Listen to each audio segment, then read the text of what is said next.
What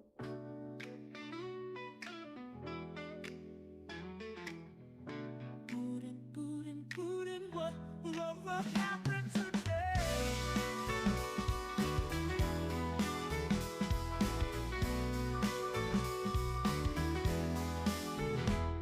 Trevor takes us round the world on his unique stream on Twitch's Hitch.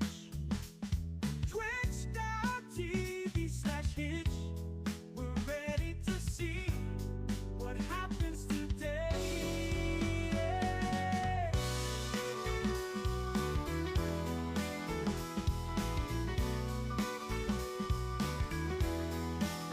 Trevor's always on adventure, watching it live. Viewers can drop by and say hi.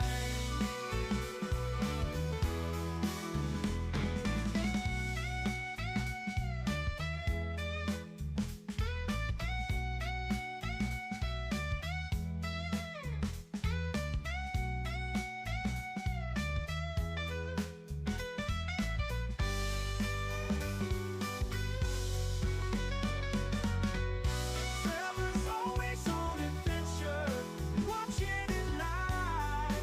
Viewers can drop by and say hi.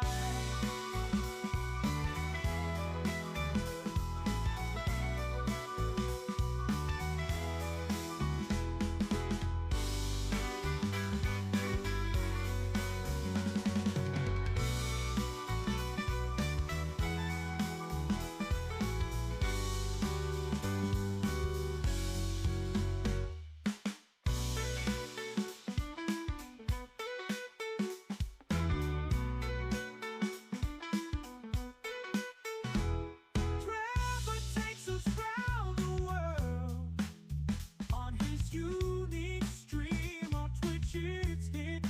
Twitch.tv/Hitch. We're ready to see what happens today.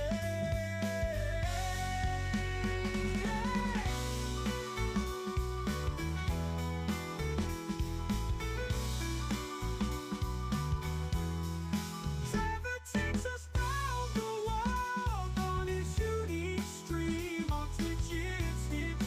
Twitch.tv/Hitch. We're ready to see what happens today. Ooh. Trevor's always on adventure. We're watching it live. Viewers can drop by, say hi.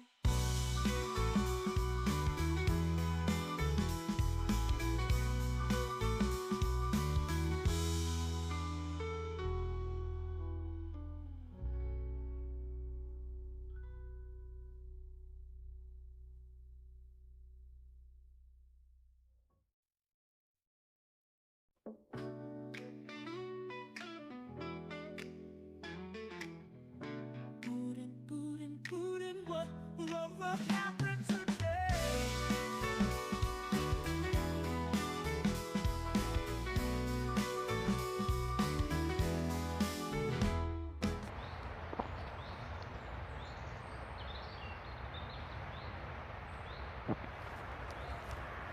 Alright, good morning.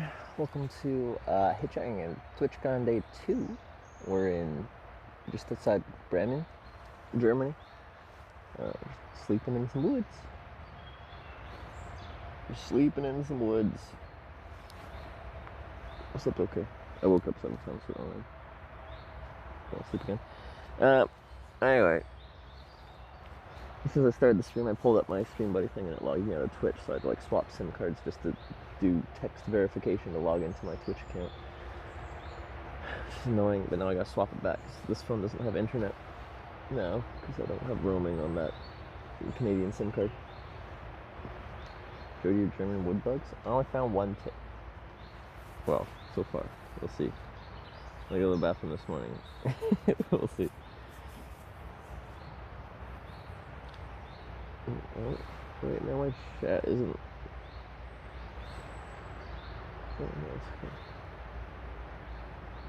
Oh, Melissa's here. Fizzy Turtle. Good to see you. Good morning from Germany.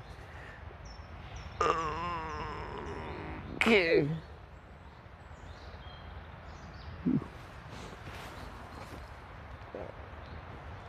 Let's get down to business. No tent this night.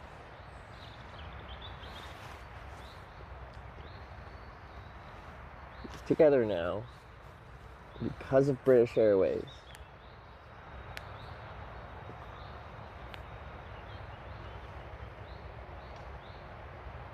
What? The Germany part? That's so easy. Yeah. Cozy forest. These are my woods. These woods I slept in last time. Oh yeah. This is.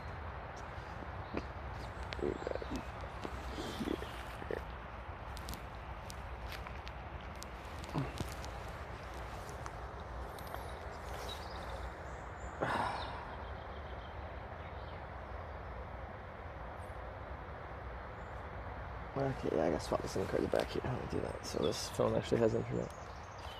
It's running off of a hotspot from my broadcast phone right now, but that's not the best way to do this.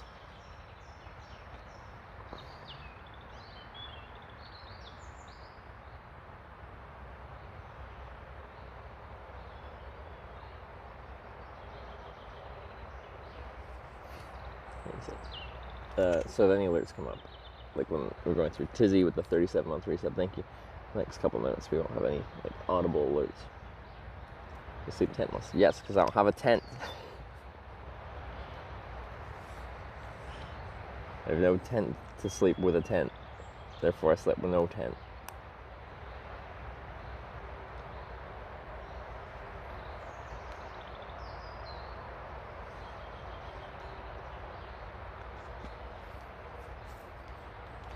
That's coffee and services.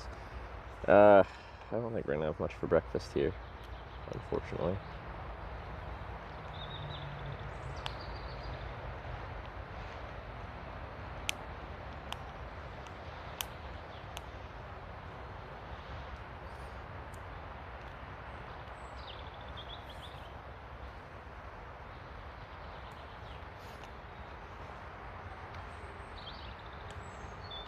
Okay. I need to get some euros out. I only have some Danish kroner, which isn't particularly useful.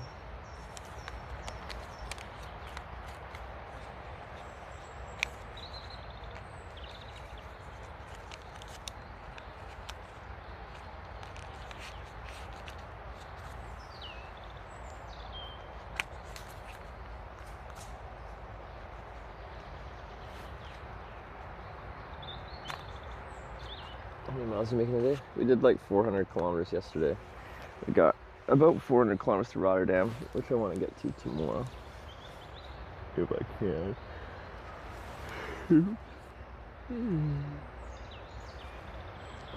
Light stud stuff.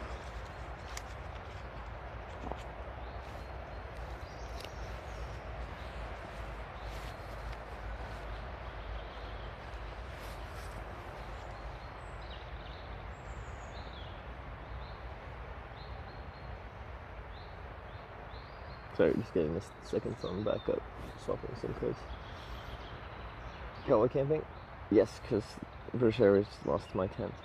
Well, they lost all my stuff. I did buy a cheap sleeping bag and sleeping pad just so I could camp enough if the weather was clear. They're calling for potential thunderstorms later this afternoon though, so.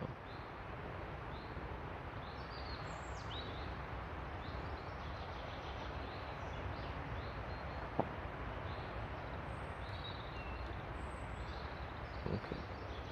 I think we're back on my own internet on this phone. Let's see, let's load my Stream Buddy.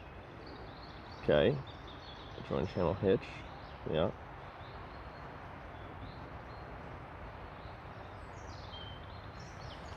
Okay. Anything of hammocks? I've never hammock camped, so I can't really comment too much.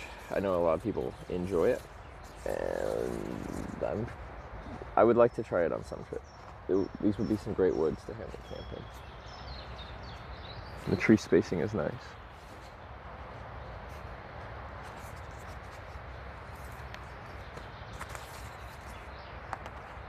How far are you from the event? 400 kilometers.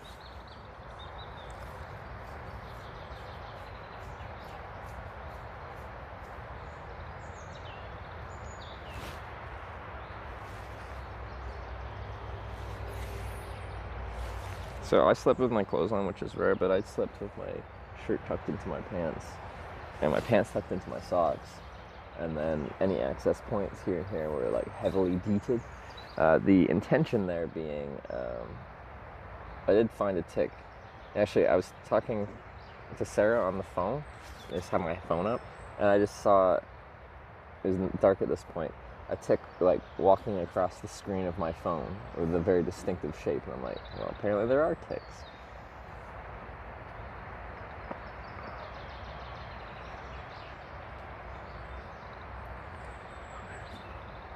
So I tried to limit the amount of points that a tick gets on my body. Like, there's very limited points they can actually get onto your skin. It's pretty much just the collar and the sleeves. Like, if they really tried, they could get in through there, but anyway.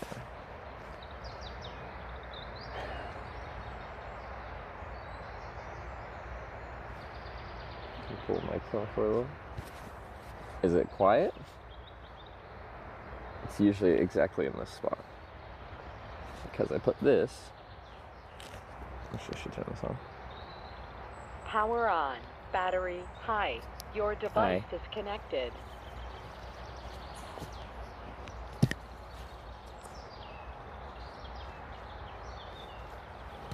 Like, the microphone works, right?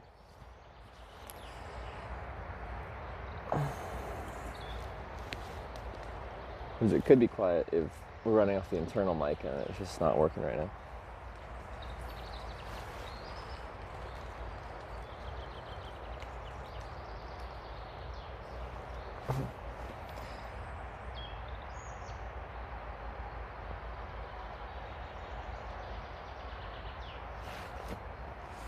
Okay, let's pack up. Now, luckily, when you're actually not using a tent and stuff like that, my pack up's very simple.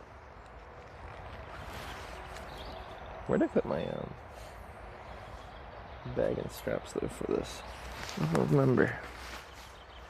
I think I put it inside here, maybe. Maybe not. Did I just leave them out? If I left them out, where did I leave them out?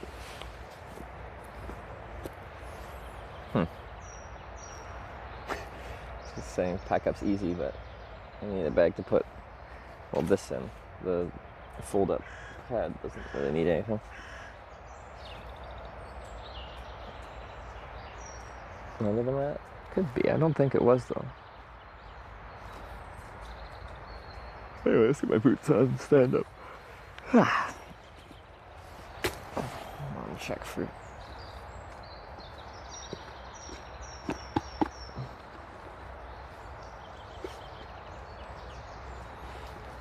Piece of tree. Goss just subscribed with Twitch Prime. Another month. Gosh, RX, thanks for the 26-month resub. Sorry, slept not in the tent. Yes, it is.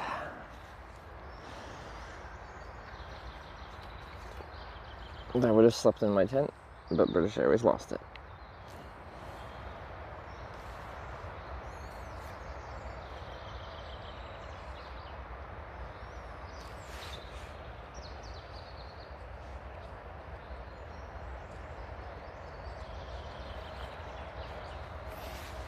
Tickless human device for L6. Some ultrasonic. I have doubts of that, its viability.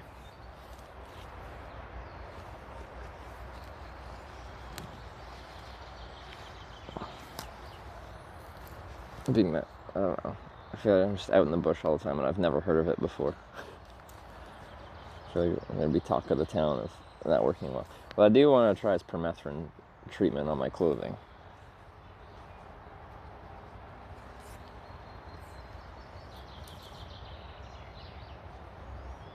I'm sure it's less 10 bike. All my checked bags. So yeah, tent, bike, backpack.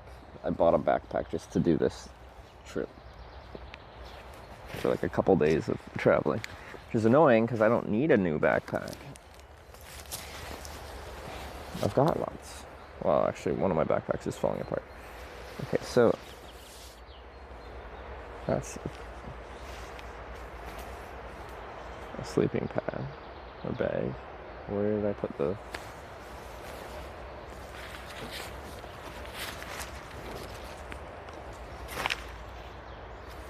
I put them up here? No. There's 2 straps on a bag. Did this on stream last night.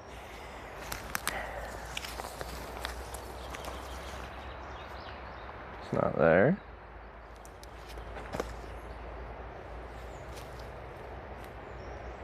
Did I put them back in the bottom part? Maybe they're here.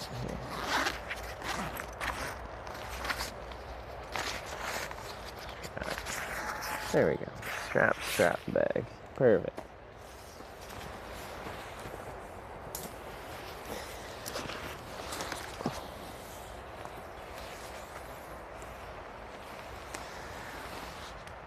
Back.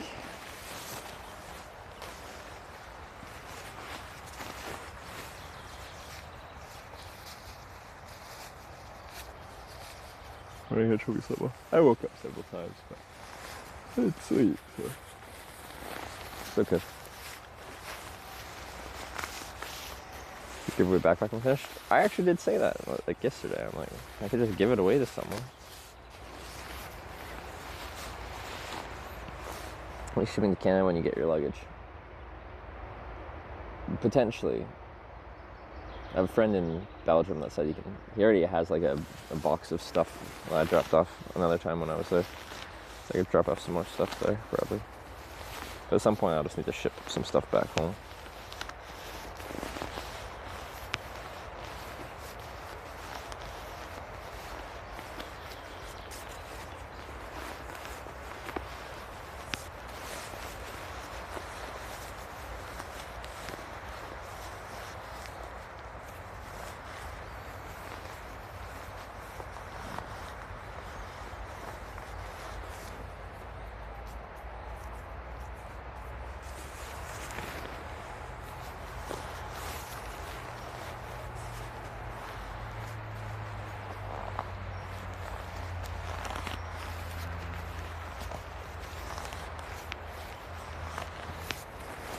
Whew, it's a tight little bag here.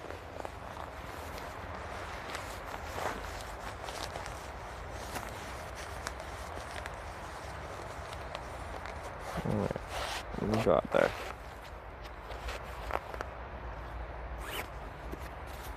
Yeah, so summer weight sleeping bag. Kinda like it.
I haven't used like a close cell foam pad in like so long.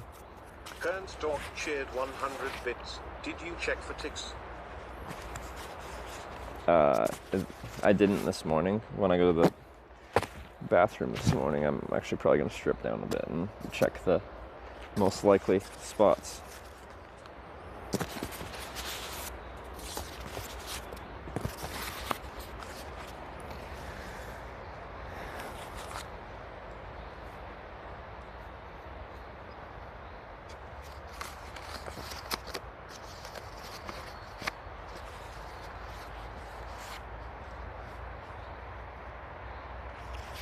sleeping pad work out of here? Yeah, it's okay. Why did this phone lose connection to Twitch chat? Just sitting there, lost connection. That's rude.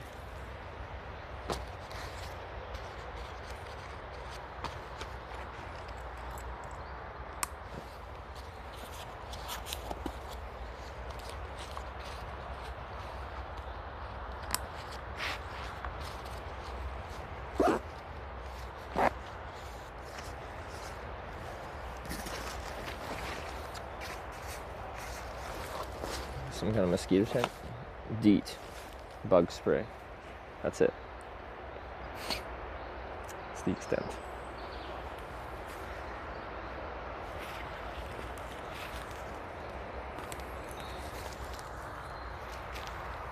That.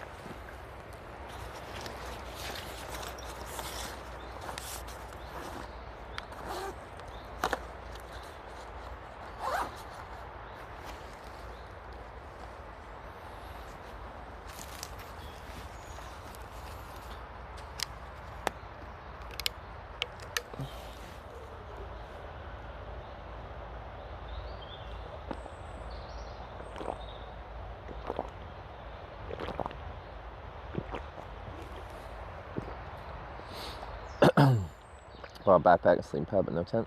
That's correct. You cut down those trees, freaking karate chop them down.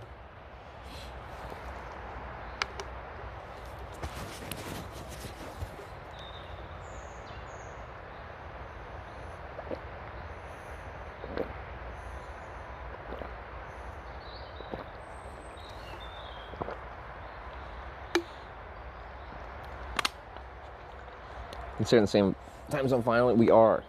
It's weird, because I'm so used to like having the time like an 8-hour time zone difference, something like that. I called her thinking it was a completely different time, and I'm like, wait, it's the same time.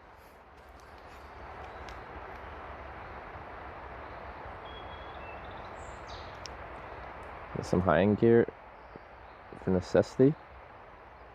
It's not high-end gear.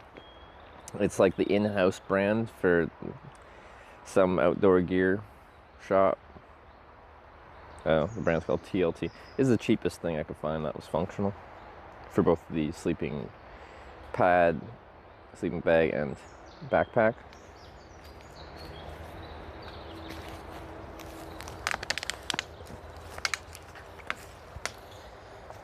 How's the journey hitchhiking? It's been good. We got like, it's only day 2. This is a very short hitchhiking TwitchCon trip for me. Usually we go much longer. Cheered 200 bits. But we did like 400 kilometers yesterday, which is great. Sending positive vibes. Jeff's the hype. Stalfoss link with the 200 positive bits. Thank you. Sarah on a TwitchCon? Yes, she is. This is like, as far as a Sarah-led trip, her first big like TwitchCon push. She like rode here. She will have rode there all the way from like Greece, so impressive.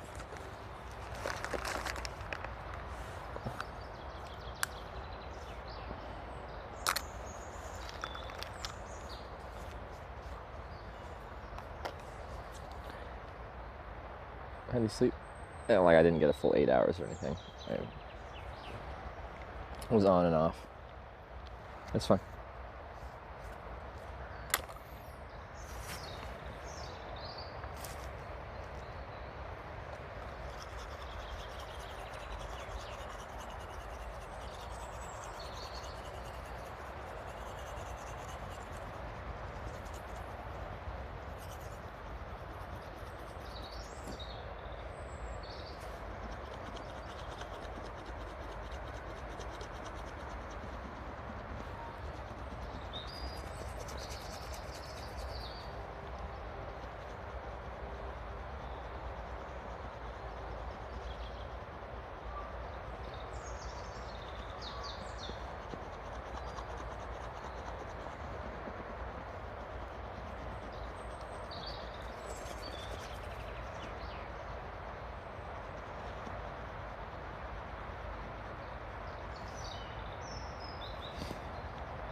Yeah, sorry.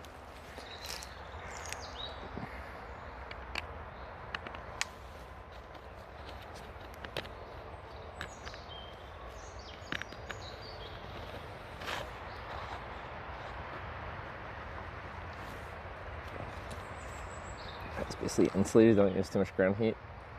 Yeah. Like, it adds a decent amount more comfort than just laying on the ground as well. But yes, it does insulate you from the ground.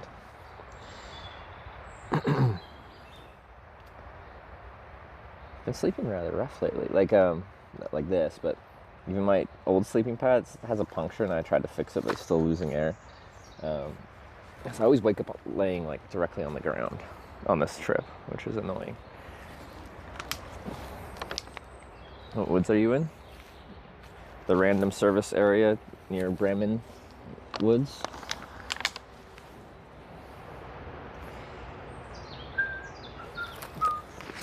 Get some new batteries out for today.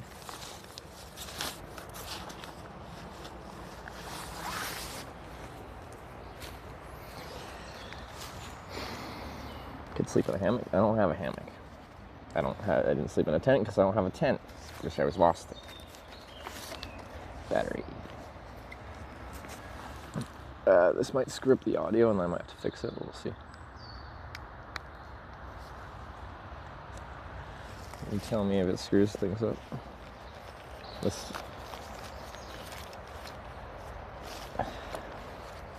USB hub's weird.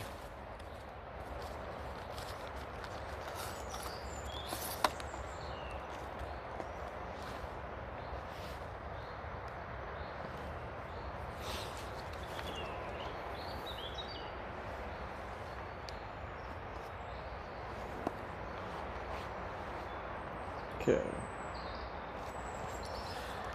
Full battery. That's near empty.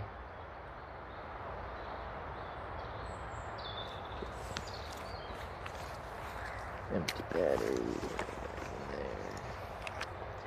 There. Like here.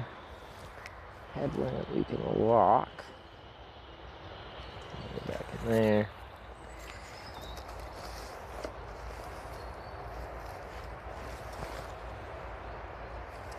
What's this battery at? Like 30%? 33%. Okay, let's just use that and burn it.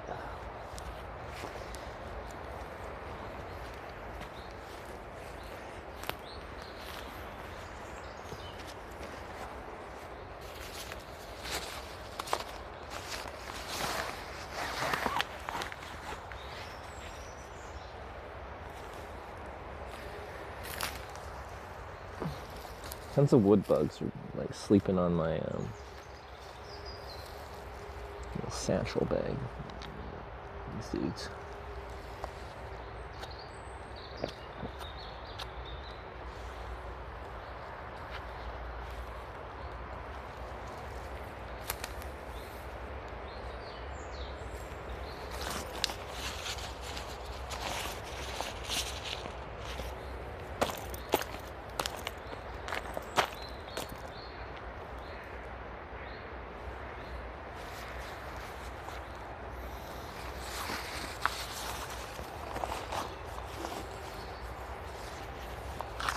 So I will go to the washroom today and I'll actually strip down a bit and I'll check myself and then I'll have to pull out my tweezers if I need to pull out any ticks. I did deet the F out of myself last night though, but... Did you carry most of your batteries with you? All of them, because it's a legal requirement. You can't take lithium batteries in your checked bag, so... One of the things I have everything of is my batteries. I didn't have my charger to charge the batteries. That's in my checked bags, but yeah.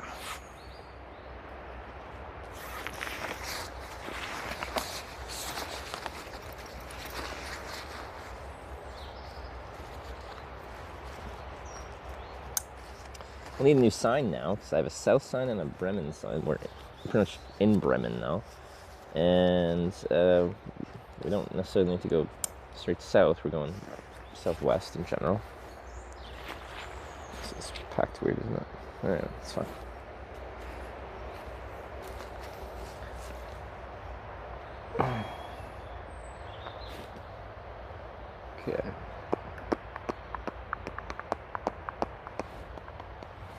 I don't know what I'll be able to eat here.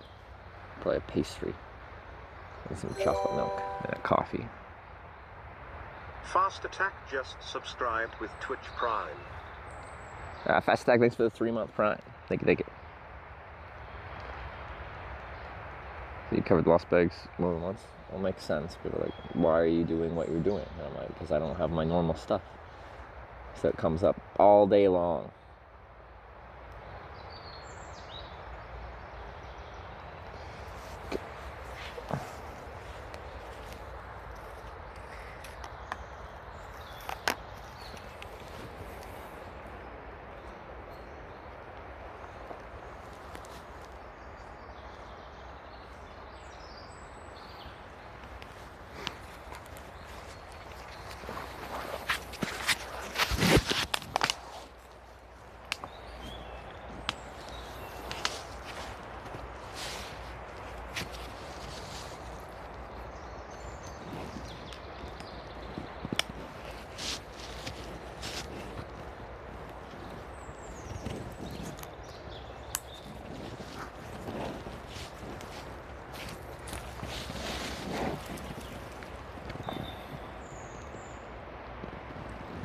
Okay. Osnabrück and Munster might be next. Yeah, both those 2 points are a good spot where I could start heading like straight west into Netherlands. I'm not sure what to do for a sign here. I could make it like an NL sign, like Netherlands, and just see where people are going. There's a few different ways to do it. We were thinking the Osnabrück one would be the most logical, but like it depends on who picks me up. Like I could get a ride to like Osnabrück, but like I very well might as well just have someone that's going into the Netherlands.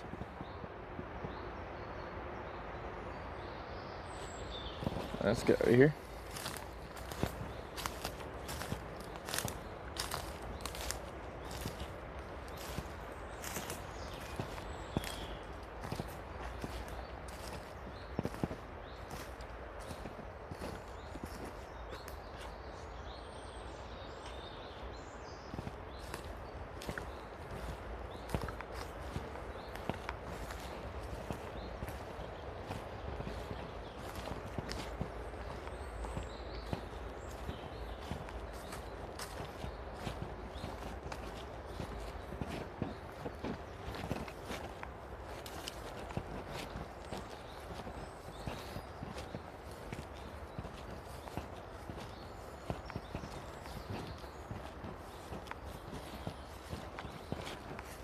Alright.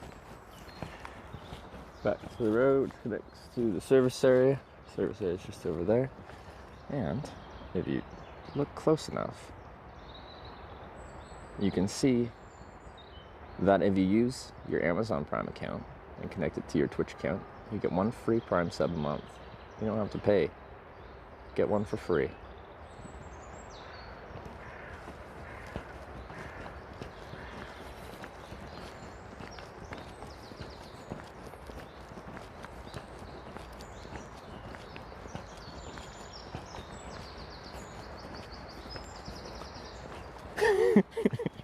First thing I see of like the service is just big Prime. If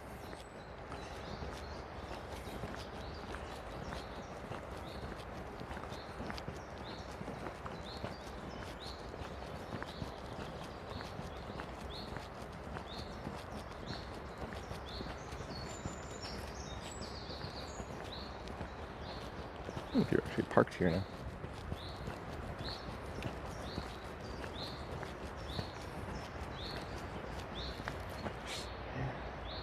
Turn the brightness up. It's about to be sunny. Oops.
So this is the restaurant that was closed yesterday. That has a ton of rats just roaming around outside.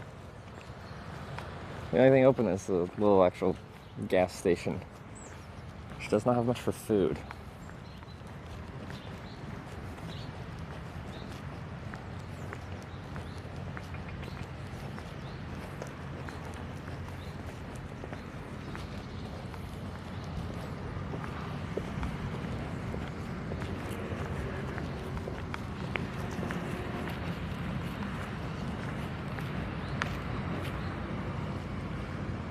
I could keep the sign out. I'm pretty sure it's all still closed.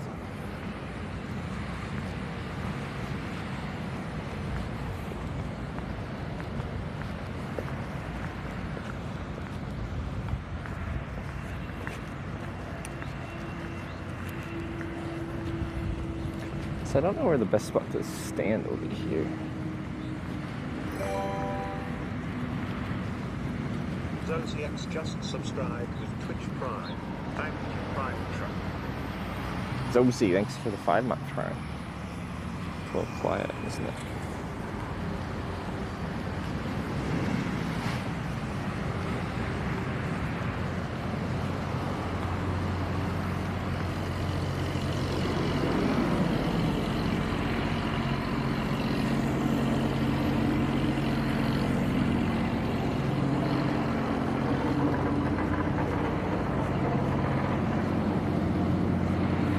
I should just stand right there, capture traffic as it goes here, but capture them before they turn off into the thingy. We'll see. Alright, again, Germany's a bit more strict on the camera stuff, so I just point it at myself while I shop here.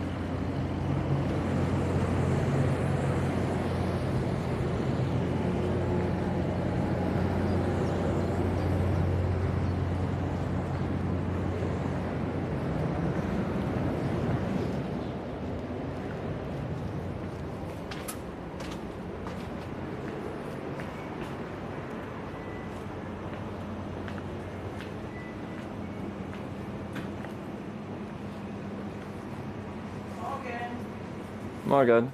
Bitteschön.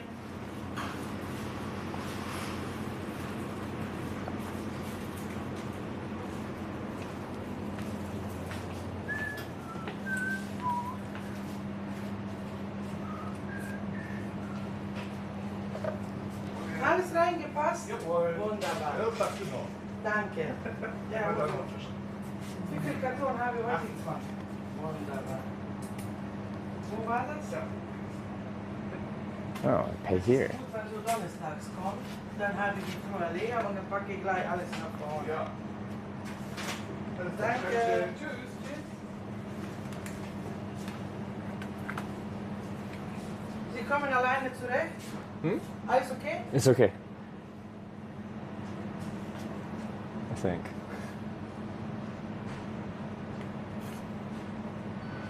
Oh, seems okay. It's kind of fancy. Look at that. Oh. It's doing it. It's not particularly interesting at this point. The screen is the big machine. Get some stamps.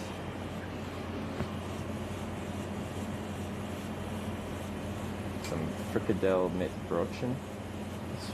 What is that? I might get one of those. These are like apple fritter things.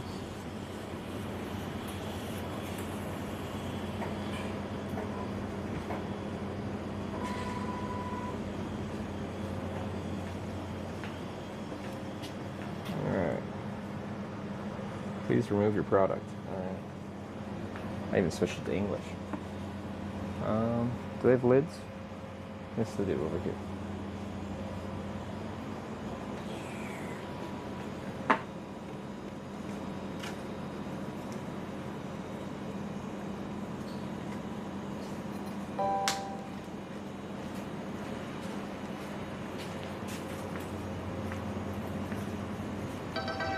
Punch tip, $6. Thank Okay. you.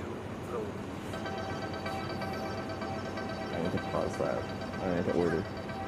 One sec. Möchten Sie noch etwas? One sec.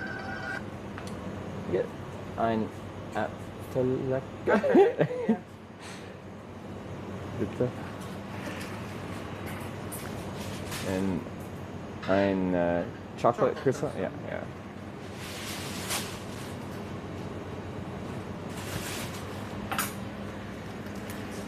Okay.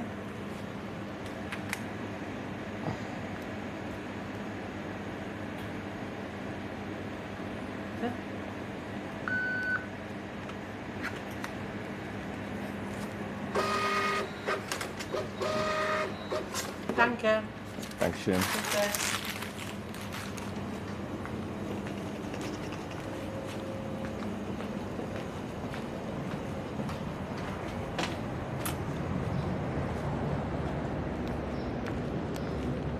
Okay, well, isn't bad. Just danke, bitte. Ein. Ein. Point at this, bitte.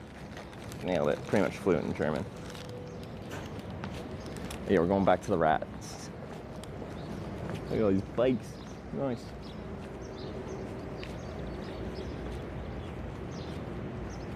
To the bathroom. 70 cents, but it wasn't like one of those gated ones, and there was no like, it wasn't staffed last night, so everyone was just walking in there, and I joined in on the just walking in there. Paid bathrooms is like my least favorite part of Germany. So if I can protest that by avoiding doing that, that's one I actually will do. Screw that system. Someone's got to pee, let them pee, or otherwise.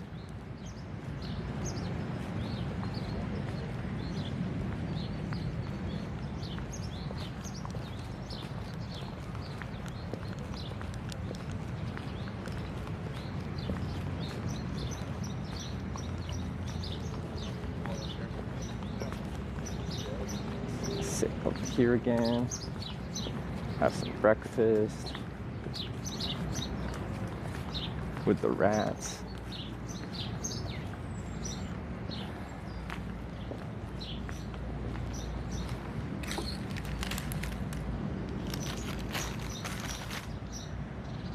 Get for breakfast, I got like an apple frittery thing, and I got a chocolate croissant and a coffee, and I've got like some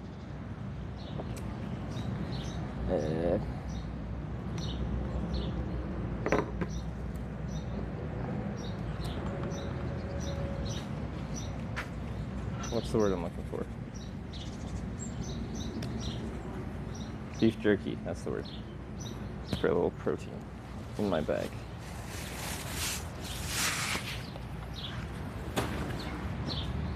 What are you doing up? It's 1 a.m. Does it look like 1 a.m. here? Because it ain't.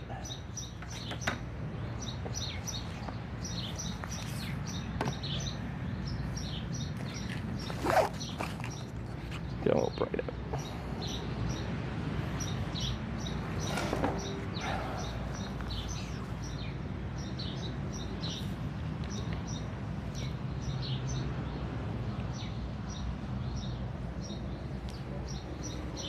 Prime to sub conversions don't have an alert. They're supposed to. It's a very rare alert, but it's usually an alert.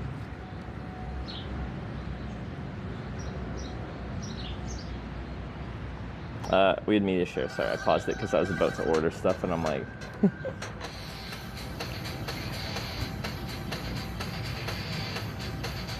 it seemed too hardcore for me to be ordering my pastries.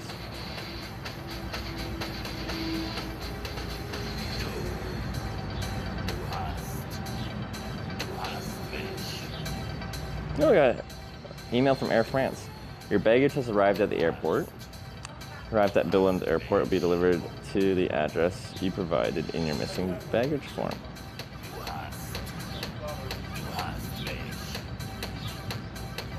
Alright, it's part of the way there, in theory, unless they're lying about that.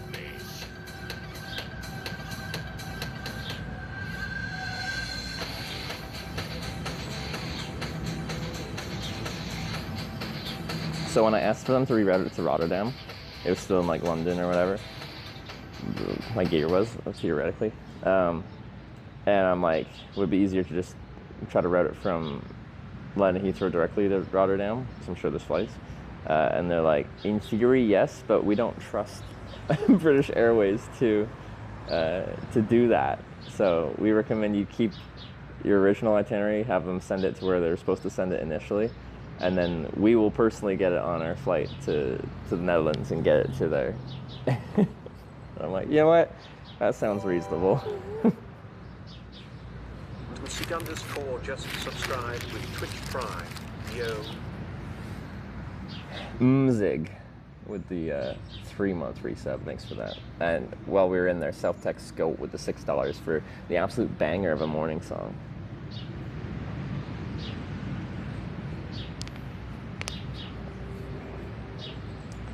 Air France for the win. Yeah, so it's kind of weird because Air France never touched my baggage or anything like that, but Air France was technically my last carrier, which is strange because Air France and British Airways are not partners at all as far as I know. One's on SkyTeam, one's in One World. Those are two very separate, like, airline alliance teams. But because British Airways screwed up my first flight, which made me miss my connection, they were trying to get me there as fast as possible, and they rebooked me on a British Airways flight to Paris and then an Air France flight to Bremen, which got me there like 5 hours later or whatever.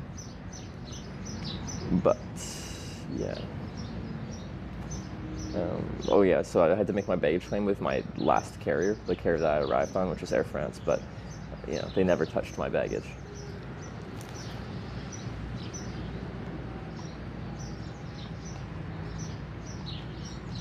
That thing is massive. That's what they all say. It's like a Sarah breakfast.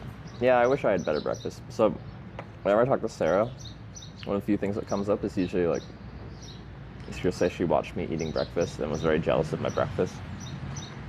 North American breakfasts are far superior to European breakfasts outside of English breakfasts, which are good.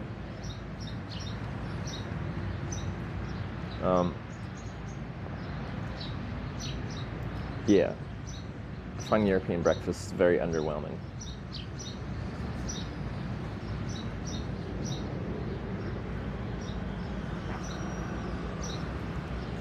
Still quite hot.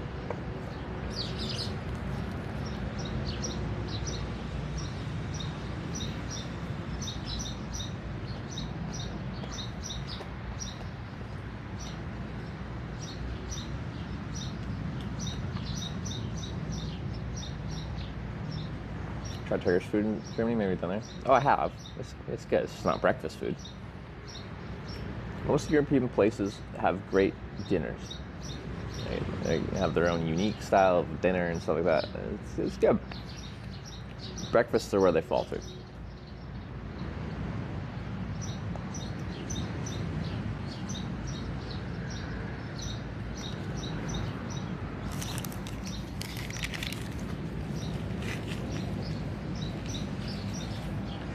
Coming to Rotterdam, doesn't expect your bags.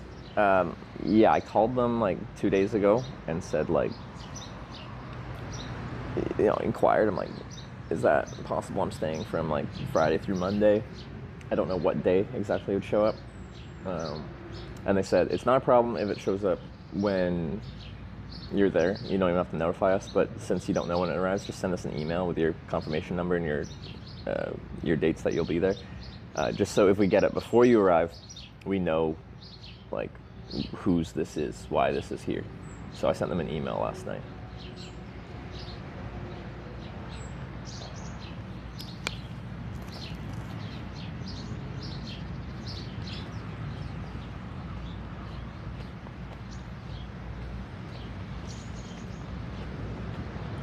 Sleep good? It was okay. It wasn't my best sleep. It was fine.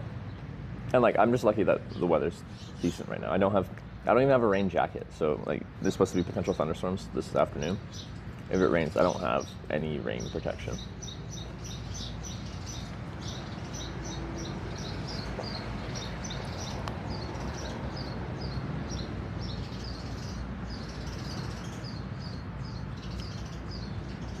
Canceled their breakfast, lots of maple syrup. If you actually know Canadians, we don't just like drown all our breakfast food in maple syrup, okay? that is a stereotype, and you're not supposed to do that.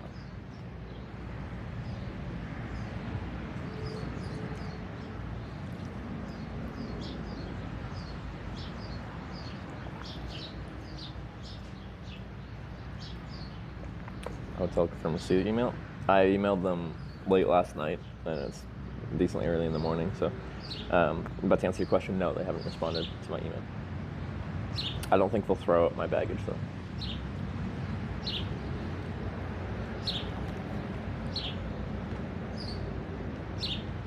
Something's on your flag or anything? Maple syrup? A maple leaf is there, but there's different types of maple. You need a sugar maple for maple syrup. So there's other maples. It's a standard Canadian breakfast, though. Well, it depends who you ask. Like, for me, I want like the eggs, bacon, sausage, hash browns, that kind of thing. And I really should make that at home. I'll frozen hash browns and I'll fry that up with just a couple eggs and some bacon.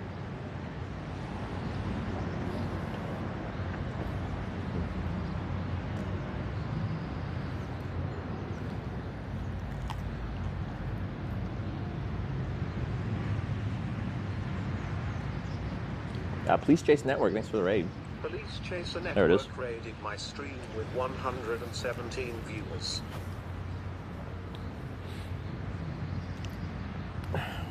Hope you had a good stream. Welcome to Hitch. Should be our, well, it's day 2 of Hitchhiking TwitchCon. This is such a short TwitchCon hitchhiking trip, but I had a big trip I was doing in the US, so this is just a brief little blip. So I hitchhiked to TwitchCon, had a good day hitchhiking yesterday, did like 400 kilometers from Denmark down here to near Bremen, Germany. And yeah, hopefully today we'll get close to Rotterdam. We don't need to get there today. We'll try to get there tomorrow. But yeah, what's in pastry? Apple. It's like a minced apple something. Yeah, apple strudel, apple fritter, apple something.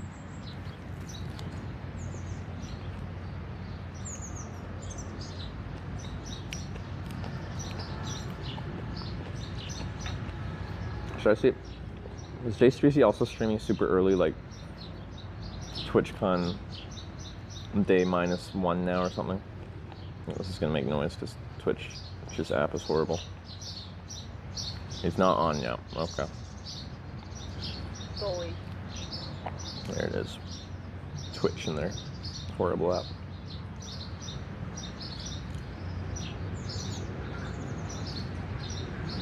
Apple and raisins. There are raisins in this, yeah.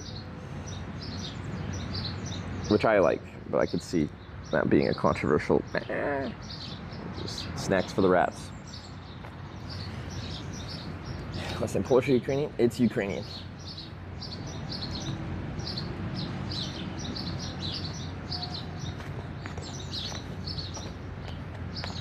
My family says Daniluk, and it's spelled very weird, but trying to be more like Daniluk or something.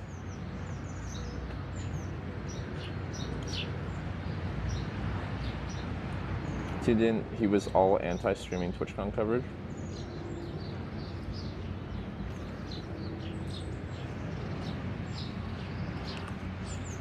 Dude always is like the first one to stream every day on TwitchCon. All he's trying to do, being like, if he's saying like anti-streaming TwitchCon coverage, ooh, bunch of birds. He's trying to stop other people from streaming, so he's less competition. It's just using psychological warfare.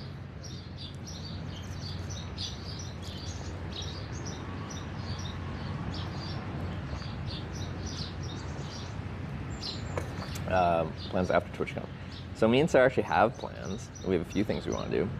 One, I want to bike race Sarah, Brompton V touring bike from Rotterdam a couple days after TwitchCon to Belgium, to Wyver's place. 2-day race. So we'll do it in 2 segments, like half of it one day, half of it the second day. And then a couple days there to sort out some stuff. But I want to, whether flying or bus or train, probably not bus because I hate buses, go go down to southeastern France to the French Alps and do some famous bike climbs while Sarah's in like peak cycling shape. I think it'd be really fun for me to cycle with Sarah when she's at peak fitness like this.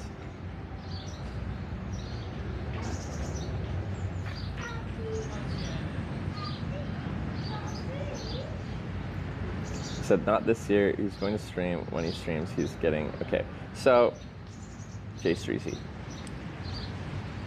So 2018 is when I met him. So I didn't know him that well. But ever since then, like pre-TwitchCon, he'd always be like, I don't know, man. I don't know if I'm going to stream this TwitchCon. I don't know if I do. I don't know if I'm going to stream it early and like do my whole TwitchCon thing. Because he's always like streaming at like 6 a.m. every day on TwitchCon for some freaking reason. I know the reason, but anyway, that's like his thing. And he's always like, I don't know if it's worth it. I'm going to do it this year. And he does it every freaking year. So I don't care what he says. Dude's like, I'm not going to stream TwitchCon that much this year. I'm going to do it when I feel like it. No, he's going to be the first one streaming. And if he doesn't, you can tell me I'm wrong. But I've heard these exact words from this man's mouth every single year.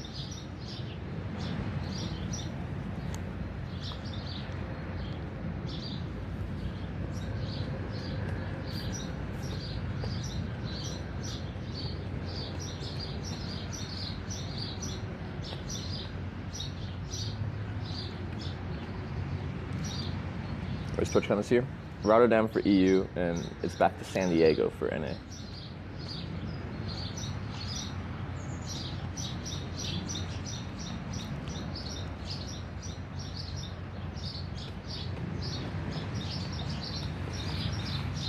Check out Zero Credibility Left.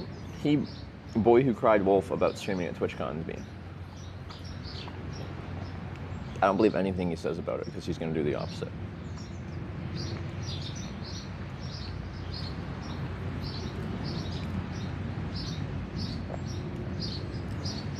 Jay hasn't streamed the last 2 TwitchCons.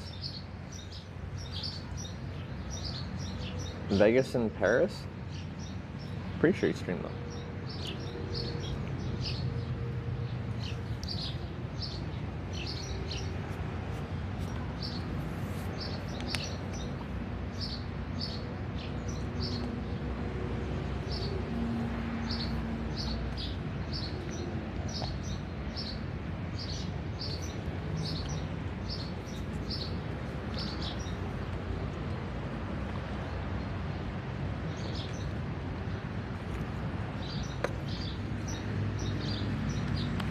I wonder if he made weight though. He set like a bet. He had to like get his weight down to a certain point by TwitchCon, or he'd have to delete his channel.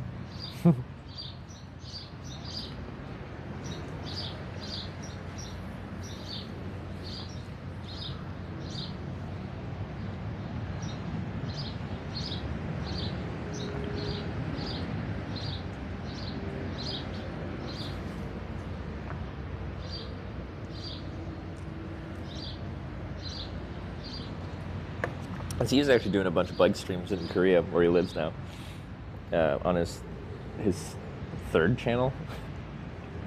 He has a couple alts, just riding his bike.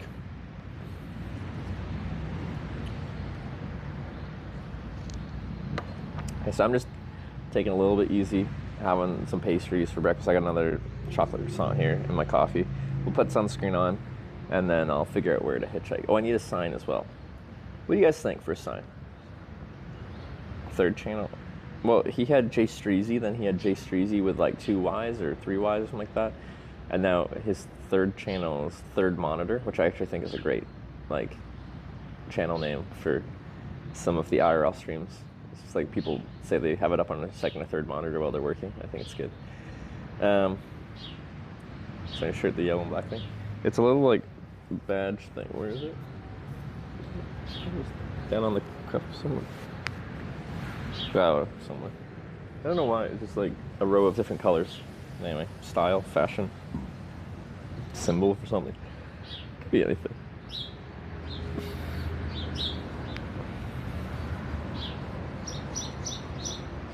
Sarah just went live. I beat her, which isn't surprising. I'm guessing she slept inside and I slept outside in the woods. Microphone. Is that what they're asking about? Gay_Borg just subscribed with Twitch Prime. Gayborg with the 42-month resub. Thank you. Alright, one more pastry, then we can get my sunscreen going. And I'll hit the washroom. I gotta check for ticks, because I did find a tick randomly crawling on my phone, so I know they're out there. Oh, the speaker. Okay. So there's something on my shirt that has just like a bunch of colors in a row. I thought we were looking at that.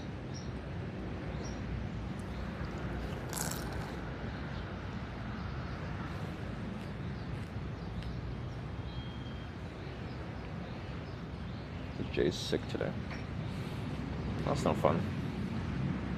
He's supposed to get sick after TwitchCon, not before it.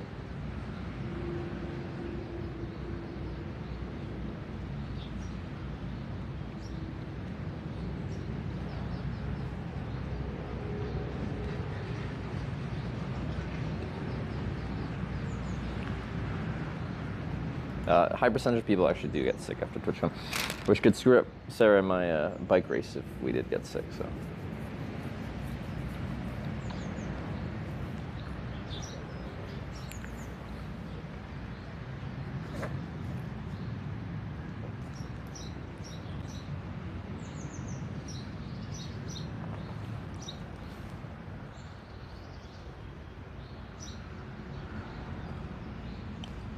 I feel like I've gotten sick from at least half the conventions. Like afterwards, you just pick something up. So we'll see how that goes this year.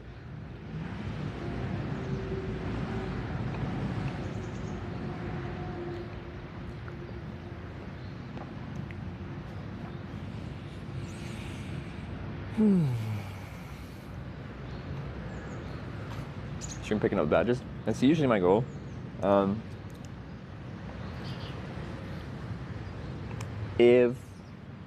Well, okay, so I always show up on registration day. Like, say I got a ride right to Rotterdam today and I just took it to Rotterdam. I don't know if I'd start a stream just for badge pickup, because it's kind of just boring if all I do is like, oh, I'm going to stream just do my badge pickup. It's fun if I show up on registration day and I like do the final hike to TwitchCon and then go get my badge. The plan is always to stream my registration.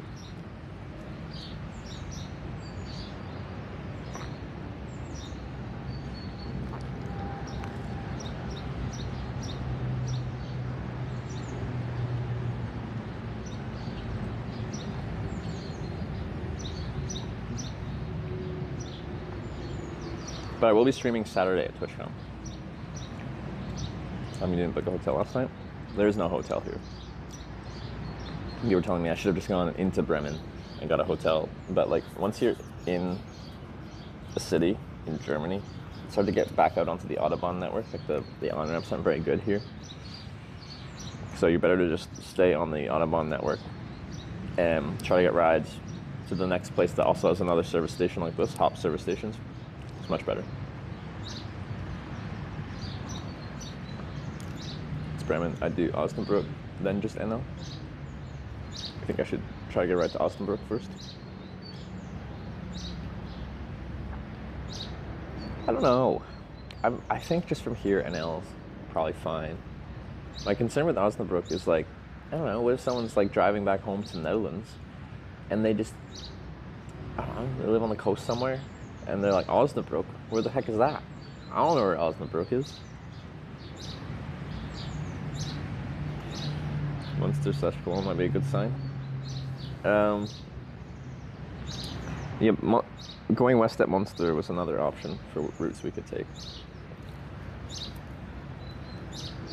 But the reason I'm kind of thinking NL is there's like 3 different ways I can like go down the A1 and split off at different points to head west into the Netherlands, and all 3 of them work. And I should probably just like catch a wide net of being like, take me to the Netherlands and then we can figure it out from there.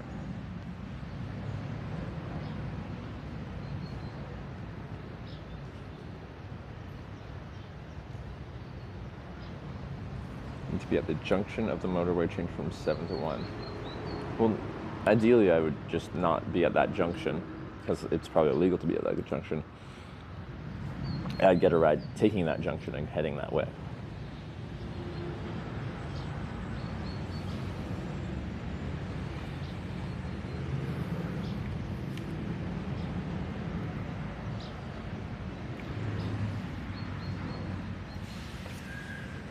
Because, like, say I was I caught a ride down the A1. I wanted to go west on A30s, that was, at Osnabrück. But say the person that picked me up was going straight down A1. My choices are either try to find a service area before that A30 split, so I'm still technically on the A1, just looking for someone that's about to take that junction heading west on A30. Or that's about it, because they can't just let me off at that junction. That's an Autobahn, like, the high-speed junction, I assume. You're not allowed to be a pedestrian.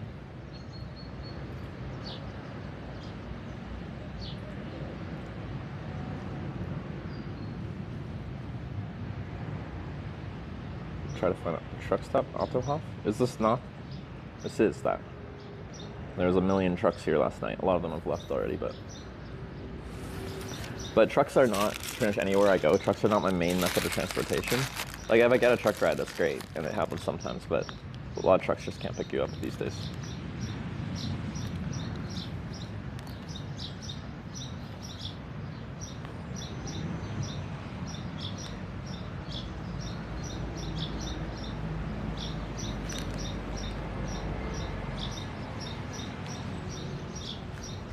Go to Groningen, go down 390.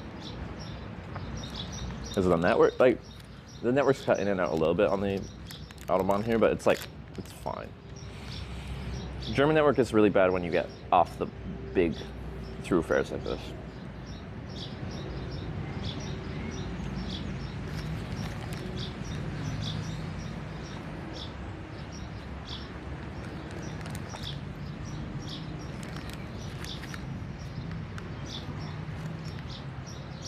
So Groningen A7. Wait, Osnabrück. We don't go to Groningen. Isn't Groningen north?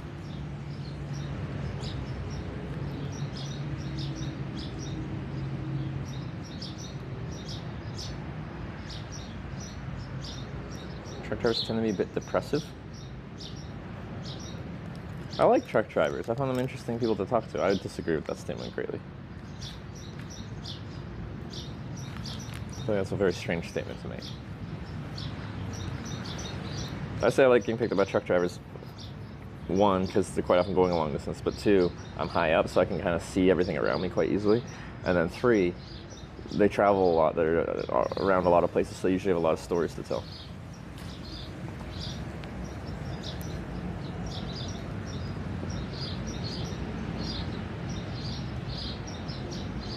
So, like, it's a smaller percentage of my rides these days. What do I say, like 5% of my rides are trucks or something like that right now? Maybe in America it's like 10. We actually got quite a few in the US this time. But let's say it's 5 to 10%. That's with over 2,000 rides. If we extrapolate that, that's 100 to 200 truck rides. I've met a lot of truck drivers. By and large, very interesting people. I like talking with them. Resubscribed for 3 months. Newble. The 3-month reset. Thank you.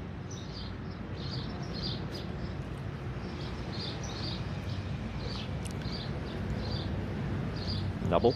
Newble?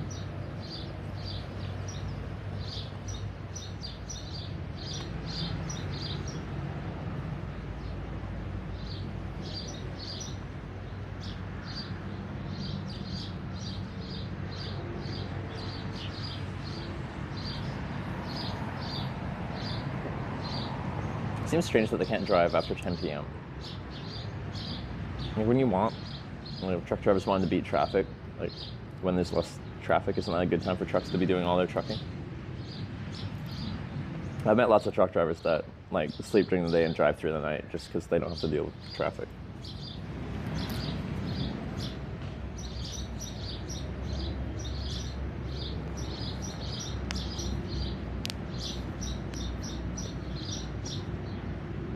My experience. Well, how many truck drivers do you meet?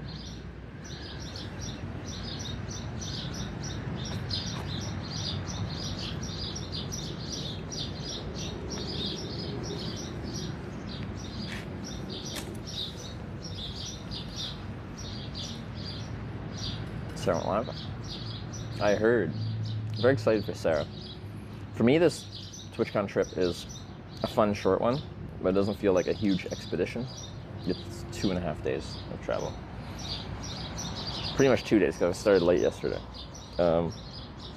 Sarah's is like multiple months long.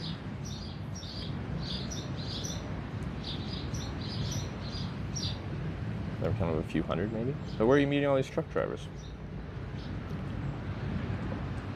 Because I meet them and like hang out with them, hang out in their truck all the time. Well, not all the time. Frequently.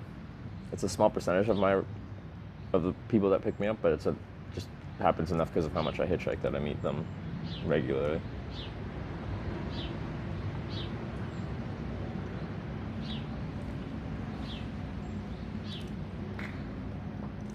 Around here for 10 years.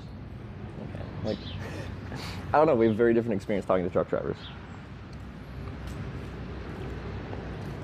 Because I've hitchhiked for 10 years, 2,200 rides in 40 countries, a lot of that being Europe.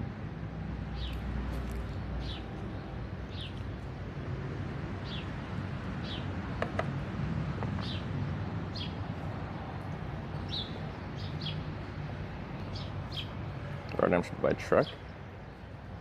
Well, it's like we were just talking about, a small percentage of my rides are actually from truck.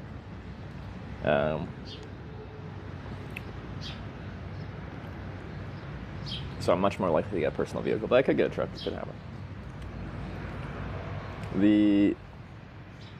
Well, yeah, I just have the one backpack right now. It would have been actually harder in these short cab over trucks. Well, they still usually have the beds in the back.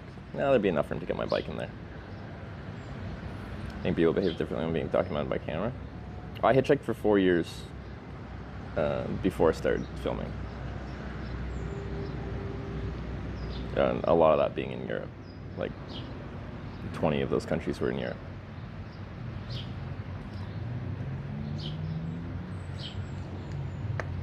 Like I picked up by a lot of truck drivers then.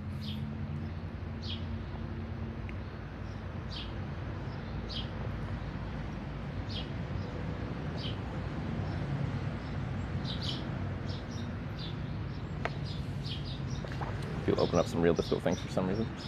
I think, to me it makes sense actually. So like, say, I think the driving dynamic is like, you're there with a person and like, I think it's easier to talk to them because you're driving and kind of focusing on driving, but you're also not facing them. You're not like sitting at a table looking at them. You're not like making eye contact. You're looking out the window and you just have idly a person sitting next to you that, one, is a complete stranger, and the expectation is you never meet them again. So it just is like, they're not really a part of your life and your social circles like that. So it's like, feels separated.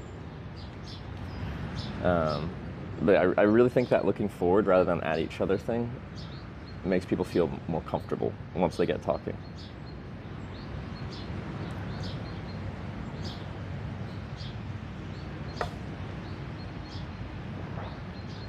So they can treat like a stranger, in that case a hitchhiker, as like a person not connected to their situation that they can vent to.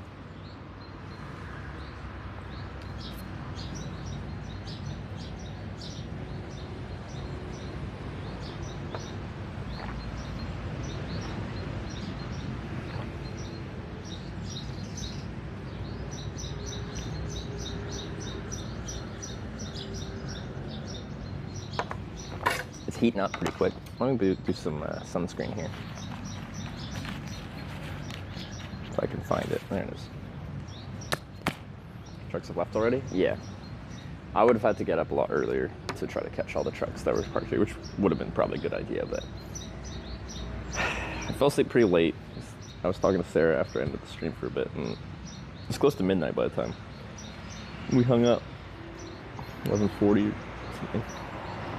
When I slept for a few hours, I woke up at like 2 something, and then I was up for a little bit, and I fell asleep again. Yeah, I just want to get enough hours.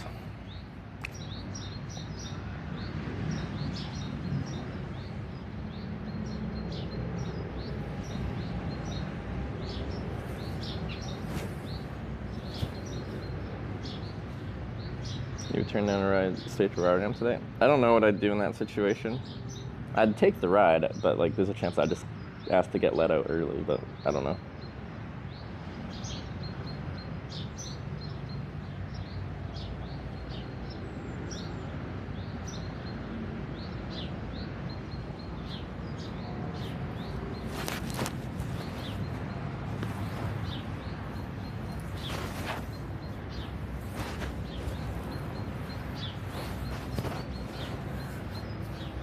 This is time was on Autobahn, don't need to optimize, I guess. Like, it's really tough to time these TwitchCon trips because, like, you could say, yeah, we're on the Autobahn, so it's easy to get really long distance rides. You should be able to find a ride, like, really long distance easily. And there's lots of good traffic, but I still have to get lucky. I still have to have someone that pulls over and decides to give me a ride. And even if I'm on my, even though I'm in a good spot with a sign that's descriptive where I'm trying to get to, and like I'm doing a decent job of hitchhiking, you can just wait a really long time. I waited at a busy service area in Germany. This is pre-streaming, like all day long one time. Trying to, what was on my sign? Was I heading towards Berlin? Or was it somewhere else? Just before a junction, because like it splits in like 3 different directions just after where I was at. And I couldn't, for the life of me, get a ride in the direction I want to go. And eventually someone stopped. I was going somewhere else. And I'm just like, yeah, sure, let's go.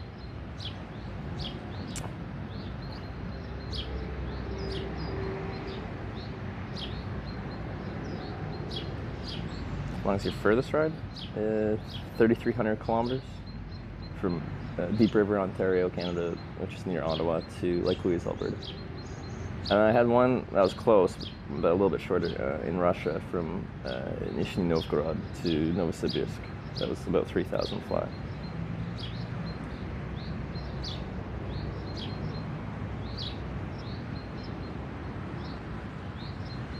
What's yours? I had an offer for a ride, which definitely would have been by far the longest ride. My first hitchhiking to TwitchCon trip in San Jose, I was in New Brunswick, Canada. I got picked up by a truck driver, and he was switching trailers around Montreal and then driving all the way to San Francisco, which is right next to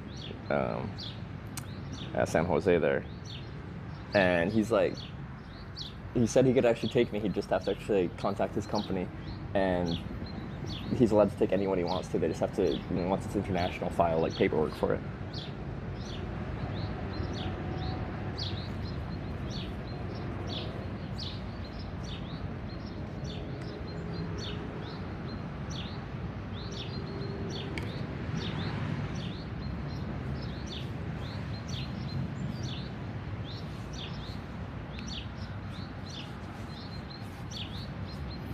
How long would that ride been from near Edmundston, New Brunswick to, I think it's like 7,000 kilometers or something like that.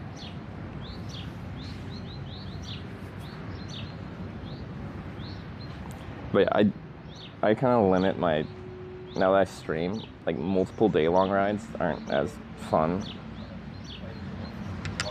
because we don't have that like unknown nature of every day. You're just now settled in with someone that you know pretty well, and you're just driving all day.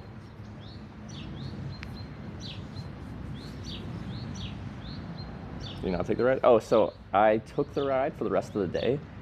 He finished driving for the day near, I think, just south of Quebec City, and he let me crash in the second bed in the truck, and then I just got out in the morning and continued hitchhiking on.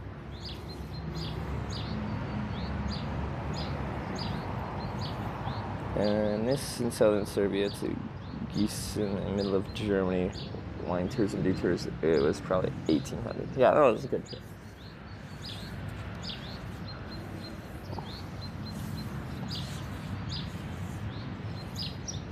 Like, trips that long, it's just, they're 3 days long. Like, you're driving for 3 days. So it's just, with 3,000 kilometer territory, it's, I like the shorter rides.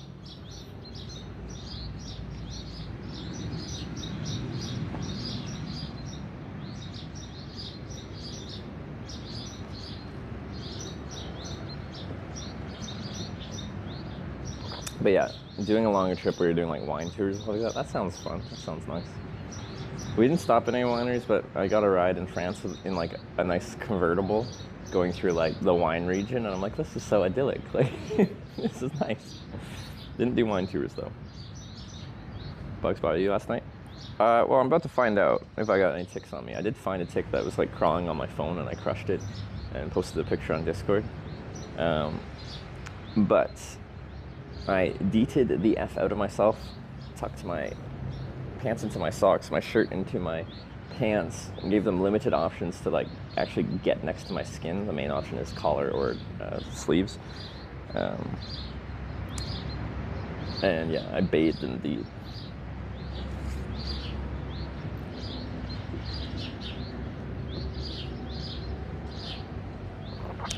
but yeah, I'm gonna go to the washroom and use it, and also strip down a bit and just check myself a little bit. There could be a couple ticks embedded in me, so we'll check. And you come back to Norway. I don't know, hopefully soon, because I got my solar panel trailer for my bike in Tromsø, so I'd like to pick that up at some point.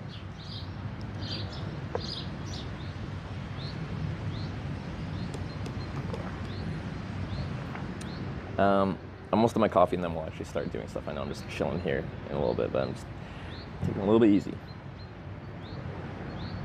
Where did you sleep last night? In the woods, just outside this service area. But I don't have my tent and stuff because British Airways misplaced, and have found my baggage. But I still don't have it yet. I won't pick it up till Rotterdam. I'm going to Sweden? I don't know. I assume I will again. I like Sweden. Oh, so when I pick up my solar panel trailer, my initial thought is to like pick it up and ride down through Finland, because I've never been to Finland. And I've tried to go to Finland on a few trips, but then like a few times it's been messed up for a variety of reasons, most recently in 2020 due to pandemic. I was doing a big Europe trip, and then I had to bail on it in March 2020 for obvious reasons. You don't know it. Welcome past here in Sweden. Common route to northern Norway. Sedentary human now. Bought a homestead. Stop traveling. Well, I love Sweden. I travel through Sweden all the time. It's good for hitchhiking. It's good for cycling. They got good cell network there for broadcasting. All the Nordics actually are good for that. Like Norway, Sweden, Denmark. Is that Nordic? Scandinavia. Wait. So Scandinavian countries, Norway, Sweden, Denmark, but not Finland. But Finland is Nordic? Is that right? Or did I get this wrong? Fly back or cycle back from Tromsø? Oh yeah. Cycle back would be to pick up the trailer and cycle my way back to mainland Europe, down through Finland, ferry to Estonia, I think, and then do Eastern Europe, because I haven't really done Eastern Europe on stream, really. I was supposed to again in 2020, but then things obviously screwed it up.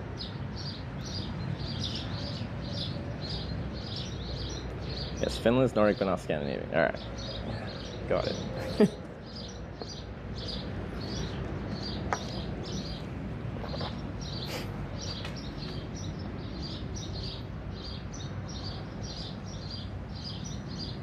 Sweden good for hitchhiking? I hear that often. I think comparable to Spain in Europe. I've never had an issue hitchhiking in Sweden. I've actually had a really good time. Spain is the slowest average wait time in Europe, though, for me. That doesn't mean I don't like hitchhiking in Spain. It just means on average I have to wait longer. Yeah, Norway, Sweden, Denmark, they've all been really good for hitchhiking. I don't know why you haven't had a good experience there, but... Title of Hitch's yesterday live stream mentioned British Airways. British Airways misplaced my baggage. So we all don't like British Airways anymore. Wait, average wait time in Spain, it's actually under 40 minutes? I thought it was 40-something minutes. We've only logged 8 rides in Sweden, though. That's not enough to, like, draw bigger conclusions. We need, like, at least, like, 20 before I can be like... Anyway, 15 minutes average in 8 rides is not bad. So we've only logged rides on certain trips. So we've logged about 700 rides in a variety of countries. Yeah.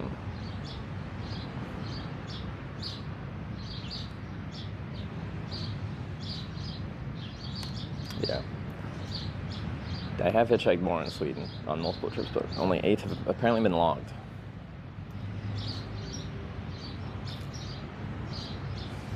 Just 3 rides a trip. That is true, yeah. What were we up to on the US trip that we paused? 60 something?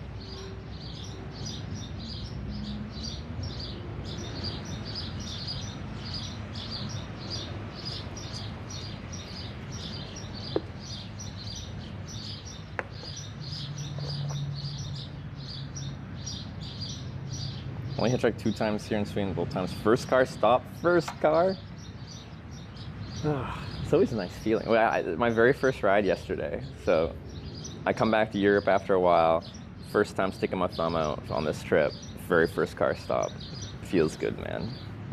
I've had that maybe a dozen times in my life in like 2,200 rides. It doesn't happen very much. Maybe it's a bit more. Maybe it's like 20 rides. I don't know.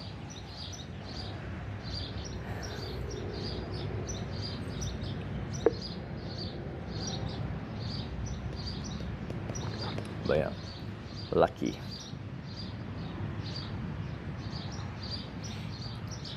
It actually makes it look like you have a nose ring. So you went punk on us. Sarah'd probably like it. I think Sarah would like me to go all something punky. Alright, almost done.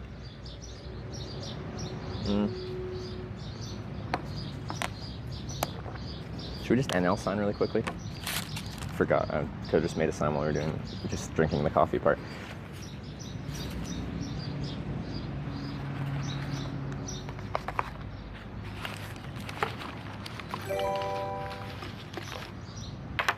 Ozak Harper just resubscribed for 9 months. My dad enjoys watching your stream. Hey, what about you? Ozark Harper, thanks for the 9-month resub. So, it reminds me, when I was flying back from Norway to get back to Canada, I was connecting through the Oslo airport, and it was like kind of in the evening, and I was going to sleep in the airport, because I do that a lot. But anyway, I was walking through, and these 2 like younger women stopped and like, "Hey, are you Hitch?" And I'm like, "Yeah, that's me." And they're like, "Oh, our dad loves watching you." And I'm like, "Oh, so you don't watch, just your dad watches you?" And they're like, "Yeah, and he shows us your stuff all the time." And they asked for a selfie with me, but I just thought it was funny because they don't watch me, but their dad watches me and like shows them my my content.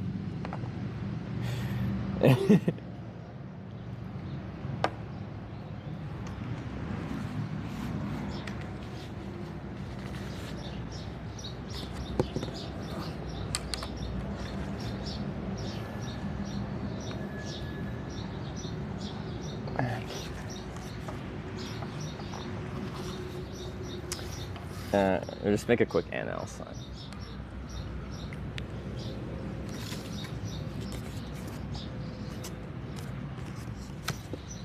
Just the big ass N, big ass L.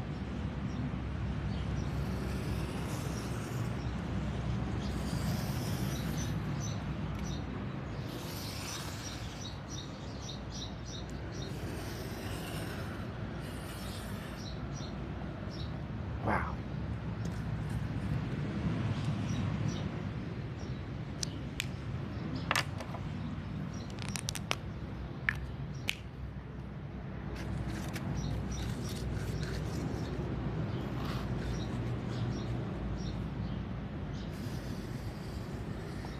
Yeah, Twitch doesn't give us like the viewer demographics. They give us country of origin for people watching, but they don't give us anything else. They give us what platform people are watching on, whether that's like desktop, mobile, and if it's mobile, Android versus iOS. But that's it. Like on YouTube, you get like country demographics, but also like age demographics, gender demographics, a lot of things, which advertisers like, of course. But you know, I kind of think, in a way, it's nice. Twitch isn't giving everyone's exact demographics away. But anyway, the only way we get to know what our demographics are of people watching, like more specific demographics, is if people tell us. So the vibe I get is like any travel-based stream, is just much slower content, and the kids these days, they can't handle that. They need their TikTok. They need very fast, immediate gratification kind of content. And hitchhiking is not that.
But yeah, I already feel like a little bit, like quite a bit old and disconnected from the youth.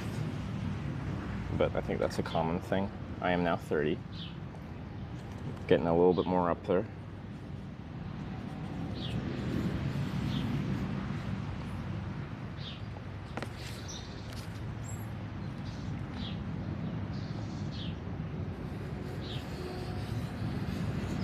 I've heard tech literacy is like going down though, which I thought, you know, as technology becomes more prevalent, people's knowledge of tech would get better. But apparently, tech is so user-friendly now that people don't know how to like problem solve anything. If it doesn't work, I don't know. Game over, man. Darn iPad kids, exactly. It's those damn iPads.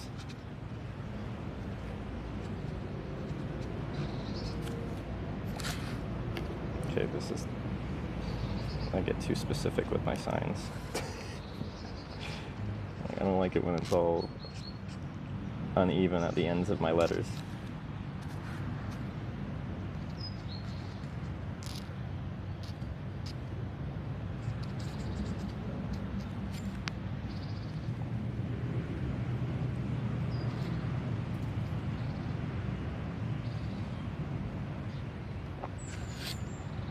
Okay, really, really simple. An N and an L. Not much to it.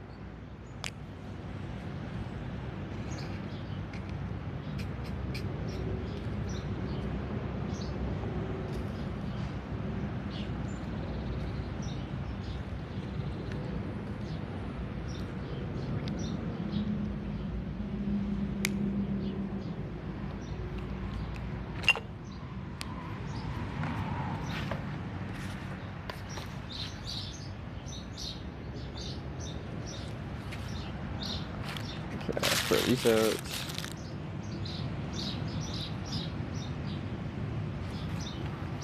Okay, and then I will be going to the washroom, so we'll have a couple minutes of clips while I go to the washroom and check my body for ticks, because I was just cowboy camping in the woods.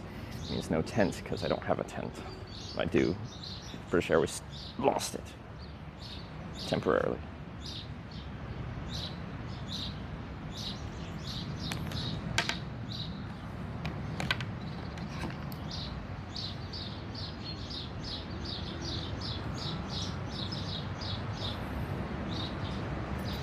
Most people don't know how to fix technology either.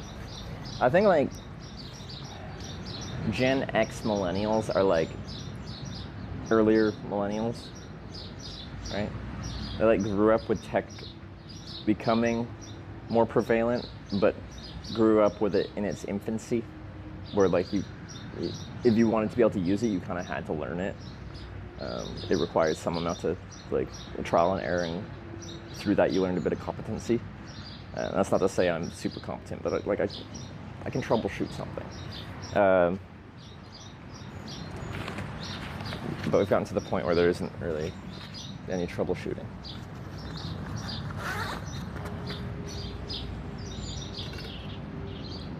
could blow on Nintendo cartridges. Yeah. My stepbrother's TV was like one of those old like 70s, 80s TVs. We had to use percussive maintenance. Get rid of the old smack when it started to get fuzzy. Problem solving.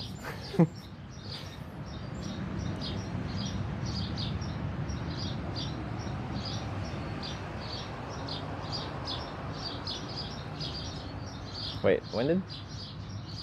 So I'm 94. That's. Wait, what's the millennial birth year? I'm millennial, but like, where am I in the scheme of millennialism?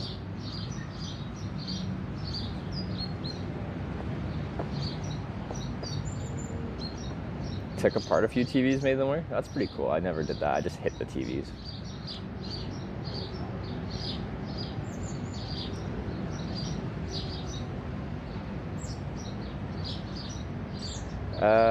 Corning tour resumes Kansas to California. Yeah, so I have to, actually, people actually voted on a ride, but I had to abandon it and just go down towards, like, figure out my way to Denver to fly to Europe for the convention here. So I have to get back to Corning, Kansas, however, and then hitchhike north from Corning, Kansas, because that's what people voted on for the Twitch Plays hitchhiking aspect of it. I am very committed to doing everything exactly as written for that Corning Redemption tour there. And then, yeah, continuing it all the way to California.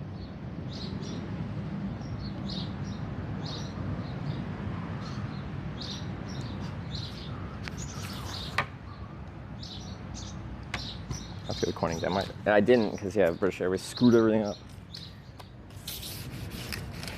Freaking British Airways.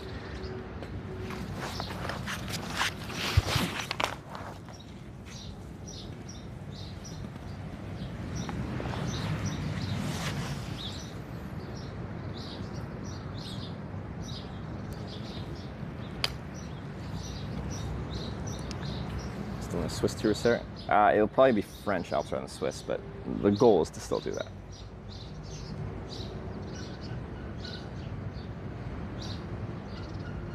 Did you bring the drone on this trip? No. I do that on bike trips right now, which I think the drone's pretty cool for that. Get some cool shots, and with the follow mode, you can have it follow you. I only do that on separated bike paths though, because as soon as there's traffic next to me, like car traffic, I wouldn't.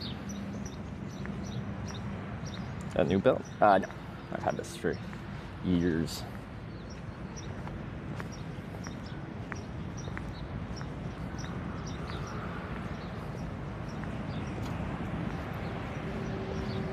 So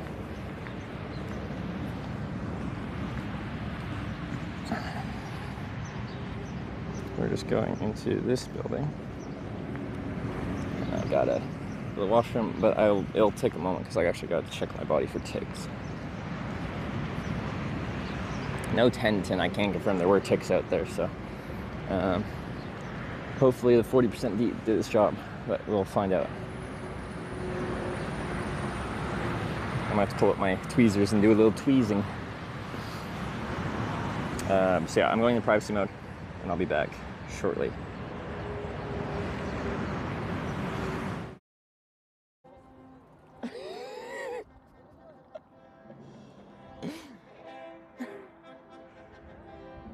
Alright, here we go, the medal awarding ceremony. Alright, here's the cross country. Oh, this is Four Rivers medal. The cross country bicycle path medal.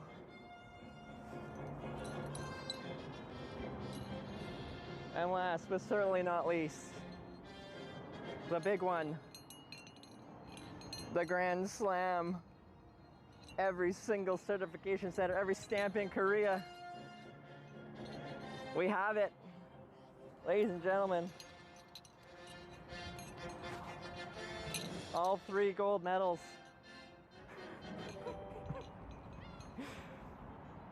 It's been an honor traveling with y'all. Alright. Okay. Cool. Good to go. Thanks again for coming. I really. Oh, the selfie. The selfie here.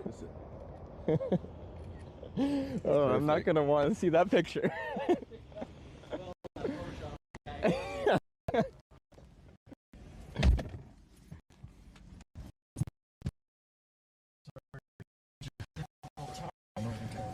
Well, you know, it's all part of the adventure, you know?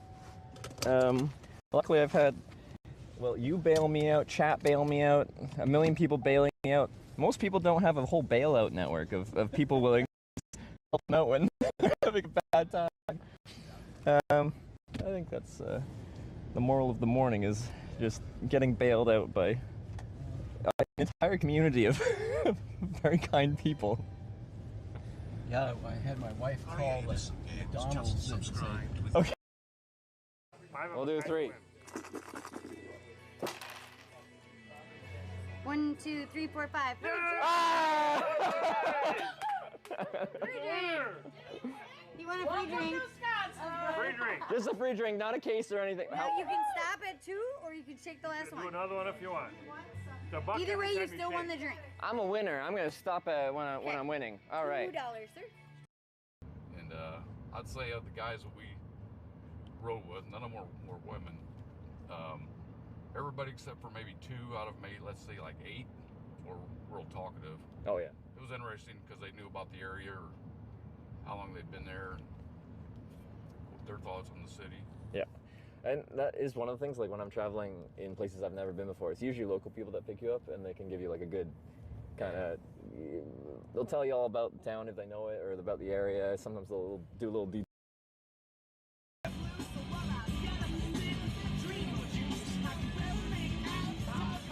Figured I would know it, not know it. They were like doing this, so I figured they knew it. I don't know, but it's got like that vibe where you just like headbang to it, so. You don't have to know it to just like get your head going. You don't know who you got in with me. I'm running from the law. Really? Jesus Christ! Oh, I didn't tell you that. Tell them that ahead. I'm just fucking with you. I'm fucking with you. No, I'll run first. How fast would you run, though? Bob, I feel like you're a track athlete. Where is Hitch right now? That's a great question. When the wall's behind me, I have outran. You're gonna turn left right here where that sign is. Where those lights are? Yes. We want to go to the light. I got you, Bob. Bob? Yo. No, it's 6OB. Spell it. Just like me. You can go in there if you want. Just watch your head going in, and there's a bunch of nails in the ceiling just to watch out for. Okay. Well, you made it real creepy in here. But we're completely unsure if he was already in the house or not, what time it took place, what victims were first or last. They estimated it between midnight and 5 o'clock in the morning. Yeah. And we assume it was the parents first, but if the girls downstairs were first, we think that they were just used to having guests, and everybody had to go clear outside to use the restroom, so they're probably used to people coming in and out. They only used this area for a couple storage items. Definitely weren't checking before bed. Yeah. But, and it gets super hot in here. I can't imagine somebody waiting in here for multiple hours, but. Like, it's legal, but I don't know if it's a good idea. Oh my god, that was a lot bumpier than I was expecting. Okay. Jesus. Alright, well, everyone okay back there? Jeez.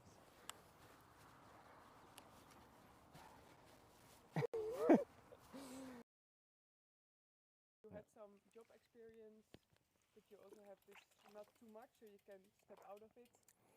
Yeah, I had what I called like my early life crisis. I was doing my bachelor's of business administration in accounting and finance. Yeah. And right in the middle of my bachelor's degree, I got scared I was going to become an accountant and have my whole life set in front of me and be bored.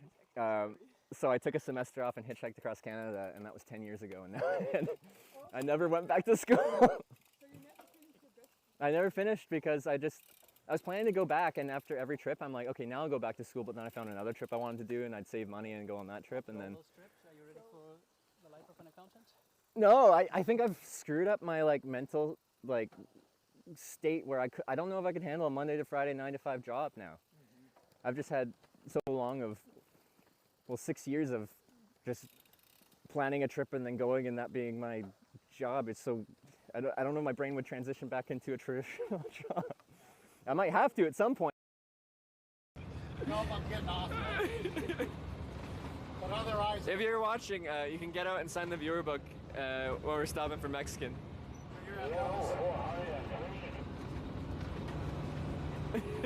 Guys, get up! That's awesome. That is awesome. I can't. If he's on here, I'm gonna shit.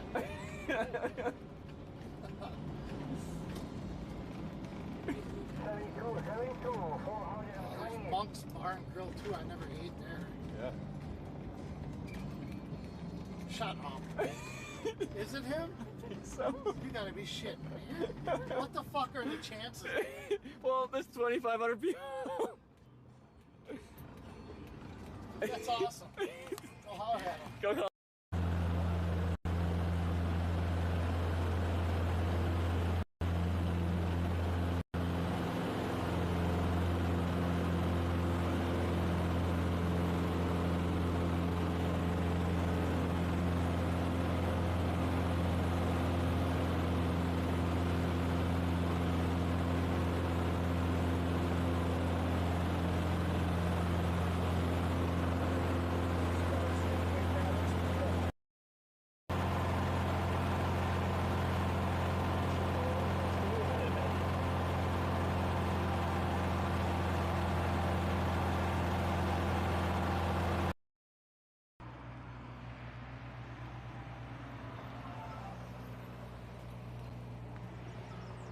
Hey, how you doing? Good, how are you doing? Excellent. Whereabouts you heading to? I'm heading towards Cleveland, Ohio. Cleveland? Yeah. Hey, that's in the right direction for me. That's sweet, man. Before I hop in, so I make a live video documentary about hitchhiking. I have a camera. I don't have to point at you, but it's in my hand. Is that okay to have in the car? Yeah? All right, cool, man. Where do you want my stuff? In the trunk, in the back seat? Here, I can try in the trunk. All right, thanks, man. Always got Ohio plates and everything. Nice. Cleveland. We don't even have to go to Pennsylvania, or well, get out in Pennsylvania.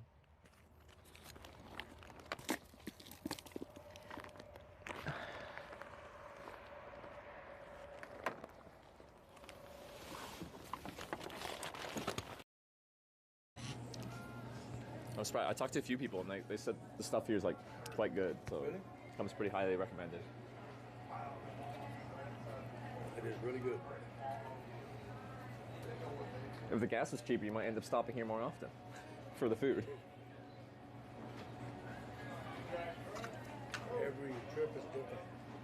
Every trip. It might be the same trip every week, but every stop is different.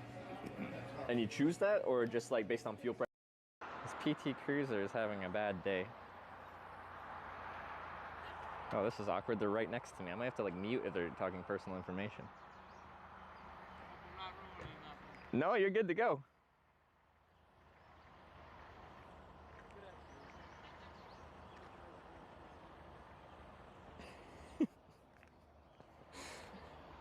Usually when the police officer pulls over next to me, they're telling me I'm doing something wrong.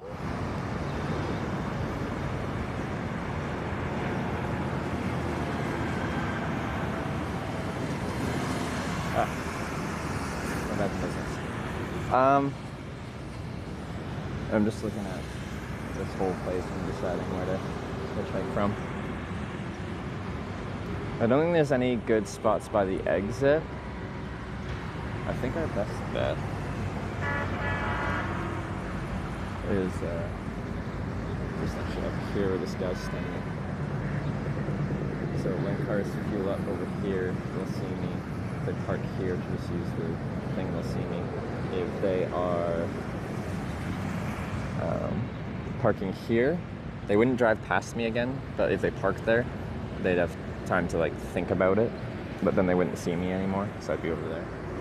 But I can't think of anywhere better, because once I get over here, a lot of people that fuel up and stuff like that, they don't actually come out that way, they just go back out this way onto the Autobahn. So I think by these two signs is probably the best way. What's it count? Yeah, I checked as thoroughly as I could. It's hard for me to check my back well for, I can touch everywhere on my back, I'm flexible enough for that, but if you have like the really small, like this little seed ticks, they're hard to feel with just your hand. And like, there's been many nights where I felt like a bump on my back and I can't tell if it's just like a pimple or something like that, or just a bump. or a tick, and I've been like using the flash on my camera. Anyway, it's hard to use a camera to see what's on your back. Not the best place to get a lift? There? That's easy for people to pull in there. That's fine. And we get good long distance traffic here.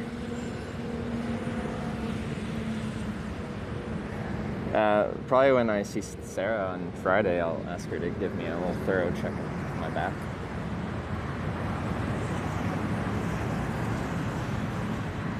Oh, yeah, that's fine. So that car came in there, they drive past me at that little point.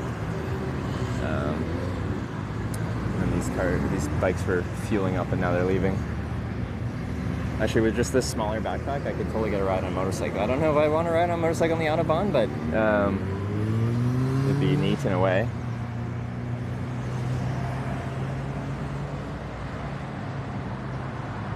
Just to the exit of this, cars and trucks are driving.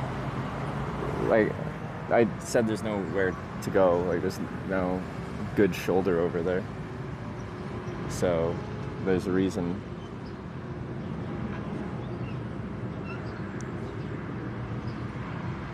Like where that truck just came out, that's the last truck exit. And there just isn't really anything there. It's just a lane of traffic and that's it. There's no shoulder. Purple_turtle. So yeah, there's that white line on the edge of the road. No shoulder. Cavity search long. Yeah, so it'll give me a cavity search.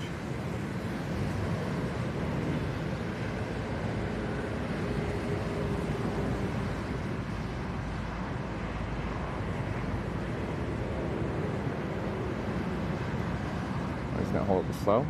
Well, by getting someone to stop immediately in the lane of traffic at the exit of a relatively well-traveled service area, I would be holding up the flow.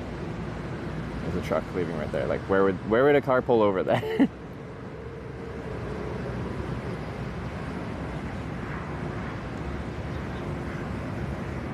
So here I'll still get every vehicle.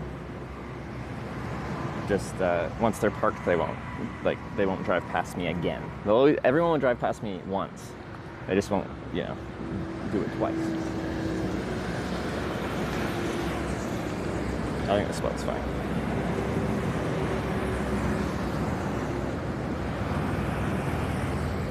So I'll get every car fueling up will see me. And anyone driving through me will drive past me right here, whether that's trucks or cars. So, in my opinion, it's actually a pretty good spot. There's no better spot, so.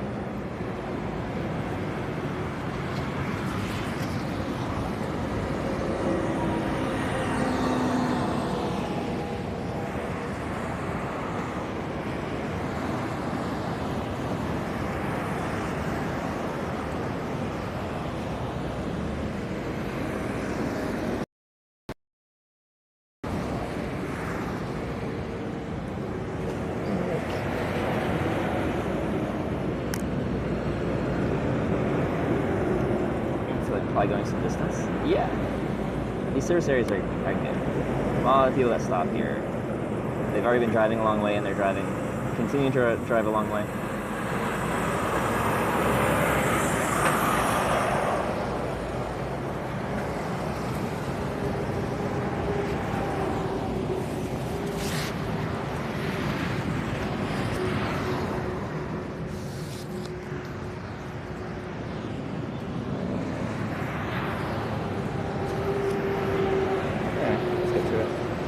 Ford F-150. Weird. It's not a super new one either. It's also not like one. I feel like mostly when I see the big West Coast Choppers sticker on there too. That's funny. Most of the time when I see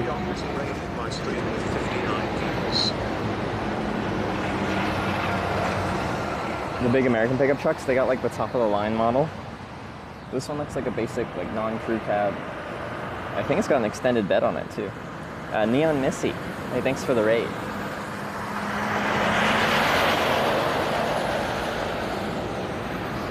Thank you. Anyway, we just started hitchhiking for the day. And now it's Netherlands.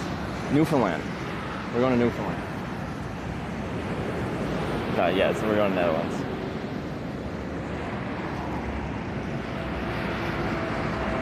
Oh, GPS, yeah, let's do that. Okay. Real semi-RL, start. Should be on.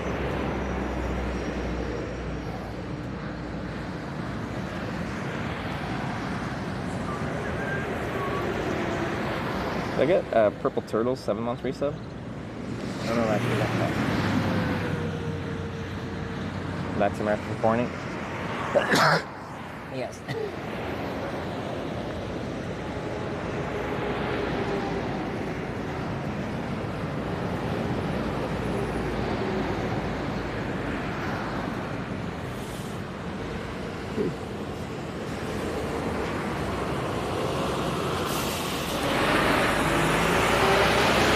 Oh, they're hauling. Man. Allergic to Europe? Maybe it's that.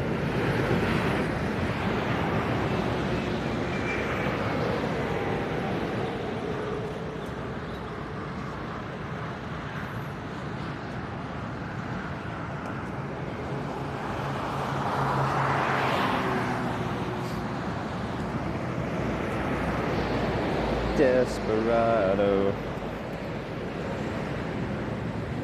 It's a beautiful day so far. It's supposed to potentially thunderstorm though later.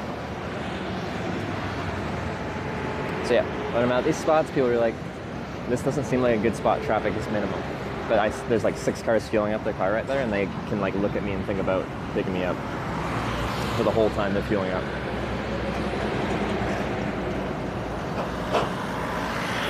I'm gonna look at license plates for a moment here, so that's German. But I think we'll see some other country codes on these license plates. German.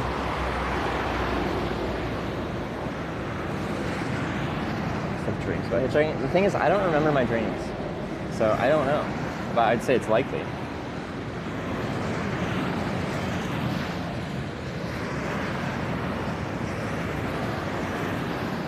Should I penetrate? Yeah, it is supposed to get up to 30 today. It was like 28 yesterday or something like that. And it didn't feel that bad. It felt much hotter when I was in the US. So we'll see how cranking hot it gets. I might rip out the Spam hat today again.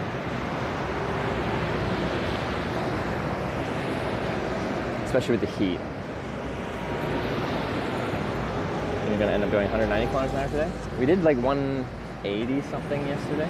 Maybe 190. No, we went like 196 or something like that. I don't know if we touched 200, but I think we were just under 200 yesterday with our I was so surprised when we got the guy who dropped us off here. He was from Boston, of all places.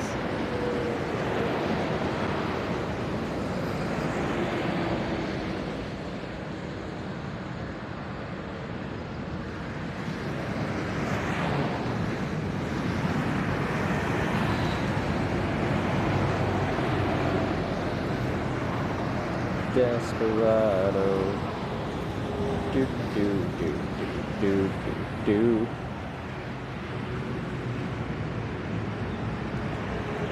Hey, how you doing? What's that? Oh, really? Present?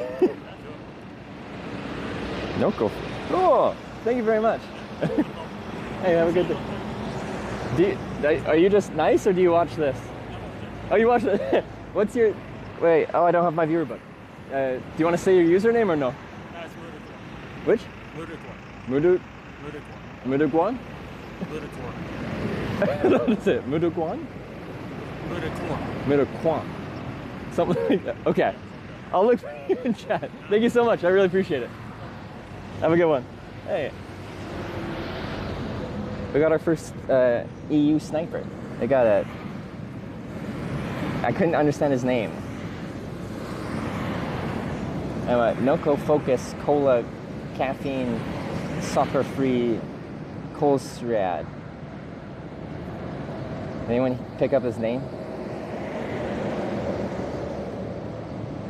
Are you nice to watch Twitch? I didn't know how to ask that. It was not the best English I've ever used. And we are in Germany, so German would be more likely to be used. Anyway. Let's have some water while it's cold. Nice. Wait. Are they Swedish? They got an S.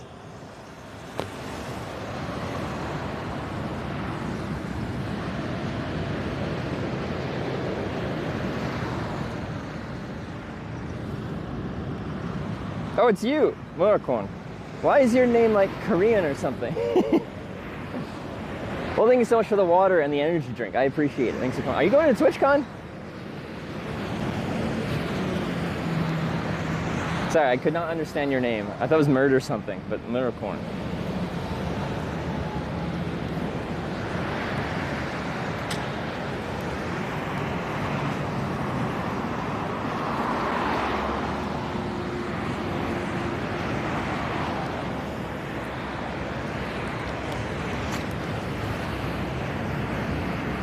TwitchCon we use ride. No, I'm not asking for a ride. I'm just like, they got Swedish plates. Maybe they're driving down to TwitchCon from Sweden. Maybe they're trying to aim for another part more near Netherlands, Munster, Düsseldorf, instead of NL itself. Like, we're not that far from Netherlands now. I don't know where I'd put that super recognizable. Maybe do like Munster, or I forget what the other place was we were thinking of splitting off west at. He's going to TwitchCon? Oh, sweet, man. I'll see you there.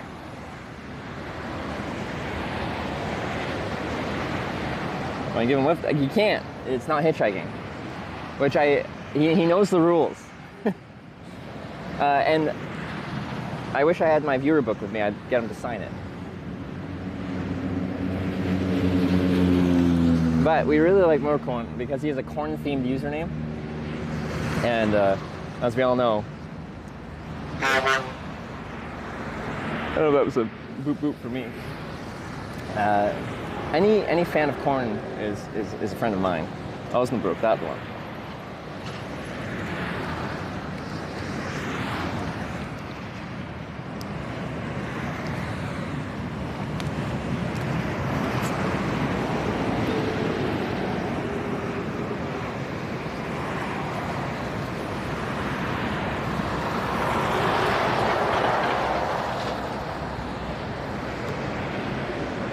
Traffic's better today.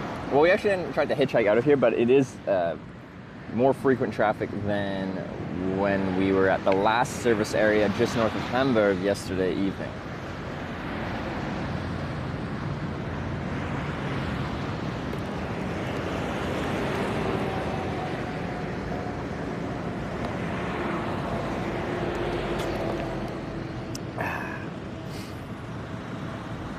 Friend of corn is a friend of mine? Absolutely. Absolutely. We're all corn fans here.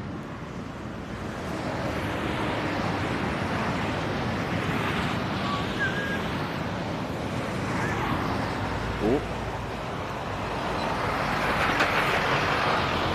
Shade. No shade. Get a hamburger, Hamburg? No. Europeans don't know how to make a good hamburger.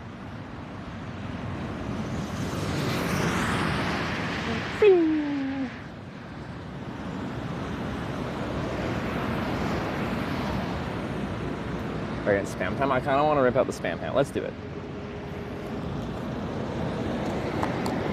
Take that back. No, Europeans suck at making hamburgers. I don't know. They get the patty all wrong.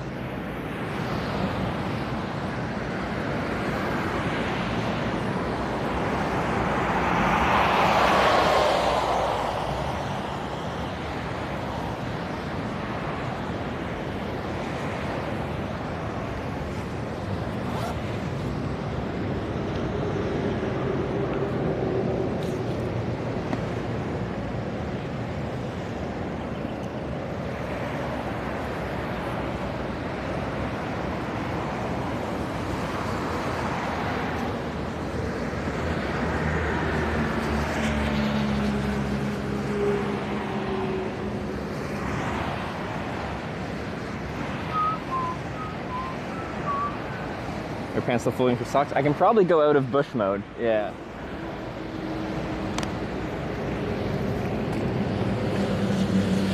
This is for ticks.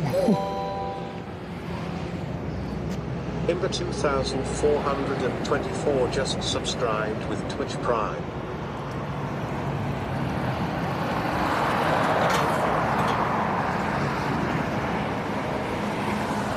Imba, thanks for the fine. Stair slip handlebar bent. Okay, the fact that you just said handlebar bent means she's fine? What happened?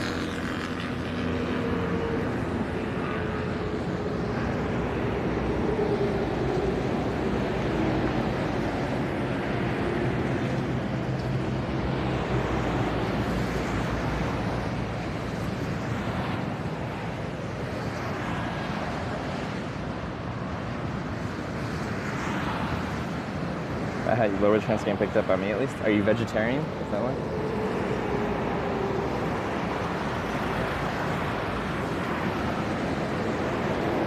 I swear, when I started wearing the spam hat in the US trip, because we went to the spam museum in Minnesota, Austin, Minnesota, I swear my average wait times went down. Like, we started hitchhiking faster.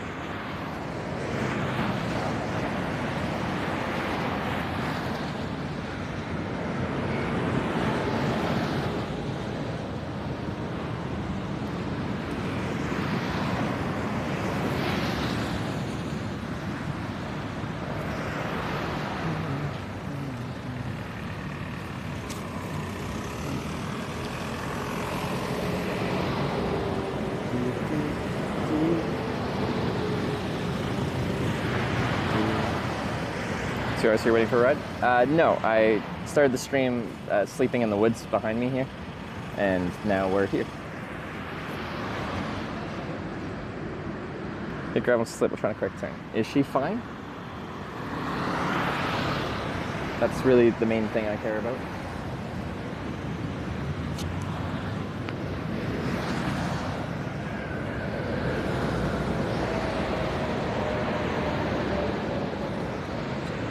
Her knee? Okay. Like, that can be, like, minor, like a scratch, or it can be, like, you lose the function to use your knee. Was it the same knee that she is just slipped and fell on? Opened up her previous scab. Okay, I see. Well, honestly, she'll just look more hardcore at TwitchCon.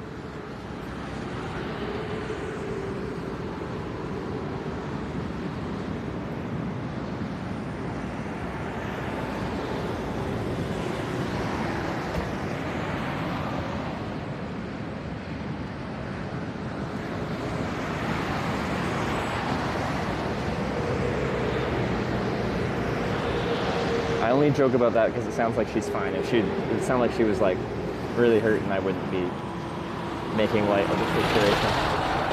But it sounds minor. All of a sudden, big rush of traffic.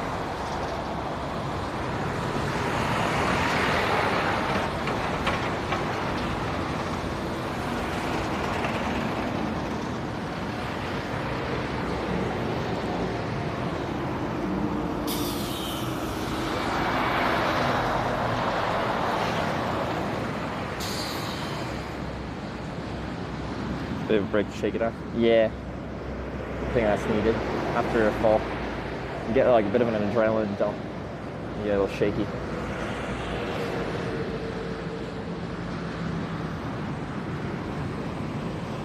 So I hadn't fallen for a really long time, and I just got 2 in a row.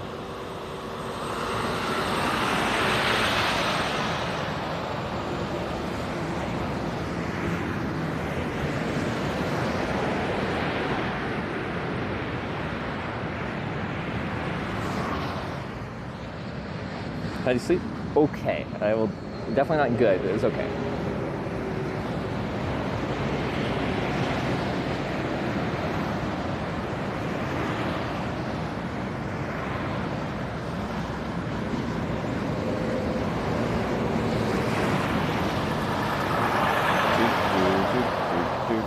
The bugs bug you? I didn't have any ticks on me this morning. I checked pretty thoroughly. I just went to walk them. So that's nice. Because there were ticks, because when I was talking to Sarah on the phone, a tick like crawled across my the screen of my phone, and I just saw the outline of it, like the silhouette of it. I'm like, is that a tick crawling across the screen of my phone?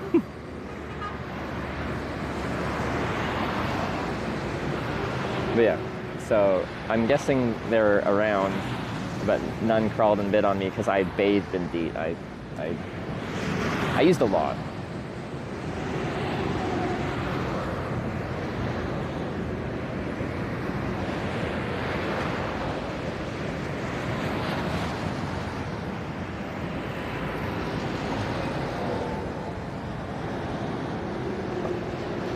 This van here has Dutch plates.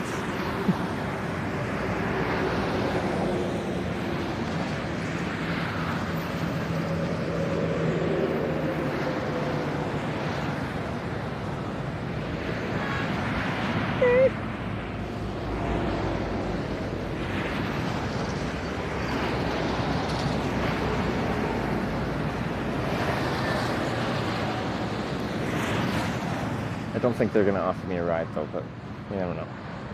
It's a polite way to decline a hitchhiker. Just wave as you drive past.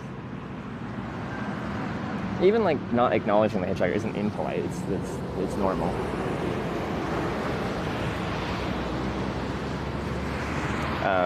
But yeah, just driving past and giving like just a nod of acknowledgement is more than enough.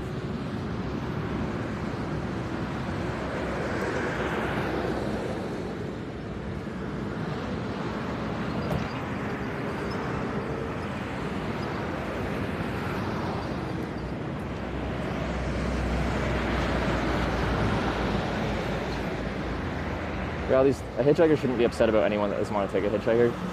That's the majority of people in the world. There's nothing wrong with not wanting to pick up a hitchhiker. In fact, it's the rational choice.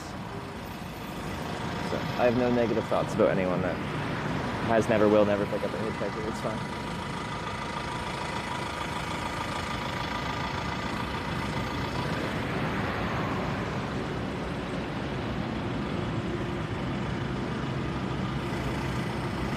Languages now? Just English and Canadian.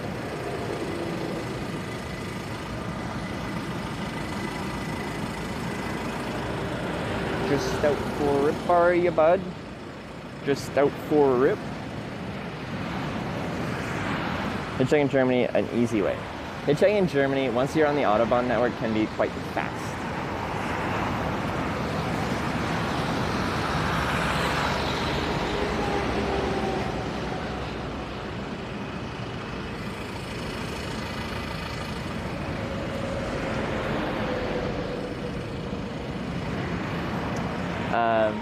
Getting out of cities like that can be difficult, and the on-ramps and stuff like that aren't really like good. They don't have like wide shoulders and stuff like that, so you can kind of get stuck.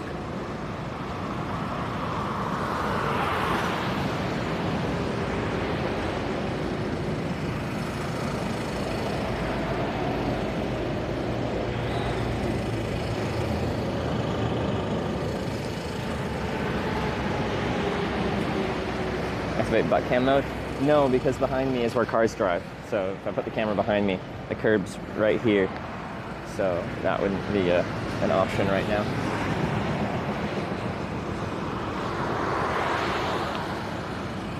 In front of me is the only place we can go.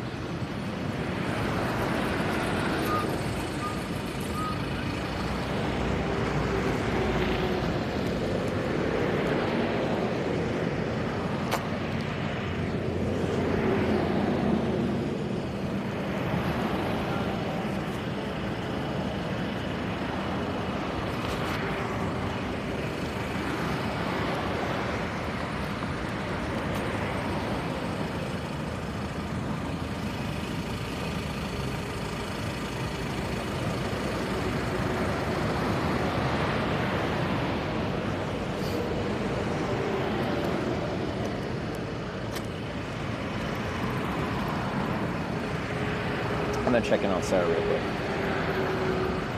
I'll have my chat for just a second. Oh, that's not Sarah. Clicked on the wrong name.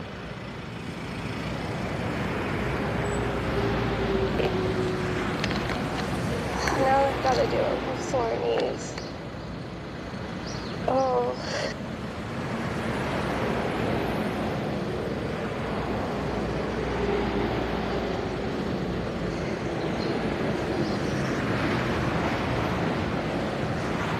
other knee hurts as well. I kind of hit both knees on the ground, and I hit the same elbow again.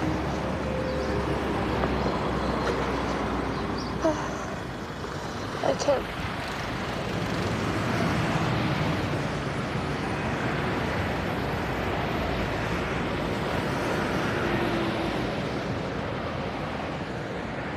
Sounds a little rattled. One sec. Power off.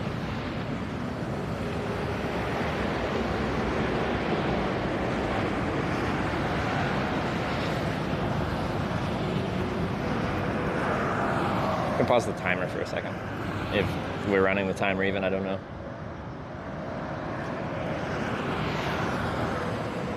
If she picks up, she might not notice.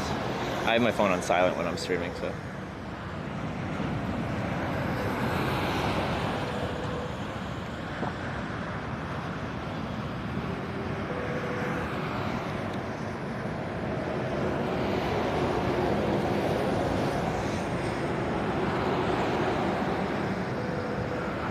Yeah, I don't think she's gonna pick up.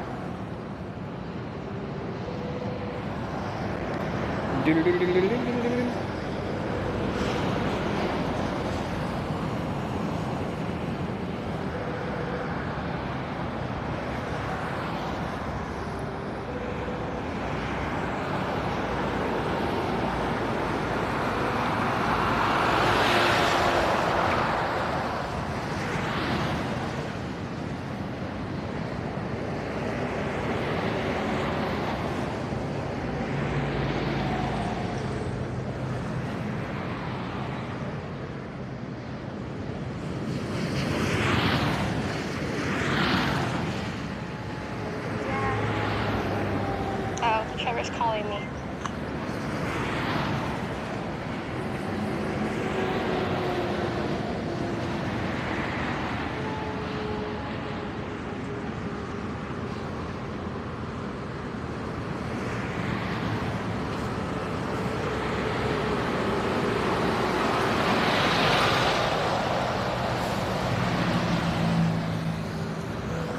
She called me back, but I missed it because I'm on silent.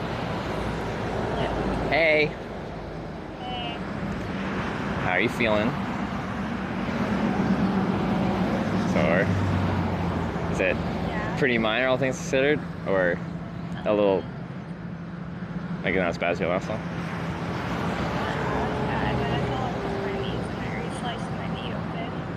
Oh, like you tore off the scabs and stuff like that? Yeah. Oh. Do you have like wet wipes? Is that a sanitary way to deal with that? Oh. I need like water. Yeah. One second. You bent your handlebars.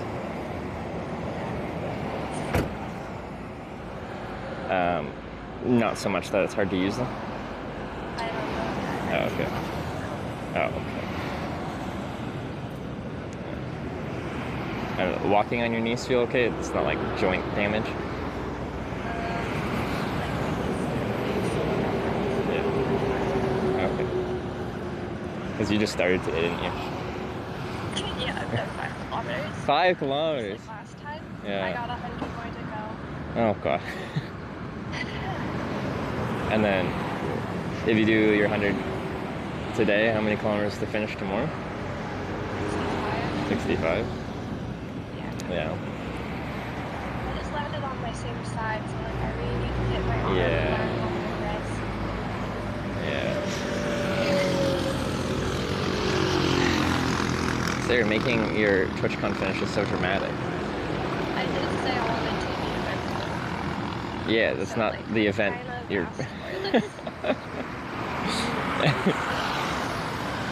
Well, sounds like you're still powering through. So you're a champion. You've done so good on this trip, and I know this trip hasn't always been the trip hasn't always been kind to you in dealing with crap weather and then a couple late falls. So that's not really nice, but have you considered type 2 fun? Yeah. You have, that's good. So I'm okay. Oh, and there's a cat too. Okay, so you got an emotional support cat, and you are considering the type 2 fun of this. See, double the cats, double the fun. So that means looking back at this trip, it'll be even more like memorable because of the challenges and the pain you went through to get there. Yeah. You think those will scar up? I guess like you scraped up a healing knee, so it's likely, isn't it? Yeah. Yeah, battle scars. That's cool. Battle scars. You're gonna look real cool. Yeah. The cats are in love with us. Oh, that's perfect. Oh, nice. See, the cats just know. Sarah just needs a little bit of loving right now. And they're there to provide it for you. Nice. Well, you better get hitchhiking so I can see you. Yeah, and you better get riding when you feel up to it. Like, you don't need to rush. Of course, it's early, but yeah. But I will probably talk to you tonight, and we'll see you tomorrow. Okay, bye.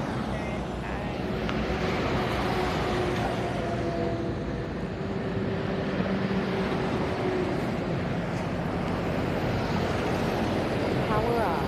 Battery high. Your device is connected. Okay.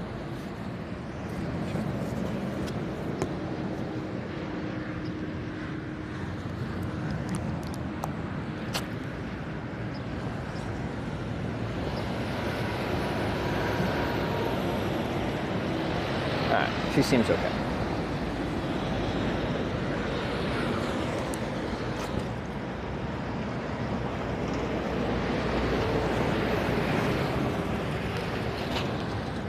Yeah, you can turn the timer back on. We're back to hitchhiking. I didn't even know if it was on or paused or what the situation was, but yeah.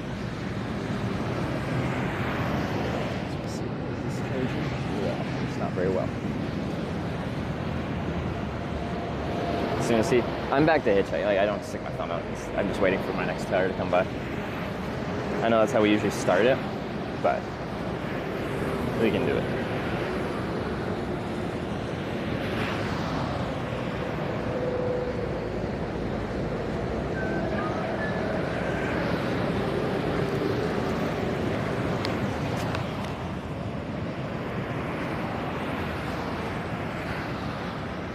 Well, this guy might come by spraying herbicide or whatever in the cracks of the brick here.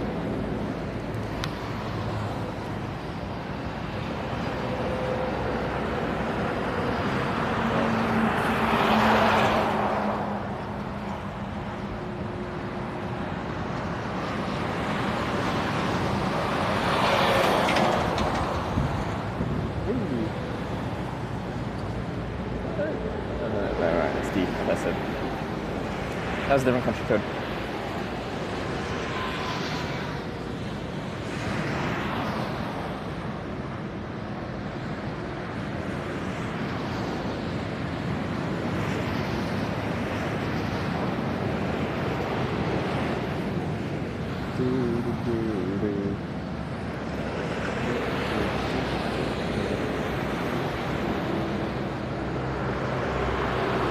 Oops. I was reading chat.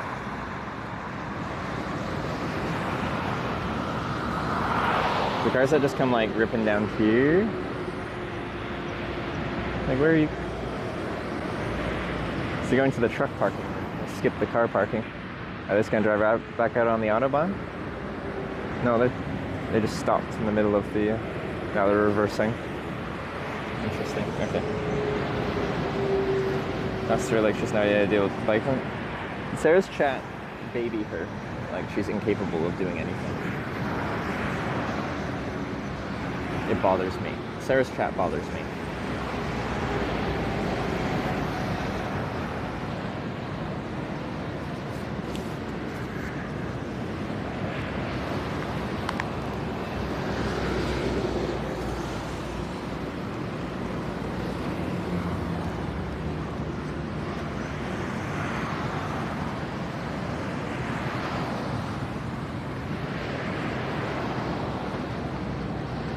I have to move my stuff for this guy spraying herbicide.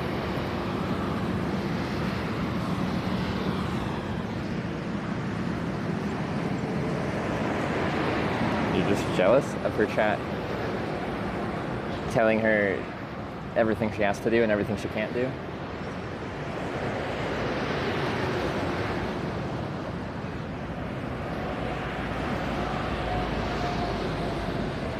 I feel like I spend a lot of my time talking to Sarah, telling her all about what she can do and what she's capable of, and her Twitch chat is just sitting there telling her what she doesn't know and what she can't do. It's just like, I think it's a really negative.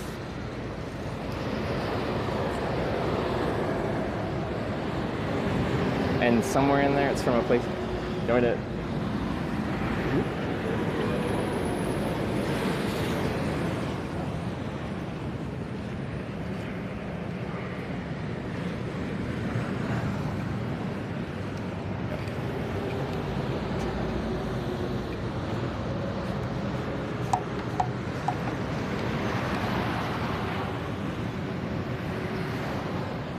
Okay, all right.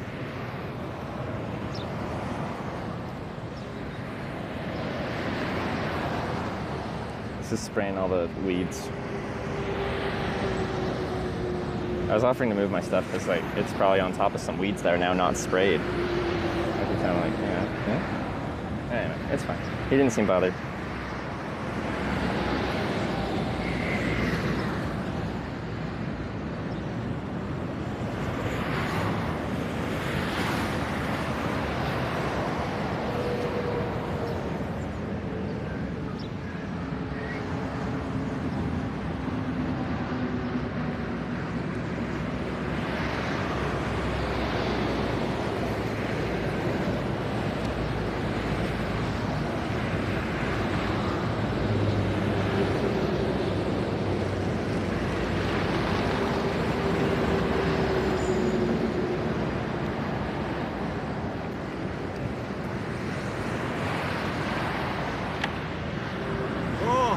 Holland, ja. Was bist du? YouTuber? YouTuber and Twitch TV live. Twitch TV live. Yeah. Schön. Hast From- du hier geschlafen? Hier? In the. War gut? That was good. Yeah, it was good. Nice weather. That's the guy that I dropped my sausage in front of yesterday.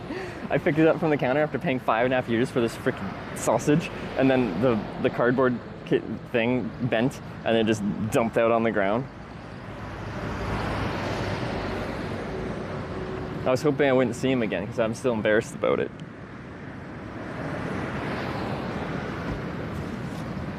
I'm a little traumatized from that experience.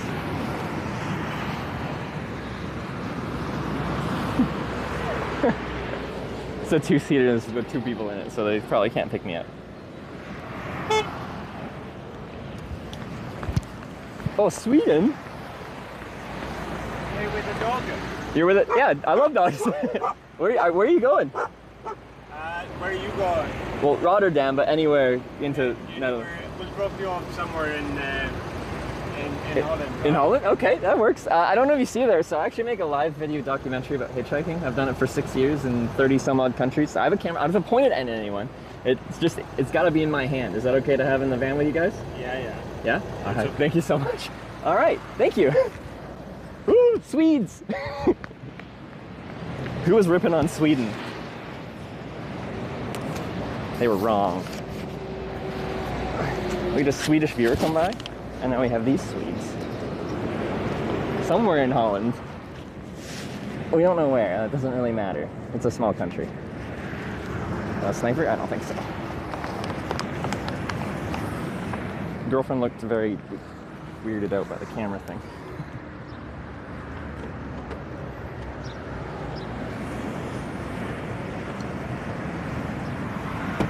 Okay. Ooh, dog, hi. Okay. Sorry. So we'll just touch Netherlands. I don't know if that works with you. I mean, we'll enter Venlo. Venlo. Let's see. I'm sure it's good. It's a small country, you know. It's a small country, so you should be able to get from there. Anywhere from there, yeah. Then, so which highway does it go into? No, is that on? It's the one that goes to Essen, north of Düsseldorf. North of Düsseldorf. And, go through Venlo and. Let me see, Venlo. Maastricht. Maastricht, där är jag. I know of Maastricht. Okay, in south. Yeah, okay, no, that's good. Yeah, Rotterdam's in southern Netherlands anyway, so. No, it's awesome. Sweet. What's your name? Trevor. What's your names? Hi, Trevor. I'm Hannes. This is Sophia, and this Hannes, is Sigge. Sophia, and Sigge. Yes. Nice to meet all three of you. And you're from Sweden? Yep. That's right. Right on. Sweden. All right. Here. And where are you from? I'm from Canada. Favorite country? Your favorite country? Sweden is. I have a lot of favorite countries. Favorable attitude towards Canada. All right. Well, yeah, I feel lucky to be from Canada. No one really hates Canadians, so, so it's not a bad country to be from. Swedes of the Americas.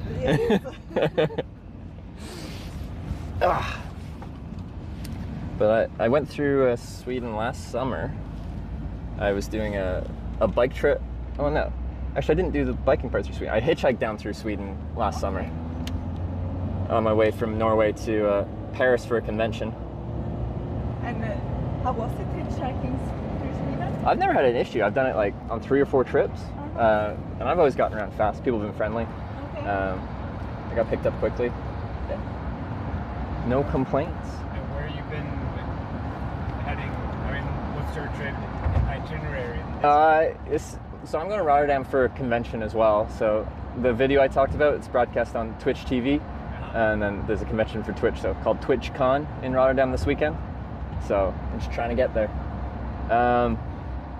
But I was just doing a hitchhiking trip across America, and I flew into Denmark a couple days ago. And then I've just been hitchhiking down from there. It's been a bit of a hassle because my airline lost my luggage, so I actually have like a small little fold-up bicycle that I used to like ride around town, and then I fold it up and hitchhike carrying my bike and stuff like that. It's kind of fun, but I don't have that because it's lost somewhere. They apparently know where it is. It's gonna get delivered to my hotel in Rotterdam, but we'll see when it actually happens. Where did you spend the night? I camped in the woods behind that service area last night, but I don't have my tent because British Airways lost my tent, so I was just camping rough, yeah. Luckily the weather was nice, so, and I just bathed in DEET because there were definitely lots of bugs out. And what kind of trip are you guys on? We're slowly making our way down to Spain, southern Spain. Oh, nice. Got family there. Yeah. So our daughter flew ahead. Yeah. So she's there. She's there with her grandparents. Yeah. So slowly, how long are you planning to take down there, or are you just playing it by ear? Like, yeah, we don't really know. I don't travel with much of an itinerary usually either. I find it more relaxing that way, more fun. It is. Yeah.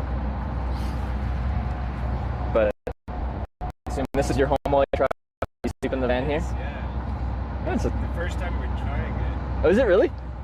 How's it going? I mean, it's working out really well. I really love it. Yeah. No, it looks like a nice van. It's a good size. Yeah. And the bed fits both of you all right?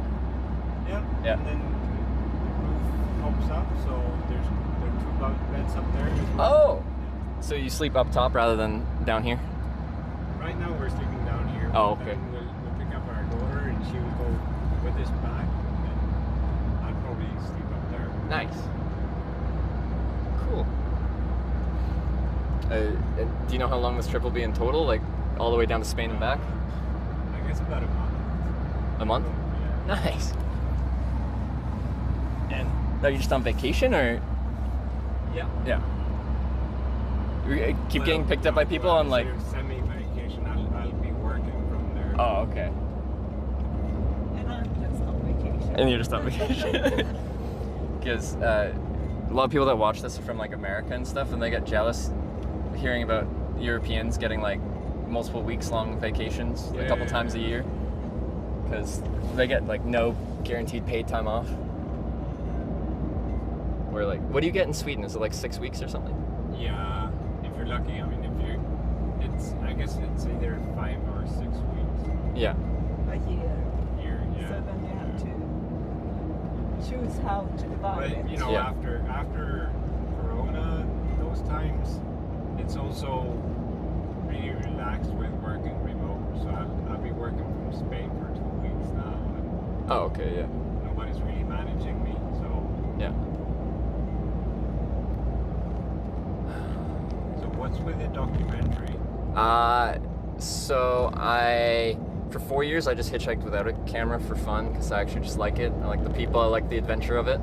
And then I thought the most authentic way I could show what hitchhiking was like, because not many people do it anymore, was to just broadcast all of it and not edit it. It just is what it is. Oh, you're broadcasting this now? Yeah, yeah. So it shows what a day in the life of someone hitchhiking actually is, without any like bias, any editing being done to it. And you know, when I'm waiting 5 hours for a ride, that's part of it. When you get weathered out and you're just getting soaked by a rain or thunderstorm, like that's part of it. For better or worse, I just show what it's like on a day-to-day basis. Now, during the pandemic, I started bike touring as well, because hitchhiking was too social. So now I mix it up where I do like a bike trip, then I do a hitchhiking trip, then a bike trip. So like my trip before this was the US hitchhiking trip, but before that was a cycling trip through Korea. Cycling trip through Korea? Through Korea. Yeah. Okay. So they have a fun little program where like when you get there, they have like a cycling passport with like 80 different destinations on there, and they have like these little phone booths with custom stamps in there. And if you go to every single one in Korea, like all 80 whatever of them, they give you like a gold medal at the end. To certify. I got the gold medal. It's called the Grand Slam Tour of South Korea. How long did that take you? It was like 3,000 plus kilometers. Like South Korea's a small country, but you kind of have to hit like every coast, every point. Jeju, like an island off the south coast, and you got to go like everywhere. So it was a lot of cycling, but they have great cycling infrastructure. So it was actually really nice. Was it beautiful? Oh yeah, no, like, yeah, South Korea was a beautiful place to travel through, and it wasn't stressful or anything like that. Like I've rode across Canada and you're just riding on the highway, which doesn't feel that relaxing. Yeah. But there it was nice. The landscape was great, whether it was the coastlines or going through the central parts. Most of the central parts, they followed river valleys. So you're just like cycling next to a beautiful river valley for honestly the majority of the trip, which I really can't complain about. So how many people are watching this as we speak? 1,500 right now. What? But yeah, no, yeah. Seriously? Yeah. Just watching some dude hitchhike from Canada. Slow TV. Yes, exactly. So I only learned that phrase last year. I did a cycling trip from Belgium all the way up to Nordkapp, Norway. And like in Norway, slow TV is a big thing. Yeah, it's a big thing in Sweden too. With this, there's this show with elks. With elks. Yeah. So they're I don't know what they do. They're just crossing the country, I guess, and they're these stationary cameras. You just sit there and watch, waiting for an elk to appear. Is it live? Yeah. Yeah. Oh yeah. No, it's cool. Like, because I've heard of a few different ones they've done. Like there's that kind of famous ferry that goes all the way up the coast of Norway. They'll just do a live stream from there. Actually, the year I did my bike tour, NRK, like their national news and radio, whatever, they did a live bike touring thing, like a few different bike segments, like live streamed throughout Norway for Slow TV. They did a hiking stream one summer where they just live streamed hiking through some nice trails in Norway. I felt like they copied me because I started my bike trip first, and they up with it. Yeah. How long have you been doing this? What's that? How long have you been doing that? 6 years with the camera. Yeah. Started in 2018. You're basically a professional trekker. If I had any business cards with me, I'm out right now, but it says my name, Trevor Danlock, and then my title is professional hitchhiker. I only have that because I thought it'd be funny. I was hitchhiking this precise route many times. Oh, you have? Yes. Copenhagen, Paris, back and forth. Did you like have friends in Paris or something like that you were going to visit? Living in Paris. Oh, you lived in Paris, okay. And how'd it go for you down this route? I mean, I had a few rough nights, but it was okay. Like, I also didn't have a tent. Oh, so you were camping rough, like, yeah. So I almost always have a tent. It's like my peace of mind. Like, if I have my tent with me, then if I run out of daylight and I just need to try again tomorrow, I can always just put my tent up somewhere. Yeah. But British Airways has not let me have my tent back, so I was just sleeping in the dirt.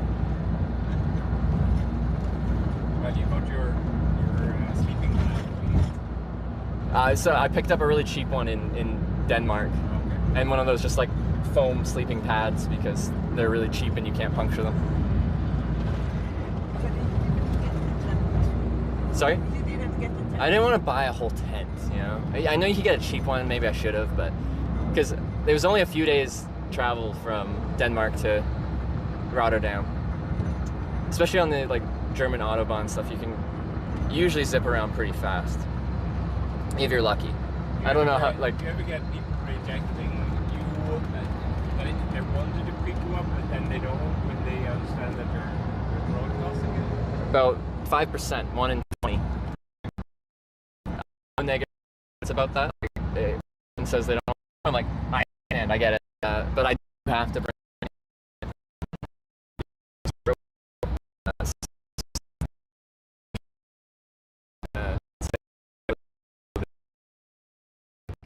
Anyway, see how long it takes.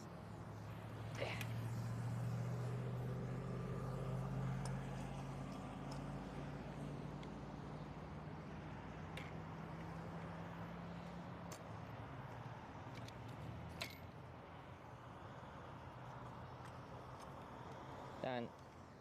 How long?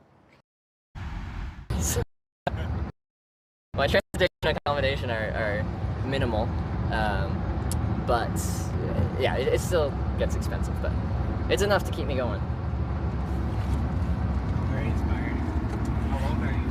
I just turned 30 last week. No family.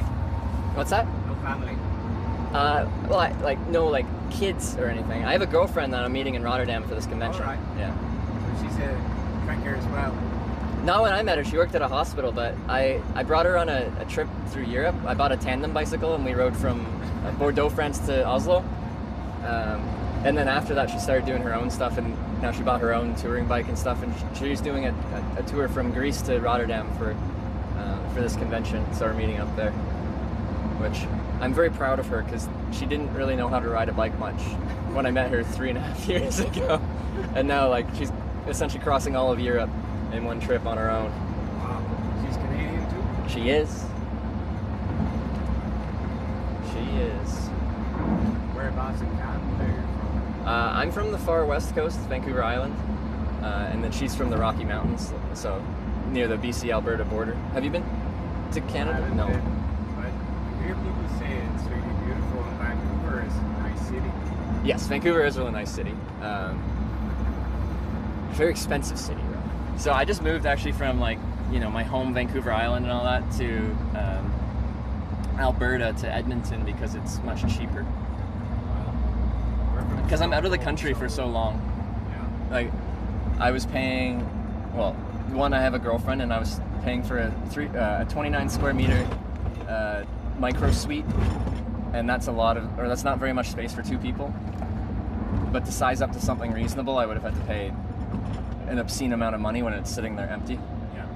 So we moved to a cheaper city. Just if it's empty 6 to 10 months of the year, why would I want to pay a lot for a place? Where do you keep them? You not rent it out? Airbnb?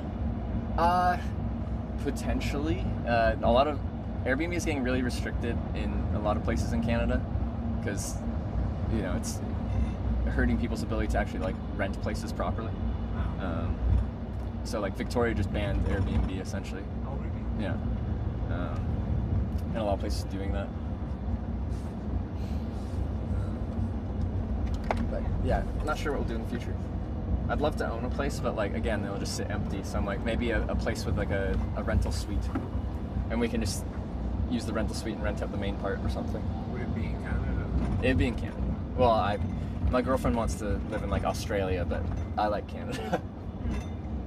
She did a 2-year like working holiday there, and she's fallen in love with that country. Yeah. And she's not from there. No, she just did 2 years living there, just to explore.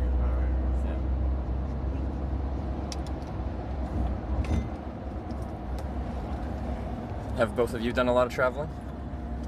I've done a fair amount of travel. Yeah. Lived abroad and traveled a lot. Yeah. Not so much lately, you know. Settled down with kids. 3 kids. Kids change things, don't they? 3 kids and a dog. Yeah. It's hard to wander the world when they change things in a good way. I mean, I was pretty much living your lifestyle up until maybe 30. Okay. And switch tracks. What triggered it? Was it like your first kid, or like what changed? It was, I mean, it was a perfect storm of first kid and first job, proper job. Yeah, yeah. Somewhere to live and entering psychoanalysis. Yeah. Which sort of ties you down to a spot. Yeah.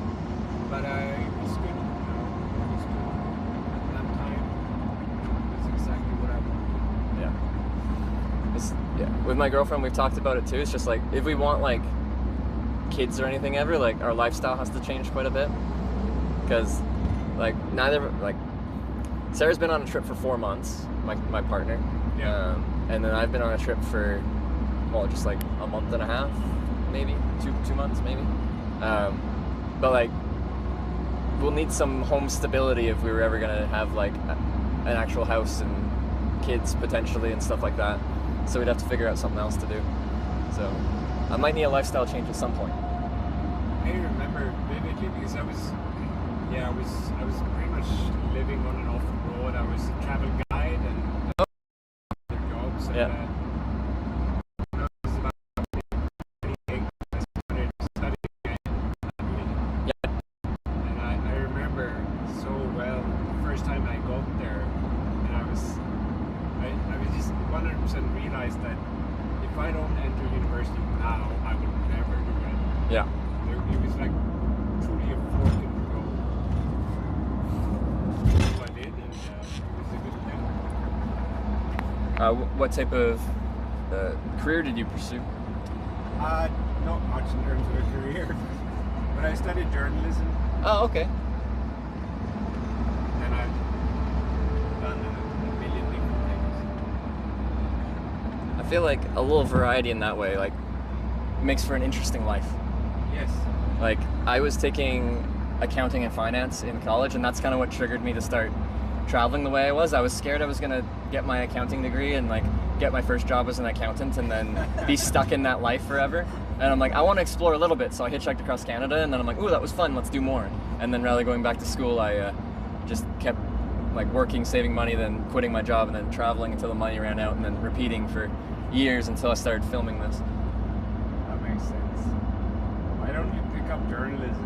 You're halfway there. Yeah, because, well, the whole purpose of this was to show what it's like to hitchhike, a day in the life of someone hitchhiking. So, Well, like, I mean, that's journalism in a way. Journalism is to show what editing is like. Yeah. But do you think the actual education for journalism would be beneficial? I loved it. Yeah? It was the best fun I've had. For every single course I took in those 3 years, I was traveling during it though, so I mean, I didn't take everything, but it was just amazing. Yeah. I really liked Like, what about it? Well, if you're a creative kind of person, you get to create in so many different modalities, right? Yeah. And even just writing, you get to write reportage, you get to write in different formats and genres. You get to find your voice. Yeah. Then next thing, you get to programming or radio or television. Mm-hmm. Was there a specific direction of journalism that interested you the most? Whether it was writing or... I was always a writer, but then I ended up actually doing a documentary as cool. sort of the final thing. Yeah. And the whole program as such was geared towards media production, so digital media. And yeah. So that was fun as well.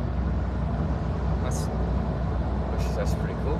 Did you ever do much of the? Well, you made a documentary for your final project. Yeah, and then I did end up sort of working as a documentary filmmaker for a while. Oh, cool. What kind of projects did you work on? Like, what kind of documentaries? So previous to that, I've been a peace worker, you know, and so I've been living in the Balkans. Yeah. And Northern Ireland, Israel and Palestine, all over the place. So I sort of built on that experience, made a documentary about 3 people in former Yugoslavia and their experiences of the war there. Yep. So 3 teenagers basically in different parts of the country, and they're all artists. And, yeah. The sort of their craft was got them through the war. Mm-hmm. So it was that story, and then from there I made 2 other documentaries in Eastern Europe, Belarus, and Estonia. Yeah. All of that. Like similar things, like kind of like finding interest or particular people and telling their story. Yeah, just no voiceover, no me in front of the camera, just basically narrating what's in front of the camera. Oh, okay, yeah. And and I got them sold to the Swedish Broadcasting Corporation, so they were all broadcast, and I got paid for it, but it's, you know, it was your model is probably more viable. Like it's like starting a YouTube channel, in that like when you start a YouTube channel, you will have like no viewers and no followers and stuff like that, and as people slowly just find your channel, they might follow it, and it starts to naturally grow from there. So like on Twitch and YouTube, it's like the vast majority of people are broadcasting to no one, like next to no one watches the content, and therefore there's no money in it. Yeah. But like if you just enjoy producing the content, whether that's editing for YouTube videos or just broadcasting live for Twitch, then you're having fun, but you'll need another job to make a living. Yeah. I just saved up a couple months' expenses and was like, I'm gonna go hitchhiking and show people what it's like and just see what happens. And within 2 months, because my travel expenses are so low, it just became financially sustainable. Because like, I don't need any kind of big production team. I don't need staff or anything like that. It's just one man and a camera hitchhiking. Because most stuff like that, I feel like you need like quite a bit of startup capital to like take the time and produce something larger. This is so simple. You can just go with day-to-day expenses. What's the audience you need in order for it to start generating any kind of it depends. Like some people do, I guess this might sound weird, like a good job of monetizing their channel, and they can make like a living with an average concurrent viewers of like 100-ish kind of people watching, like average people watching. Most people need more to grow their channel quite a bit more to make it financially self-sustaining.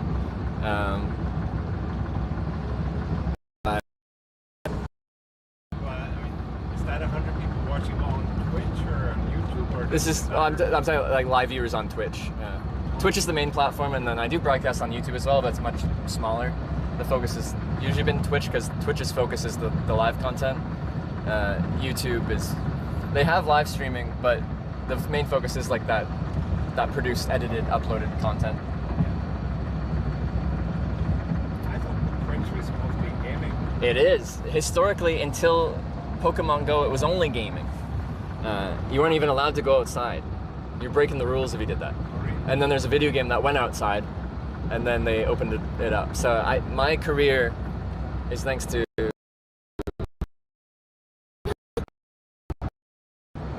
But yeah, it's the biggest live streaming platform in North America. There's even bigger ones in like China and stuff, I think, but... Which American? Yeah, San Francisco based.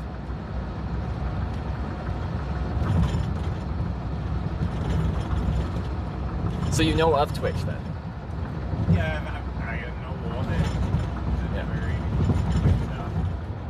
I need to check it out now. How do I find your channel? So my channel is just called Hitch, H-I-T-C-H. So since you know what Twitch is, yeah, if you just Google even Twitch Hitch, you'll find me. I got lucky with a good username.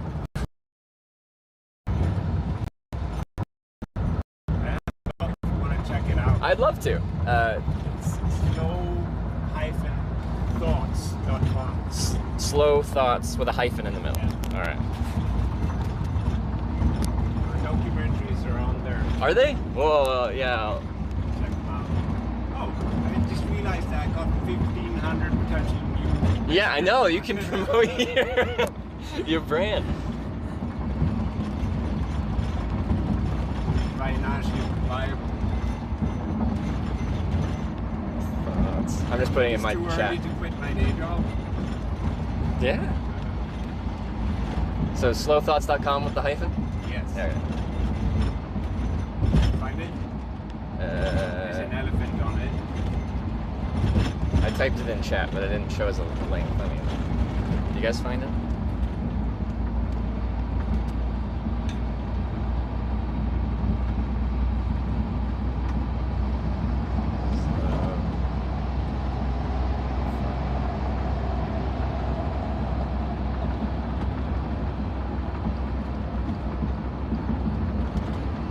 People say, yep, it works. Yep, with an elephant.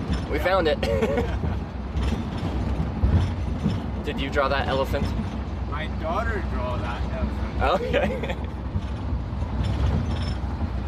It's a nice looking elephant, isn't it? She drew it when she was like 5. Yeah. Is it?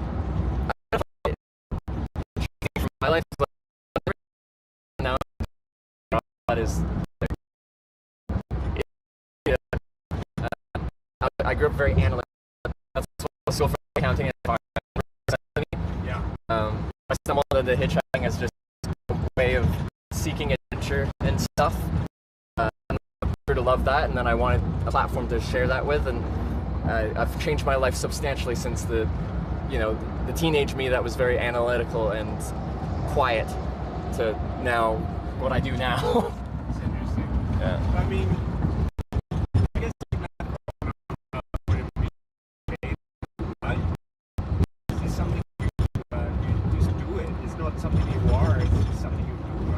But to some people, it comes much easier, right? Like, you sit in art class and they're like, draw something. And to a lot of people, that is like, well, what do you mean something? Like, I don't know how to pick which thing to draw or paint. And to other people, their mind just runs wild with it, and they'll create whatever. I was the former, where I'm like, what do you mean draw something? Give me a direction. Give me a task list. Yeah. I've gotten much better at just running wild with my thoughts in that way, but it's taken a long time. This great book. You like books? I like books, but I can't say I've been reading much for the past several years. Well, I'll tell you, you should pick up this book. Yeah? It's called The Artist's Way by Okay. Julia Cameron. Julia Cameron. I think it's called The Artist's Can you look it up? Way. Someone search that, The Artist's Way, and then I can look it up later. Speaking of creativity. Yeah. As a habit. Creativity as a habit. That actually would be good for me to read, I think. I found it very good. Yeah. So you read a lot then? I do. Yeah. I do.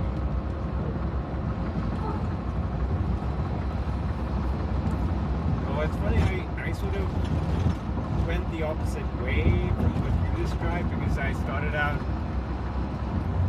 pretty much a hippie and creative, and now I'm in tech. In tech, that is a big change. And you know, I'm working at this technical university, and I'm working with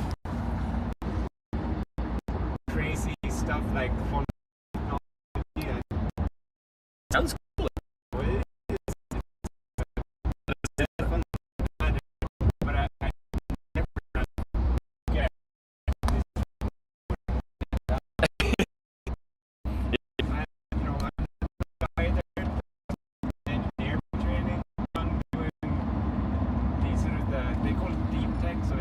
Research-based technology. Yeah. So lots of AI and quantum and space and some crazy stuff. I love it. That's pretty cool.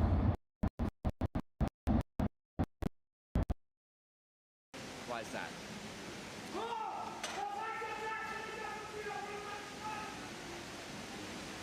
What?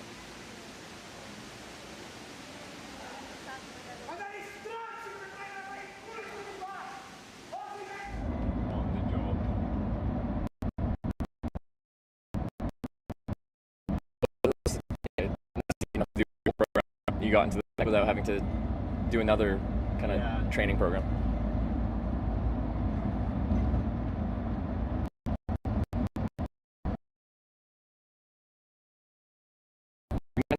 While we're driving, I myself front window as we're going.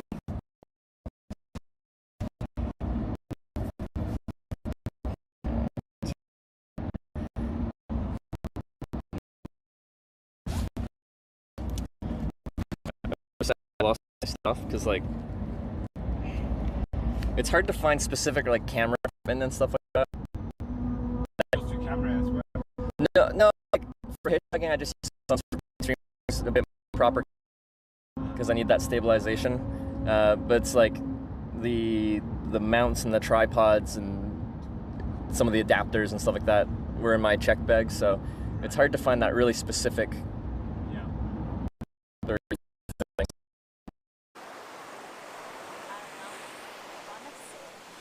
Sit? What do you want to do? Want to play in the water. Play in the water. Oh, play in the water. Okay, we can play in the water. You guys get wave ASMR. Unless, like, I don't know. I don't know what to do about that.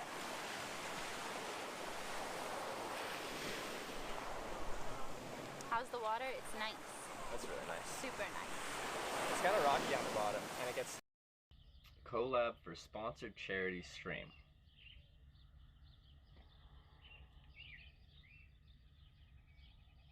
I didn't respond because it feels weird to get paid to do a charity stream. And they followed up. Just want to follow up here. We have a budget of $10,000 for this. Are they offering me $10,000 to stream for charity?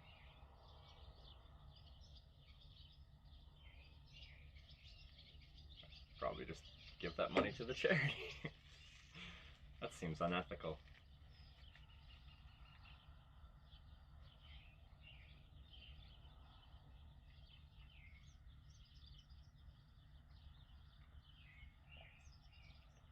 It just seems like there's something wrong with that. I feel like they're not going to get $10,000 out of me doing a sponsored charity stream. Thanks. Oh, hey. Oh, sorry. Get off? Yeah. Alright. I tried. Gotta reset it. I also got throat punched a little bit. Just a casual throat punch. It happens. We're good? Alright. Cool. So $1.50? Yeah. Sure. To get to a spot where I can appropriately hitchhike. Where in Europe everything...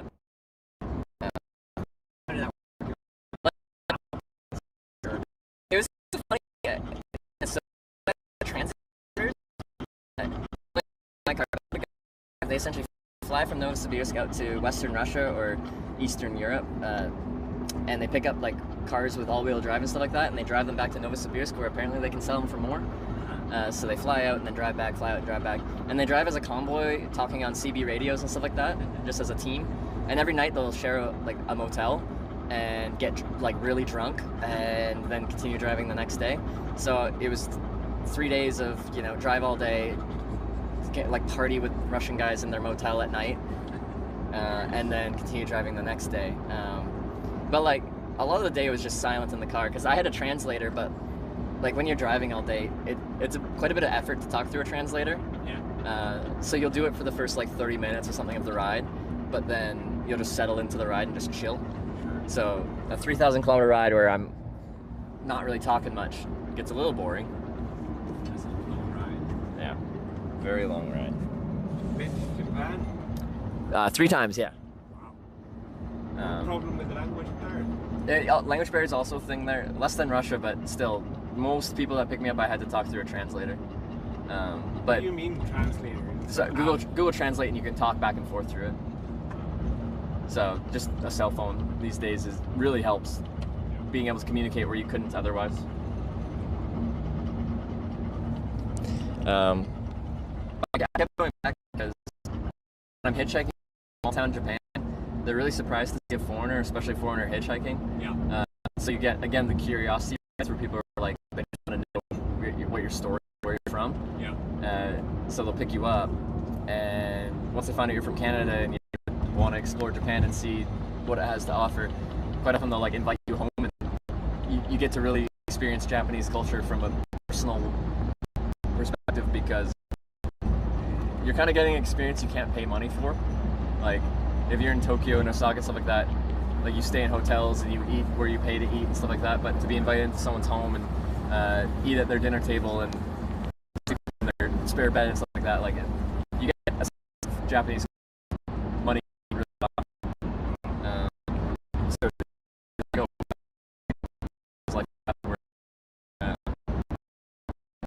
a lot about a culture that feels foreign to me. 3 years back, and I had never been, but I would love to go there. Yeah. Well, it's one of my favorite countries. We dropped sub. I'll bring this over.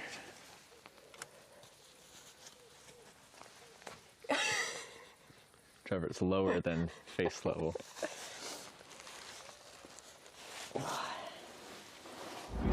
What it is, I guess, to some extent, it's an aesthetic thing, but it's also a mental thing, I guess. Yeah, I guess I could see that. Okay. I'd never put that together, but yeah, I can see that.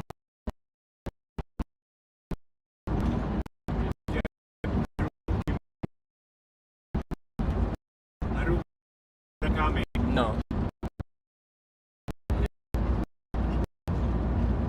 Japanese writer living in Hawaii. So he's about Japan. Great novelist. Yep. There's this one book of his called it's something with burnt color in the title. I can't remember now. Mm-hmm. And that book is about this Japanese Nordic thing.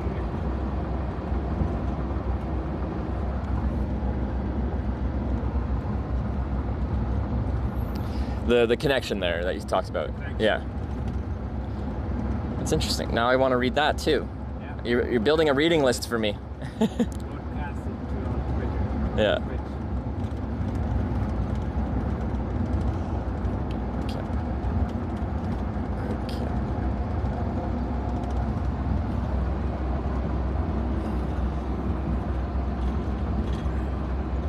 You've been to Rotterdam? I have a few times. Only once where I went into the city. Other times I was like sticking to the coast, which is more like the shipyards and stuff like that, like the ports. Big industrial city, Yes, isn't it? very industrial. I like it quite a bit because like Rotterdam is like the modern version of the Netherlands, and then Amsterdam is the historic version of the Netherlands. Yeah, museum. Yeah. Because well, Rotterdam was destroyed, right? So they rebuilt it from scratch pretty much. So you get to see a modern perspective of Dutch society and infrastructure and everything like that. And then Amsterdam is that historic architecture, infrastructure, everything, but modernized it. So I think it's cool to see both sides of it. And then after, where are you heading? So once I get my little Brompton bike, me and my girlfriend are gonna do a race from me on my Brompton, her on her fully loaded touring bike, from Rotterdam to Belgium to a friend's place. And then we're gonna either fly or take a train to the French Alps and do some of the famous bike climbs, but like on rented road bikes. Because she's in like great physical shape. She always complains that I have an unfair physical advantage when we're biking together. Just being a guy, I guess. But right now I'm not in touring shape and she is, so we want to cycle together when she almost certainly can beat me. So we're Brompton too? No, on that we'll rent. You rent lightweight road bikes, so they're better for climbing. Thinking about getting a Brompton. You are?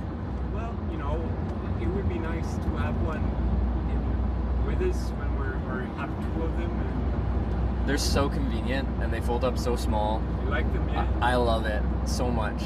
And like for me, as a bike, is it? It rides much better than I thought it would. Keep in mind, so like the wheels are like 16-inch instead of 28-inch wheels, so you feel the bumps more. Yeah. So like if you're riding on a rougher surface, especially gravel or something like that, it's a much rougher ride, but the actual handling characteristics I find are pretty enjoyable from a cycling perspective. But yeah, if you're on any rougher surface, you'll feel it a lot more. But no, like I think it rides well. It folds so quickly. Like when I was in the US, like it's like 10 seconds to fold it from cycling mode to, I call it shopping cart mode, where you kind of half fold it, but you still have the handlebars sticking out and you can push it around like a shopping cart. Yeah. And no business denied me entry with my bike being pushed around like that, right? So, then you can attach to a bag to it and use it as a shopping cart, like properly. Oh, really? Yeah, so they're become expensive though. They are, yeah. That's the one downside. For yours? So I got not the cheapest C line. I got the P line, which is a bit lighter, and then I can get it with a 12-speed drive chain, which helps just for touring.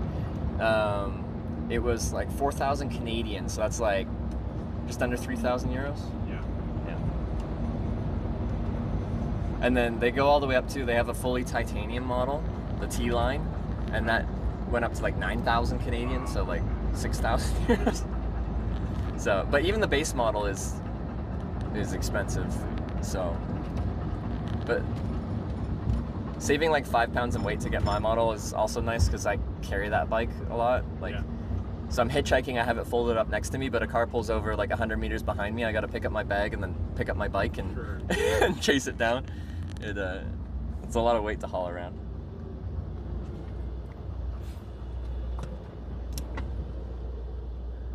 So where in Belgium is your friend?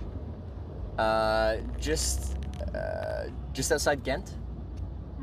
We were last year in Bruges, I think in English, right? Yeah, in Bruges. Yeah, That's beautiful. Bruges was nice. Yeah, I was there last year too, actually. Okay. With my girlfriend, we did a short ride together. No, I like it. I like Belgium quite a bit.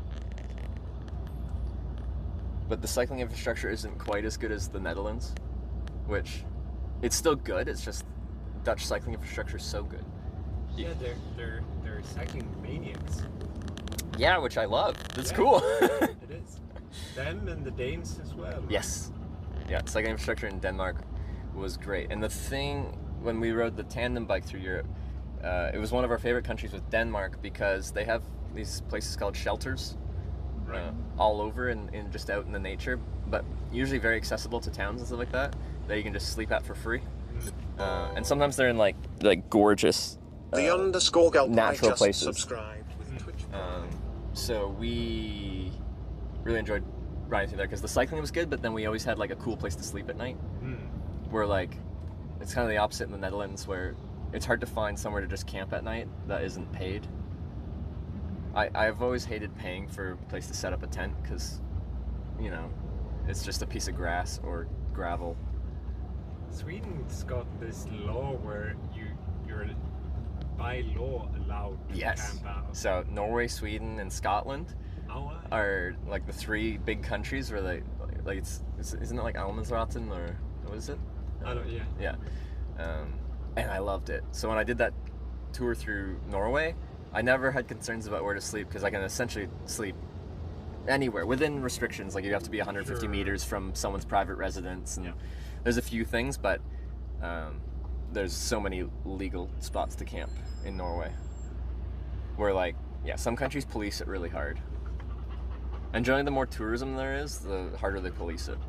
So like, when you're on the coast of Spain, they're pretty strict about it. Yeah. Because it's all built up resorts and stuff like that, and they don't like seeing tents. You haven't been to Sweden then, have you? A few times, yeah. You have? Yeah. So, quite often, yes, several times I've done trips like to and from kind of Norway and connecting through Sweden. My first trip through Sweden, I flew from like Shetland Islands over to Bergen and then hitchhiked up to Trondheim and east into Sweden across to Sundsvall, down to Stockholm over to like Malmo and into Denmark that way. Is it Malmo, right? Yeah. And then a few other times I've just been up and down like the bit of west coast connecting, like crossing from Denmark and then going up the west coast to Oslo into Norway that way. So I've done that corridor several times, hitchhiking and biking. But do you keep tabs? How many countries have you been to? I have a whole country list. I think it's at like 40 countries hitchhiked in, and then another few that I've been to that I haven't hitchhiked in. Probably like 45, and then I've broadcast in 32, I think. But on like all continents? I haven't touched Africa or South America. So why is that? You think it's dangerous? So my impression on that is there's places that would be totally fine. There's places that totally wouldn't be fine. Yeah. And you have to do like your own research to make sure you make the right call on where you should be and shouldn't be. Yeah. And I've, for most of my adult life, been a fly by the seat of your pants, like just go kind of guy, and I haven't done the research, so I feel like it'd be irresponsible for me to go without the research, and I haven't done it. Yeah. So I haven't done it yet. The other thing is now that from a broadcasting perspective, I rely on a competent cellular network to broadcast off of. Yeah. And I don't know how well the streams would hold up in rural areas in a lot of these countries. I saw Starlink's now got this station that you can put in your backpack. Yeah, they're coming out with the Mini. I think it's actually out now. Yeah. So I'm quite curious about it because I plan to do a bike trip first with running off of Starlink. Because I did that trip up to Norway I talked about last year. I was towing a trailer behind me with a 225 watt solar panel on it, and the goal of that trip was to make it all the way to Nordkapp without ever plugging into like a power means outlet, which I did, and it was to learn how to wire solar panels to batteries and do all that. So we're just gonna hit it at speed, and then I'm gonna crank it down to the low gear. We'll see how much our momentum carries us. Well, I don't know this much speed, because it could have a harsh edge. Sarah, no! And the other ones, they keep going back and forth, and whether they will actually like lock it out of use.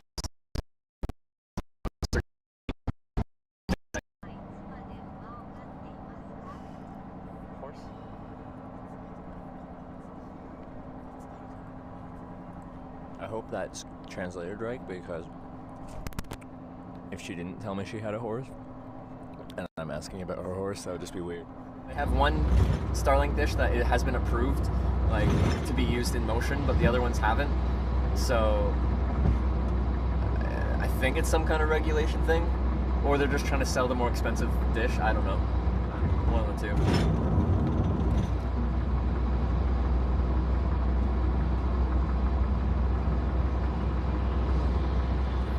It's funny because when I made these 3 documentaries and they were broadcast, all 3 of them. The 4th one that I had in mind and started planning would be something like this. It'd be me and a friend of mine going through Europe in a van and just broadcasting the trip. Live or just like doing the whole thing and editing it down into a concise kind of story of some sort? Yeah, something like that. Okay, yeah. This was back in the 90s. Oh, okay, yeah. I was gonna say, okay, in the 90s, yeah. So it would be documented, but it didn't happen. But now I'm living part of it. But yeah, from a van perspective now, you can do a lot of cool things because it's much easier to power things and mount things to a van. Yeah. Actually, when I was in the United States, I did like a collaboration where a professional storm chaser picked me up, and they have like a Starlink satellite dish on their storm chasing van. How can you be a professional storm chaser? They actually get paid from like news organizations to use their live feed and their clips when they do find storms and stuff like that. So like there is monetization there. He has another job. It's not like, I don't think he makes 100% of his living from storm chasing, but it is part of his profession is storm chasing. But yeah, like they have the whole like tornado alley and stuff like that. So he does tornadoes and hurricanes, but a lot of the year it's tornadoes. USA gets more tornadoes than any other country in the world combined, or like all other countries in the world combined rather. And they're very fascinated by it. I mean, it's very big. It's a big thing entertainment-wise. The storm chasing, like with it all being live, they're pushing live feed to multiple news organizations, like their RTMP where they push the feed to. They can tie into at any point. So if they find a storm, they kind of put out a blast to everything, and then all the news organizations have essentially a live video of a tornado if it's there. So then they can put out like a local news broadcast being like, there's a tornado, here it is, here's a video of it, you should actually like seek shelter.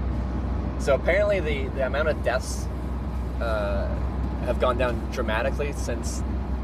Okay, so it's useful. Yeah, so it's actually useful from a safety perspective because when there is a tornado, there's a good chance there's a storm chaser right on it, telling exactly where it is and how big it is and what direction it's tracking. So, and then people have like video evidence from their home being like, here's the tornado, here's a video of it, you should probably like find somewhere safe to go. Chase storms for one day, and like we found thunderstorms with no tornadoes, but like I feel like entertainment wise, like, or just like how my brain works wise, like hitchhiking is a very slow paced thing a lot of time. Like I'll stand there waiting for hours and be fine with that. Storm chasing is also kind of like that, because like you start the day and you kind of like, there's a forecast and stuff like that, but thunderstorms kind of just like summon out of nowhere. They just pop up. And you have to wait for them. There's a whole lot of waiting, and then they start popping up, and you start chasing them down to like find a good storm and see if it produces anything. But I think there's a lot of like crossover and the things you have to be comfortable with and entertained by to enjoy storm chasing versus enjoying hitchhiking. So I had a good time. It was fun, even though like we were just driving around chasing thunderstorms. Hitchhiking works in the US? Yeah, my average wait time's a little bit longer than Europe, but I've caught probably in my life, like in one hitchhiking trip in the US, I did 311 rides because I went to all 50 states in 2018. But in my life, I've probably been picked up like 700 times in the US or something. So I go back and hitchhike across once a year to a convention in California. So. What's your top 3 favorite states?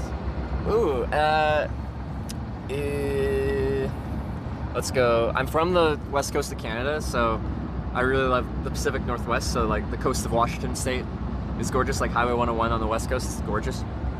It's rocky, it's rugged, it's very wet because it rains all the time, but like with that constant rain is just some beautiful nature that a lot of places don't have.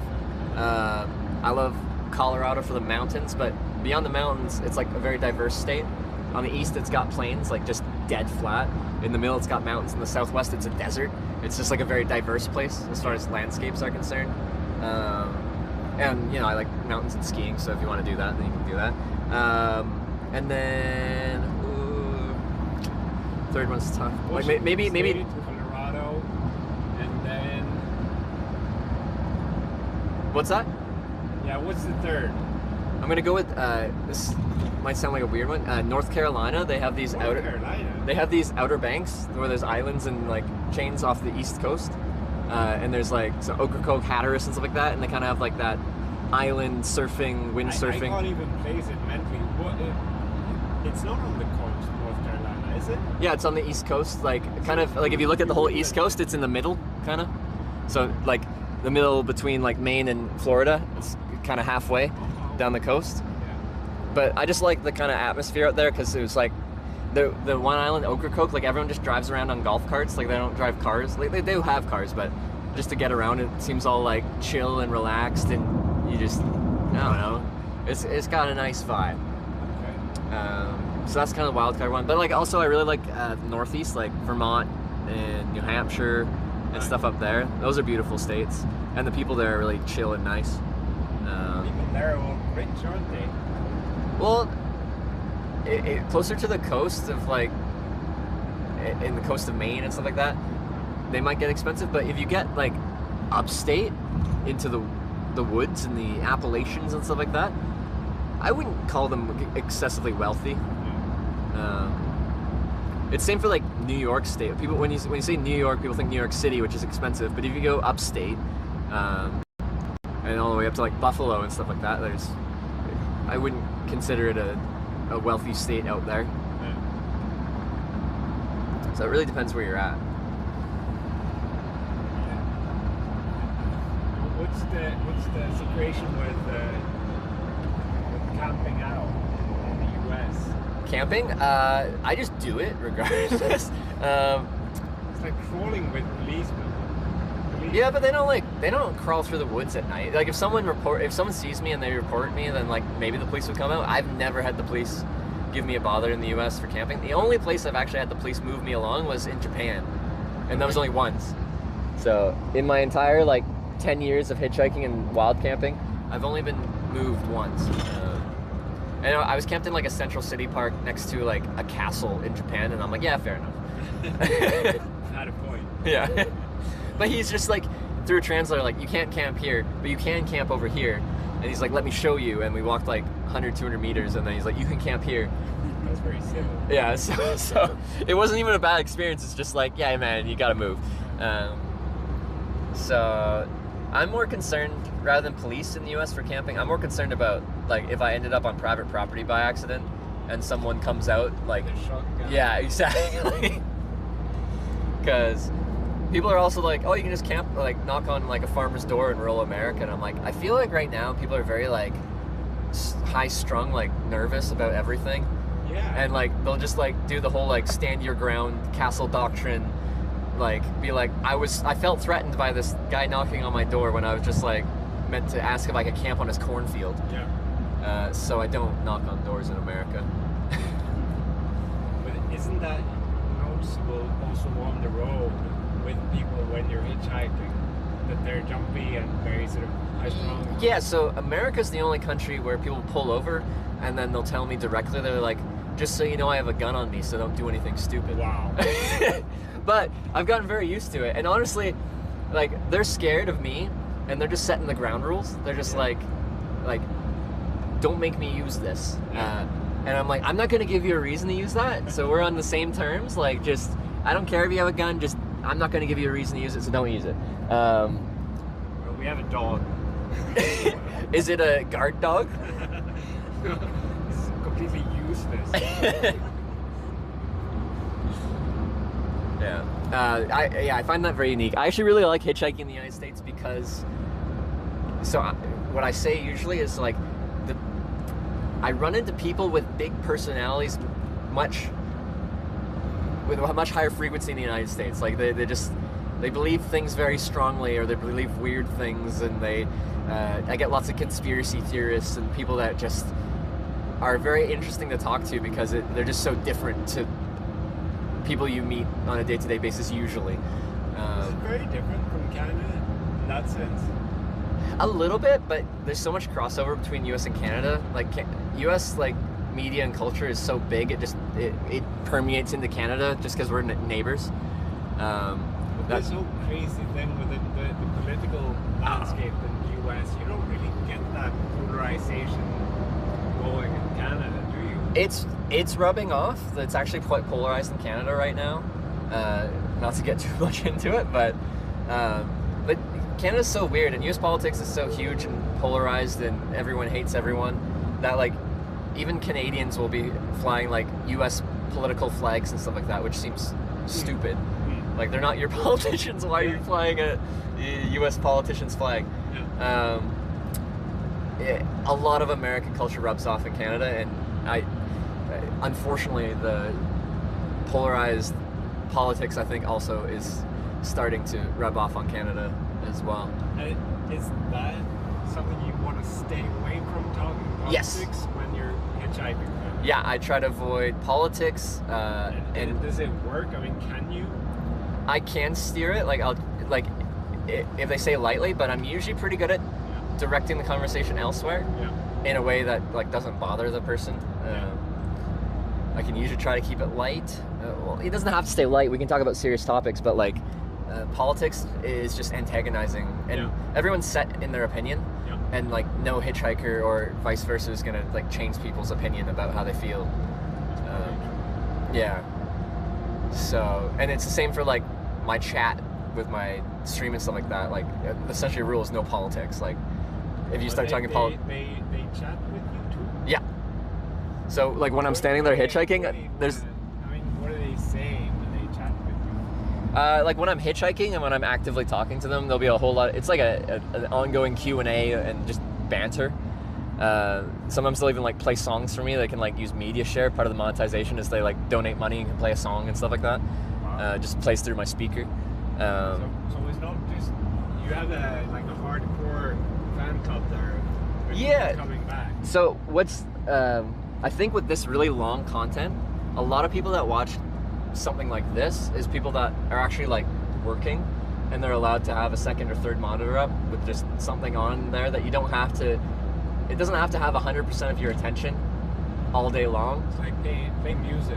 Yeah, just having something in the background that you kind of just have there, and people seem to like it. Get to slowly see the update of the day of traveling, and when something interesting happens, it might capture 100% of their attention, and then it gets back to just the status quo, and they'll go back to work. Or it's not always work. Sometimes people just have it up on a TV at home as they're like taking care of their kids or just living their life. It's just on somewhere, and they can tune in throughout the day and just see the progress as it happens. Do you never switch the camera off? Well, when I go to the washroom, my goal is to show a day in the life, and I would say the goal usually was from tent to tent. So for my tent in the morning. At night. Yeah, I don't. Well, I try to show where I'm camping, like the decision-making process of where I'm going to sleep, because I think that's kind of an interesting part of hitchhiking for me. If you're camping, you can do a hitchhiking trip without camping. That's fine. It's still hitchhiking, but I like camping. Looks like you're camping out tonight? Maybe.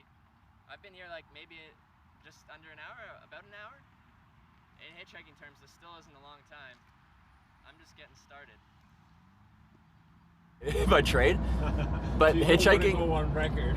No. The thing is, like, once I started hitchhiking, like the whole thing with hitchhiking is it's like the whole point is like there's no money exchanging hands. Yeah. And as soon as I started earning revenue from this and it became kind of my job, I just was kind of like, if the money doesn't hit zero, then I'm doing fine. Yeah. Because as soon as I start to think about this from like a business perspective, I start to like it less. Yeah. And then I don't want to do it anymore. Because now I'm thinking about hitchhiking from a financial perspective, and that feels wrong.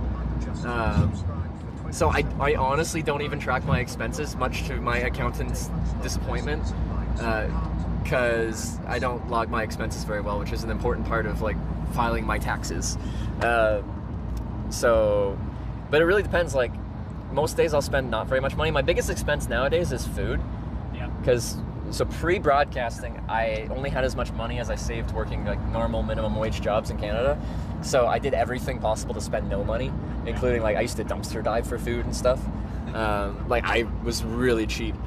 But now that I have an income, one of the luxuries that I'm afforded is I can kind of eat what I want when I want to. You go to restaurants and eat. You don't cook your own food. Yeah, I don't have a stove usually. On bike trips, I'll sometimes bring a stove, but hitchhiking, I don't end up. And that doesn't mean I'm always eating out. Like I'll just get stuff from grocery stores. Like my whole trip through Norway, I didn't cook, but I just ate like meat, cheese, and bread the whole trip pretty much, and chocolate milk. But it depends. But like when I'm in a country, I get to try the cultural foods, like and some of the stuff that is like expensive. Like when I was in Japan, people just gave me money to go and eat like Kobe beef and try that as an experience. What was it like? It's like stupidly tender, and like there's so much marbling of fat. Like you can use your tongue to push it against the roof of your mouth, and it breaks up like that way. You don't even have to chew it. But it's very expensive, and they cut it into smaller, like they use smaller cuts of meat, and it kind of makes sense because it's so rich with how much fat is in there. Yeah. You wouldn't want to have like a big 20-ounce steak or anything like that. The 8 ounces or 6 ounces that they serve them in are plenty. But it's delicious. If you're in Japan and you can swing a $100 steak once, like it's cool to try. Yeah.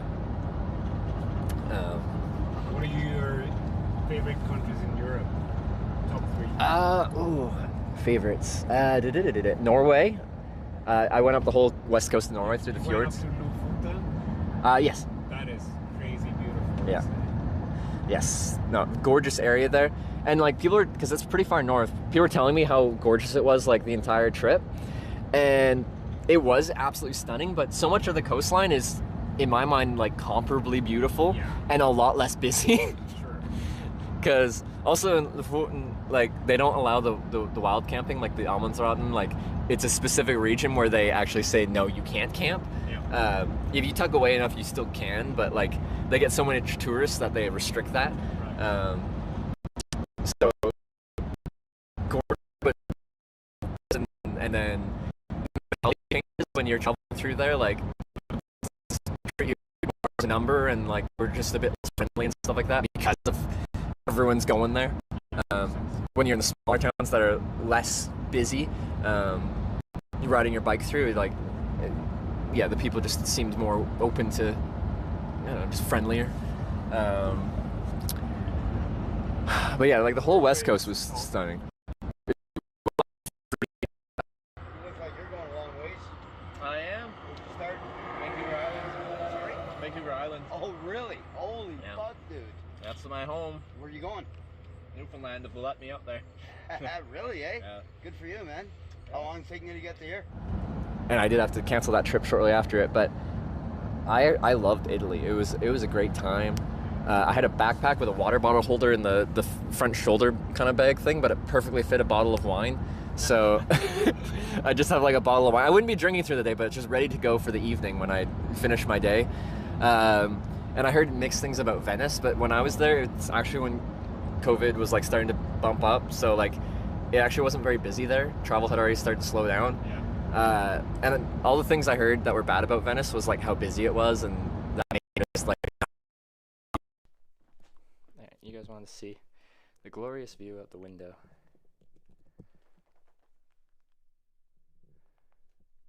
Look at that. And then there's a hitchhiker. Yeah. And there's a hitchhiker, like the fact that I'm not like rubbing shoulders with cars on busy streets, like there's no cars. Yeah. I loved that, so it was a lot of fun to walk around and just explore the city without vehicles everywhere. Beautiful. Do you go to Naples? Naples, I don't think so. I stayed. Where is Naples geographically? I gotta remember. Southwest. Yeah, I stayed in the northern part because I crossed from like France into Italy that way and along the coast, but I just cut like straight across the northern part to the eastern part of northern kind of Italy. So I haven't actually been down the boot yet. So I kind of was just northern Italy on that trip, but now I want to do another trip south. I heard the vibe is a bit different down south. I don't know if you can attest to that. Yeah. No, it's very different. India's that way too, right? It's like 2 different countries. Yes, I've heard that. It's like many different countries, Yeah. but especially the north-south thing is very controversial. Yeah. So Norway, Italy. Oh yeah, one more. Third. Let's see. What would be a good one?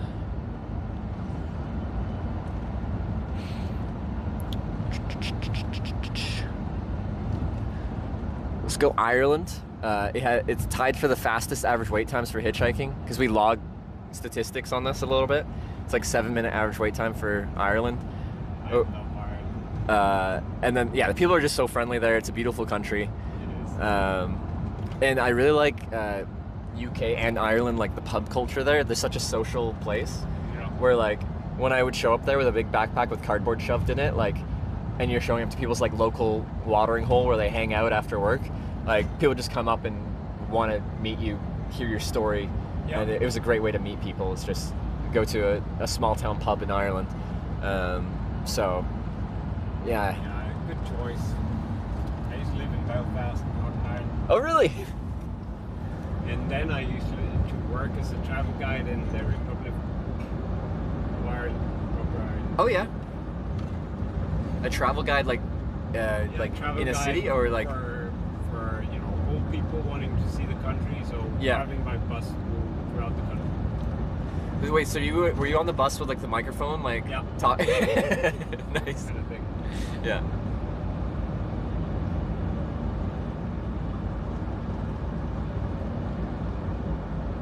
Oh, that was a great job. It does sound like a cool job. How long were you doing that for? I was doing it for years. I mean, I was doing it in Ireland, and then in Bulgaria, and Czech Republic, and best was in southern France because that was a bicycle route. So we went through Provence on bicycle. And then there was a bus carrying the luggage. So basically went from bar to bar and got drunk. That sounds pretty ideal. Yeah. Okay, I want to do that now. Huh. Actually, one thing I want to do is use our tandem bike again. The second rider, they're called the stoker. They don't steer the bike or control it. So like, technically, they could just, in a country where you're allowed to have open container, like out in public, you can just have the second. Were you allowed to have what? Have alcohol in public. Uh-huh. The second rider can just they could just have a day of drinking if they wanted to. Because they have zero control over the bike, so they can do that. And when we did that, Sarah wasn't too into that. Like she never drove the bike; she wasn't comfortable. And then so I never did that because I had to steer the bike. So, but we only did it once when we got to Norway. It was a celebratory. We finished the trip. Sarah's gonna drink all day while riding the bike ride. That's funny.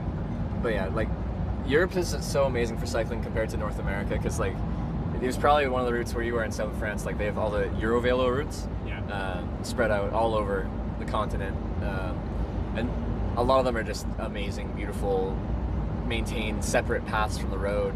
It's real nice. Now some of them are like technically routes, but they're not developed, so it is just a road. Yeah. Like parts of Spain, like were not especially pleasant to ride on the coastal Eurovelo route because there was a road similar to this, which was not pleasant. Listen, you should give us advice. We're going eventually to Alicante area, so Valencia, that area. And we're thinking about what route to pick from here. So. Oh yeah. Okay. Sort of probably going the northern route somehow. I've never had someone do that so blatantly before. I've told people people always ask like, oh, people want to do sexual things with you, and they'll you can tell they're kind of leading that way, and you just kind of lead it the other way. He's just like, no, straight up, just like, I was wondering if you'd like me to suck your dick. Kudos for being straightforward about that. Kudos. And he was very polite about that. Checked all along the coast, but I've biked along the coast, well at least the south coast, not the north coast. The south coast. up to Barcelona. But because yeah, from a cycling perspective, I like Portugal a whole lot more than Spain. Portugal's nice. Because the Eurovelo route was actually developed, and it was much less developed from a resort perspective. So the vibe, the mentality between towns was much more chill. Camping was easier. Except for the southern coast of Portugal, right? It gets as soon as you hit the southern coast and you like head into the Mediterranean, that's it immediately becomes more developed. Yeah. But the actual Atlantic coast, it's much more wild, worse for swimming. So there's less like coastal resorts and stuff like that. Yeah. But I like the coast like that. It's just like rugged and wild, and like they had like big chunks where they just had like steep cliffs dropping off onto the Atlantic Ocean with the big waves and stuff like that. I find that just we went spectacular. Once to Galicia, which is north of Portugal, so it's Spain, but it feels. I mean, they have their own language, sort of mix between Portuguese and Spanish. Yeah. Have you been? Sorry, where? Galicia. Very beautiful. Yeah. Where's that geographically again? I mean, it's just north of Portugal. Oh, like that part of Spain that is. Yeah, I think it's the westernmost point in Europe. It's in Galicia, right? Yeah. So yeah, I have been through there once hitchhiking, and yeah, it's very beautiful. I thought the roads were cool. It's going through a ton of tunnels through there, I recall. So it's very rugged terrain. Yeah. Rocky, rugged. What else do I remember from there? Because yeah, like up there, like it's considered a very different climate than the rest of Spain and Portugal and stuff like that. Like they get a lot more rain on that kind of northern coast. Yeah. Apparently, not when I was there. It was summer, but I like that. This thing that you're broadcasting all the time, what does it do for you psychologically? I mean, it changes you somehow, I imagine. Yeah, the mentality. Your idea of having private time, for example. Or Yeah. whatever you want to call it. So I love doing this. I think it's actually really fun, and it feels good when like there's a big group of people that find what you're passionate about interesting. So that's nice. But yeah, I like from a privacy perspective, I don't have a private like moment all day unless I'm going to the toilet. Pretty much. So How did that work out for you when you met your girlfriend? Two of you fell in love. And that was that stream? That was peak pandemic. So I actually had like 10 months where I never broadcast anything, and that was where the big period where our relationship became what it is. So you got lucky there. Yeah. Well, like pre-pandemic, my mentality was I shouldn't be in a relationship because I travel so much. It's not really like fair or fun to be in a long distance relationship. But you know, I was home and I moved to a different city and I didn't know anyone. So of course I got on online dating and met my girlfriend, and then went from there. She's a nurse or doctor? What is she? She was a medical device reprocessing technician. So like a variety of jobs, but like cleaned medical devices. Yeah. When I met her, but now she does bike touring pretty much full time for work now. So she goes on Twitch and she's live right now. She is? Yeah, she's in Belgium. So you're following her there now? What's that? Are you checking her out? I could pull up her stream right now and see what she's up to. Because this whole trip she biked all the way from Athens, Greece, up to now Rotterdam, and she went over the Swiss Alps and everything. So I'm in like proud boyfriend state where I like it's her biggest solo trip yet. In total, it's been like 4 months because she did some other bike tours before she started in Greece even on this trip. So I'm interested. It used to be you thought you couldn't have a relationship, and now you do, and it's fine. I imagine. What's your take on getting kids? So yeah, we've talked about it, but like our lifestyle would have to change. Like I can't be gone all the time, and like. What is it that you would have wanted to, but you can't? Or I think there'll be a point in time where I don't want to be traveling like 10 months of the year. I want some kind of home life, I want a place of my own, But listen, with you a have dog and kids now. If I had If I had kids now? Had them now. Yeah. How would you organize your life so that you could keep?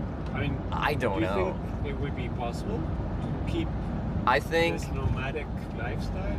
If I was going to, if we end up having kids, I could still do the broadcasting thing potentially, but it would have to be like, I'd broadcast more from home and find some more stuff to broadcast from home, and then while we're home, I plan out shorter trips, and I can go for like 1 to 4 weeks maximum at a time, like a couple times a year, and just do a few shorter trips spread throughout the year that are more planned and more focused, and with a specific timeline, kind of deadline thing, so I know when I'm going back. I think having like the open-ended, I'll just travel until I get burnt out and decide to go back home for a little holiday, a little break, wouldn't work with kids in that kind of lifestyle. I don't think it would be fair to my kid to just disappear. Yeah, you wouldn't want to. Yeah. But could you imagine some kind of context where you could bring them though? I don't want my kids' life to be broadcast because I don't think they're able to consent to having the whole upbringing filmed. I don't like the family YouTubers because I think they're like exploiting their kids for. But then again, I mean, I guess there was a point in time where you felt the same way about yourself, right? That you wouldn't want to broadcast your life, and now you do. Yeah, but I was old enough to make that decision for myself. That's true. With a kid, like, they're not old enough to say one way or another. And then once it's out there forever kind of thing, right? So, like, even later on, if they're like, in hindsight, I wish I wasn't filmed or shown, like, there's no take-backs. You can't revert on that. So, like, if I had a kid, I wouldn't keep it secret or anything. I'd probably, like, you know, if I had a baby, I'd show it on the stream, be like, this is my child, this is their name. And they might occasionally pop in for, like, a quick little cameo kind of thing, but, like, I wouldn't show their life. Yeah. Because I don't think it's fair. That makes sense.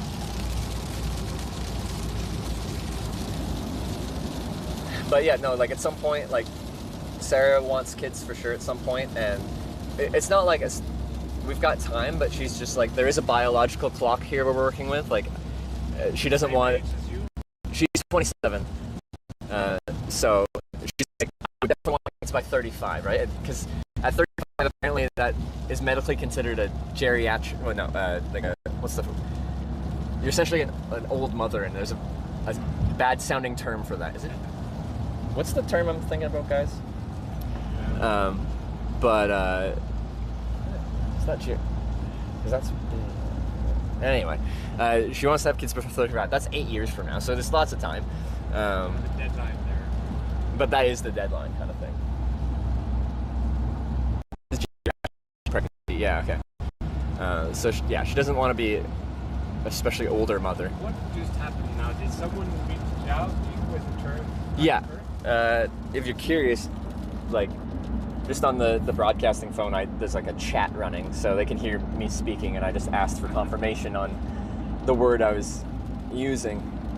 The fastest way to get the right answer on the internet is to give the wrong answer. So if I actually say something incorrect, I will immediately see people being like, no, you're wrong, it's this. There was this Swedish politician. He was Prime Minister of Sweden for a good while, and then he wrote his memoirs, and it was called Always Alone, Never Alone. That could be the title of your book, right? Actually, that's a good title. Huh. Because, yeah, so there's an interesting contrast. The other way around. Never alone, always alone. Yeah. It's probably better. Because there's an interesting contrast. I usually travel solo, so, like, I am traveling alone, like, but then I do meet people, so I'm not alone that way. Yeah. But I'm always broadcasting, so you're not alone in that way. So there's on a solo trip, where at the end of the day, where you lay down your head, you're by yourself, completely alone. But also just always meeting people and always having people watching and joining along on your trip. That's the thing with hitchhiking, that people who didn't do it don't really get. I think, you think it's a way to be cheap, but it's a social thing. Yeah. I did it initially as just like, a way to find adventure thing, but what grew on me very quickly was the variety of people and like the conversation and getting to usually meet local people. Tourists, hey, thank you. But I was gonna say tourists usually don't pick up people very often. Really? They're on vacation, so like I guess the mentality is just like we're doing our vacation. We don't want to like bring a foreign, like a person we don't know around. So actually, people with vans is so rare that they pick me up. Vans or RVs, super rare. That's weird. Because no, like the mentality is like if someone's traveling by van, it's like the old kind of like hippie kind of like, oh, they travel and live in their van. That's probably someone open to hitchhiking. But it's been so rare that I get picked up by people traveling in a van. Like in 2,200 rides in my life, it's been like I feel like single digits vans. Two RVs in my life, like actual like bigger RVs, and then a few smaller vans. But yeah, it's rare. What that is? Maybe it's a mental thing that it's like you feel like you have your house with. It could be. So it feels like a bigger thing to invite someone into your home without knowing them first. Yeah. So maybe if they met me like while we were walking around somewhere and we chatted a bit, then they'd be much more inclined to invite you into their home at that point. But to just see me with my thumb out, to invite me home is a bit bold.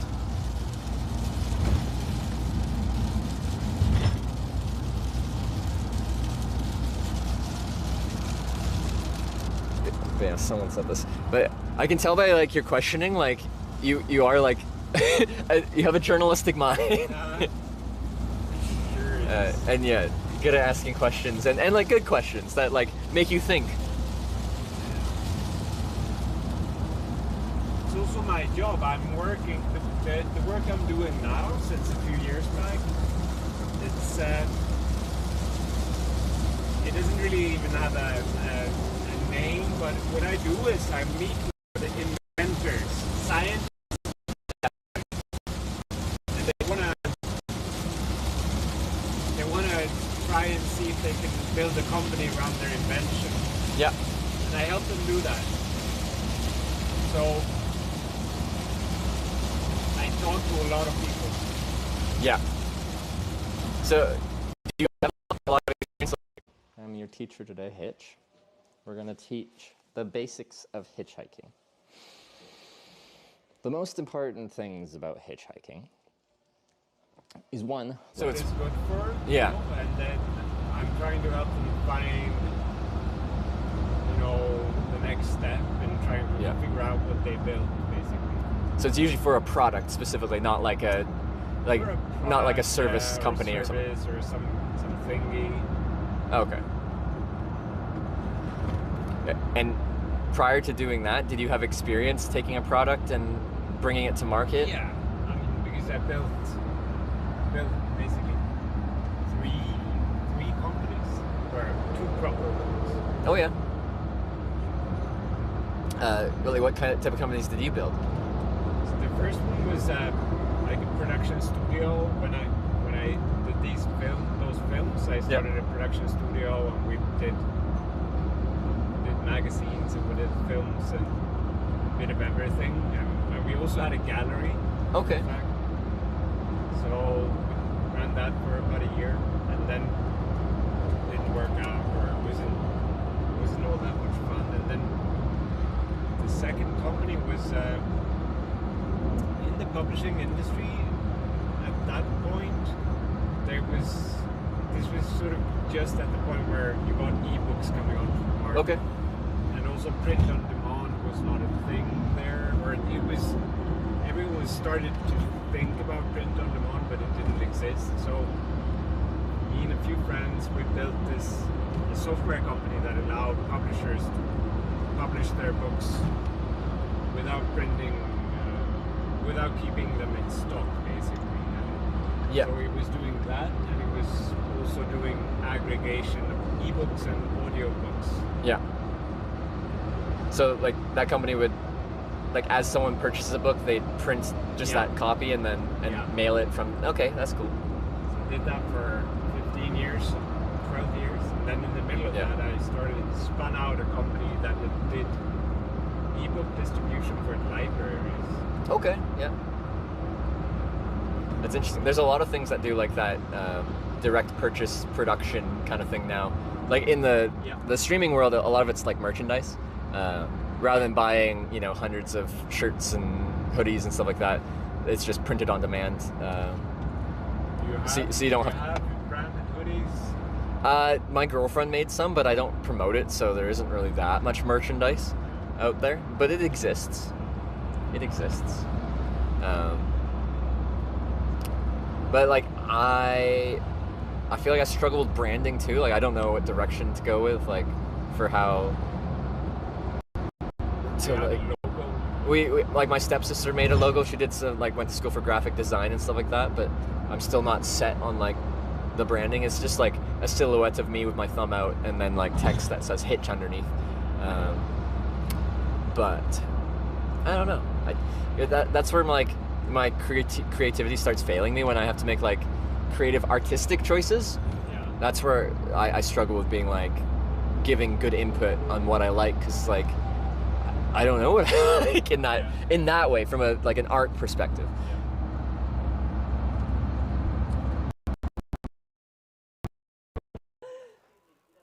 I am single, so I think I have an option. You have an option. Yeah. Yeah. Freedom to move forever. Yeah. Okay.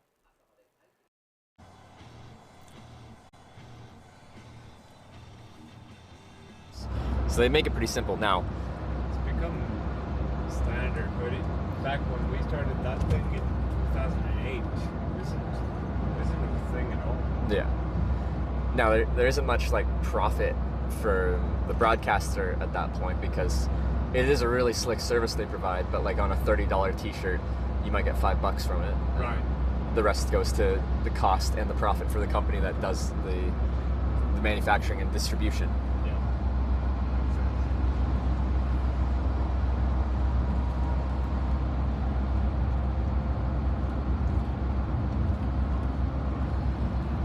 Do you also have a blog?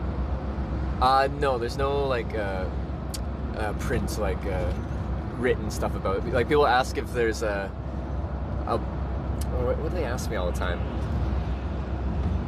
Anyway, I just say it's all just a live video documentary. There's over 10,000 hours of broadcast hitchhiking and bike touring now. But people always ask if I'll write a book about it, and that is something I might do in the future, because like, so I have 10 years of hitchhiking experience, and like, what do I have to say about it after all that time? So at some point I'd like to put my thoughts together and write something. There's this guy I've been sort of following a little bit for, I guess, a decade. He's doing a newsletter called Richway. He's trekking across Japan. He's a photographer. Yeah. Do you know this guy? What's his name?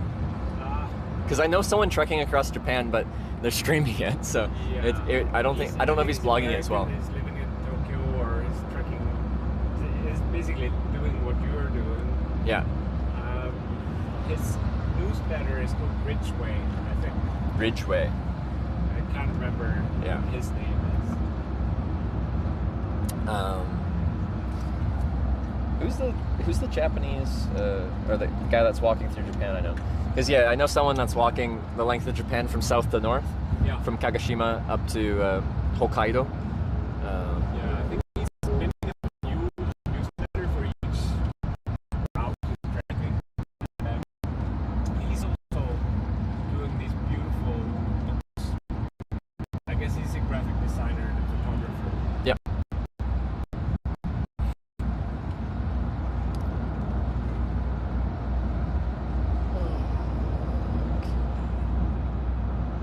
But there's quite a few interesting things people will broadcast now from a travel perspective. I have friends that own a sailboat, and they like live broadcast from the sailboat in the Mediterranean, and they've got setups where they actually met as a couple as diving instructors. So they'll live stream like scuba diving, which is actually technically difficult because you can't broadcast underwater, so the wireless signals don't go through water. So you have to have a tethered connection up to the surface. So just from a tech perspective, I find that interesting. And I've always wanted to learn sailing, so they have invited me to their sailboat whenever I'm in the right area, so I got to take them up on that. brother hitchhiked across the Atlantic. Sailing. Oh, did he? Yeah. I've always thought that would be so cool, and I've read like a bunch of documents about how people did it and what they recommend if you want to do it. Essentially, you hang out at a port where all the people sailing go to before they do their big crossing, and you just network for days or weeks until you meet enough people that they introduce you to the right person that likes you, and because they really have to be comfortable with you because it's like a multi trip on a very small vessel. Yeah, you should ask my brother about I that. should. They had a big row in the middle of the fucking Atlantic. It was miserable. So I'm curious what his opinion is now. Came out of that. He actually wrote a novel.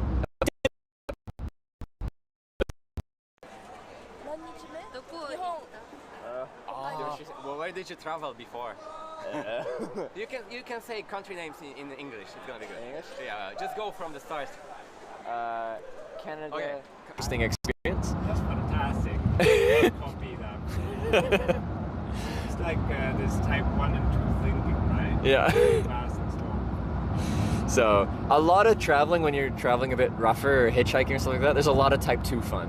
Yeah. Where like, honestly, some of my favorite days of traveling in my life have been like, and then you had to navigate through that and persevere through it. But that makes it memorable. Like if everything's always easy, it doesn't feel as satisfying. I mean, parenting is a lot like that too, right? It's all type 2 fun. Yeah. Not all of it. Most of it. Most of it. Yeah, I could see that. I could see that. When I see people bringing their kids around and their kids are being fussing. It's not even that they're fussy. I mean, maybe it's type 3 fun, right? It's the thing is that it's not so much you having fun. You're there for someone else having fun, right? That's true. So you're there for their enjoyment. In a sort of a new position when it comes to having fun. But the whole you look back at that and you realize you actually had fun too. Yeah, but you weren't in the moment. Is the point, right? Like you were, yeah. In a sense. But the whole idea of parenthood is like kind of crazy to me. Like it's just like a huge shift in your life happens, I assume, as soon as you take your kid home from the hospital kind of thing. Like now you have a human that you're responsible for. Terrifying. Yeah. And like I would like that to happen at some point in my life, but the idea of it is very like almost stressful just thinking about it. Yeah, there's a funny thing there. It's a funny paradox. People who like to like an adventure, right? Yeah. They're usually the ones who are most hesitant to getting kids, which is funny because getting kids is such a big adventure. It would be it's a very different adventure, but it is a big adventure. Yeah. And like I think one of my fears is losing. It's not so different in the end, because an adventure is about getting lost and losing yourself, and then. But I feel like I can't get lost because I have a small human that isn't capable of taking care of themselves that I'm responsible for. Metaphorically speaking, right? Because one of the stressful things for me is just like I love having like the freedom to be like, there's an opportunity, I'm gonna go and seize it. Going someplace, doing something. Yeah. But once you have a child, like taking care of them is number one priority, and the things I might enjoy in life have to take a backseat to making sure that they're comfortable and safe, and I'm raising them in a way that hopefully creates a well-rounded human being in the future. No, I'm sure, Trevor. But it won't be like that though. It won't be a trade-off. When it happens, you won't. I suggest that you won't experience that as a trade-off. You don't think so? No. I'm certain that you won't. Because yeah, it's impossible for me to say like I've never had kids, and like it'd be such a foreign, crazy thing that I won't know how I'll feel until I actually do it. Yeah. Right? Like it's impossible to know until you have to, or until you do experience that in life.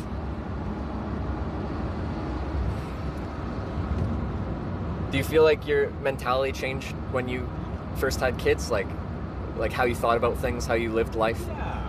I mean, there's something happening there. It's a big thing, I think. It shifts your perspectives. for the better? Or It's a new country. yeah.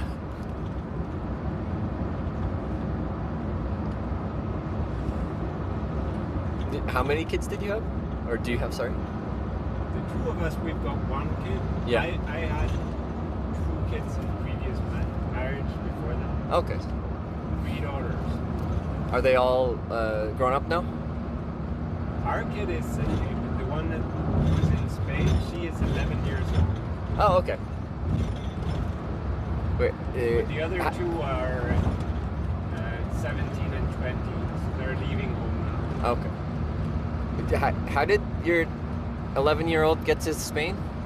She flew there By herself? by herself. Wow. The first time she flew by herself to Spain, she was 5 years old. Really? Because I'm like, yeah, didn't you? That's why I thought you said. That's why I thought your kids were grown up, because it sounded like your daughter flew to Spain, and I'm like, that sounds like an adult thing. She's a well-rounded, adventurous. Yeah, that's awesome. Yeah. Do the airlines help with that? Like, because you have a They get this name tag around their neck, and someone is taking care of them. Yeah, okay. Because I've heard, yeah, like children up to a certain age, if they're flying solo, the airlines kind of guide them through the whole process. Like you have a handler. A couple of friends of ours, they're leaving now for a full year worth of sailing with 3 kids. Oh yeah. 3 kids ages 4, 6, and 9 or something like that. Isn't that crazy? That's something I would not do. That adventure would be too big for me. I tell you. Like a long, like for like to live on the sailboat and like kind of They're like living, yeah, and they're crossing the Atlantic both ways. with 4, 6, and 9-year-old. Yeah. Yeah, that's too much. Well, it's too much for me. Like, not to say it's too much for them.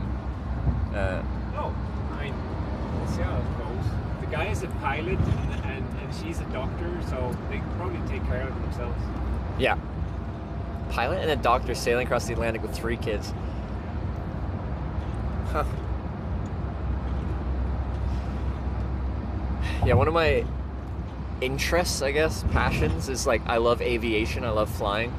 It's actually one of the things I was supposed to do during the pandemic, or I was planning to do, was to get my private pilot's license. Yeah. Because I couldn't travel, so I was trying to find stuff to do. And I was trying to broadcast that to offset the cost of doing it, because flying is very expensive. But it was really hard to find a flight training program that would allow you to film it.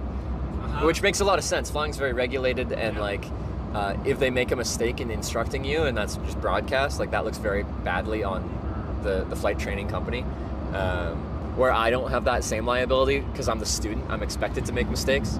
That's the learning process, is learning from your mistakes, but with an instructor with you. But if they told you anything wrong, it's like it's on them. So I did find one flight instructor that agreed to teach me how to fly, but also let me broadcast it with a few like stipulations on how to do that in a responsible way. And then I moved to Victoria. That's why I moved to where I met my girlfriend and stuff like that. And then shortly after that, as a commercial pilot, he has to get medically certified once per year. Yeah. And for a variety of health reasons, he lost his medical certification to fly. So I just moved, I signed a lease, and I'm like, well, now I don't have a pilot that can teach me. So that was where I took like 10 months off just trying to figure out what to do with myself, and met my girlfriend and everything. But I still love flying. This guy, the guy who's crossing the Atlantic now, he was a pilot. Yeah. And he's also a very adventurous guy. And he once, him and a few friends of his, they flew around the world in one of these mini Cessna. Oh, really? Yeah. I saw a YouTuber did something like that, because they're not designed to do that. Like, Yeah. the range on them is minimal. They had to add like extra fuel storage onto the plane.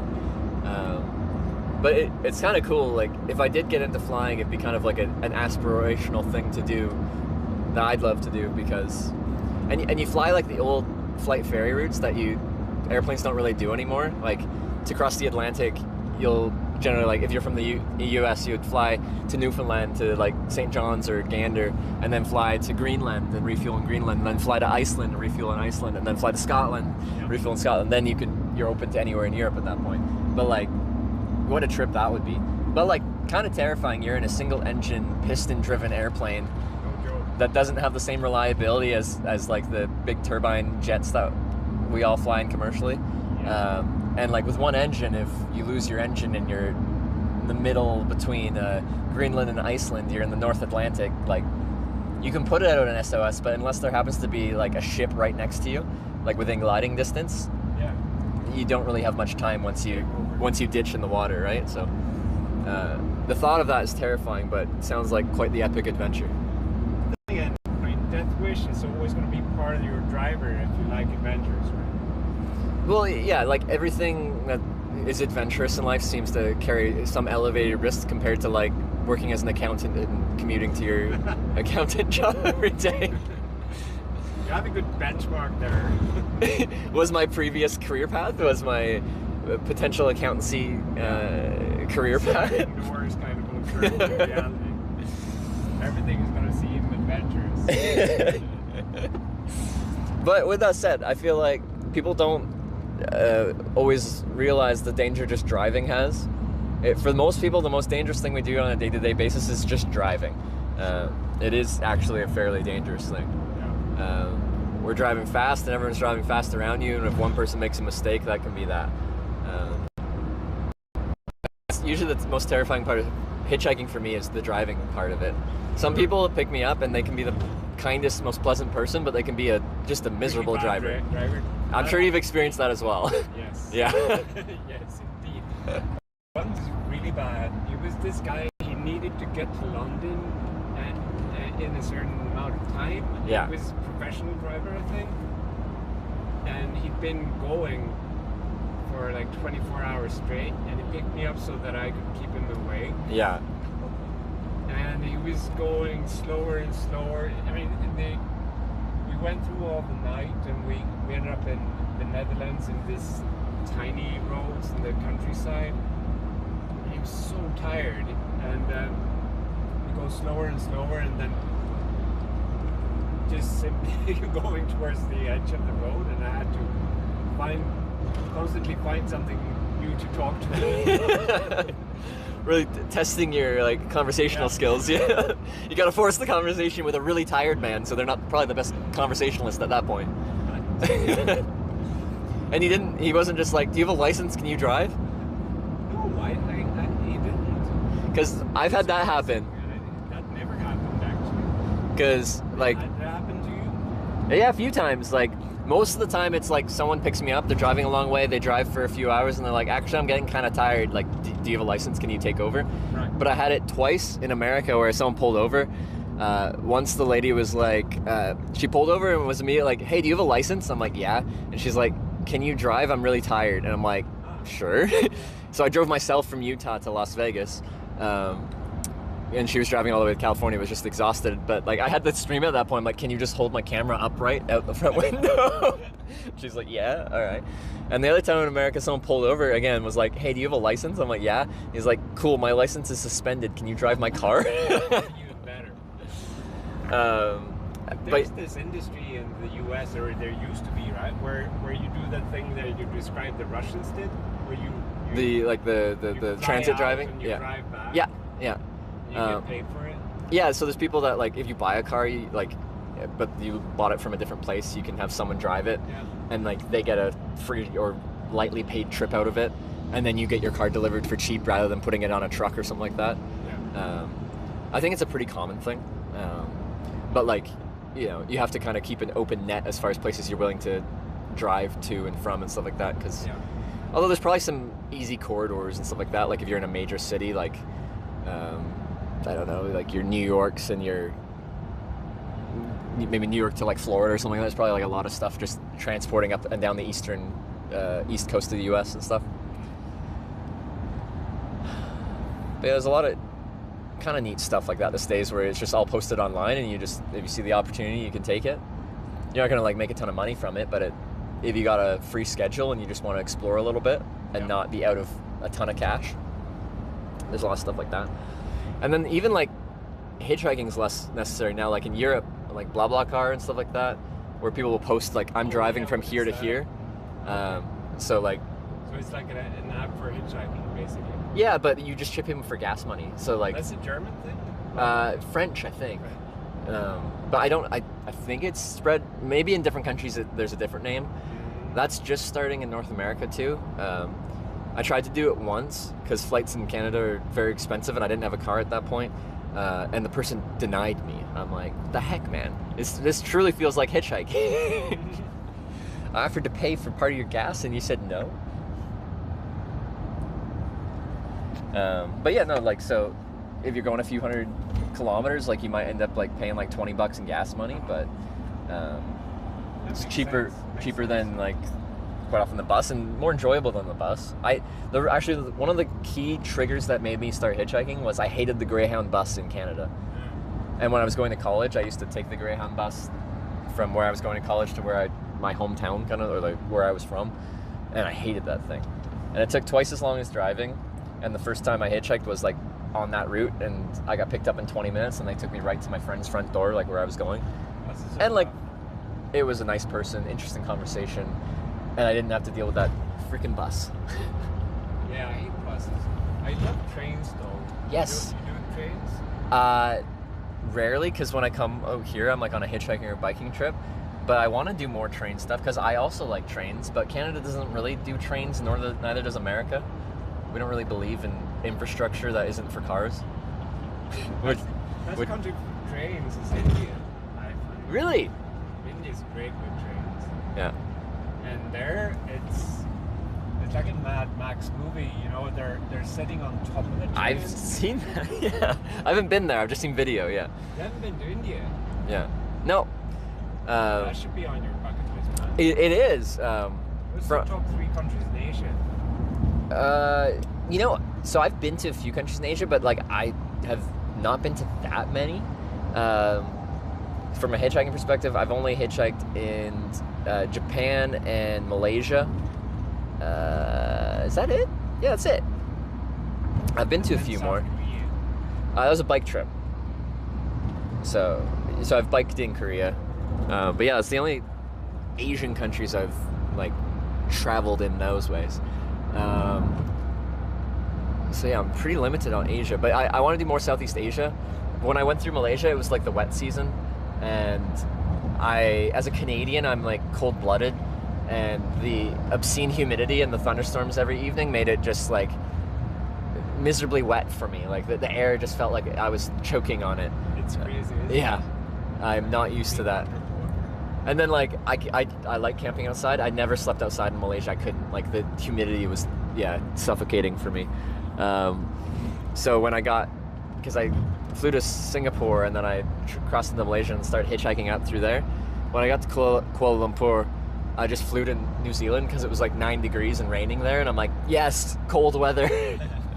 Give me the air I can actually breathe. That was the thing in India. India is crazy hot. Yeah, like another person that does travel streaming, he's done like 2 big trips to India, like for streaming on Twitch.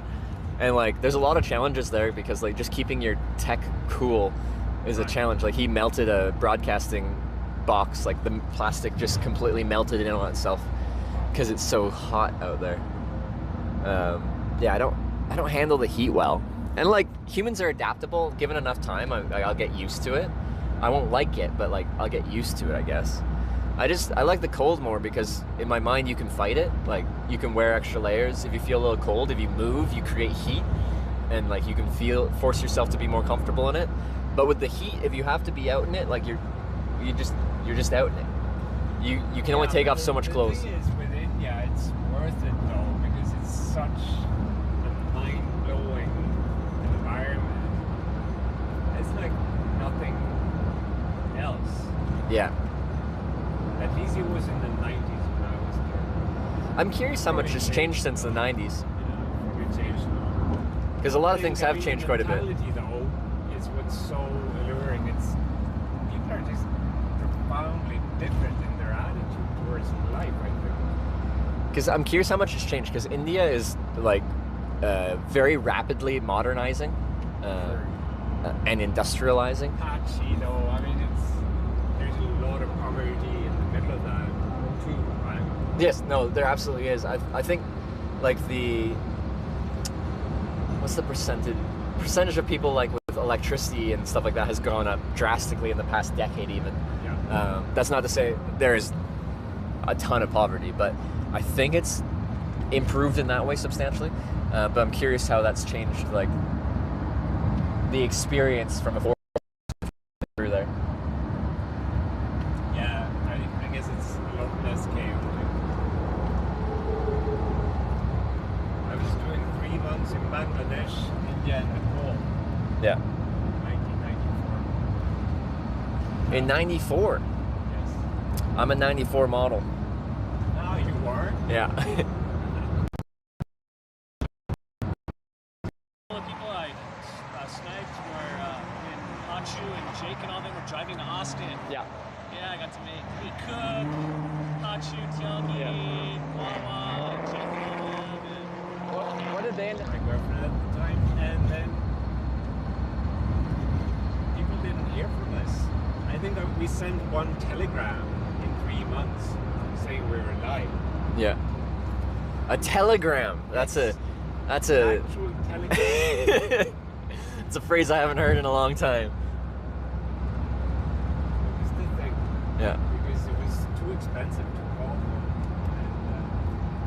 And, Man, like we sent a postcard at home. cell phones and now cellular data has changed like communication, just access to the internet like so much. Like just long distance calling isn't really a thing. You don't need it. Just call via an app. Which is also, I mean, I guess it is a little bit less of an adventure these days in that sense. Yeah. You can only get lost so much, right? Yeah. No, like I think you lose a little bit of the sense of adventure. Like I always know exactly where I am through GPS. Yeah. I can go to any country and rely on my phone to translate for me and have a fairly developed conversation. Not as simple as what we're having right now, but like you can actually have a good conversation through a translator now. Yeah. It does a pretty decent job. And like you can use the same app to like use the phone on your camera. You can essentially like point it at a menu and it'll translate live on your screen to read a menu, and then you can just point at it and order what you want. Like everything's so much easier because of that. To the point where you don't have to try as hard. So I think a little bit of the sense of adventure is gone because of how simple everything is now. How do you define adventure? What's the core of it? That's a good question. I don't think I've ever answered that question before. How do you define adventure? Is it what keeps you, what keeps you ticking? The quest for an adventure? Like for me, a lot of the sense of adventure comes from like the unknown nature and stepping out into something that you don't know what's going to happen or how it's going to go. But is it important for you in the first place? It's important for my enjoyment of how I like traveling at this point in my life. Yeah. Is to not know. Means to achieve the sense of adventure for you is what I'm asking. Yeah, but I only say that for me because like when people are talking about their trips, like I don't say they're not traveling because they're traveling in a very regimented, planned way, where they know exactly what's going to happen when it's going to happen because it's planned very thoroughly. That's a personal definition that I wouldn't expand to anyone else's sense of adventure or travel. But yeah, for me, but like I want to go on a vacation with my girlfriend where we just lay on a beach because I haven't done that in ever. We're like, because we're traveling all the time, but it's always go on all these trips. In 10 seconds, right? I'm curious. I want to try. What happens in your mind when you're 5 hours stuck in the rain, something boring? But like, I'm hitchhiking stuck in the rain for 5 hours all the time. That's what I'm saying. So like, how do you deal with that? Do you get bored? I don't know if bored's the right word. Like, so I feel like there's two eras of my hitchhiking. There's the pre-broadcast and type 2 fun, yeah. Too fun, yeah. But there's two eras to my hitchhiking life. There was the 4 years of hitchhiking without the camera, and now the 6 years with the camera. because the experience is very different. When I was hitchhiking before the camera, like my longest wait time was 8.5 hours, and like I don't have like people to talk to the whole time. You're just in your own head.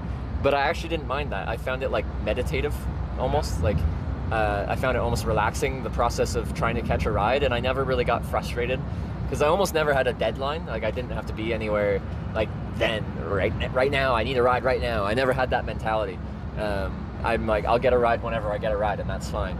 And I found that relaxing. I just was at the mercy of the world, the strangers around me, to take me eventually in the direction I'm going, but I don't care if it takes all day. And that, to me, that was like quite relaxing. I enjoyed it. And I'm still relaxed with it when I'm broadcasting, but it's much more like, it's less meditative and more like interactive and fun in a constantly social kind of way. So yeah, whether I'm constantly being entertained by like broadcasting or I'm just in my own head, I wouldn't say I was ever bored with hitchhiking. There's the thing with adventure. You would think that there's a contradiction between adventure and boredom, but it's not, right? Boredom is going to be part of it. Because I used to spend time in war zones, and those are so boring most of the time, right? Yeah. That something happens, and it's not. Well, yeah, it's like many things. It's just like long periods of boredom followed by brief moments of like very big excitement. Yeah. And like we'll get people that are like former or current military that say in a very different way, but like that's what being a soldier is. It's just like like just mind-numbing boredom followed by moments of just like the most crazy moments of your life kind of thing. And I wouldn't say hitchhiking is anywhere near that level, but it's a lot of boredom, or boredom in quotes, followed by very like moments of excitement. And I think that's important. To war zones yourself? Like I hitchhiked across Russia in 2015. That was right when they annexed Crimea. But it didn't feel like it because Russia is the largest country in the world, and I never went to that area. So, like my surname is Ukrainian. It's Daniluk. So Russians recognize that, and like, if anything, they just thought that was interesting and asked if I, still can speak Ukrainian or have any Ukrainian culture, and the answer is no, because my family immigrated to Canada many generations ago, and we've lost all our culture. But yeah, no, I can't say I've ever been in a war zone, and I don't think I'd hitchhike in a war zone. I don't think that would be the best idea. But people keep telling me that, oh, you should like go to Ukraine and broadcast from there. I think live streaming is a very bad idea. Yes. Because like people can track where you are, and like for some kind of media piece, they can essentially warn foreigners to not go there because they can just do some military strike on you just to make a statement. Yeah. But I think like war journalism is an important thing.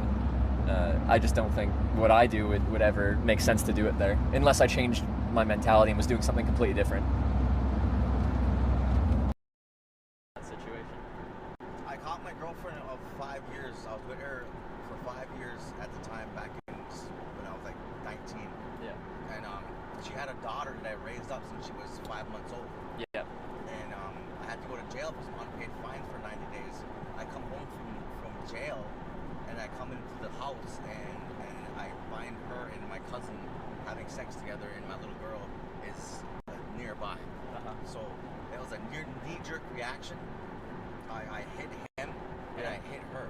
Yeah. And it happened on an Indian. Everything is on the verge of breaking out but like it doesn't feel like a war until you start hearing everything happening. Again, I haven't been there, so I wouldn't know. And I feel like you wouldn't know what that would feel like until you're in like when you were in a war zone, did it actually become a hot war? Like as in like bullets started flying? No. Because bombs did go off. The closest nearby, they did or did not? They did. Oh, okay. That would be terrifying. Yeah. Well, that was like. That was not terrifying? I mean, this happened once in Kosovo, and there was a party in an apartment. It was in the middle of the night, and the bomb went off, and people stopped the music and sort of listened for a while to sort of get their bearings, and then they went, you know, that must have been like 150 meters away. Is this TOS? I've never seen this before. It's a nature documentary.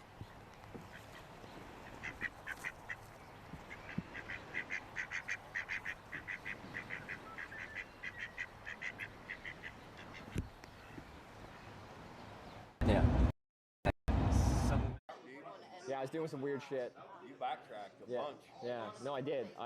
So every straight down 77, man. every single ride I catch, the people that watch this have to vote which direction to hitchhike, like cardinal direction, northeast, southwest. So sometimes they send me backwards. So I end up in weird places. Assholes do that, man. Exactly. Yeah. What kind of assholes would do that? Yeah. Well, I mean, you get to see more of the country. No, exactly.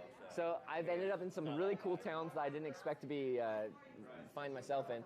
Now I knew I was coming to Corning, but like I've ended up in interesting towns. Like I was in Wadsworth 2 nights ago. Okay. And I went to a restaurant. The server there, I asked him where I should camp in town. He's like, "Oh, just stay at our place on our couch."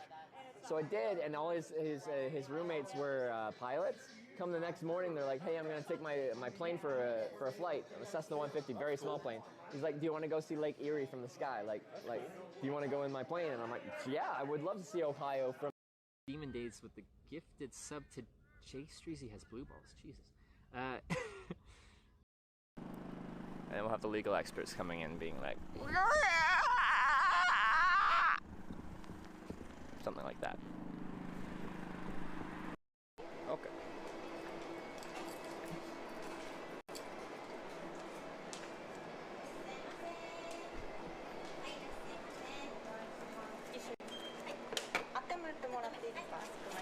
No, you don't have. No. I'm okay. No.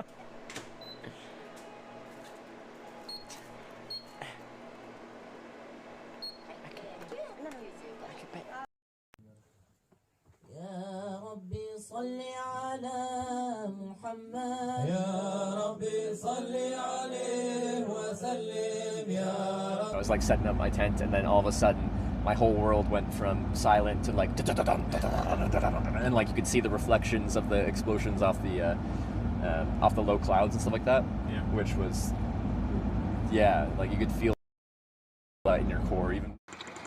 Amori, I love you. Amori? I love you. You look in the car. Attention. The car. Just going straight to hell. Yeah, like I'll talk about like because I travel through the places, so I meet like individual people there, and everywhere I go, no matter where I go, it's essentially I'm like, okay, people are people. For sure. But like, yeah, and so I try to not like extrapolate the country's politics to their people, but if you're from a country where your view of the entire world is controlled by like government-owned media, essentially, then that filters everyone's brain to thinking a certain way, pretty much. And yeah, it's not good. It's not good.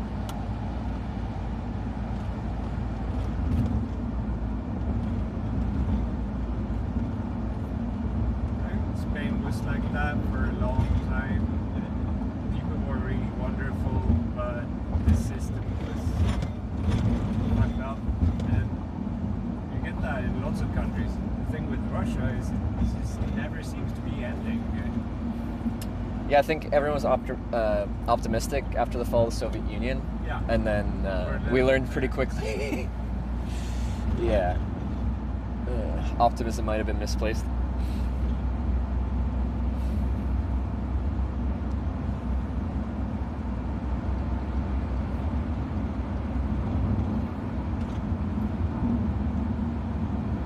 But yeah, there's a lot of places in Central Asia I really want to go to. I want to do like a bike trip connecting Europe and go all the way to the Pacific, like through Central Asia. There's a bike route called the Silk Road bike. Silk Road, the actual Silk Road. Yeah, and it's like a registered bike route that goes through. You go through Europe, through Turkey, and then start going through. Does it follow the actual Silk Road way? I think generally. Guess what was it? But it's tough because of like visas and stuff like that. Because you can either go like east of Turkey, eventually through Azerbaijan, and take a ferry across to Kazakhstan. I think is the simplest way visa-wise. Because otherwise you have to go through Iran. Where do you go from Kazakhstan? I think you go through Kyrgyzstan to China. So you don't have to go through Iran and these countries. So there's two. You can either take the ferry from Azerbaijan to Kazakhstan, or you can go through Iran and Afghanistan and stuff. I think that's like modified for modern, politics and stuff like that. Because it's tough to do a non-supported trip through some of those places, right? Yeah.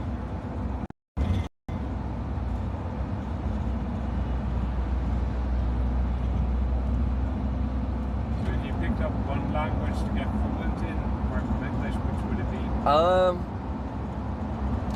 Like, first choice that pops up into my mind, because I'm actually embarrassed to not speak French, because Canadians are supposed to be bilingual.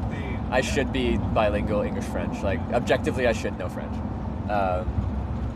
But the years they forced us to learn in school, like, I was much more interested in the girl sitting next to me in French class than I was in learning French.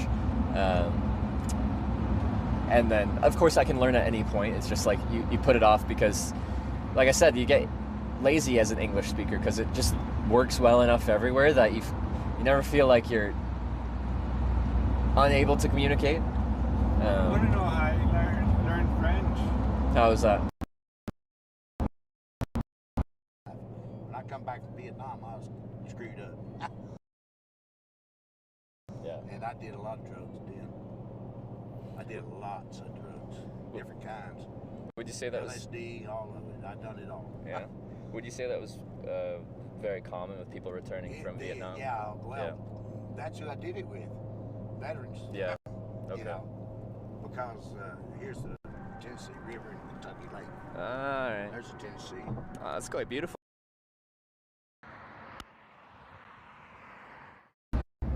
Yep. In this restaurant there, where I was the only foreigner, the only one who couldn't really defend myself in French. Yep. That's how I got to learn French. To defend yourself. Yes. Yeah. And then it just came really naturally there. Okay. Like, I've heard it's not the most difficult language to learn, like, in the world. It's like French and then Spanish and Italian have a lot of crossover and stuff like that. Yes. So once you know one, you can learn a lot pretty quickly. Yeah. But yeah. French is difficult. I think what the difficult thing with French is to pick out the word. It's so sort of fluid in how you actually speak. If you're listening to a Japanese speaking, you can easily pick out the words, right? Yeah. Spanish as well, German as well, French not so much.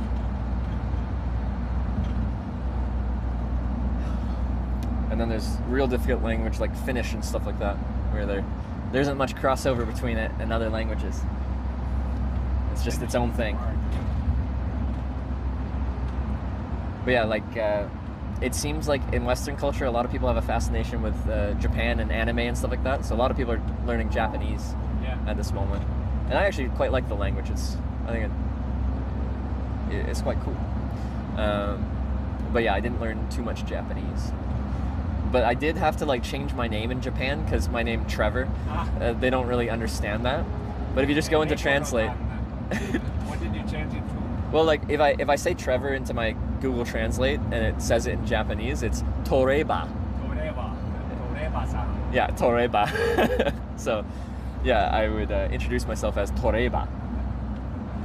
But it's many countries like that. Trevor isn't a good name. Jaime in Spain.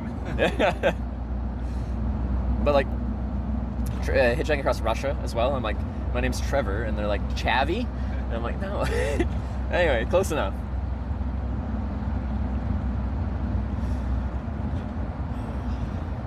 Sometimes I wish I was just called like Bob or something. Like, no one can get Bob incorrect.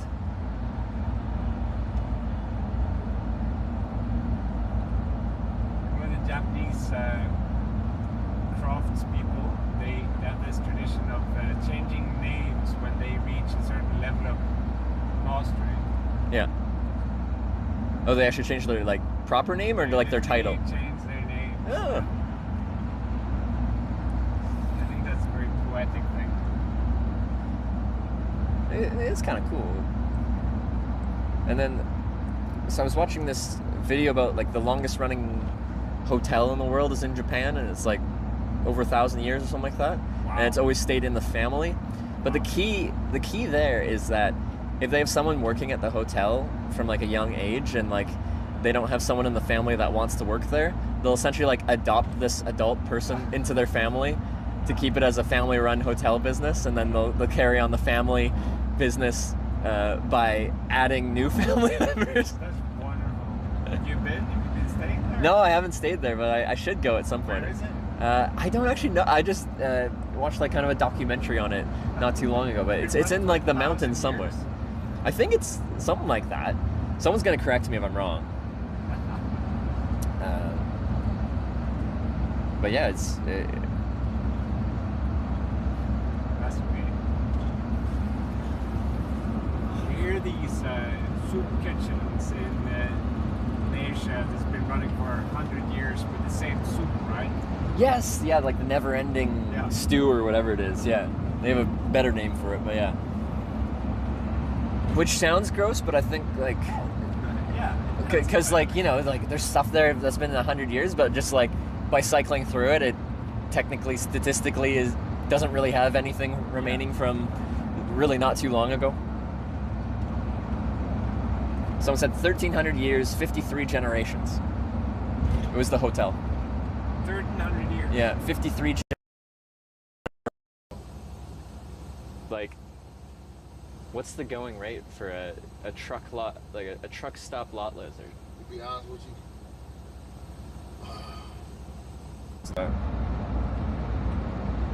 Oh, unless my internet cuts out. The internet in Germany is some of the worst in Europe. You went offline now? Yeah, so I can see like a chat message like ingest offline. It means we lost network to the point where there can be no live video feed, and then it switches to a scene where it plays like clips from past streams. Which I think is crazy because Germany is like supposed to be like a modern, sophisticated country. Yeah, but it's a weird country though. I was at a conference a few weeks ago about entrepreneurship in Europe. Yeah. And they're saying most of the stuff is happening in the UK, and then second to that is France and Scandinavia. Yeah. And then far removed from that is Germany. And I was surprised because Germany is the strongest economy in Europe. But if you're looking at entrepreneurship and startups, they're very weak. Yeah. And I was talking to a German guy about this, and he was saying, yeah, but it's because we have such comfortable lives. It's so easy to get a well-paying actual job, so why bother with the entrepreneurial thing? Okay, yeah. And do you think that's a good thing or a bad thing? Do you think entrepreneurial spirit is a good thing for society? Yeah. Right? It's unexpected is what I think. You look at Germany, you think it would be very entrepreneurial kind of culture. Yeah. It's such a strong economy, and actually it's not. And then, like, I'm guessing everything's very like regulated and controlled. So like the actual steps you have to take to start a company here is much harder than, like, still like America has that like, you can American dream. You can go there and create a a business and create an empire. And they do make it, I think, simpler there, where you can. It's still more the Wild West of creating a business, where you just do it. Like, there's a lot less regulation in certain industries. In some others, it's more regulated. You don't nurture that dream of the startup life. You're already an entrepreneur. Yeah. I struggle, with this being my small business, essentially, is treating it like a small business, because it makes me not enjoy it. The hitchhiking crossed with it being my job. So I struggle with trying to be entrepreneurial about it, because then I'm treating it like a business, and it just feels wrong from the hitchhiking perspective. So, but that's just like my own mental thing.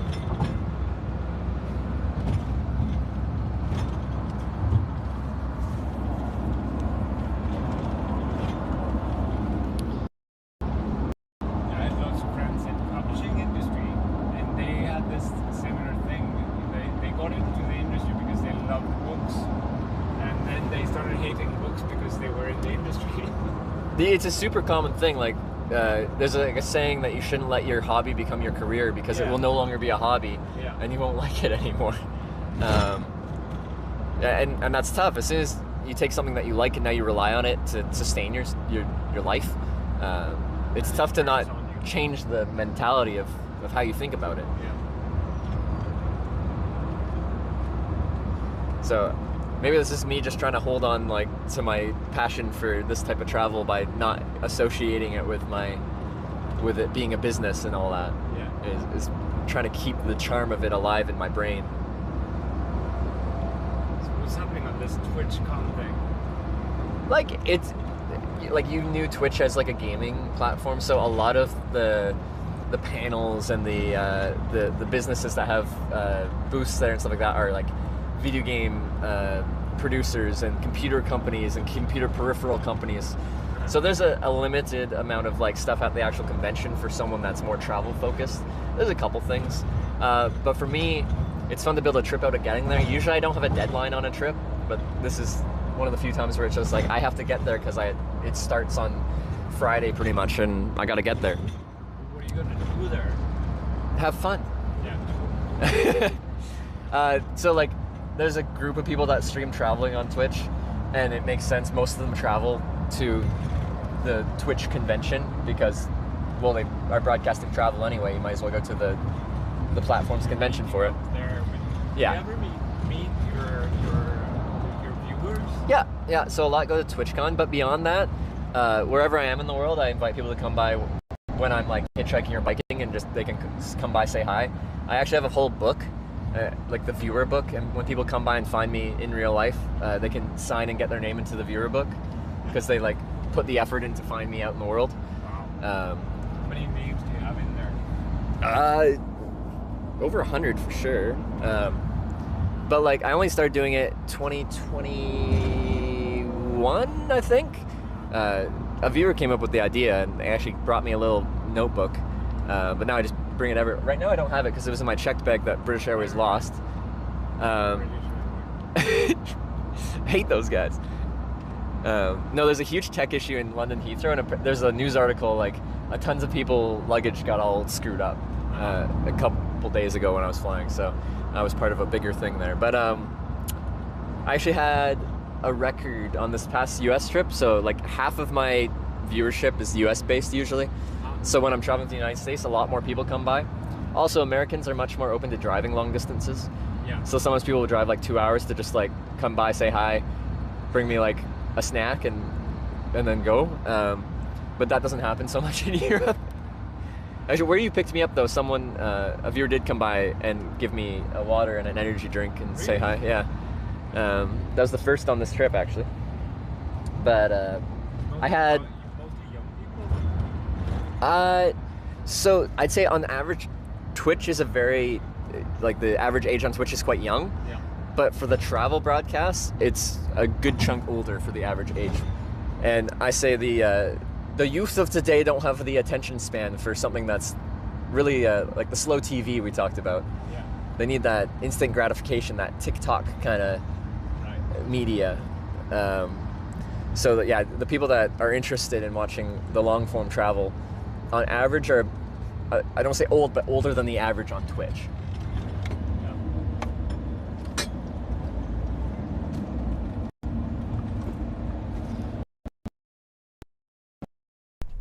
Alright. Black run. I wish I had my second pull.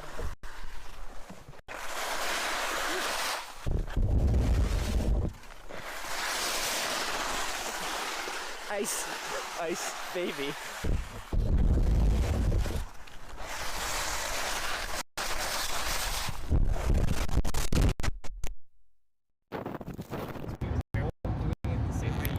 No. I'm like the one guy that does hitchhiking. They're also constantly online streaming non-stop. They'll do shorter days generally because they don't have like the whole like day in the life of. They have like, most people will do like, they'll stream from city to city. Like they'll show like the culture and the architecture and the museums and the stuff of different cities. So their day's a little bit different. Most people don't camp, they stay inside, which makes sense.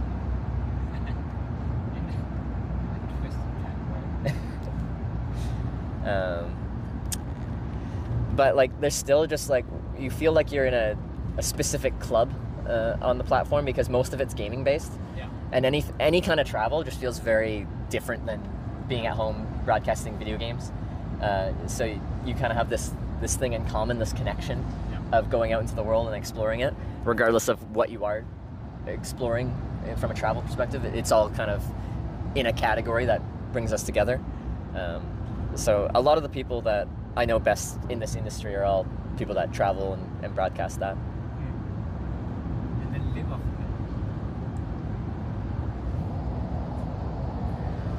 How long did it take you to build up sort of an audience? When I started, I had one follower, my mother. And I asked her to leave my stream on even when she was at work, just so I had like one viewer. Because it helps with like your ranking to have one viewer instead of 0 viewers. But yeah, when I started, I usually had between 0 and like 10 viewers for the few weeks, and yeah, next to no followers. And then I had a few. You get that prize on next TwitchCon, you literally can say, "I want to thank my mom." Yeah, no, like my mom, it was yeah, much more than my dad. It was a big contributor to the stream being what it is today, and like. She likes this actually because she can tune in at any point and see what I'm up to and where I'm at. Yeah. When I hitchhiked for 4 years before, she...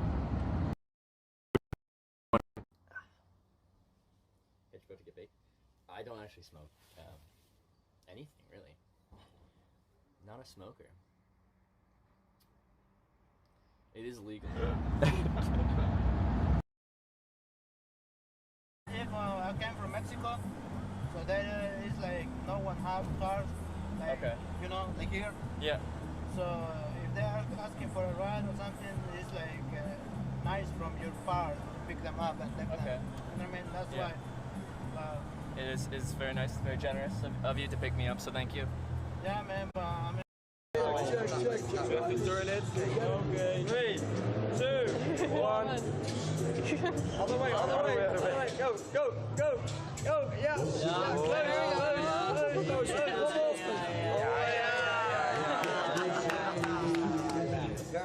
Well done. Very decent. We made it through. Sarah? What? No, I'm sick. Oh my god. Cheers. Alright. My preference is to not be outside anymore. So. Getting old. Yeah, exactly.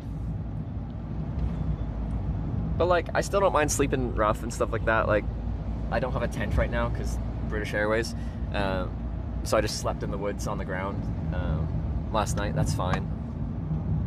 I just bathed myself in bug repellent and went with it. Probably reach Rotterdam by tonight, right? I very much could. Yeah, like my goal is actually to get there tomorrow because that's registration day and it makes it more fun. But maybe I'll make it there tonight.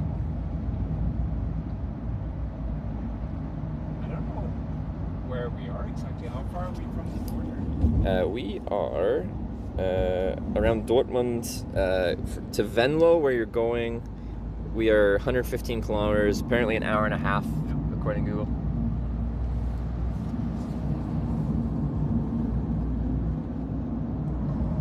And are you staying in Venlo tonight? Like you're checking out? We're going to what's it called?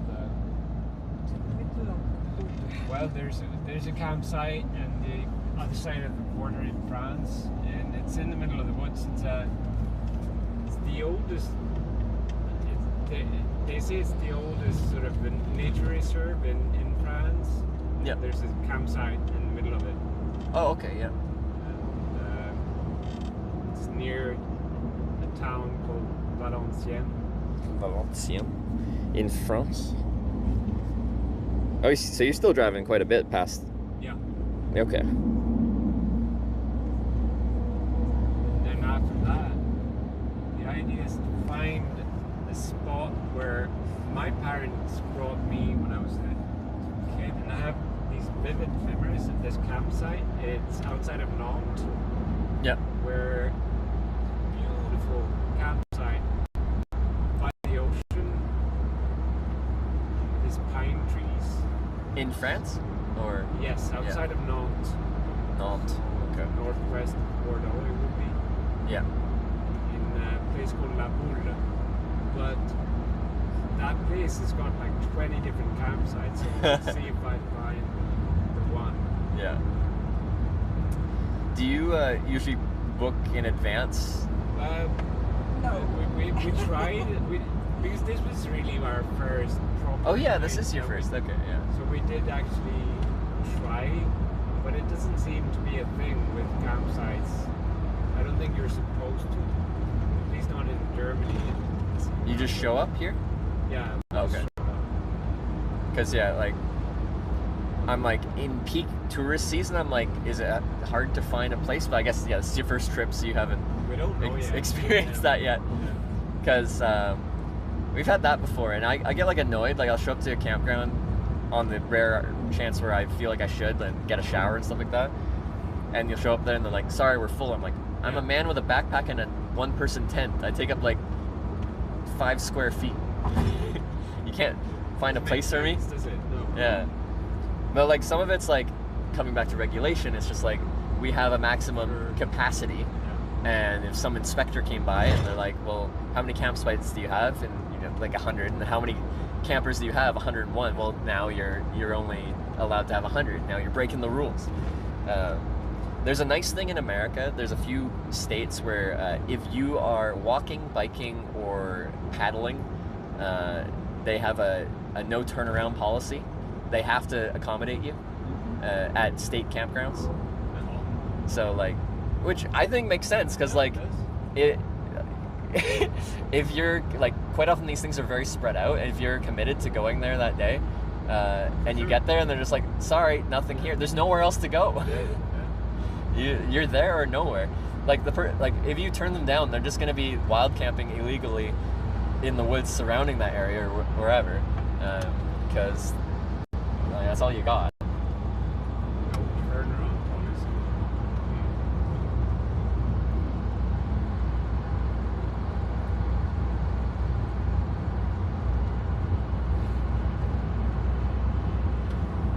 Where's your girlfriend now? Is somewhere in Belgium, you said? People just told me she just crossed into Netherlands, so okay, I don't actually know where she crossed into, but yeah. So I think her plan today was to do about 100 kilometers, and she'll be about 60 kilometers away from Rotterdam for her final ride tomorrow. But yeah, I don't know exactly. She's doing something like 100 kilometers a day? Yeah, a good day of cycling for her will be about 100 kilometers. And for you? I'd say about the same. Yeah, it depends where I am and what the routes are like and how spread out the towns are. The more spread out things are, the more I'm inclined to like go, just push for distance.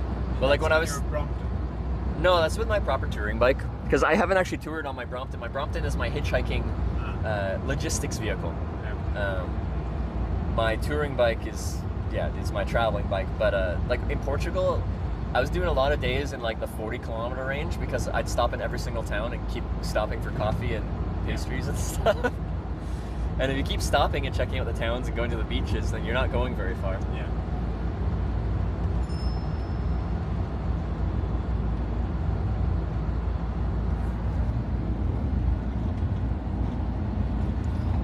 Oh, so you are going through Venlo, or are you taking a different route right now? No, I'm supposed to go through Venlo. The GPS is set on Venlo. Oh, it's set to Venlo? Okay. Well, it's set to a route that is passing not exactly through Venlo, perhaps, but very nearby. Okay. Because, yeah, my GPS was saying, like, the main route to Venlo was a junction back there, but there's other ways you can go. I don't have to go through Venlo. It's like we're going in the right way. We're gonna go through the southern parts of the country. Okay. Unless it's changed its mind, but I think Because GPSs can reroute based on traffic and everything. I didn't notice that.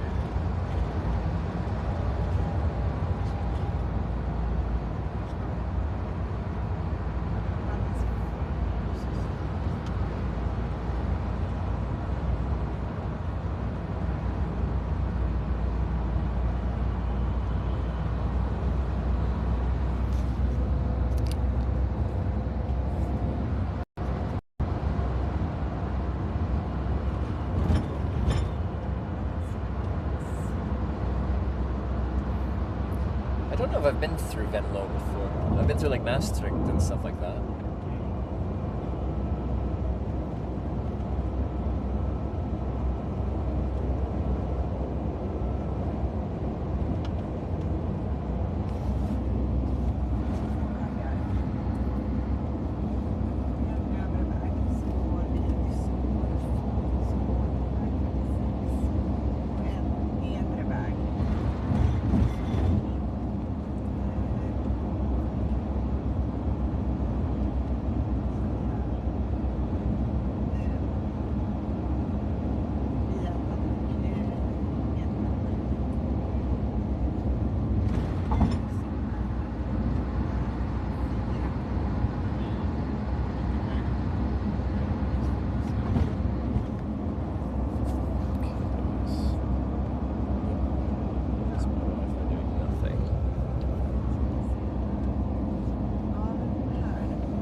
Okay. I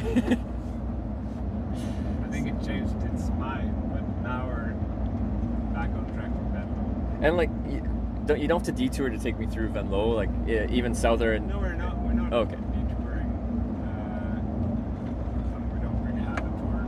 Okay. It's okay.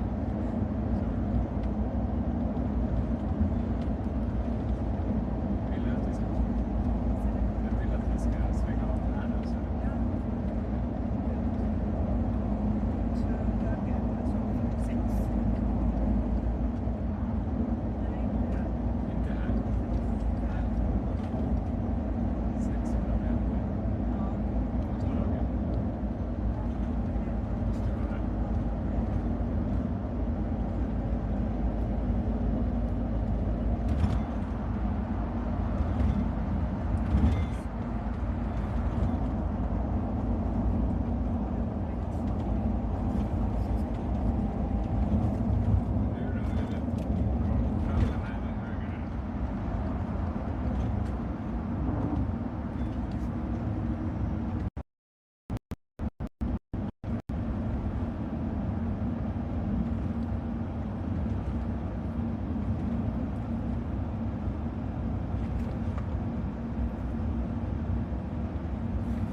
try Black Diamond.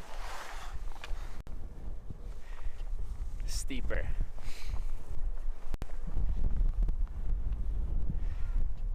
Alright. Black run. I wish I had my second. Not the case in France, right? Big difference. Yeah. You've been traveling in France? Yeah, quite a bit. It's similar to Germany. Like, no matter where I'm going in Europe, you kind of like end up going through there. Yeah. They take up a good chunk of the core, the middle of Europe. Yeah. Hitchhiking through France works as well, like quite well, like Germany, for getting long distance rides and stuff like that. Yeah. And it's better seller than Germany. Clear and actually infrastructure. Yeah.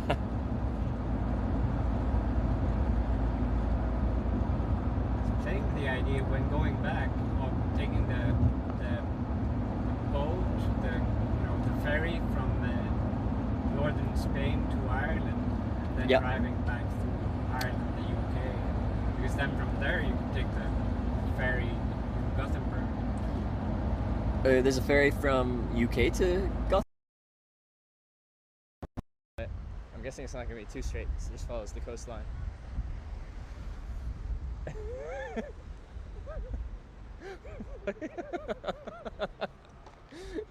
Turn around, taking the same way back up.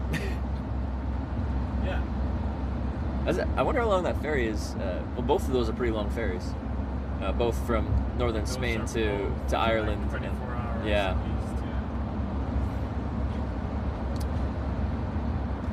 yeah. 'Cause, yeah, I did the longest ferry I did was took a ferry from Cuxhaven, Germany to Kristiansand, Norway. Yeah. To southern Norway last summer to get to Norway faster.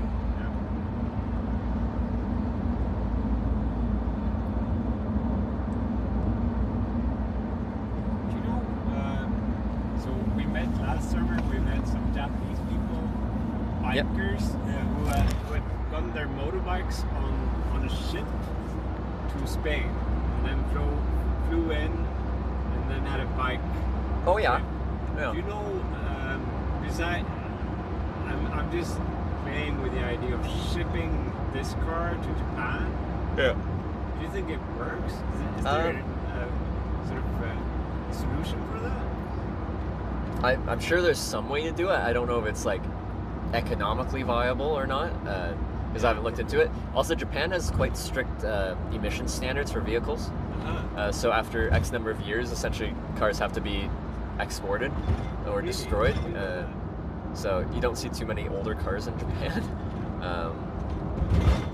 But we like import a ton of them to Canada. Like once they're done in Japan, we bring them in. So you'll see a lot of people driving with steering wheels on the right side of the car because they drive on the other side of the road there for Japanese imports.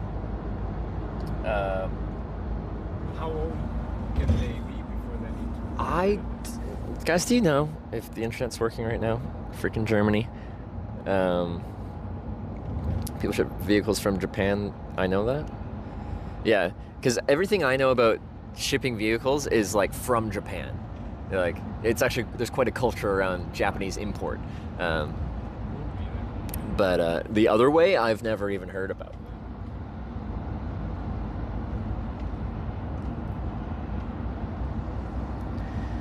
Because yeah, as an alternative, like Japan, a lot of people are traveling to Japan right now. The yen is quite weak, so it makes it a little bit cheaper from a currency conversion perspective to travel in Japan right now. Although I will say, like, I feel like the prices in Japan have that inflation like everything else has in the world, it seems. Although maybe not quite as bad as like shorts, and I've been using them ever since. They are pretty nice.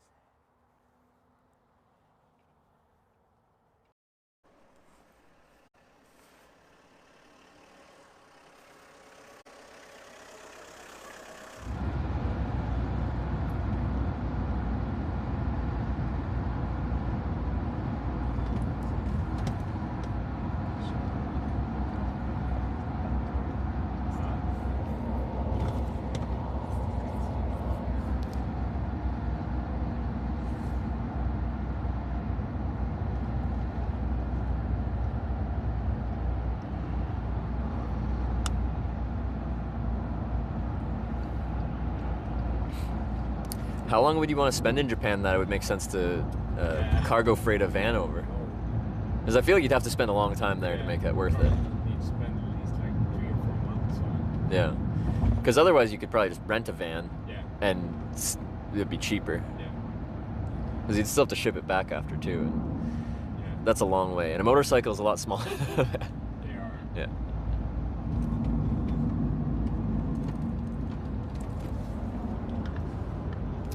But I know a lot of people do that. People like bring their vehicles down to South America, and there's no road connecting north to South America. There's like the Darien Gap and stuff like that. So there's a whole like shipping industry that is, it's very normal for people to just like drive their cars to like Panama or something like that, and get them on a boat, and they'll take it to Colombia for you. And same in reverse. And it's not excessively expensive, but it's also a very short trip and all that.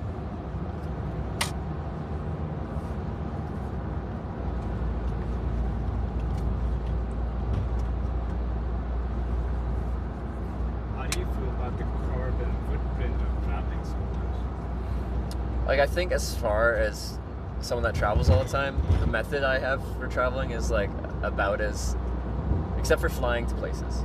Yeah, that's what I mean. Oh, okay. Because yeah, when I'm actually in a location, I'm essentially the most eco-traveler. I'm either bike touring or I'm a passenger in a vehicle already going there anyway. Yeah. So I don't really add anything once I'm there. But yeah, flying, honestly, this might sound bad, but I don't even really think about it. Yeah. It's just a part of traveling and how the world's connected is flying. Yeah.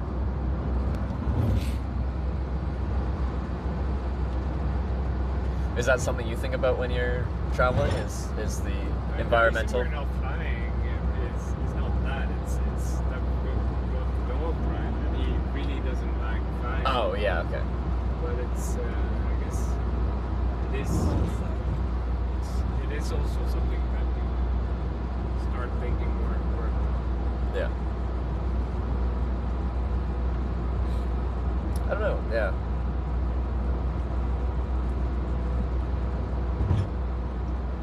Cause I don't know how it factors out. Like, cause I live a very minimal lifestyle at home, and like I had the tiny little place, so like my overall impact, even though I'm flying places to go around the world and stuff like that, but then when I'm traveling, I have very little impact. Yeah. I'm curious what, like, I think you can do like an actual equation somehow to figure out your footprint, like what you said. I'm curious what mine would be based off of my simple lifestyle. Right. It'll probably be tiny, yeah. Yeah. Compared to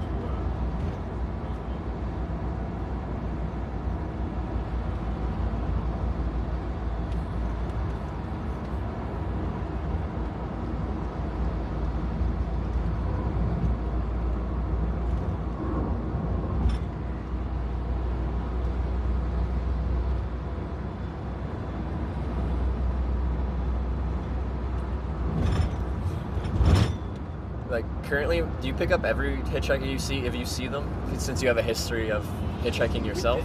It's I don't know, we did pick someone up in Spain, right? It's not too often that you see them. Exactly. So, like, the question was kind of like, I don't even know if you've seen any hitchhikers in the past. But yeah, some people pick up every single person they see, like that pick me up, and other people are selective. Would you be a everyone or a selective kind of picker-upper? I think it's not so much that. It's most of the time our car is packed with kids. Oh yeah, fair. Yeah. We wouldn't have space room for them. Sometimes I'm super surprised. Like my first ride on the U.S. trip, I started in upstate New York a couple months, or yeah, a month and a half ago. I got picked up by like a father and a family with 2 kids in the back, and then they put me in the middle seat in the back seat between their like 2 10-year-old kids kind of thing, and I'm just like, that's really bold, like like to pick up a stranger and sit him between your 2 kids. Like, I know me, I think I'm a decent guy. But they don't know that. Yeah. So like, even me as someone that's hitchhiked my entire adult life, like if I had my kids in the car, I would be leery about picking someone up. Did it ever happen to you that you got into a non-comfortable kind of situation, or a situation where you didn't feel safe? It's mostly driving based, or and then sometimes that driving based is based off of skill or like stunt driving, or it is they picked me up sober and start drinking.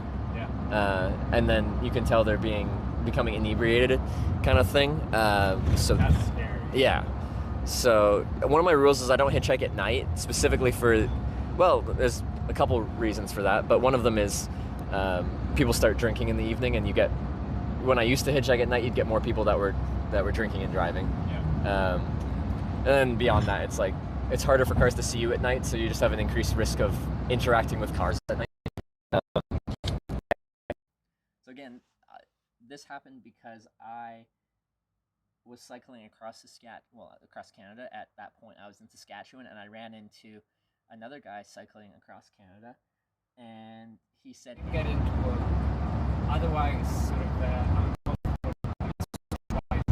situations." Oh, like social lives, or yeah, I don't mind if someone isn't chatting. Like, I'm comfortable sitting in the car silently. I'll try to like create a conversation, and if they give me like very like conversation ending answers, like a few times, I'll get.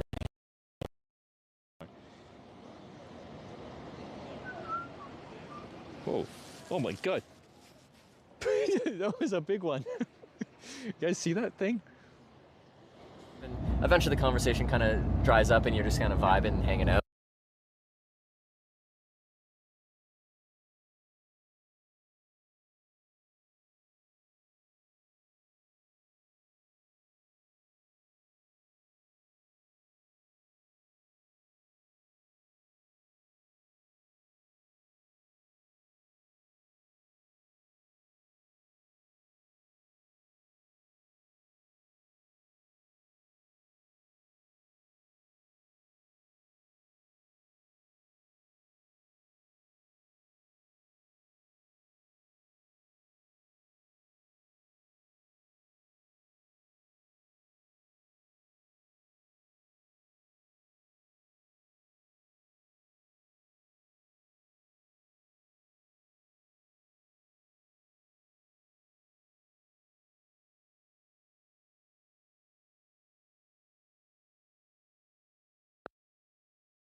I'm just pretty comfortable in a hitchhiking social situation of all kinds now. Because yeah, every time I've had a situation that I've actually gotten to a car, I've turned down rides because someone seemed off.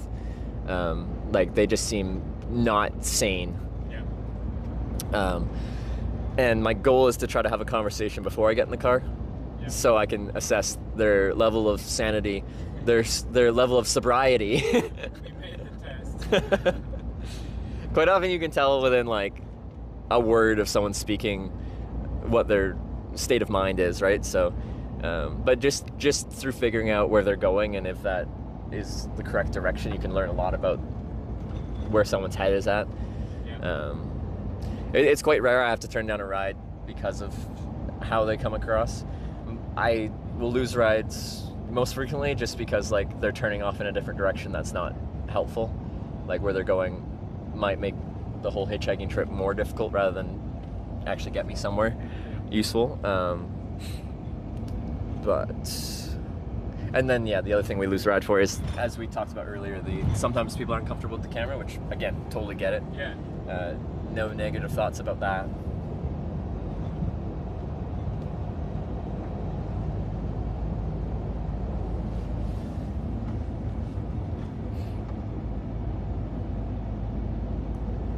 It'd be interesting to check back in on you like 10 years from now and see where you ended up. I'm curious about where I'm going to be in 10 years too.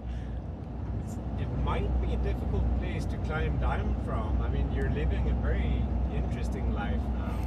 I'd say something pretty much exactly the same. As just like, if I decide I'm done with the whole broadcasting thing, like, what am I going to switch to that I wouldn't feel depressed doing? Yes. Accounting, perhaps. Because like transitioning from this back to like a 9 to 5 Monday to Friday kind of job, I don't know if my brain would reject that completely or not. Because I wouldn't know until I tried. That's a very but, like, binary thing, though. I mean, compared either I'm completely freewheeling hitchhiker or it's a 9-to-5 job. No, there's so many other things you can do. Like hitting a brick wall. Yeah. No, there's many different careers you can go into that aren't so rigid. Something in between there. Yeah. But it'd be interesting to see what it's going to be. I'm super curious to see where I end up as well. Like, technically doing this, like, can open some doors, like, just with the publicity and the amount of people that know who you are. Yeah. And there's, like, media coverage or stuff like that, too. It can open doors. I wouldn't say any doors have blatantly opened for me, but there's the potential in the future. You become one of these influencers or social media kind of personalities, I suppose. Like, that's technically what I am. Like, when I have to fill out government forms, I am a social media influencer. Like, a large portion of my revenue is advertisements, which means, like, advertisers are paying me for my influence. I mean, you could keep doing that in a different sort of form factor, I guess. Yeah.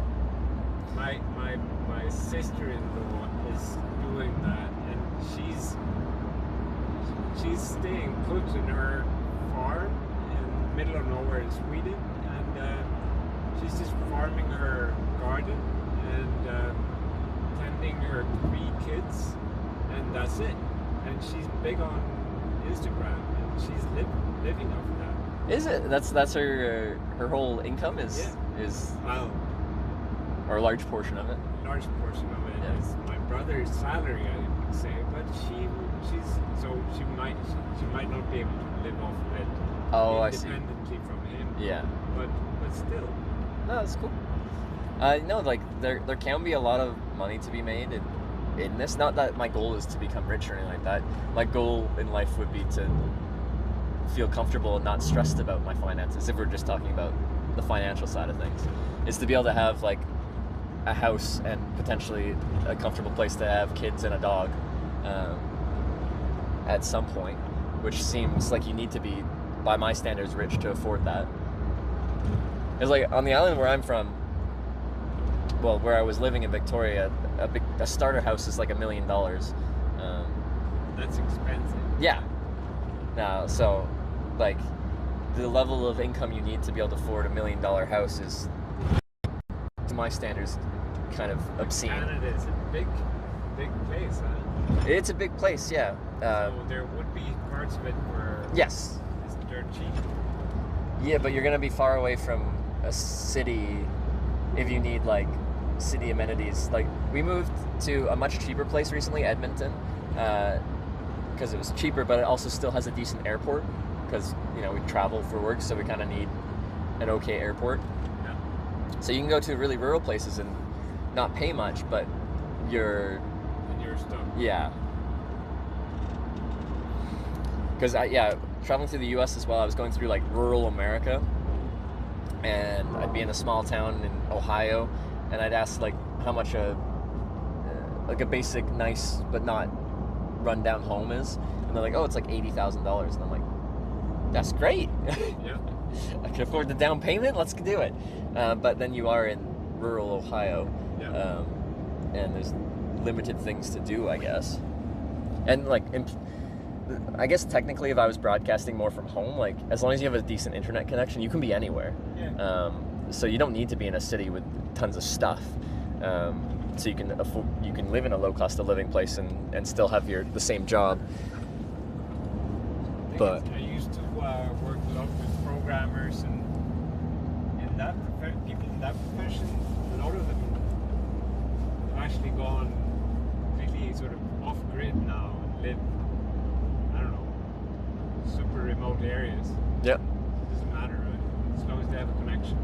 Exactly. Yeah. So that's kind of cool. You don't need to be in like a tech city. You don't have to pay San Francisco rent prices to have a tech job. Because I've actually met quite a few people that do that. Like when I've been traveling in like Japan and stuff like that, if I have a viewer come by, quite often it's like a foreign person that's traveling or living in Japan, and quite often it's because they do work mobily and they can essentially do it anywhere, which is kind of a cool lifestyle to have. Well, I mean, to me, it looks good on paper, but it's super antisocial too, right? You're holed up somewhere and you have your own line with your what.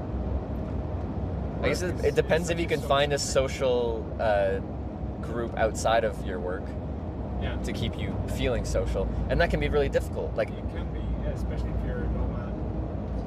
And then if you're moving frequently, especially because maybe you'll make some friends, but then you're gone. And like it's very similar to what I do. Like I meet some of the most wonderful people in the world, but then I'm gone, right? Like yeah. So the longer term connections you don't build up so much because of how much you're moving, right? You never stay anywhere long enough to build that core friendship kind of thing.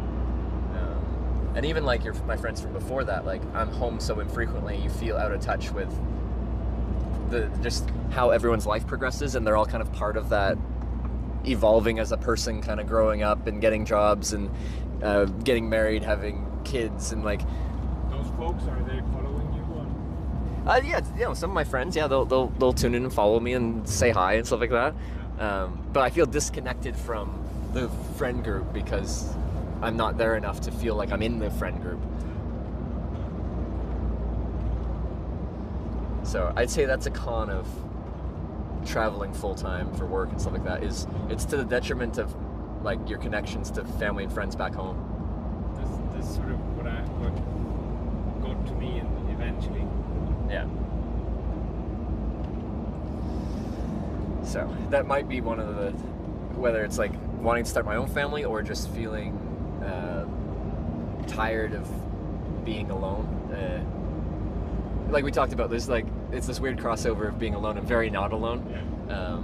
But yeah, the alone part might be one of the things that push me to having more of a home base and doing something more from one location and doing shorter trips instead of the multiple month-long things.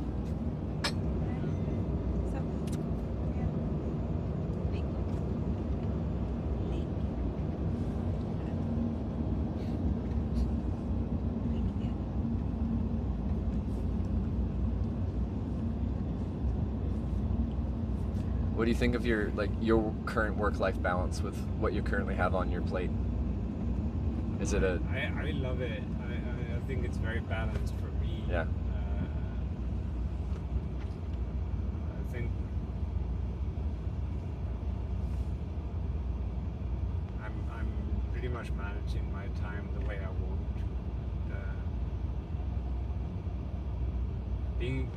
There's this idea that if you want to have freedom, or that, because I used to be an entrepreneur, right? I used to run my own companies. Yeah. And this idea that that's the ultimate freedom, but it's actually the opposite. I find the opposite is true. Now that I'm employed, I've never been this free emotionally and spiritually. Like when you're... And even logistically too, right? I can come and go as I like and just get my job done in whatever way I choose to. As an entrepreneur, did you feel like there was always something to do, so there's always work to be done? You have people employed and they report to you, and you need to be the grown-up person in the room. And, that's true, yeah. You need to show up and build morale and all that crap. Yeah.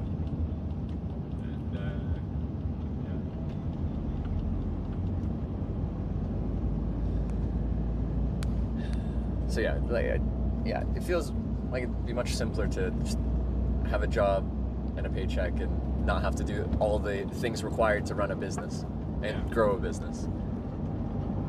And I feel like I'd feel a sense of responsibility as soon as I have employees, because like the success of my business will like affects a bigger number of people, right? Like if the business fails, people lose their jobs. Yeah.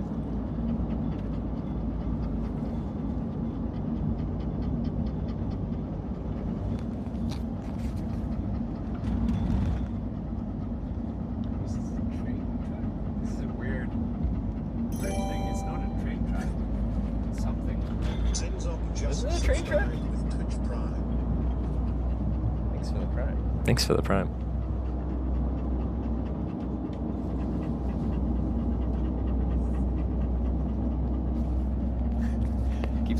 but you don't look interested in being pet. Maybe you do. There we go.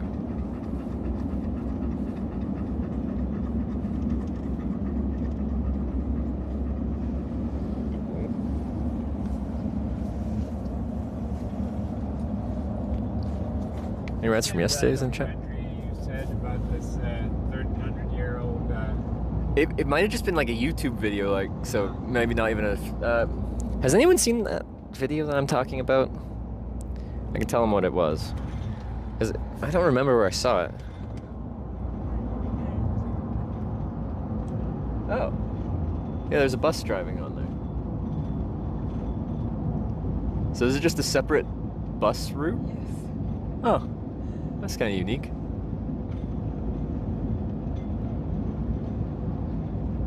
Cool. What's it about? We were talking about the oldest hotel in the world, I think. At least the oldest hotel in Japan. It's like a 1,300-year-old hotel that stayed in the family for 50 some odd generations. And I watched a video about it, but I think it might have just been a YouTube video.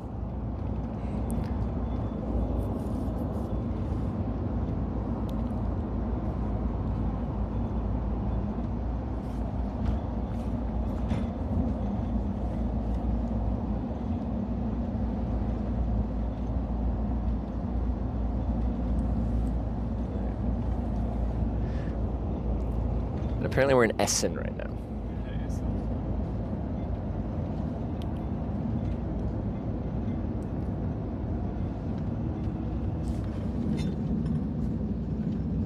Have you been actually in the city before? Here? Like around Essen, and where else are we? Like, No, I think no. I think I've hitchhiked through this. Yeah. Duisburg, we've been to Duisburg. Yeah. It's very nice. It's nice. It's sort of rough, but I liked it.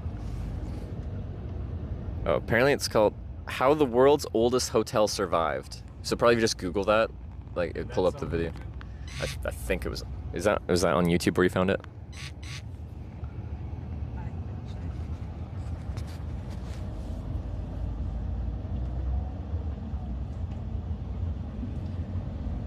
No. That could be the one I watched, or it could be like there could be a few videos on this kind of interesting oldest hotel in the world story. Oh, it's a Tom Scott video. Okay, yeah, I like Tom Scott. Okay, yeah.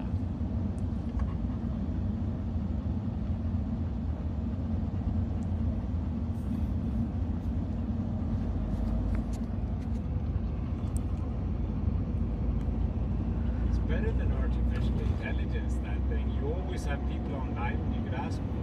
But it's not dependable, because especially for more when the chat's really active and stuff like that, if I ask any question, I'll get multiple answers. One of them is probably the correct one, and the other ones are incorrect. So quite often you can do a sample of it, and like the majority rules kind of thing. Like if the majority of people say it's this, it's a good chance that's the correct answer. But not always. There's like Who Wants to Be a Millionaire, like where they answer trivia questions. Yeah. And then you can use lifelines, and one of them is like ask the audience. Right. Like there's been cases where the audience was majority wrong, like because you can use that as a lifeline, and if you vote with the audience, you know. Yeah. The majority rule doesn't always have the right answer. But what's the average people that are online at any given point? Watching? Yes. I'd say midday anywhere from like 1,000 to 3,000 people. Wow. Watching. So there's always going to be people answering if you're asking a question. Yeah. Now a lot of the people watching like aren't actively talking in chat, because like I talked about how they're like working and doing other stuff. Yeah. But yeah, there's always enough people that kind of any question, like someone will help me find the answer. And like sometimes there's actually very helpful things, like when we're driving, people will help with the logistics of, like, especially in Germany, it's important to me quite often to not get dropped off in the next city, but to get dropped off at another service area before they leave the highway network. Because hitchhiking out of cities is...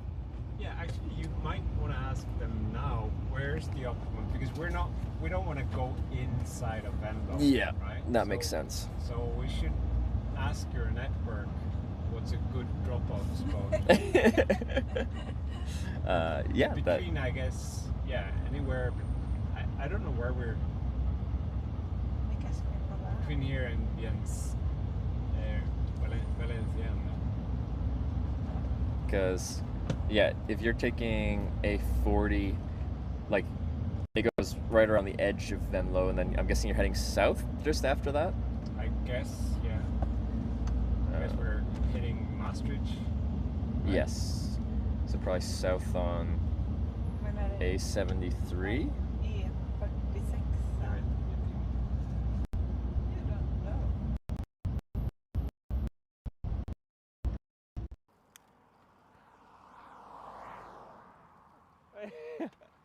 Is this for me? Really?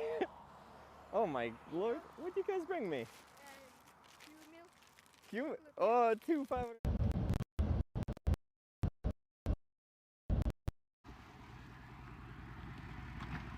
Hey, how's it going? What? How's it going? You want to ride or not? I'm just talking to you before I get into the car. You want to ride or not? Where are you going? Me? I'm going to Forks. You're going to Forks? Yeah. Yeah. Like, honestly, just how our interaction has gone, like... What? How our interaction has gone, it's just, you're kind of like, I don't know, very direct. I'll just wait for the next ride. Thanks for stopping me.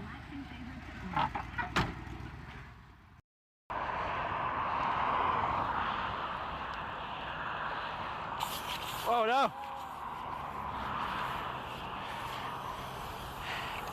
I think it's gonna be fine because I'm tilted. So it should patch itself? Yeah, like you here. Yeah. Do you have a pump? Yeah, it should.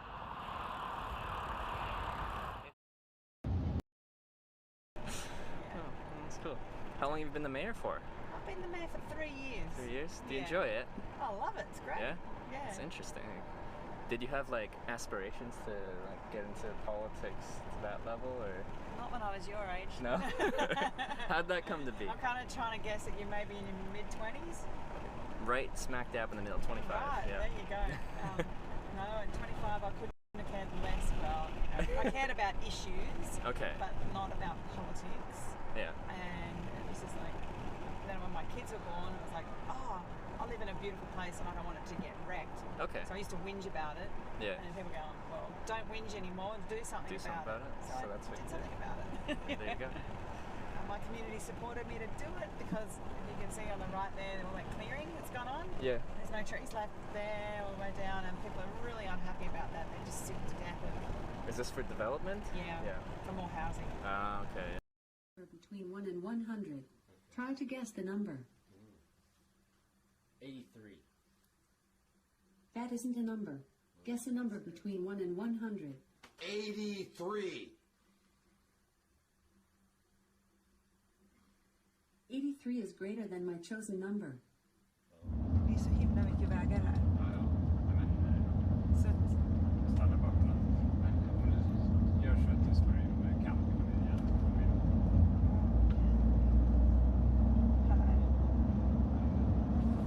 Det bara söker bättre så kommer den komma upp.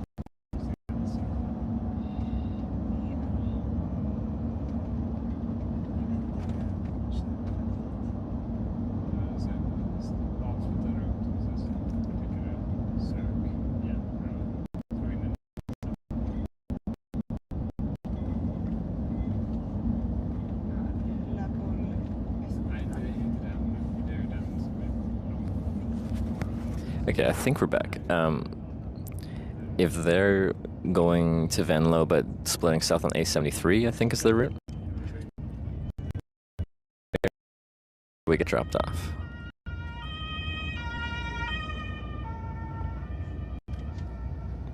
Without making them go into the city.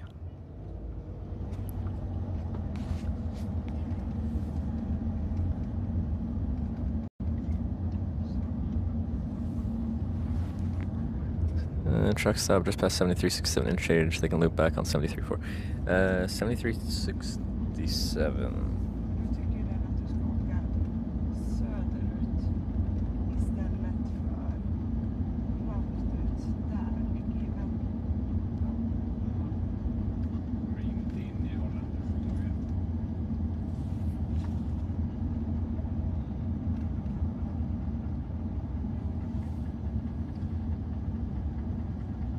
whatever. Yep. I think we need a professional to help us. The GPS is fucking round, so it's Okay. now it's when we're now telling it to go to Valenciennes. It's Okay. not going via Venlo, it seems. So Okay. Is it? if It's we're staying going in to Germany. Valenciennes, which road should we take and where should we drop you off? Okay.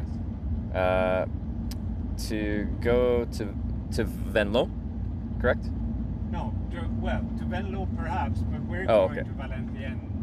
That's our destination, right? So, and it Okay. first told us to go to Valenciennes via Venlo. Oh, okay. Apparently now it's How do you changed spell its- Valencia? So, like in Valecenne, I think. It's just on the other side of the menu over there. Let's see. Här, jag tar mitten. Oh, that's the wrong Valencian. Ja, men alltså... Så...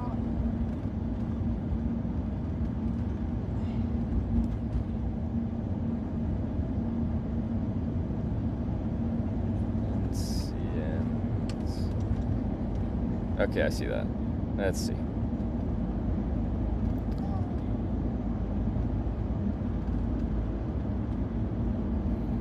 Yeah, mine still has the first option as through Venlo. You have to. So we are on. I think you... We have to be on A40, which are we right now? Yeah, we just stay on A40, and then you go past Venlo. and then yeah, that takes you past Venlo, and then you go on A73 south. Yeah. Do you see that? Yeah. So I think... there's multiple other ways you can go. They're all about 3.5 hours. Yeah. But as long as we get there, Yeah. then I want to try to do that. Sit there.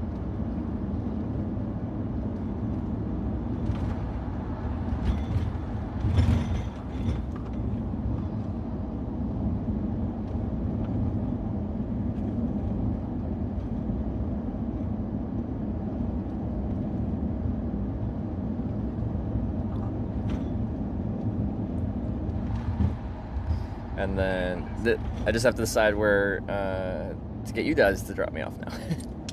I'm sorry? Now I just have to decide where to get you to let me off. Yeah.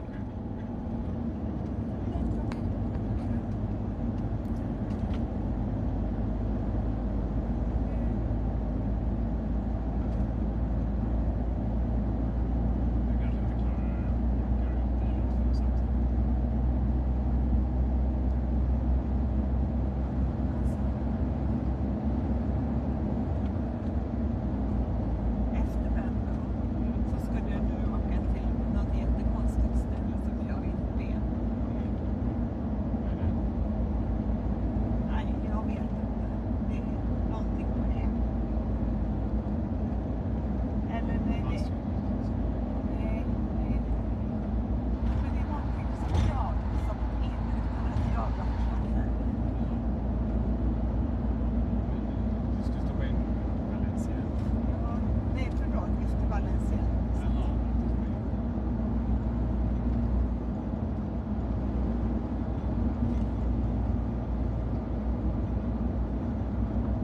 What services are you using for maps? I just use Google Maps.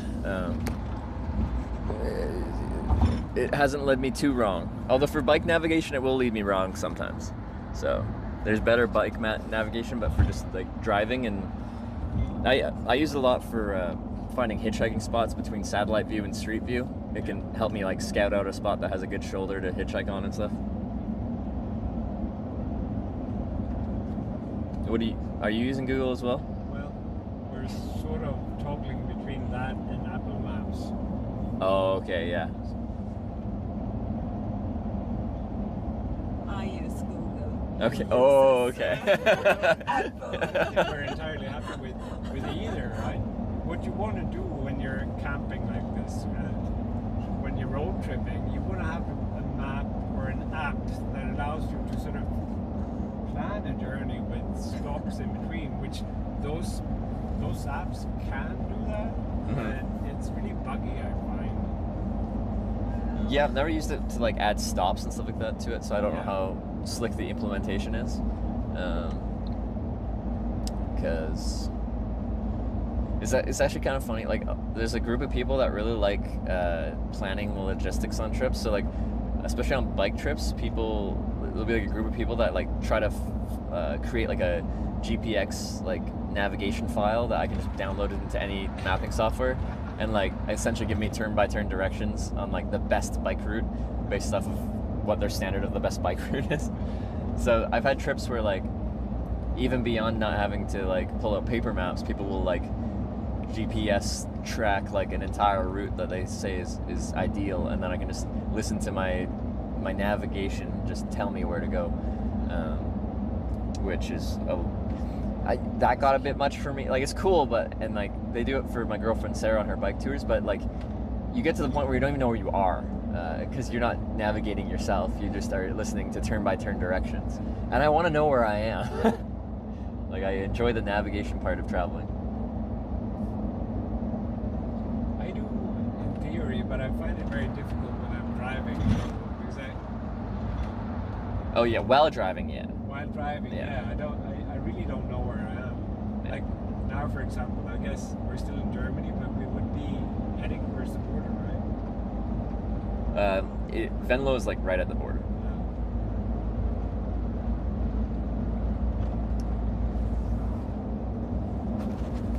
I don't really know a good spot to get dropped off around Venlo, though. And in that sense, it's really annoying when it does this rerouting without telling you, because all of a sudden you're in a completely different route.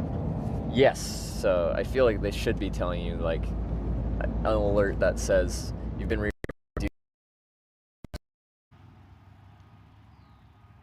Just the south sign, you get people that are like, oh, some hitchhiker, I don't think I want to pick him up, and then you swap it to not a murder and they're like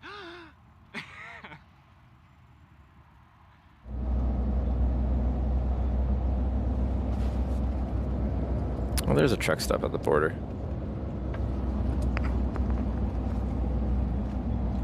So right now there are people working somewhere to help you find the optimal spot. Yeah, no, people are speculating like which junction. There is a service area. I don't know if there's much for services right at the border. It might just be a parking spot rather than like a... Heartwarming to know that there are people out there taking care of you. But like there's a limit to it. If you let people like do all the taking care of, then like you lose control, and it kind of feels like you're being like babied. Like people assume you're incapable of doing it yourself. Like, it can be convenient at times, but it can be too much. But at this point, yeah, I'm like welcoming people to help me figure out where I should get dropped off here. Is that a gas station? Oh, it's a customs consultant.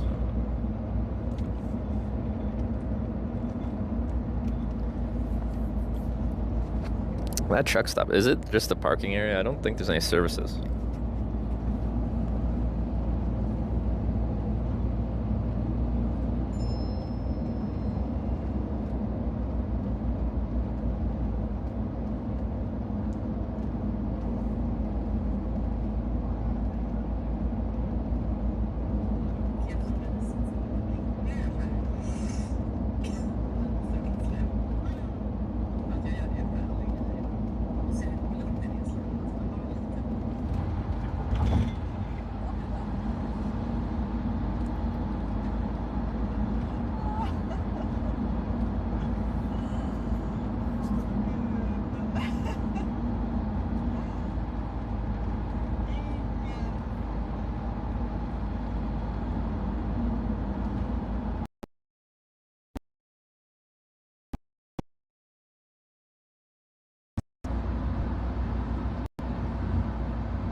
BP gas station? Where's the BP?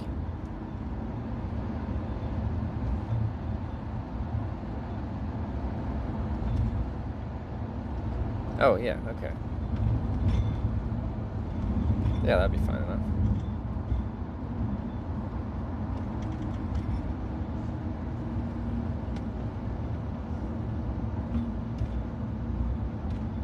I probably have crazy traffic, but it'll be enough. Like, that'll be fine. Okay, I'll put that into my nav.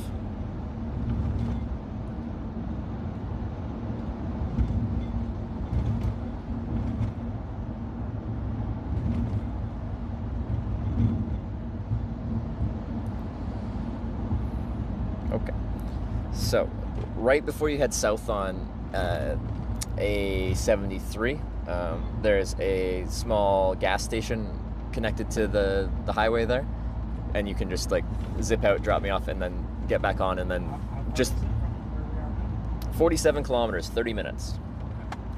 But we'll essentially be passing just north of Venlo on your route, and then the route we take comes in north of the city, and then you split on 73, which is on the west side of the city, and you head straight south on A73.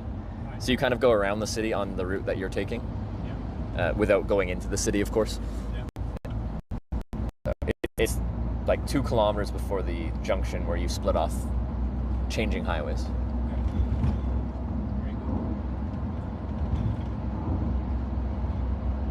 Someone told you this. Yep. Yeah. No, I was literally just like, there's a BP gas station on the highway, because I didn't see a big service area, but it is just a gas station and a cafe. It isn't like a big service area with tons of stuff, but it'll draw enough traffic where you'll get people driving a decent distance from there in the right direction.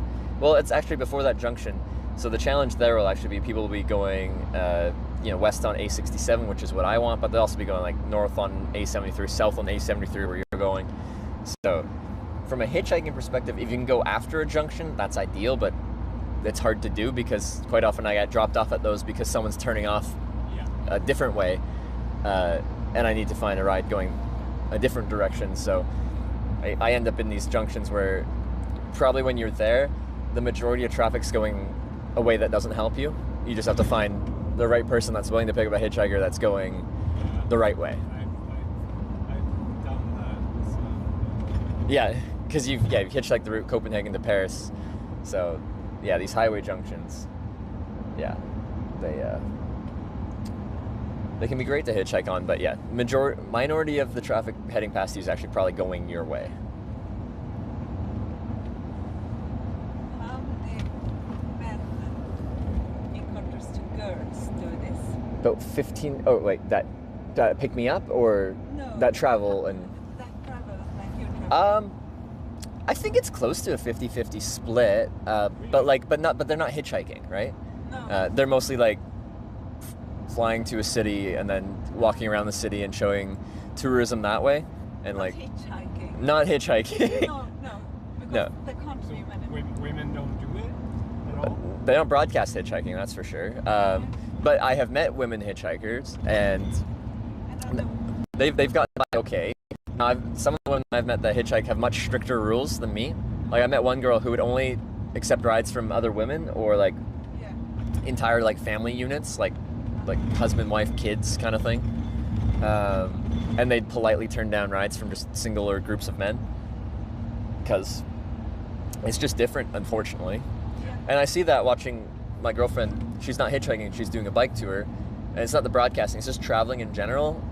She's a solo young woman traveling, and some men are just yeah. You know what I mean. She has to deal with that semi-regularly, and it bothers me that that's the reality of what a solo woman traveler has to deal with. Is that different in different parts of the world, do you think? Or is it just uniformly? I'm guessing there's places where it's more common and less common, but like, I kind of, did we talk about, like in Japan, like everyone is very like, it's kind of seen as important to like fit in with society and not stand out. And, although I guess Japan does have a history of being known for kind of creeps in that way. But anyway, she had an instance with a Japanese guy that was not a good person. So it's just, you never know where you're gonna find it. I tell you, you know where you're gonna find it in southern India. That was absolutely horrible from this point of view. My girlfriend at the time, she needed to have me as a bodyguard 24/7 in southern India. Yeah. Northern India was no problem. Soon we got to southern India. It was crazy. Never seen anything like it. Yeah, I know people personally that had issues in India, like as a woman, like so I believe that, which is unfortunate. But like, I think from a broadcasting perspective, like you get to see how kind of unfair the traveling is between men and women by watching my stream, and I'm hitchhiking and going everywhere, and I don't have to think about it. But my girlfriend's doing something that's less social in that kind of way, and it's something that she kind of is constantly having to deal with, no matter where she goes. So you can kind of see the gender disparity there in what traveling is like by just watching both of our broadcasts as we solo travel.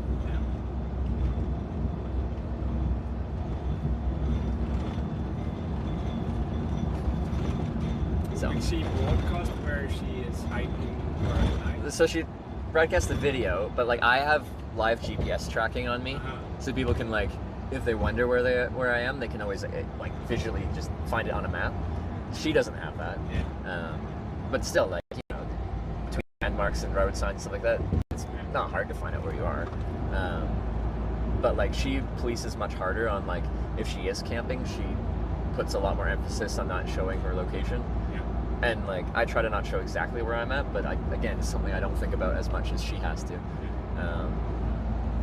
So it's just a bit of a different experience.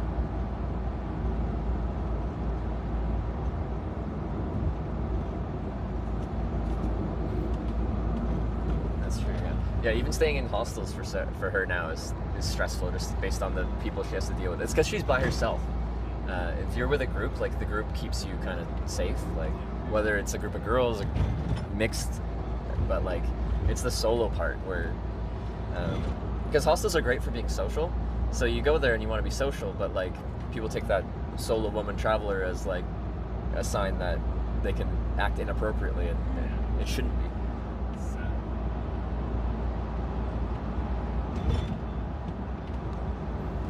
Because yeah, when I used to hitchhike, like if I was feeling lonely while traveling, because like I'm traveling in foreign countries, and even though we can have a conversation through a translator or like they speak English and stuff like that, it feels still like very foreign and stuff like that. I'd go to hostels because there's always like native English speakers, and it feels very like cozy, comfortable to have a English conversation with a native English speaker when you're used to struggling through translators and all that. So I'd go to hostels, and they were always like my kind of just fun social escape from just to have a comfortable conversation with other travelers. But again, she can't feel like that. And I'm sure if she was traveling with me, we'd love hostels together for the social aspect, if that's what we were looking for. But yeah, the solo part changes it.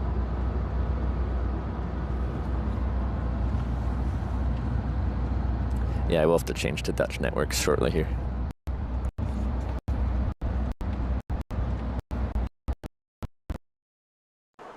Go, I gotta go to bed. Okay, let's go. The matcha salsa, what? $5,000? Okay. I need to withdraw money probably if I'm going to get the best, don't I?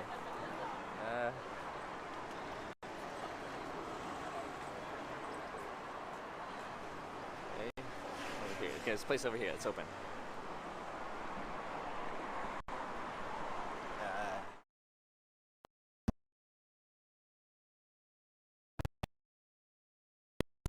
See, I'm hitched, so I hitchhike, but she doesn't hitchhike.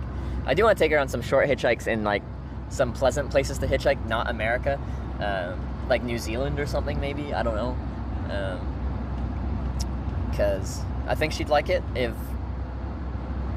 it was a nice place to do it.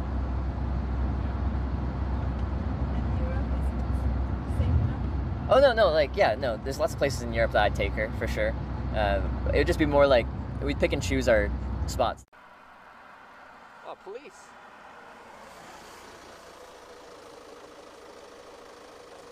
Good yourself? Yeah. Hitchhiking.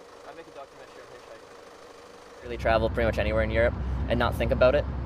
You just go wherever I get dropped off. I feel like I can handle myself fine enough. Yeah. But there'll be places in the world where, yeah, that is not the case. Already in the United States, like in cities, there's almost always a part of town that if I get dropped off in at night with all my camera gear, that would be a very bad idea. Yeah. And I'm sure there's plenty of places like that in Europe too, but I still don't. The eastern parts, yeah. Some of the eastern parts, I guess. Yeah.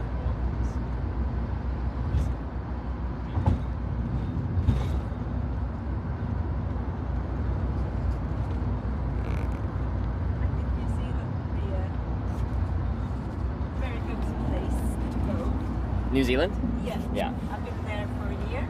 Oh, you was it like a working holiday visa? What? Was it like a working holiday visa? You said you lived there for a year?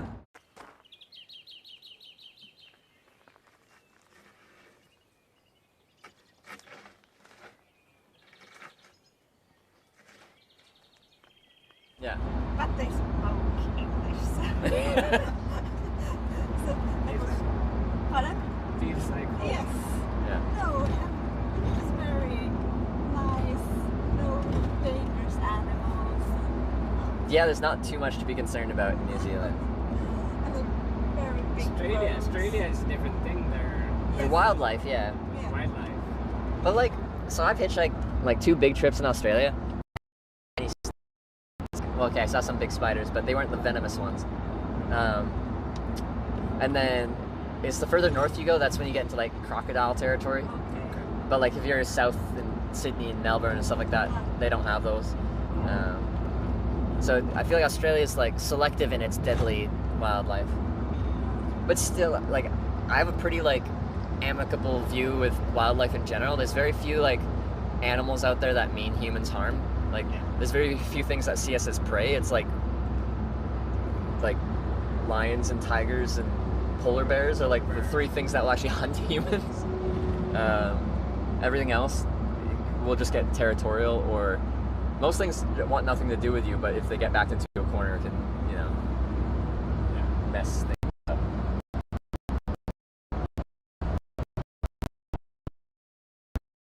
So we're doing a unboxing for the swag that everyone gets on the first day checking in. Affiliate, community, partner, staff, I guess. This is number 1. Wow, Prada cologne? We have like the grizzly bears in the Rocky, the polar bears up north, of course, but I've only been around black bears, and they have the mannerisms of like a giant raccoon. We got a ride from the police west. Alrighty. Anything I should do with this? What? Yeah, I'll buckle you. Oh, this is you. I get buckled in here. Ooh, this is cool. I've never dealt with this before. This will alarm if it doesn't buckle. Oh, okay. So when you're ready,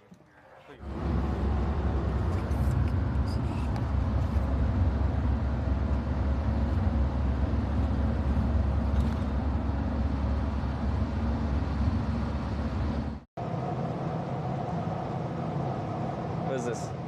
Oh, you got $100? Holy cow. $100 for Shelly? Is that real money? Yeah, that's real.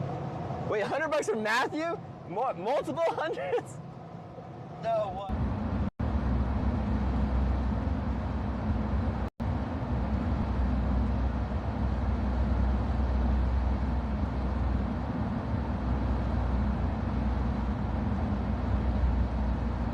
So if you didn't have to take in the sort of economics into the equation, if you were to pick a spot.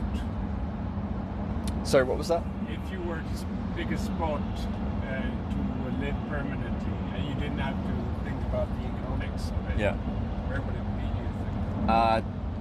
I love where I'm from, Vancouver Island. It's a beautiful spot. The island right next to it is where I'm from.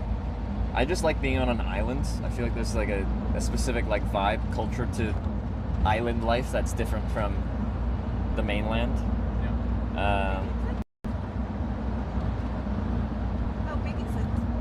It's actually quite long. It's like I think it's like 600 kilometers long. This is not it, right? What? This place. Oh no. We're not there yet. No, not yet.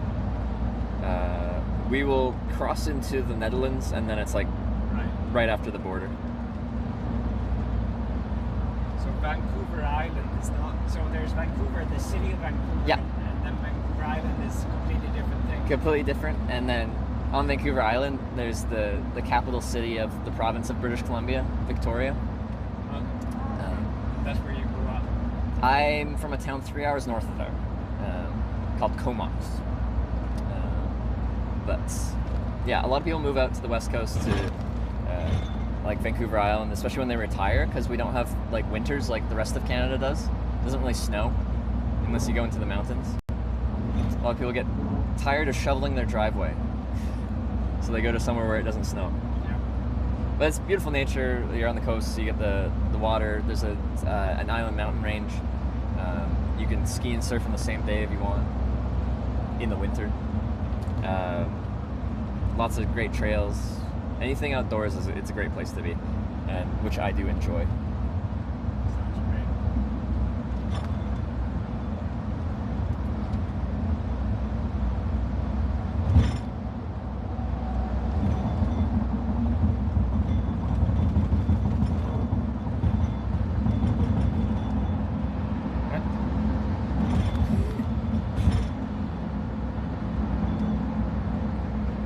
I'm gonna have to call the hotel when I get dropped off.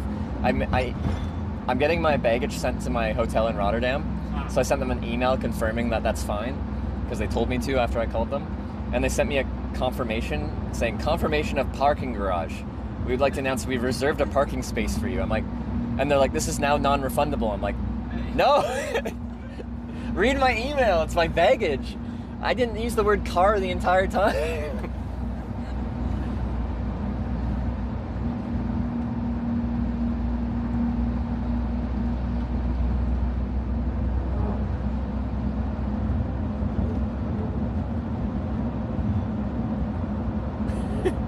I don't know how that happens.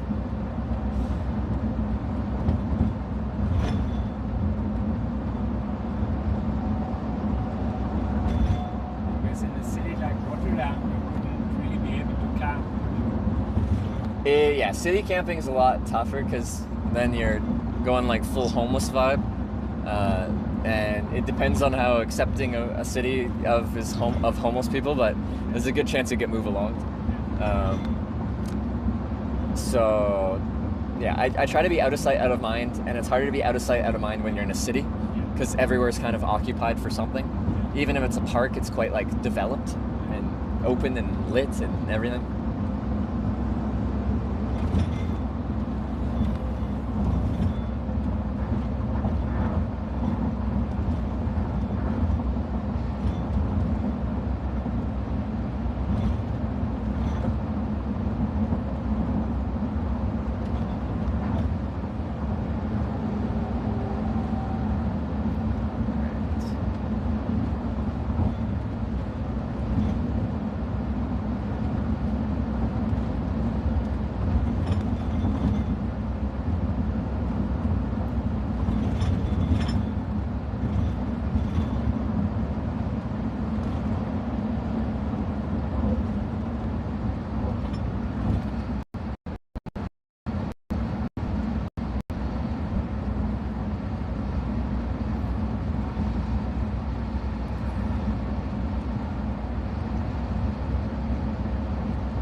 Where'd you end up overnighting last night? It was a beautiful spot. What's it called? Tiny village south of Hamburg. Oh, okay, yeah. Really, really nice camping ground. Einelau, I think. Einelau. Yeah. All good.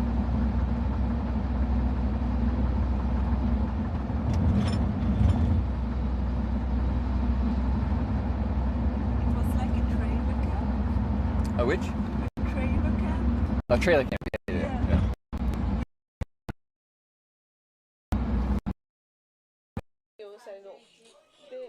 男の子で、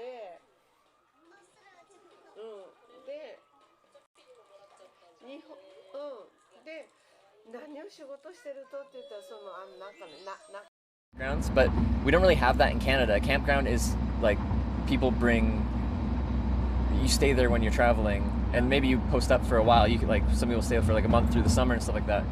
But you don't have like these permanent, established trailer park kind of home things there. Because I'll look up a campground and then you look at like the pictures of it. And I'm like, that doesn't look like a place where you set up your tent. They're a bit different.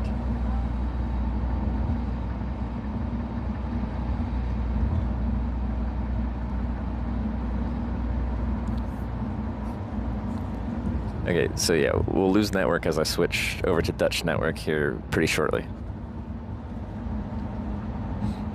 When we switch countries, I have to manually switch networks to a Dutch network, so everything goes down in the transition period.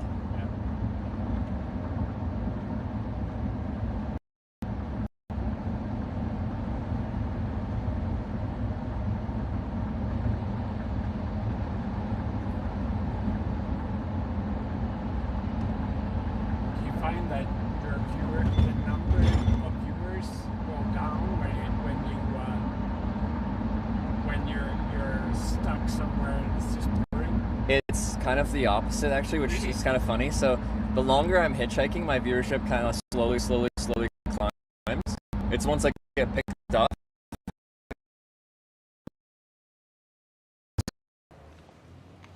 Are you happy? Bitter. Little? Bitter. Bitter. Thanks. No. Stopping. So like they might have stuff they're putting off, like errands to run or something with work or something like that, but they're like, oh, I want to see who stops. So they delay the rest of their day to see what's going to happen next. And then once I get picked up, they're like, okay, it's a normal person, it's a fine ride. Then they can continue on with what they were supposed to be doing, and they go and do something else. But yeah, that's... I follow.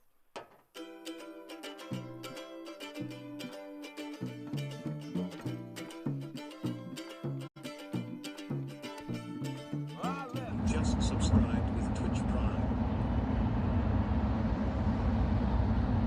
DRWD40 raided my stream with 28 views.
just so you know, we're about 8 kilometers from the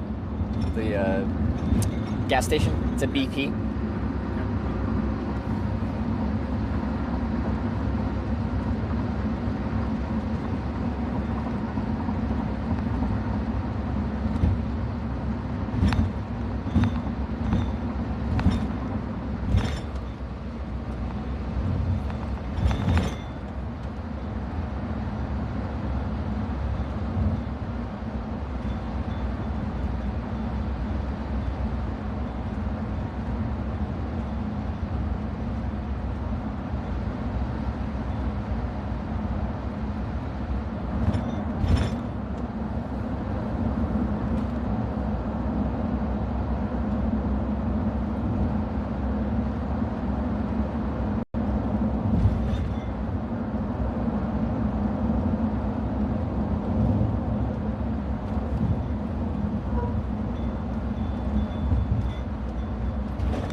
If this doesn't work out, I will die of exposure. Okay? I've never done this before, but I put myself here having 0 experience, and if it doesn't work out, then I'm going to die. Same with Vodafone. Yeah. The network just crashed. Oh, yeah. It was bad. No. I have all three of them. Ooh. I have problems also. And all three. Did you scare the cat onto the road, Sarah? No. So did you almost kill a cat? No.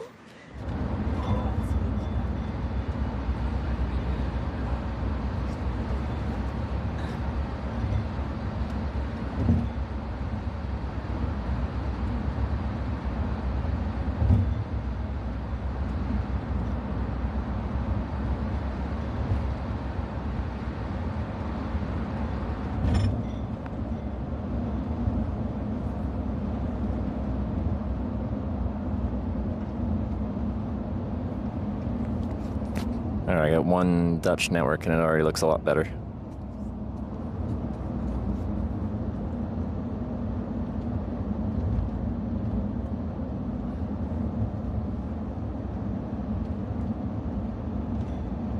So it looks like there's 2 more exits we passed. This no,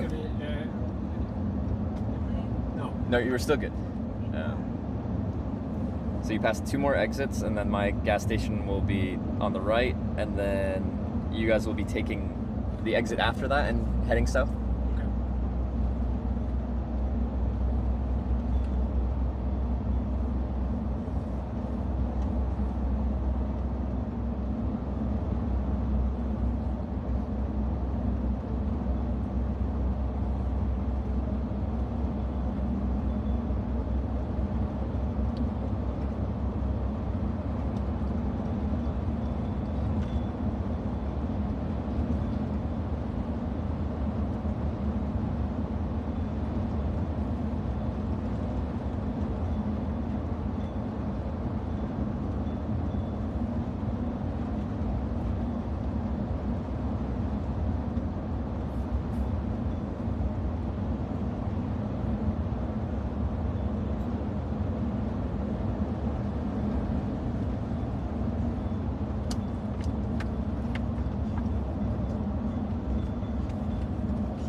Okay, on my second Dutch network.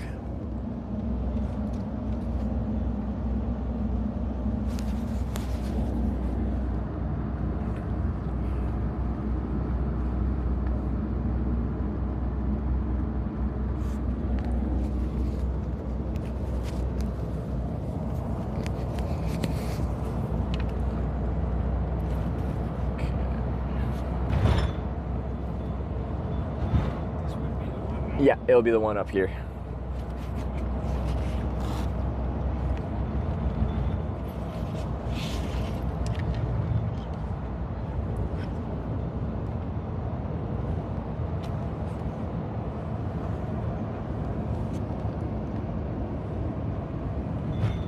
Stream Buddy green.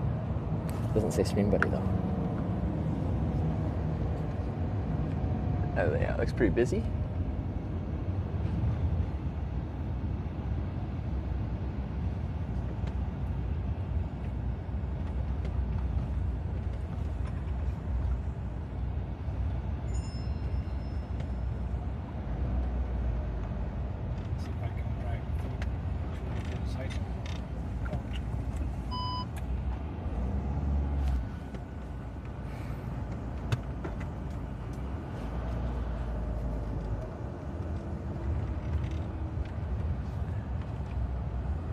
There's not much room in this place.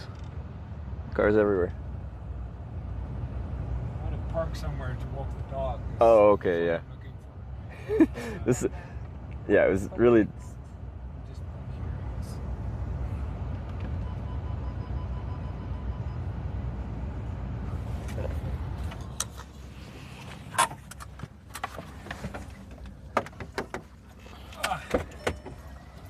Okay.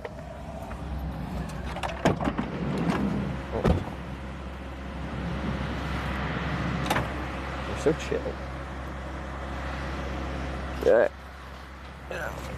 Backpack. Does this work for you? What's that? Does this work? Oh, this will work. There's plenty of traffic here. It's real small though. It's strangely small. We got this. This. Well, good luck, Trevor. It's nice meeting you. Nice to meet you as well. I got your website and everything. And you know where to find me? Yes, Twitch Hitch? I All right. Well, it was a pleasure. It was a pleasure. Have a great trip. See y'all. Bye.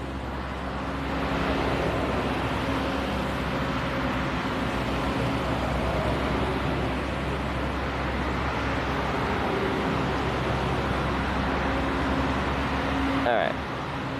As soon as I switched to Dutch networks and we crossed the Netherlands, I was just like, you can just tell the networks just work.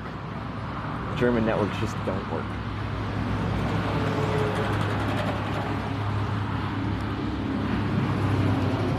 Is there anywhere to sit on those pallets? That tree? Maybe over here. Because like in German, like before I switched over, I looked at my phone and the stream's like cutting in and out completely. And my phone's just like, oh, we got like full bars of 5G. Full service. And people that are like, that go through Germany will be like, I always have full service. Doesn't mean it's competent service. Yeah, I have a strong connection to a cell tower. It just so happens that it sucks. Whatever that cell tower is. We'll find a spot to sit. Where can a hitchhiker sit around here? There isn't really much.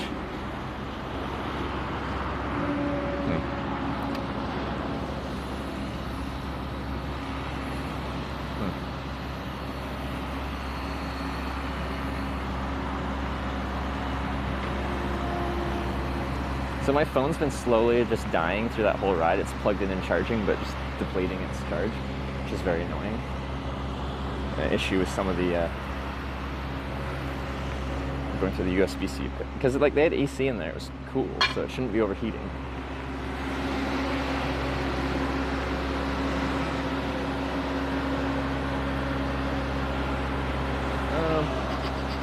Where can I sit? Hey. I'll sit on the curb over here, I guess. Because there ain't much. I'm very hungry too. Snack or something.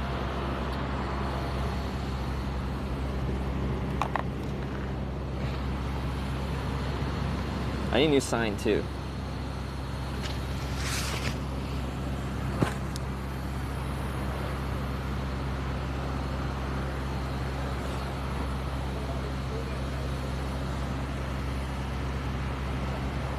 I'll be sitting for a moment. I'll take out my butt pad.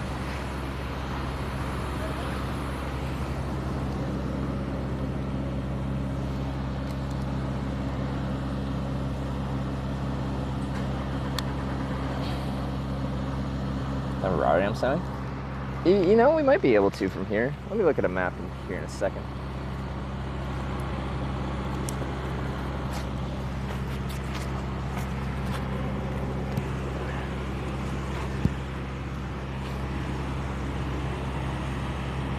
Ride for ended 357 kilometers traveled. Woo, look at that. So yeah, we could get to Rotterdam today. Which is usually not the goal. So from here to Rotterdam.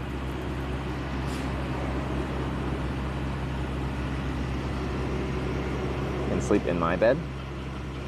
Yes, please, because actually I don't have a hotel for. Oh, I have to call my hotel because, so, I called them initially when I was gonna leave, and I'm just like, hey, can I send my airline's misplaced baggage to, like, I'm staying there this weekend, can you receive it? And they're like, yeah, it's fine, just send us an email with your confirmation number and stuff like that. And I'm like, sure, that's fine. So I did that, and then I got an email in response, like, re my email, which is funny because, like, it was read my email, and my email's title was airline baggage being sent to a hotel, and my name as, like, the email title. And the response was, confirmation of parking garage. Dear Trevor Downlock, thank you for your message. We would like to announce that we have reserved a parking space for your stay, for my stay dates, maximum car height, and, like, all this stuff. And I'm like, guys, not a single time in the message did I reference a car or parking or anything. Anyway.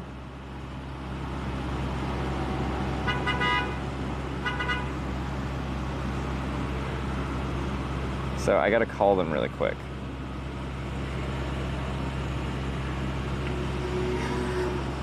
Because I just got that email just a little bit ago.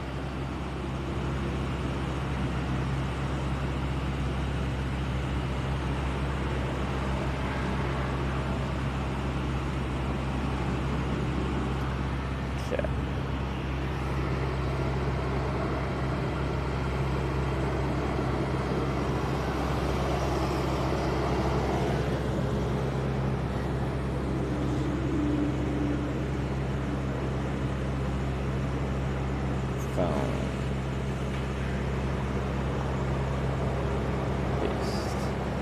Okay, I'm just gonna mute for the phone call here.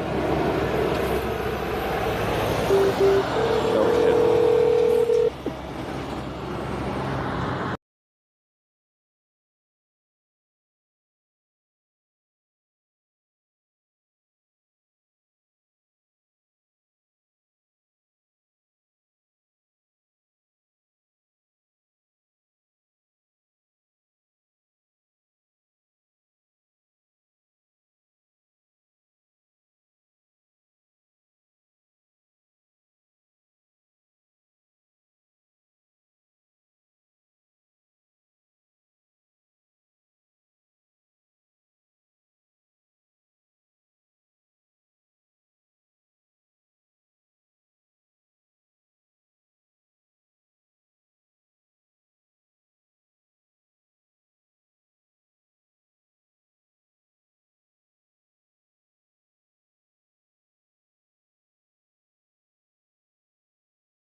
I'm on hold. Please bear with me, sorry.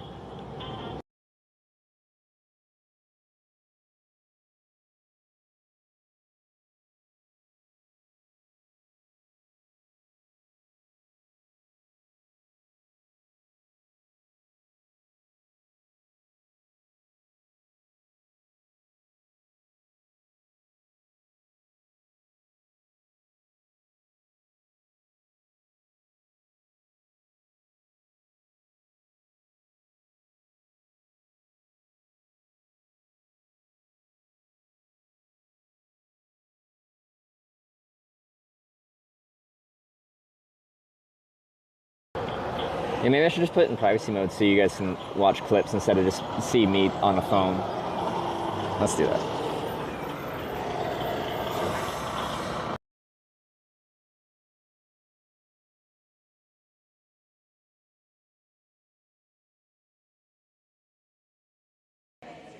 So, our order is Corning, New York, here. Corning, Ohio. Corning, Arkansas. Corning, Minnesota. Corning, Iowa. Corning, Missouri. Corning, Kansas. And then we jump from Kansas to Corning, California. So, like, geographically, we don't even make it to the halfway point, it looks like, of America. To go from... We do 7 by the time we get to Kansas, and then we've got no man's land, no cornings from Kansas to California.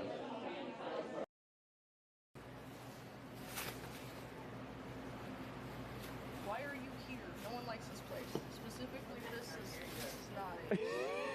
Crackheadville.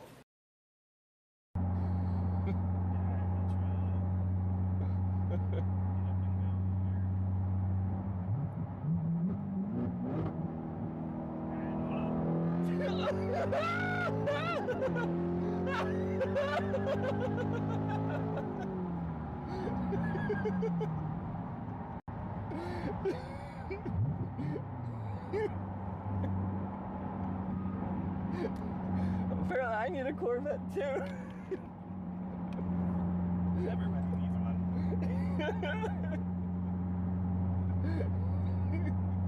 Ah, I love it. That's so much fun. He slowed down.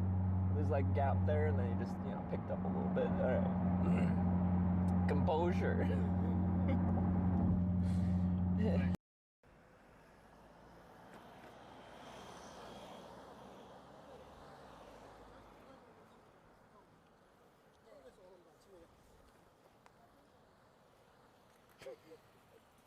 Interesting choices. Almost hit the pedestrian. You don't have a wrinkle on you. She on the ball sack, I do.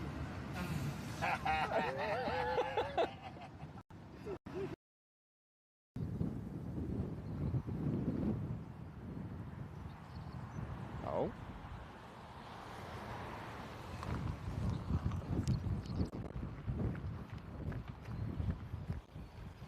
Hey man, thanks for stopping. What's going on? Where are you heading?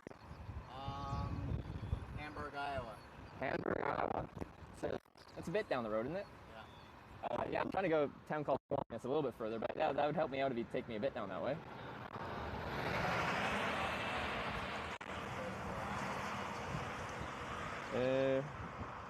Hamburg. The junction at like Nebraska City? Probably more. It'd be a gas station. A huge truck stop. At Nebraska City, that junction? Or the one in Craig? It's, or not Craig, sorry. It's before Nebraska City, yeah. Oh.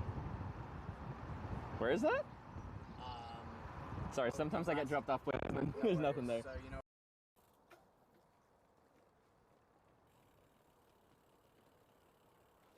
Horse, cat, and buggy out.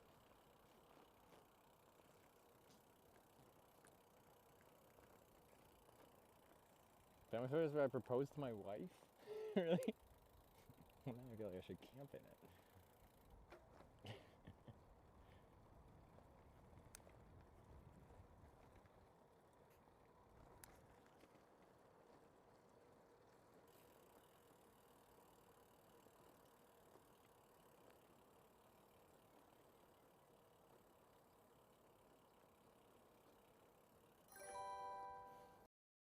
Yeah, you can What time do you leave? Or any time? Or what are you doing? Don't ask him. He gets up at 2 or 3 in the morning. Yeah.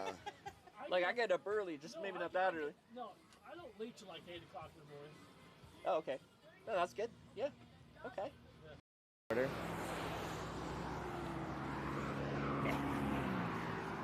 Missed the car. Ooh. Maybe? Hold on.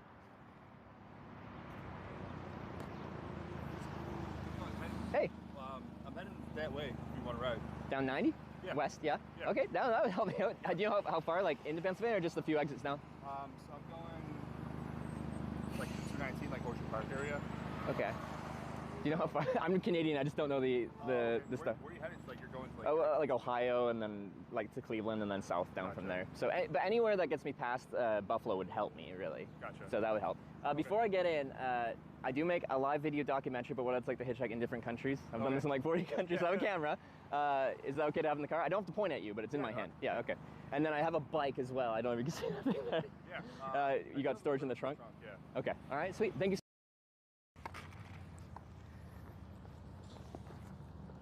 That's the wrong way to sit on the seat. That feels very wrong. All right, we're spinning around. That's better. That's worse. I gotta lean forward.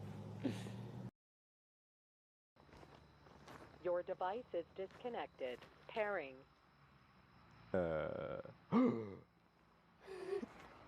Wait. Did I leave?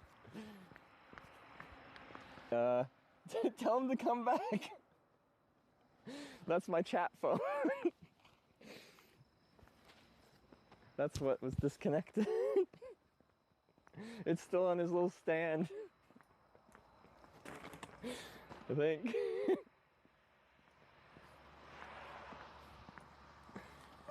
No. Send him back. He's coming back, okay. Oh, that's an easy one to learn that we lose quickly.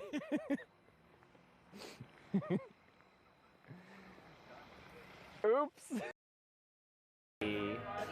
I can rumble these words out loud. Feel like I'm knocking on heaven's door. Knock, knock, knocking on heaven's door. Knock, knock, knocking on heaven's door. We need to get over here, and we go there. Are we gonna like shuffle over? Knock, knock, knocking on heaven's door. Knock, knock, knocking on heaven's door. Little Bob Dylan. Oh, this guy's aroused this, but Bob Dylan. What an amazing place.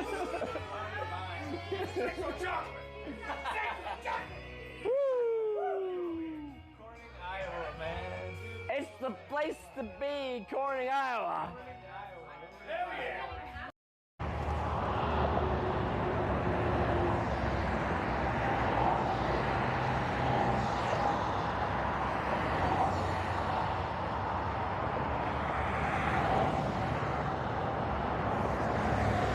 I made a face at the guy because he was flipping me off. Pretty busy on ramp. I don't know. Yeah, we're gonna get all the good traffic. All my kids got their degrees. Yeah. And we're working in their career fields. I warned them the dangers of getting pregnant too soon and all that whole, you know. So, how many kids? In the name of Jesus, Father, we just come to you. I come to you, Father, in your name, Lord. I ask you to give this young man traveling mercies. Let him win this award. Show him his value. And Father, as he travels, as he walks. Selfie cheered 100 bits. Gotta say I had a vision of someone pulling up to the red carpet in their 1986 Honda Civic with rust spots and a bad exhaust and Trevor hopping out in a tuxedo. Slacky tipped $1,000. Thank you. Wait, what? Use however you see fit. GLH. Jolt DeFrizz just subscribed with Twitch Prime. Piss and rain outside. So, it's supposed to stop soon. So I figured we'd hang out, have some breakfast. Got some noodles. And then hopefully the rain stops by then. If not, then we just get a little wet, and that's fine. Okay, so I got Alex with the 18 months. Thank you. Brooks with the 61. Magic Bark with the 12 months, the 1 year. And Famous Loser on Twitch, what a name, with the 4 months. Everything just reset. I thought you still have like panties on at that point, kind of thing, for open heart surgery. Hey, what'd you put in that bag? This is for him. Can I open it? Look in there. Open with caution. All right, let's see. No.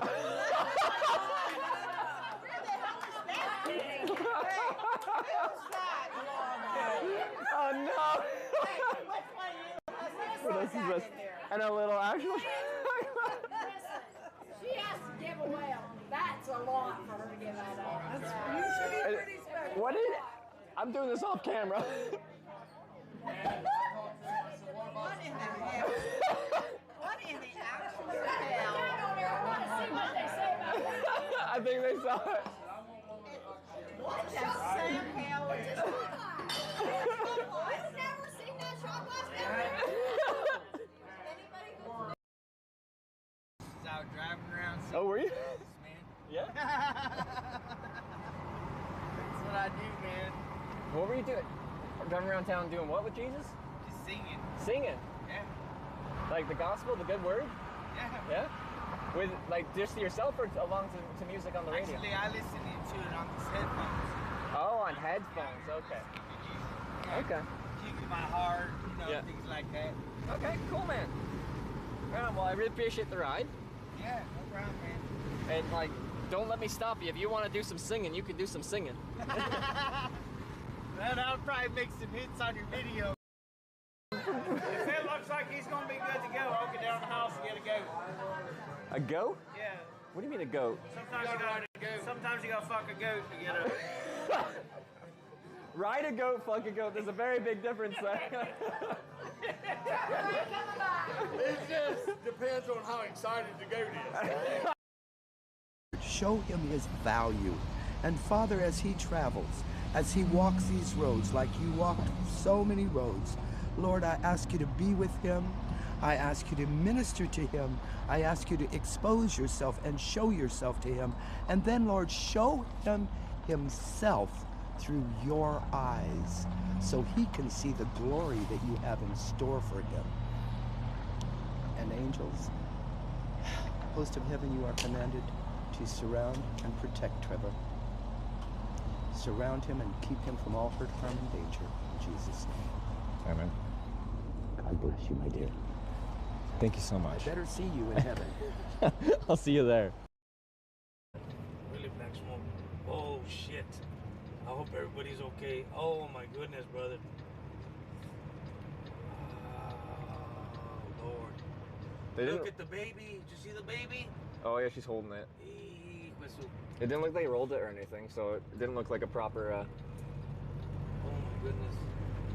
So that's gonna turn into a backup right now. We just got real lucky. Are you... You guys will start to...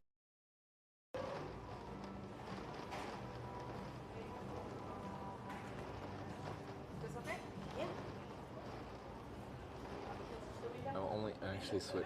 You start licking mics. Oh, that was an action shot. Did you see that umbrella go inside out?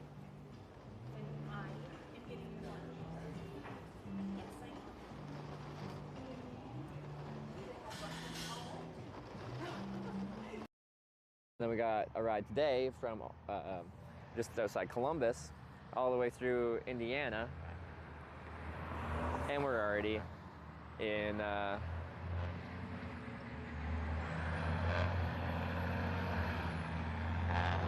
right? Where am I? Where am I? Try my noodles.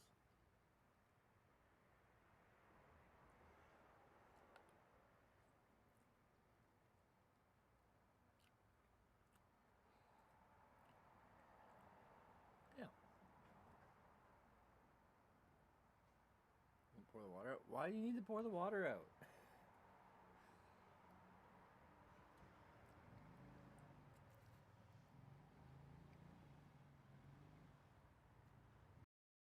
Are you afraid to drive with me or not? But I rolled this car about 6-7 months ago. You rolled it?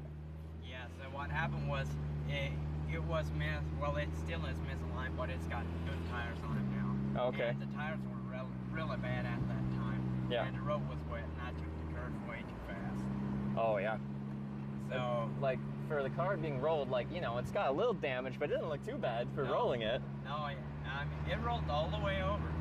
Like, it ended up upside down? Or it did a full flip back on wheels? It did a full flip. Shit, man. Yes. Were you okay? Yes, I was okay. I was totally fine. And, yeah, I mean... I've tried to add the wireless mic to this setup. There's a USB port on the bottom of the controller here, and it won't do it.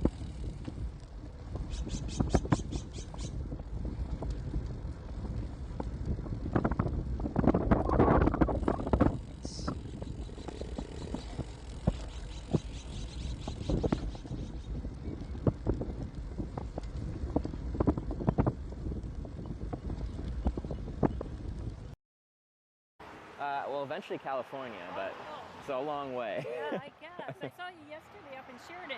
Yeah, so the reason I'm going back and forth here is because I make a live broadcast about it, and the concept. You're good to go as long as if you don't want to be in camera, but it is facing this way. we can shuffle over here if that makes you more comfortable. Yeah.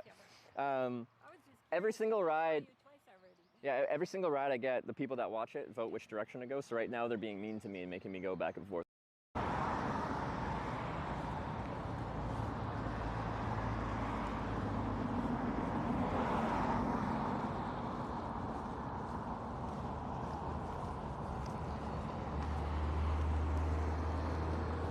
South Korea, Japan tour. Yeah, no, like I've hitchhiked a lot more in America than I have in South Korea, Japan. Well, I haven't even hitchhiked ever in South Korea. But yeah, the casino here on a Tuesday night is for about a year now, man. I get my life from Lord, man. I just want to let you know, dude. I don't know what. I know I come from a shitty background, man. Like Okay. really bad. But I don't know what you got going on, man. But I just want to let you know that God loves you so much, dude. Okay. And he's got a plan for you. So whatever you might be going through, just bro, trust him more. Okay. And everything's gonna work out. Hey, I appreciate that. I don't know what you got going on. I know you're on foot, so you know what I mean. No, that's some kindness, and it's nice to hear it. It's none of my business, bro. Yeah. You know what I mean? And it's nothing. All right. But you know, I pass these out. But look, you can take it if you want, brother. If you don't, that's cool. But use this, man. For the bad days, use this for the good days, brother. What is it? And it's just a piece of paper that says Jesus loves you. Okay. Before you leave. Yeah. In the name of Jesus, Father, we just come to you. I come to you, Father, in your name, Lord. I ask you to give this young man traveling mercies. Let him win this award. Show him his value. And Father, as he travels, as he walks these roads like you walked so many roads, Lord, I ask you to be with him. I ask you to minister to him. I ask you to expose yourself and show yourself to him. And then, Lord, show him himself through your eyes so he can see the glory that you have in store for him. And angels, host of heaven, you are commanded to surround and protect Trevor. Surround him and keep him from all hurt, harm, and danger. In Jesus' name. Amen. God bless you, my dear. Thank you so much. I better see you in heaven. I'll see you there.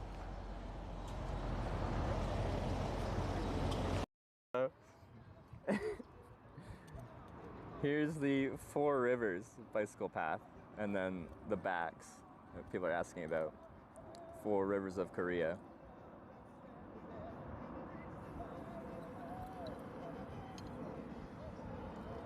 Here's the cross-country bicycle path. Four Rivers.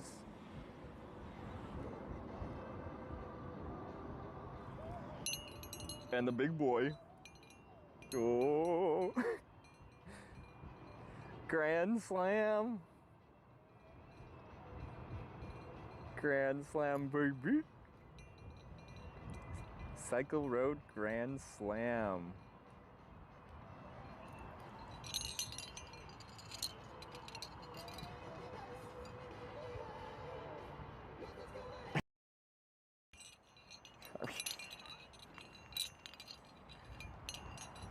You can't tell me not to wear my gold medals. All right? Okay. I need to get you guys back on the bike camera.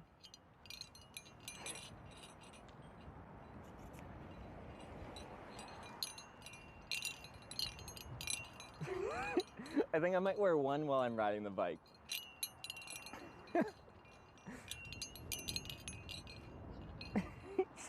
just so I'm not an all-day long wind chime. I never considered that factor. All right.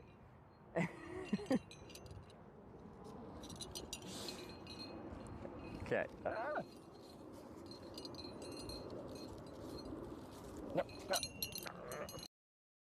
Marchand_cheered 100 bits. Let's hear your best squeal. Can I squeal? How do I... Is that a squeal?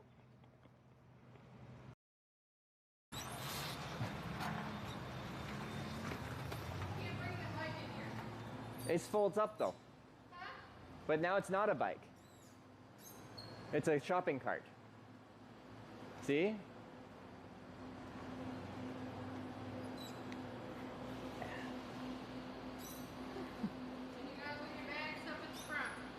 Okay. Where do you want it? Over there? Oh god, okay.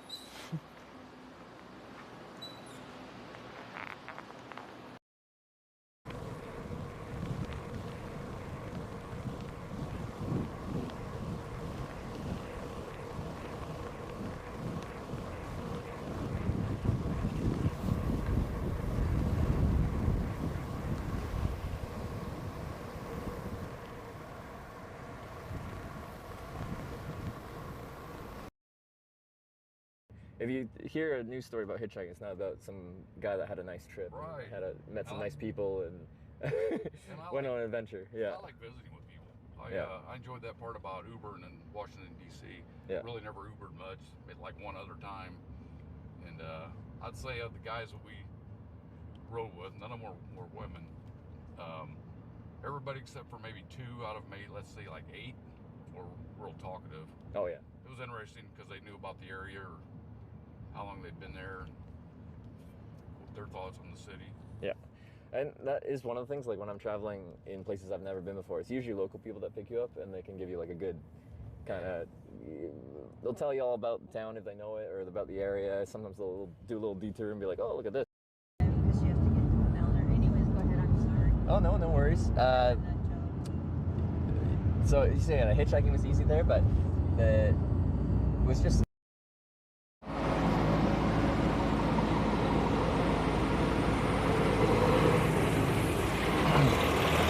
All right, sorry about that. We are back. Sorry, I was on hold for a very, very long time. They said they were busy. It's probably people checking in for the convention. A lot of people show up, on Thursday.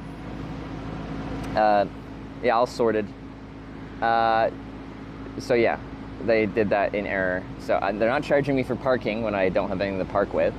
And they'll receive my baggage. And I also contacted the courier that's supposed to deliver it to confirm, because the hotel said, oh yeah, the courier called today asking if they could deliver it, and we didn't see your name because they didn't realize I hadn't checked in yet. But anyway, now they're aware of it, so I told them they can apparently accept my luggage today or tomorrow. So I still have my stuff, at least it sounds like. I don't have 100% confidence till I actually see it. But the courier did say it's 2 brown boxes, right? And I'm like, yeah, that's me. Those are my brown boxes. I got a bike in them, in one of them. Anyway, that's good. I need a new sign, so we can make a new sign. Should we just do Rotterdam? About the parking spot thing? They said they will not charge me for the parking, because I didn't request the parking. I was on hold so long, I just sent an email being like, nowhere in my email did I request parking. I was calling about getting my baggage delivered there. Can you just mail me back to confirm you're not charging me for parking I didn't ask for? I think we can just do Rotterdam. The thing is, usually I don't want to get there a day early, but like, I don't know. I don't even know where I'd get to that's close enough to Rotterdam that I feel comfortable getting there quickly, but like, also a place I can camp and chill. If I got to Rotterdam, Sarah would be happy, because then I'd for sure be there before her. Which she did specifically say she wanted.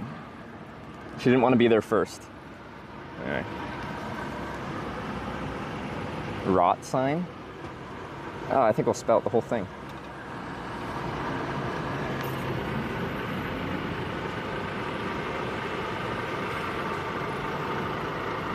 Two days delayed, 1 day early.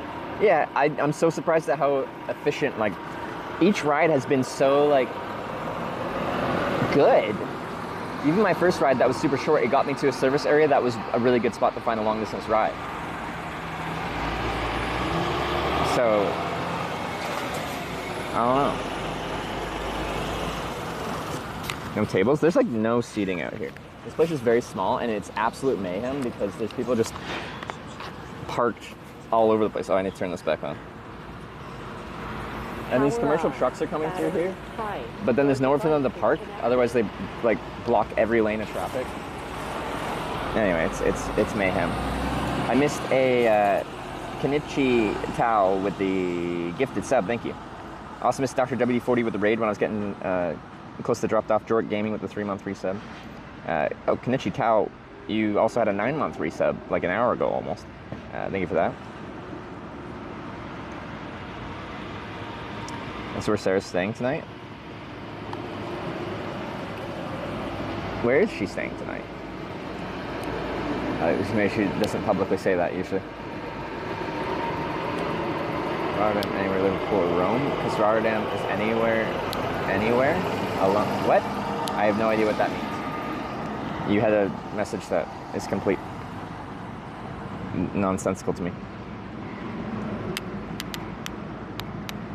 Yeah, has Sarah Cycles Back's big surprise? You guys would spoil the surprise. It's impossible. People can't even handle like not spoiling a raid. Like when we're raiding someone and I'm already have their stream up on my like Twitch dashboard thing, like people will always be like, big raid incoming. You guys suck.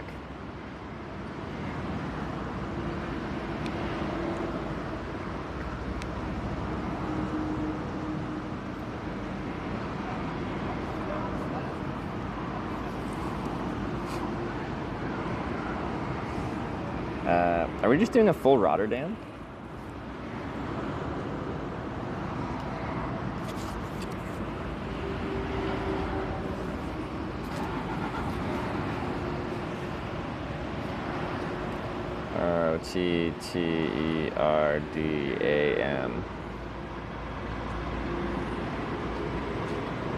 Just Eindhoven, Breda. Yeah, so it's about 200 kilometers from here to Rotterdam. So usually I would say I don't like going too far, but there's like 3 main ways we can get to Rotterdam. And 2 of them don't go through like Breda and stuff like that. But the other ways work just as well. So I kind of don't want to limit myself to only catching rides in the direction of Eindhoven, Breda. And hopefully people just, if they can, like usually I say I don't want to do a long distance destination because even if people are going a helpful amount of distance in that direction, they might think they're not helping you. So I usually don't like to do longer distances, but there's like 3 ways we can get to Rotterdam from here.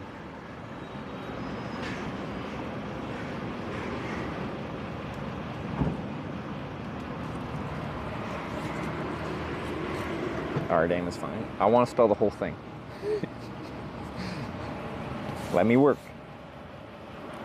But does it say it's R-O-T-T?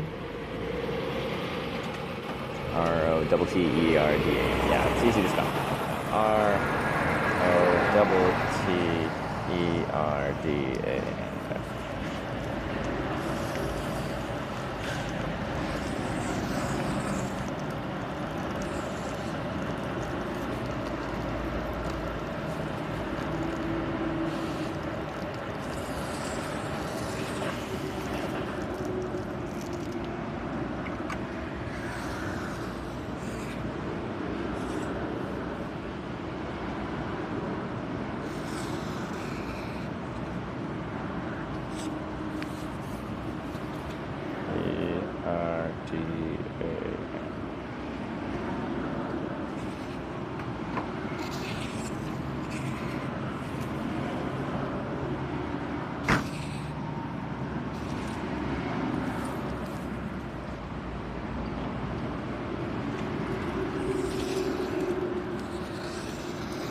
Dirty looking D to start with, we'll fix it though.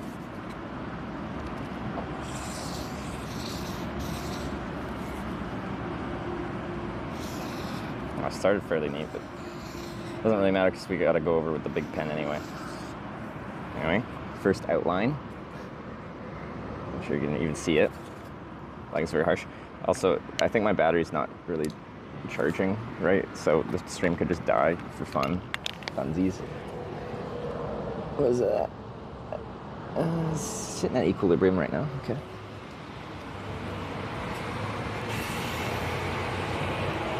It's spacing? Yeah, spacing's the part I'm trying to get right with the first pass with the small pen.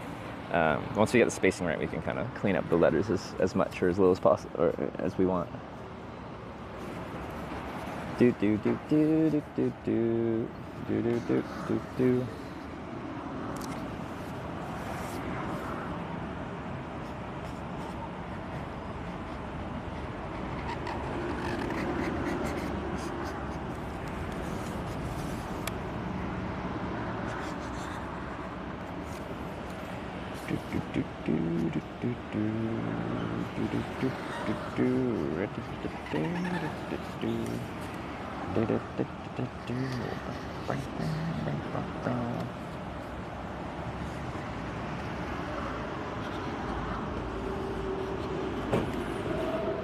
It's hot out.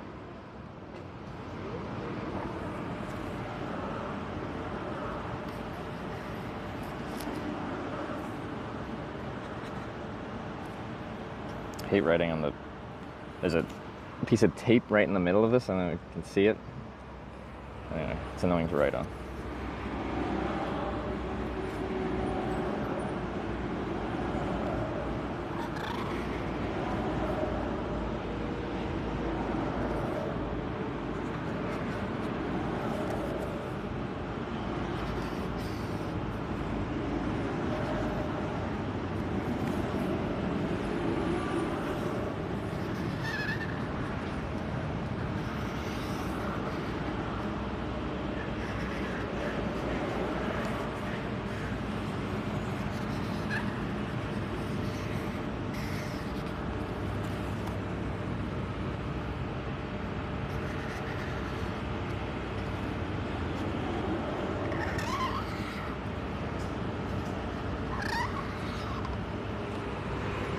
Do. First pass with the big pen. It's already pretty legible. Okay. Just widen things up a little bit, and yeah. I'm gonna get a cold drink probably. It's really freaking hot out right now. I don't know if it's just where I'm at or if there's no wind, but there's currently no wind and I am boiling. I am roasting.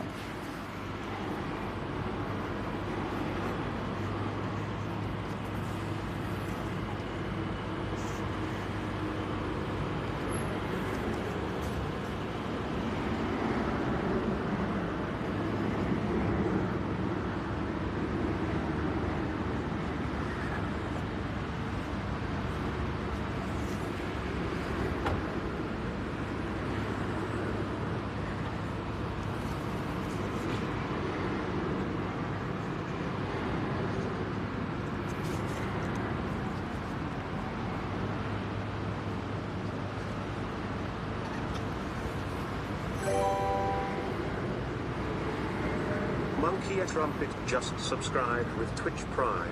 Little bit of cash for some better quality cardboard, lol. Hey, this is decent cardboard. It's not good, but it's decent cardboard. Ooh, this phone is roasting. It's gonna shut down my apps, isn't it? Monkey Trumpet, thanks for the 2 months. This cardboard's fine. Don't hate on my cardboard. I'm gonna put this in the shade.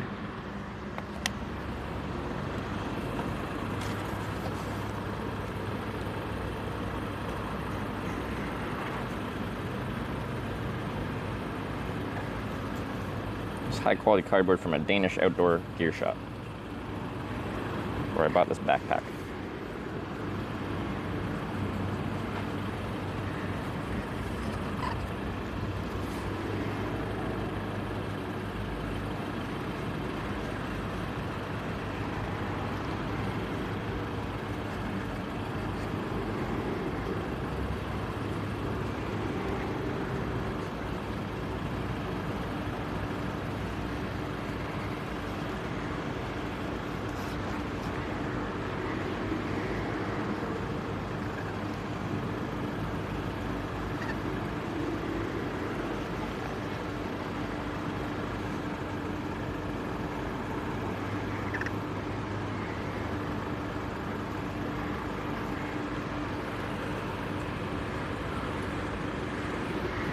It's mostly, I just want to clean up the edges on the R. The most important letter to me is the first one. It's the first thing you see when you're reading across, so I just want that to be as thick and legible as possible.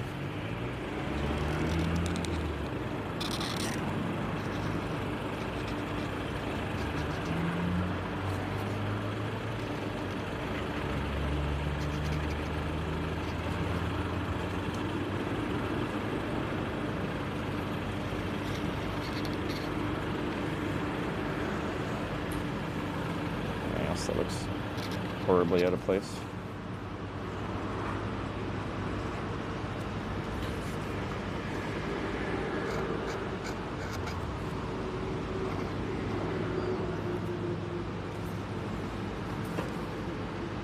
Yeah, that's fine.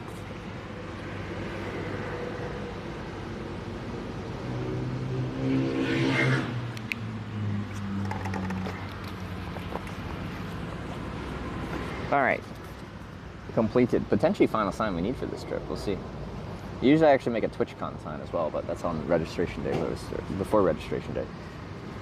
I just can't think of another location between here and Rotterdam that would work good on the sign, because there's 3 different main routes that that Google says is about equal ways to go. So someone could be going to Rotterdam from here, and if I had like Breda and they're going a different way, then I'd be like, no, I can't help them. So, I don't know. Maybe that's incorrect.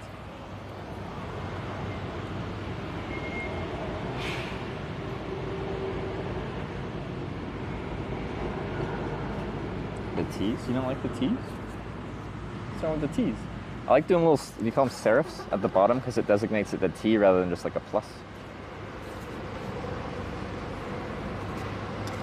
What you got against my T's? Eh?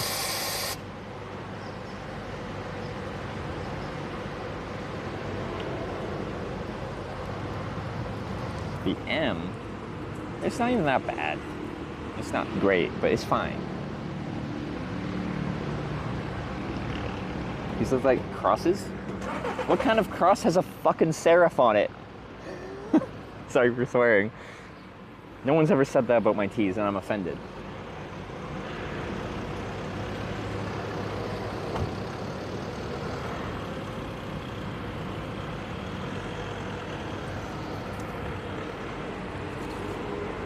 Like, it's part of the reason I add the little bloops on the bottom, because it makes it not look like a cross.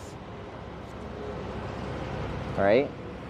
This is an energy drink. This is too much. How much is 180 milligrams of caffeine? What is that in comparison to a coffee? I'm quite hungry, so if this is a lot of caffeine, I shouldn't drink this. They're good teas, thank you. You can tell I'm sensitive about my teas. Like 2 cups. 2 cups to me is actually quite a bit, on an empty stomach especially.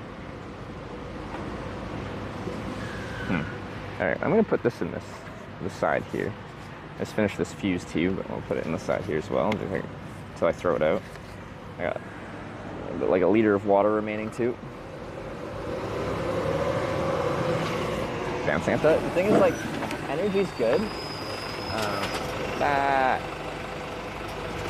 Energy's good, but like, especially on an empty stomach, if I eat, I just get like shaky, and I feel like my mental state gets like, you're just not as clear. I want to feel clear in the head, and it does not make me feel clear in the head.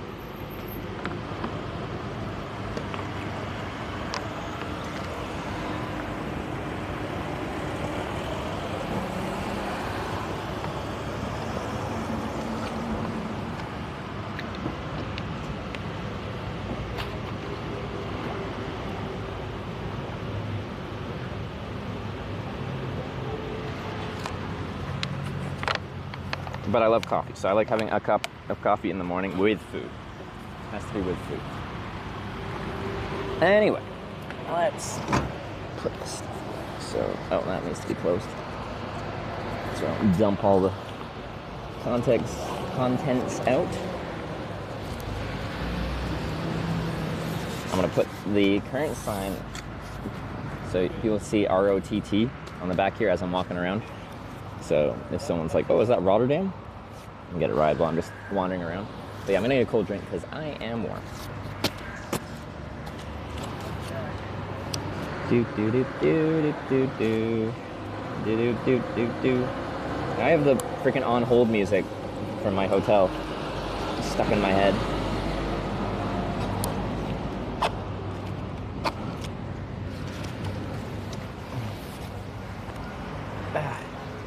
Hat.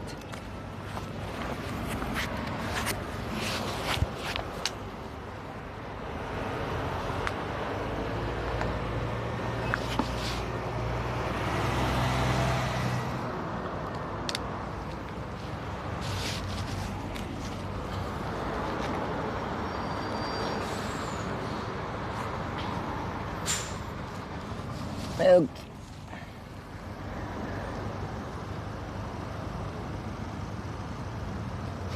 Check Sarah's GPS and just show up at her hotel tonight.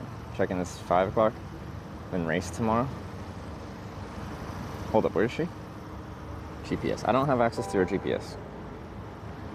I'm sure I do somewhere, I just don't know where it is. Cheered 100 bits. If you can just check Sarah's GPS and just show up at her hotel tonight, smile. Her check-in time is 1700 hours. Smile, then race tomorrow, smile. We could. 65K from Rotterdam. Let me look at where she's going here in a second. Let me go in there and get a cold drink because I'm boiling.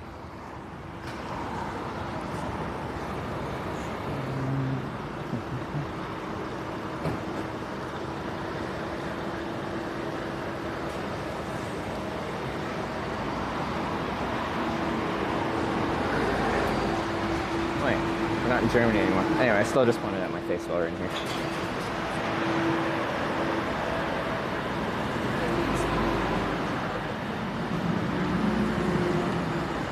I'm quite hungry too, because I haven't eaten much today, and that was a long ride. Oh. Hot specials. Paninis. Old Amsterdam. Ooh, sandwiches? Okay, we're gonna have to get some kind of food.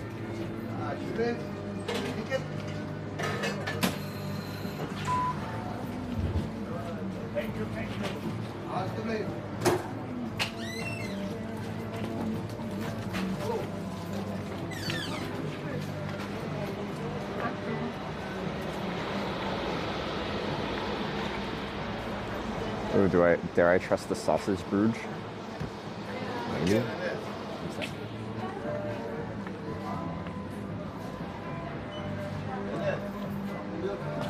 What do I want to drink? Don't drop your wiener on the floor this time? What if I want to? I get Powerade. I just want a sports drink. Hydration. If I can reach it. Jeez.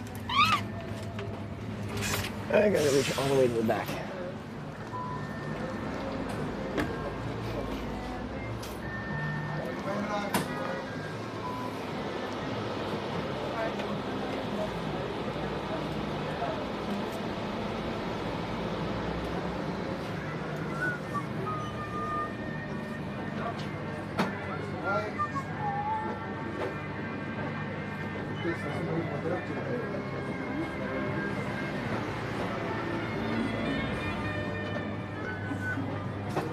Hallo. Dankjewel. Hoi. Aspirine. We staan hier ergens in de schap. Ja, aspirintjes zou werken. Paracetamol. Oh, dat is ook goed.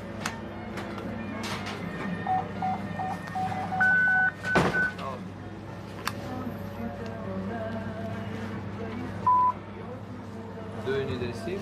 No, it's okay. No. Thank you. Have a nice day. You too. What's thank you and gotcha again? Is this the word am I looking for? You knew I was English speaking, so you just switched to English, but I can at least say thank you in Dutch.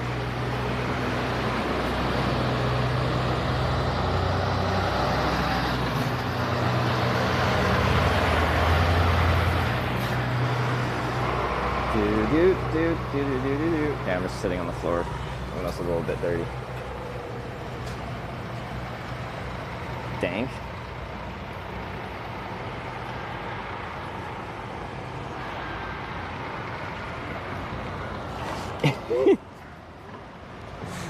Dang. I just feel like it's funny to say.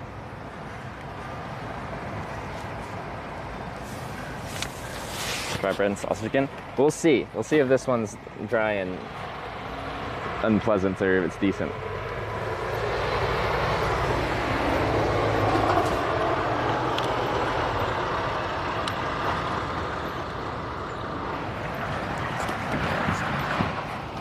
I don't know if I'll get a chance to do laundry, so I'm trying to not get my ass completely dirty. There you go. Butt pad. Yeah. Gut, aber jetzt sind wir 1,5 Stunden gefahren. Cool. Oh yeah, it's pretty comfy now. Clean ass. Like, what if I go see Sarah today? It'd be kind of fun to try and race each other tomorrow. Hitch v Sarah. Hitchhike race versus bike. Update link from Trevor or Swaggy. Okay, where should I be looking?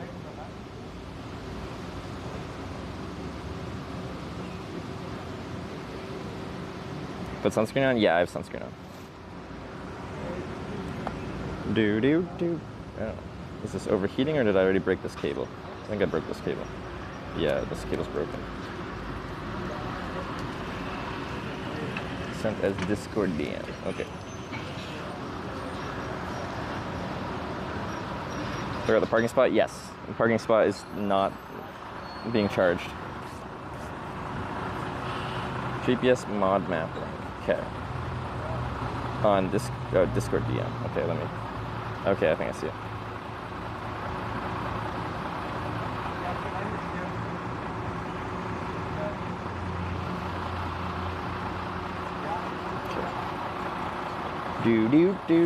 Do.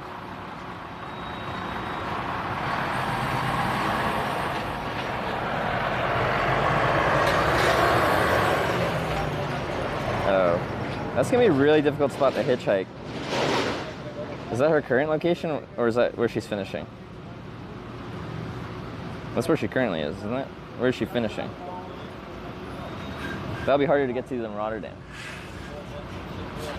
I do remember going through there on the bike, though.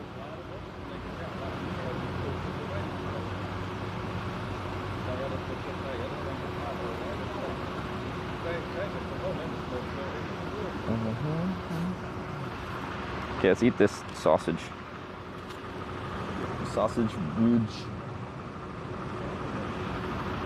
Finishing in town where you did the. Oh, okay, I remember. Yeah. Oh, that's a stream. Is she going back for memories?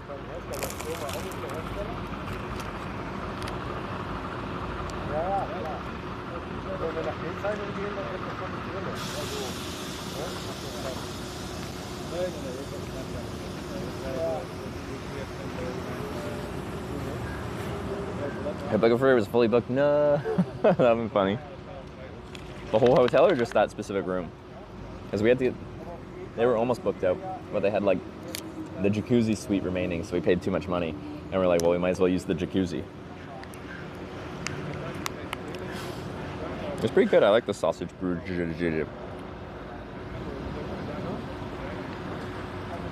What I don't like are caps that do this. I hate it. It's hard for them to screw them back on correctly.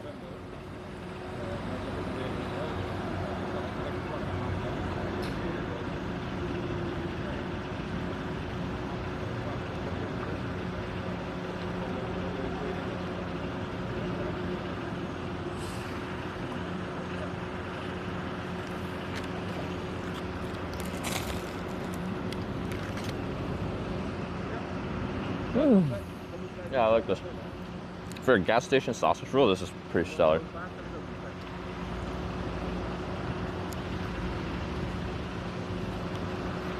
But yeah, these caps have caused drinks to leak into my bag when I've been cycling, and I have not forgotten. Have not forgotten, have not forgiven.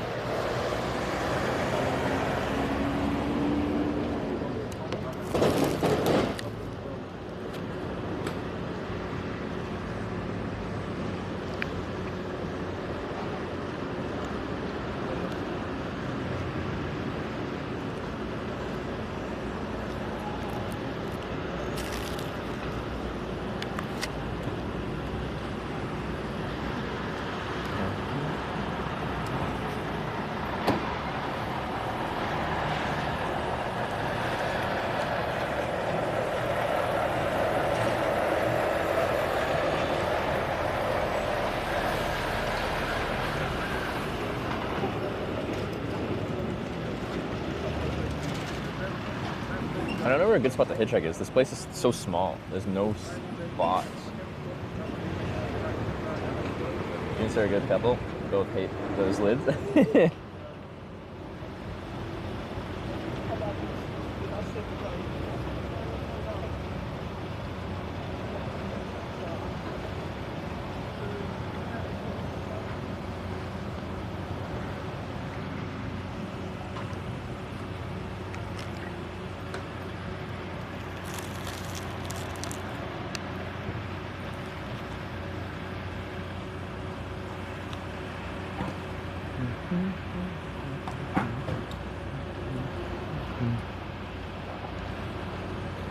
Okay. This is across the Netherlands doing Super Bowl things. We're doing strangely good. But I don't want to like stop because I'm like, you know, I don't want to play with fate here. I'm really scared of failing trips these days. I used to have confidence in my ability to just get wherever, whenever, but after the Corning trip to Twitch, to the Streamer Awards, my confidence has been shaken.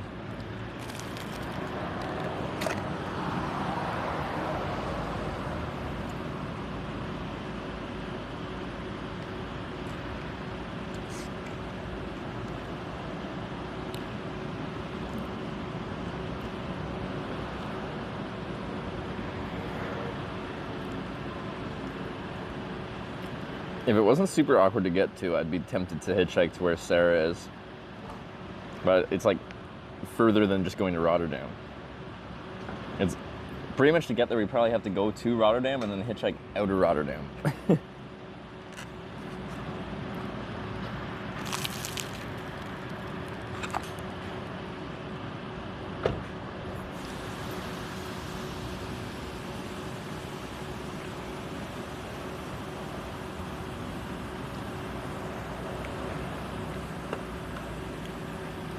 Would be nice.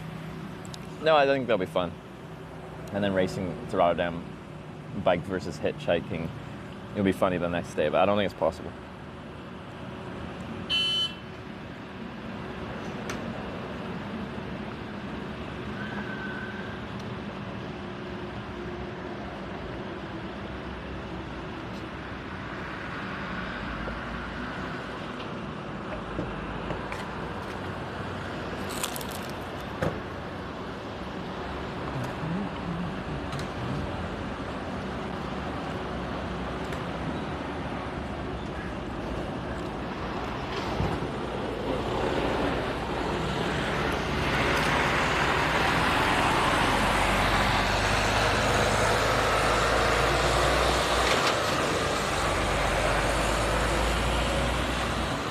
Get enough protein? I don't know, I'm still here. I think I'd probably do.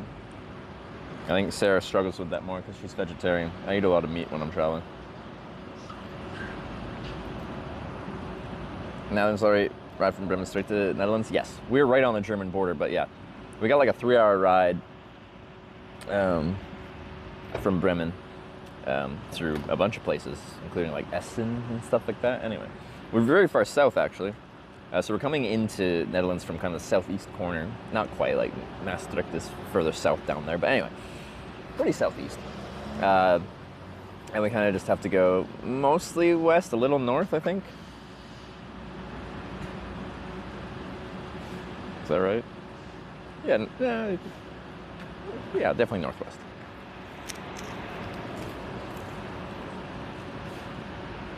So we overshot the south. That's fine. I think this is a decent way to get to Rotterdam.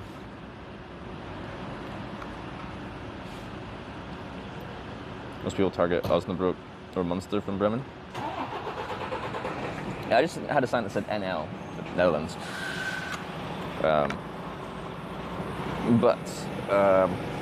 Yeah, I was kind of going for Osnabrück, but this worked.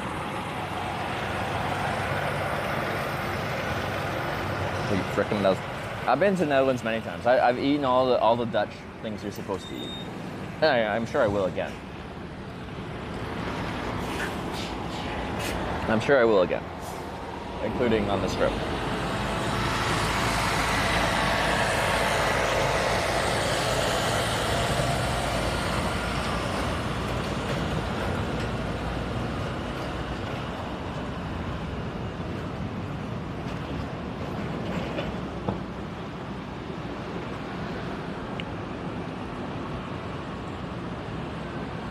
adversaries lose their folding bike too? They did, but apparently it's ready to be delivered in Rotterdam.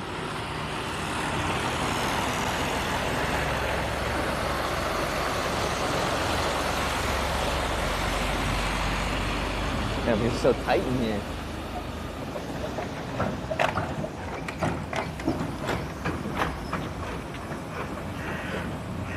Drink protein shakes like Gatorade? But I don't want a protein shake. It's hot and I want hydration. Thor Eve cheered 100 bits. Hitch, are you friends with Rob? I'd say so. Why?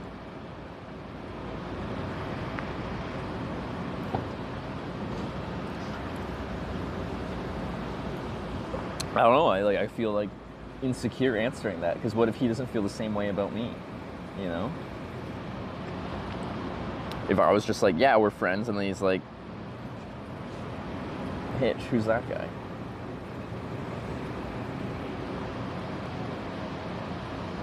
You know?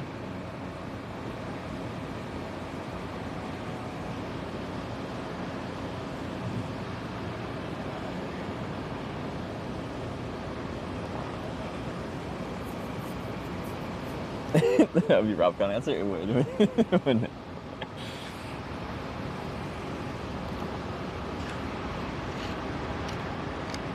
Just a colleague. I feel like, for the most part, the travel streamers have like a bit of a closer connection.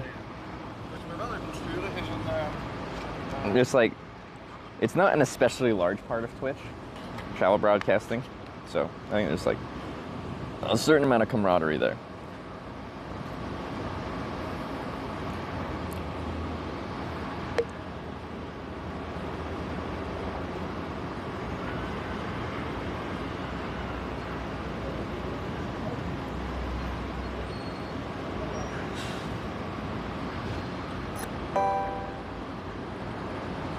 It's _me_MG cheered 100 bits. You have had all the Dutch foods, Trevor, but have you had the weed, Kappa?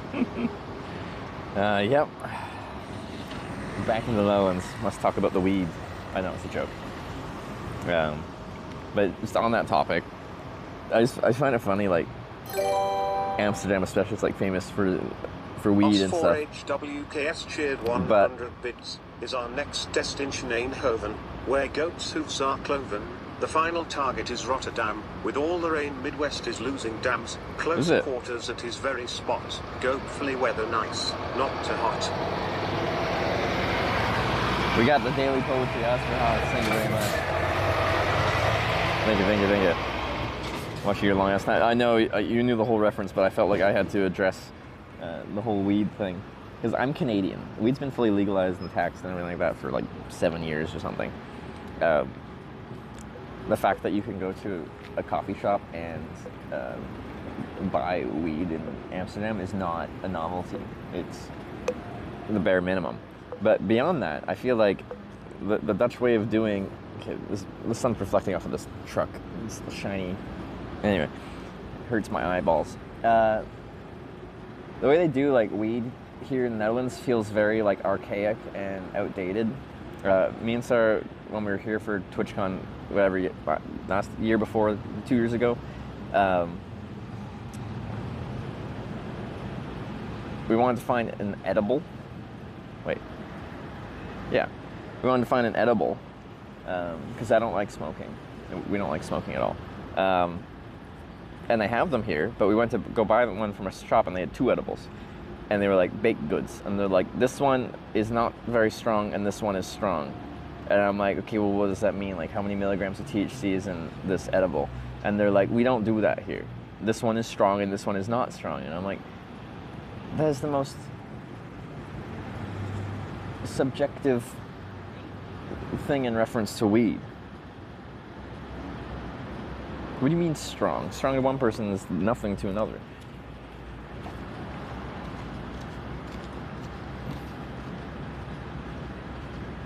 Because I, for a long time, didn't like weed, and there's a couple reasons for that, but one of them was it was very easy for me to go overboard, and if I get too high, then I get anxious and I don't like it at all.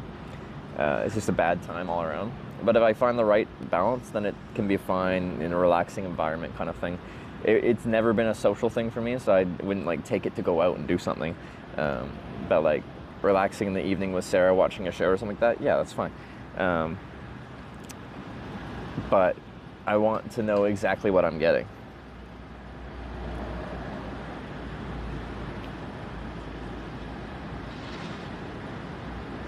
Weird coffee shop, most of them tell you how much grams per piece.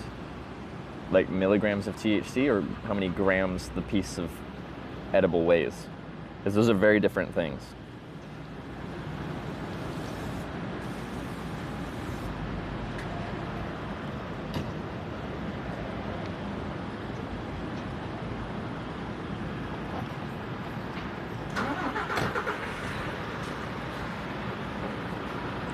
Grams of weed in it. See, that is not an accurate measure.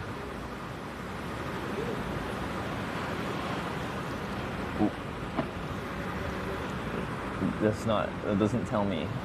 I need to know how much of the active ingredient that makes you high in it is in there.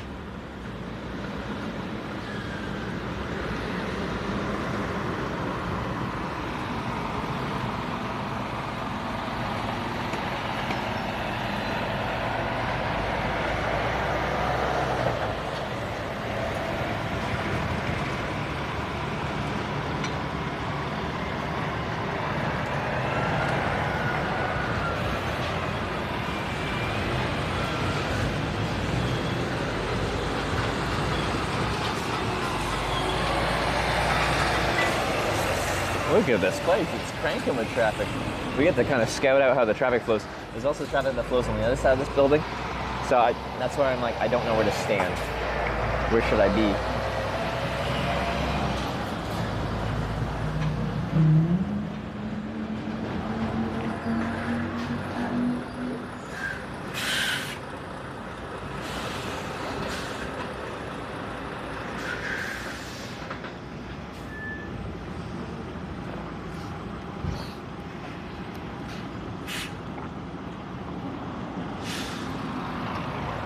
Milligrams of THC per edible gummy. I'm more like a 10 milligram kind of guy. That's about my limit. Never sun won't hit you. There's not that much good real estate where it would be in the shade, and I have to be on this side because the sun is over that way. So there's a little bit of shade here is about all we got. The sun's pretty high right now. Before they stop for fuel so they can think about it. Well, quite often I understand, like, yeah. It's kind of mayhem before, because it goes from a narrow entrance and spreads. I'll do a lap around here after I finish this Powerade. I just want to feel like I was a little dehydrated, so I'm just going to finish this thing. And then I still got a liter of water and an energy drink.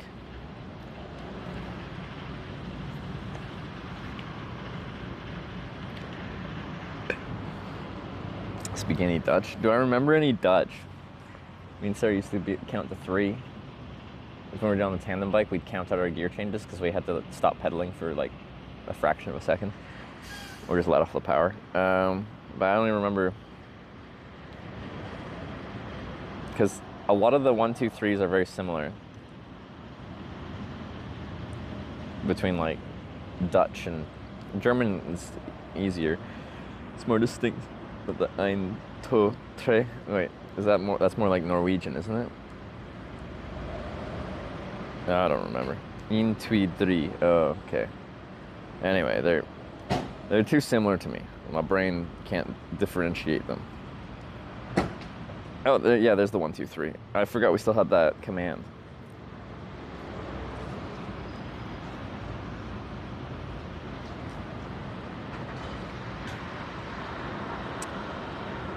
Do do do do do do do. What isn't that a Dutch word like that? That word that just that doesn't translate that well. That just means like comfortable, cozy. What is it? I don't remember. Shop. Oh yeah, sheep. Yeah. Gezellig. Yeah, that one. That's a good word.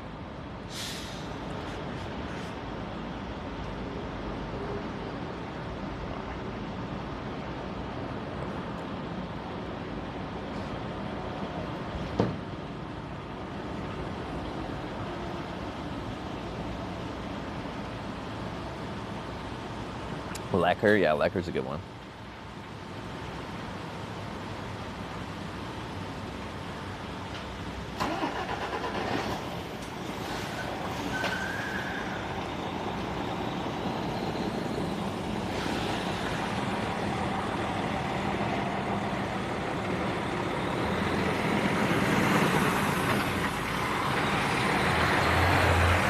You know, when I first came to the Netherlands, the very first time in 2015, this is pre-streaming for us. When I was hitchhiking around Europe, I was in Copenhagen, and I met a girl there, and she was Dutch, and she invited me to come visit her and her family in the Netherlands, just south of Rotterdam. When I was coming through there, so we orchestrated that. She let me stay at her family's house at their place. Anyway, I thought the whole like Dutch people wearing clogs thing was like a historical, like a fun. There is here place to make the tires. To inflate the tires? Yeah. I have not seen. I don't know. Sorry, man. I'll tell you. There's a place here like he was trying to help me, but no, he's asking for help from me. Do I look like I'd know?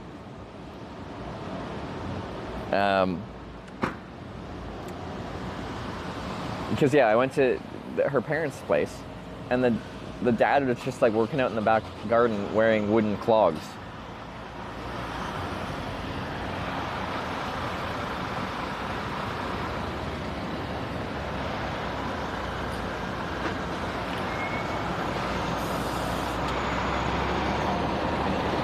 I thought it was like a historical thing that no one did anymore.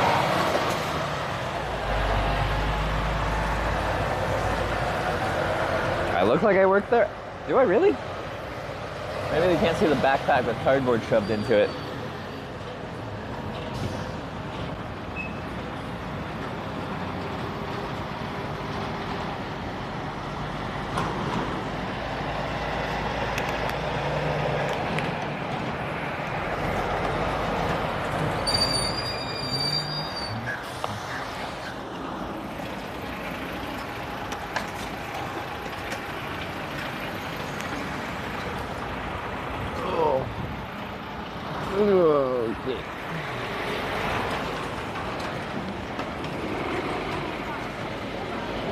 Something about not touching a dude's clogs, is there?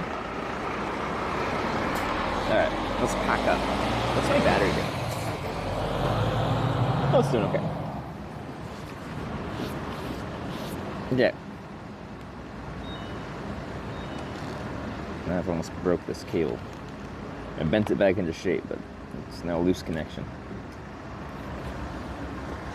Okay.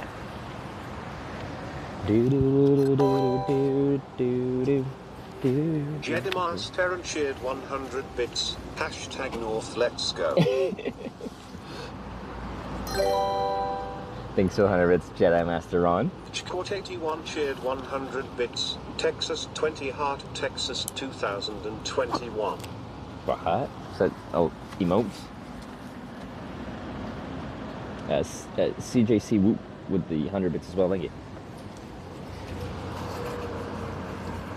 Get over here.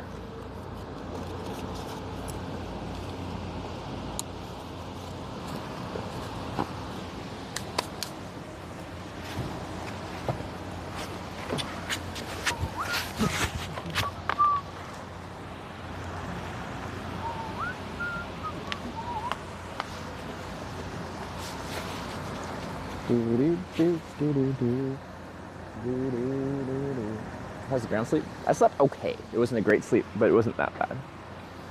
There were ticks out because before I went to bed, I was like on my phone, and a tick like ran across the screen of my phone, and I saw the outline of a tick from a silhouette because it's like dark. Anyway, so I'm like, okay, there are ticks. I posted a picture of the tick I found on Discord, as I tend to have done on this trip. Anyway, I already applied DEET, but I like super ultra applied DEET and kept my clothes on, but tucked my pants into my socks and tucked my shirt into my pants to give them a lot less access points to actually get next to your skin. So the main one would have been through my collar or the arms of my shirt. Okay. So let's unplug this so I don't damage this cable anymore.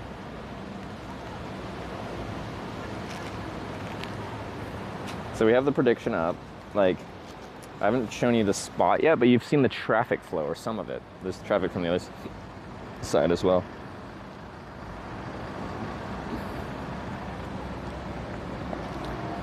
Okay, well, let's do a lap around here and see what we got. What you got?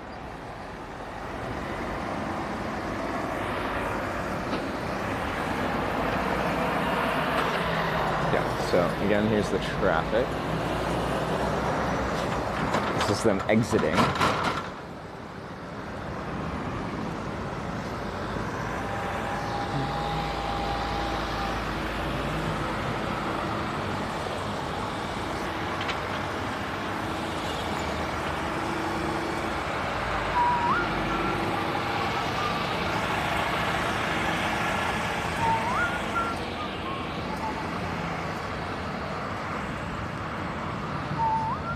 Hey, is that where that's the air. So like, if there's only one lane, like right here would be fine, because like, not often will people be using just the air. So that's fine. But we're only gonna get a small percentage of cars coming from this way. And a lot of them will come from this way. So you, like, if this bus wasn't here, you could potentially stand right on the edge here and just, then I'd capture both sides. But it's not really good at this point in time. And once that bus moves, something else will park there. Up to and including a big commercial truck. As they drive in. We'll look at that. So we've looked at the exit. Now we'll look at the entrance.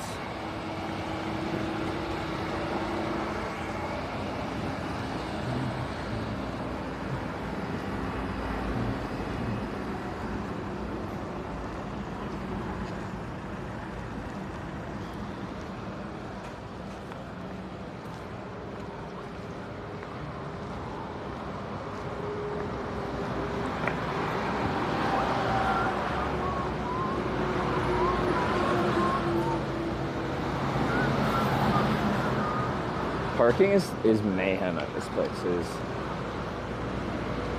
a strange place. But yeah, we might be best off at the entrance. They see me, then they'll be fueling up and parked there and stuff like that. And then you definitely capture all traffic. And this part is like coned off, so this might actually be a good spot to be not in the way. Oh, maybe a little shade underneath that sign. I think that's probably our best bet. What do you guys think? I think cars will come in here, we'll park here. And then, like, I'm in a cone area, so I'm not actually in the way of anything. Although I'd probably stand on the grass anyway.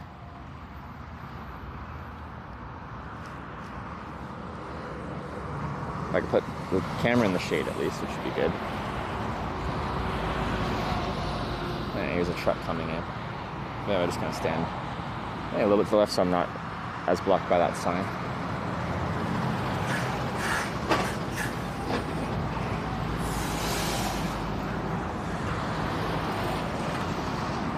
I think that's our best bet. They see me, have all the time to think about it, and then they can decide.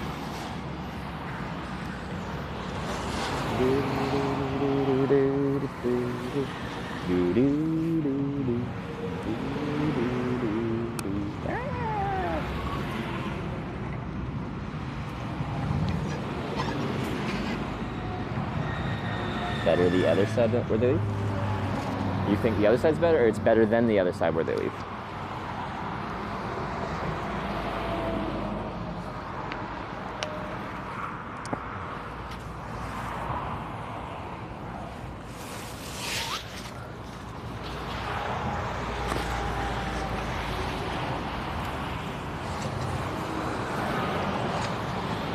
Rotterdam.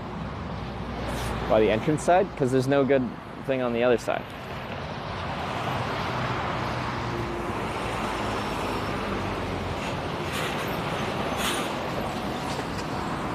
Gotta deal with the cards you're dealt. But like, I literally just kind of did that. I went over there and explained my thoughts about it.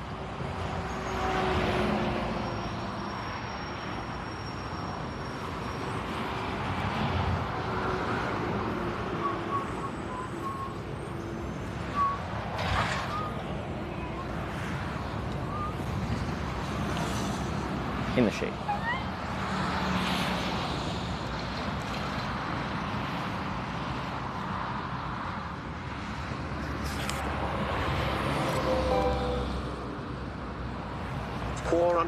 _cheered 200 bits. Hashtag Amsterdam. Amsterdam. A better way to hold this.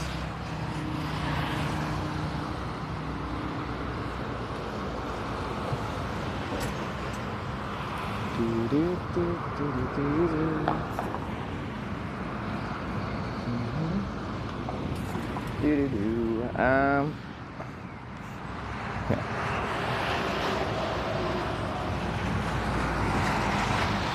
Probably put it down a little bit if I'm this far away.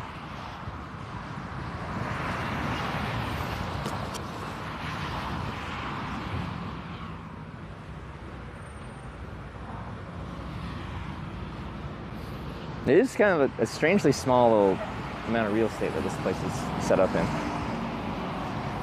Move you guys a little closer or something, because I feel like it's unnecessarily far away.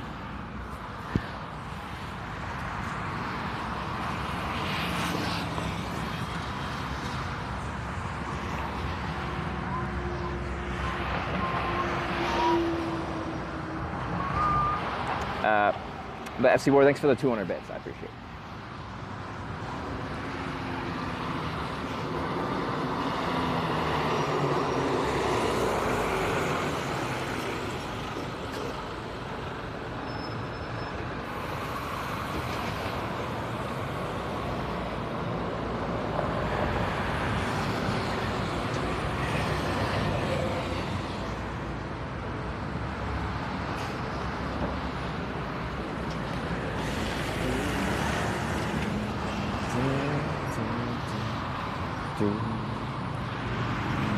Persinato.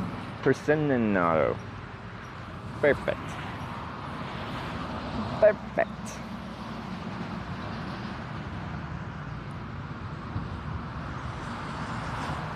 Are truck drivers more lax, same or worse? I feel like my rate of getting picked up by commercial trucks in Europe versus NA is about the same. So I'm guessing there's a similar amount of restrictions. I talked to a truck driver randomly yesterday. And he said, like, with his company, he can pick up something if he wants. So, I don't know. It's been a while since I've done a big European hitchhiking trip, so I haven't been picked up by that many commercial trucks in Europe lately.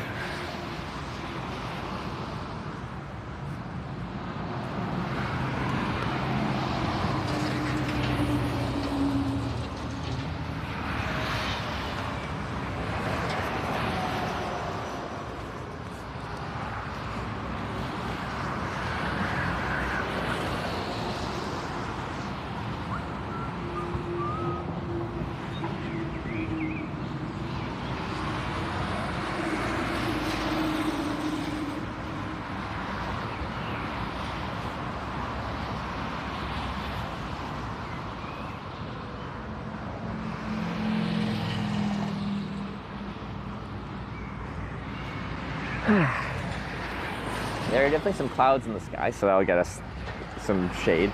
I guess I could force it where I'm standing in the shade and then just stand out into the sun for visibility when cars are coming past. And so I have the camera in my backpack in the shade, but I'd have to change things around if I was going to do that.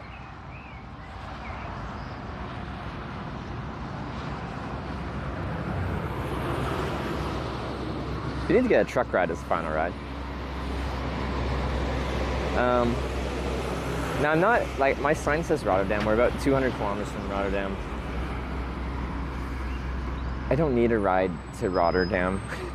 But I couldn't think of a better place because there's like multiple different ways that we could get to Rotterdam that are about the same amount of distance. And I could take any 3 of those routes. kind of thing.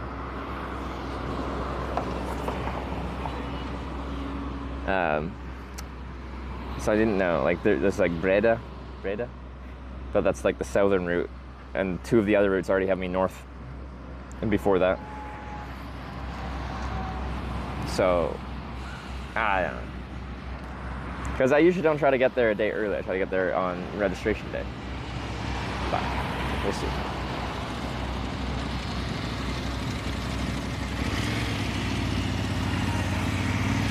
Oh, we got a motorbike. Better put the direction northwest. I don't think so.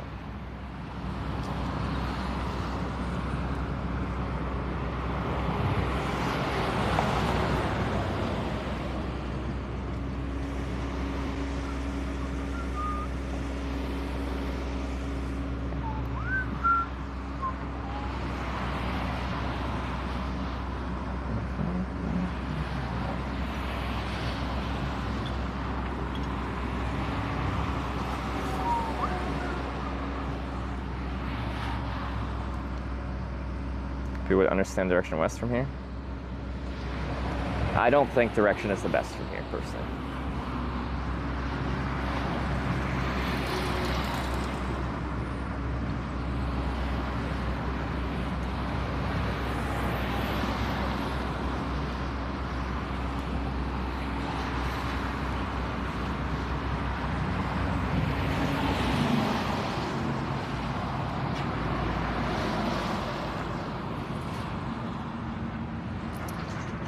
Song's got my head stopped. Where did I hear that song? It must have been playing in the shop or something when I was in there.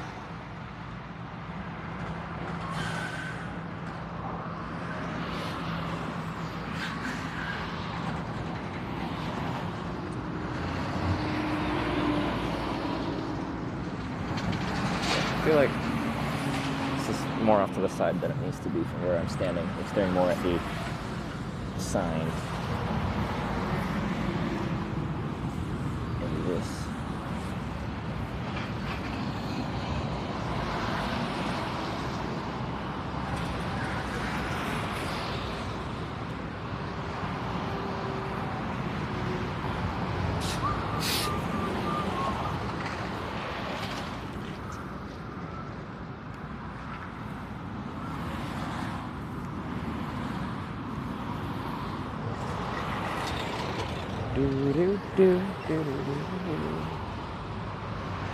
No, but I want to go more this way.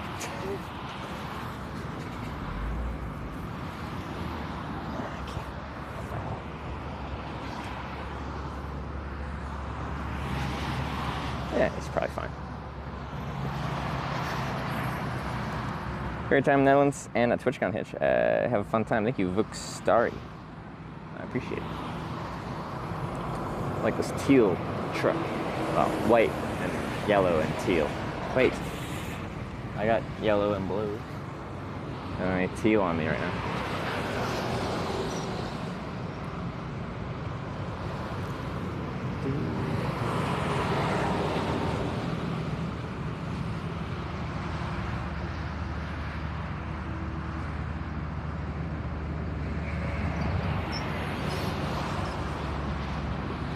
So we're at 3 o'clock. We could have a decent wait here. It's like about finding the right traffic going the right way. We were right before a junction that splits like west, north, south. So we'll lose a lot of traffic to a variety of different directions.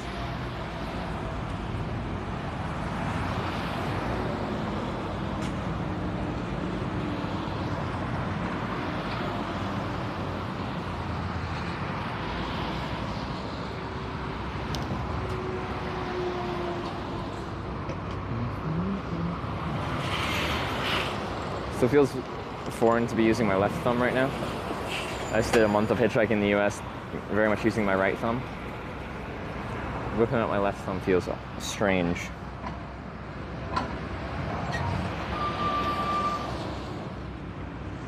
You're in the spotlight now, good camera. That's me in the spotlight. Losing my... What do we say in the Corn song? Corn... What's the corn one? Southwest 111 tip $13.37. Thank you. How about some local tunes?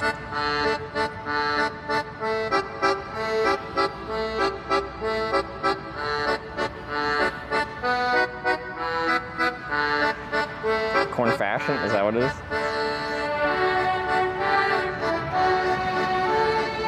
What a banger. Xanthos, thanks for the wheat donation. Playing the culturally appropriate music.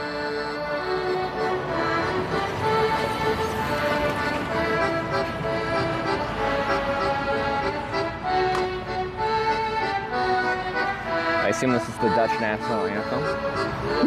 It's not. Anyone that follows F1 is very familiar with the Dutch national anthem.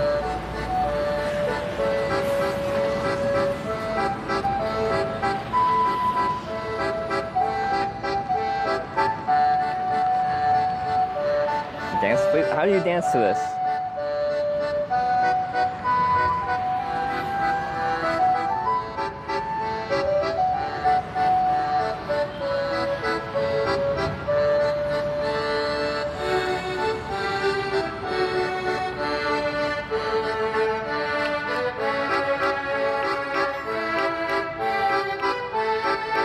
Sounds like video game small town music. I could see that, yeah.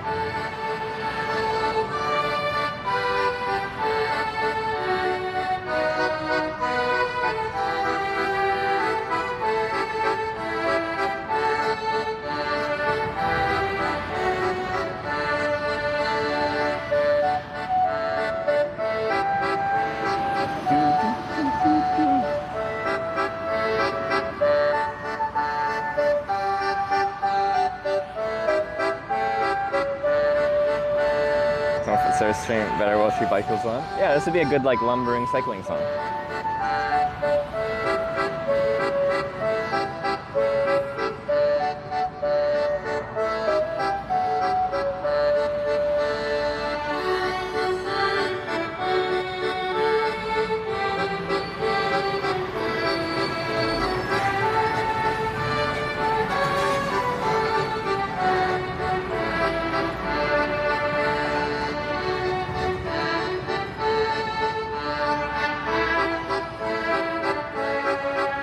Yeah, also kind of like some kind of fair carousel-y kind of, yeah, someone in chat said.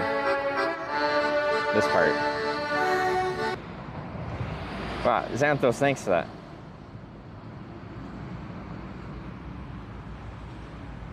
Or banger.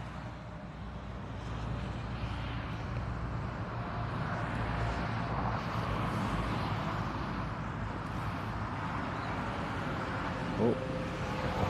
Kind of in a cloud, and now we're back into the sun. Do do do do do do do.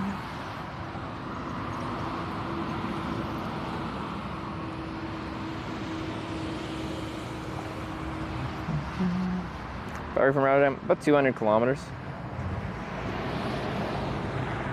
So it's usually I wouldn't have a city destination at this point, but for a variety of factors, I just decided to put this. I don't need a ride to Rotterdam, just if someone's like, I'm going part of the way to Rotterdam, that would help too. But I just didn't know what else to put.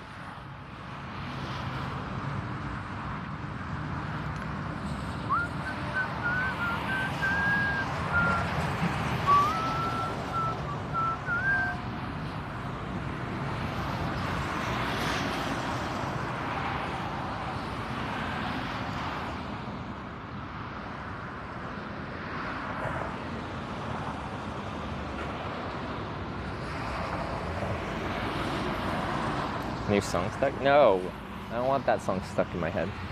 Give me a different song. It's hot. I feel like when it was really hot in the US, on most of the days it was like also quite windy, which helped make it feel less hot. But there's a little bit of a breeze that occasionally rolls in, but for the most part, it's not much. A luggage update? Yeah, they're trying to deliver it to my hotel in Rotterdam, potentially tonight. So I won't be there, but I can pick it up when I check in.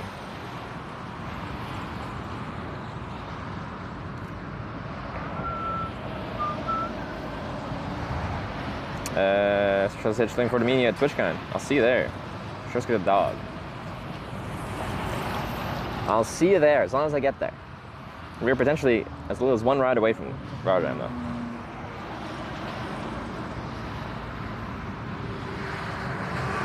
Some of the signs in NE that says no standing. I don't know what that means. Northeast America that says no standing. I don't know what that means. Bike included. They said they got 2 boxes for me, and that's one's the bike, one's the backpack and the gear. So I was supposed to pick you up to SMS, bro. I know I don't need a ride. I'm like ahead of schedule right now, actually. If he's coming down this road and wants to stop and then say hi, I like Soik as a person. I think he's a good guy. I've stayed at his place in Denmark years ago now, but so I don't mean to be dismissive.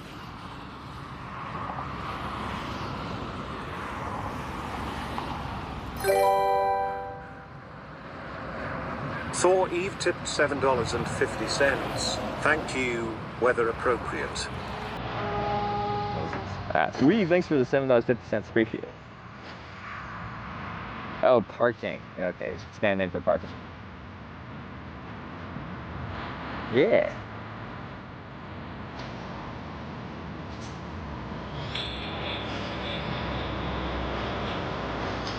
Ooh, Detroit.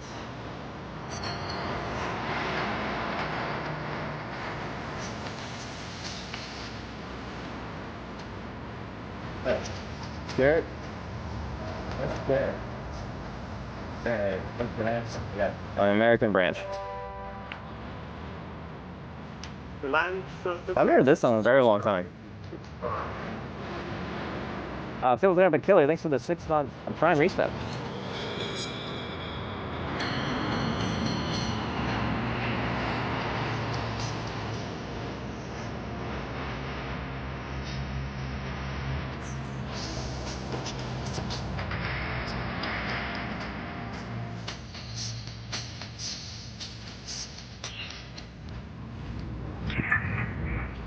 Did he say something? Oh, never mind. I thought he... No, he completely walked around the car. I thought I heard someone, like, yell something, and I'm like, I don't know what he said, but I'm gonna go check it out. I got debated. Yeah? Oh. No, he didn't. He did wave me over.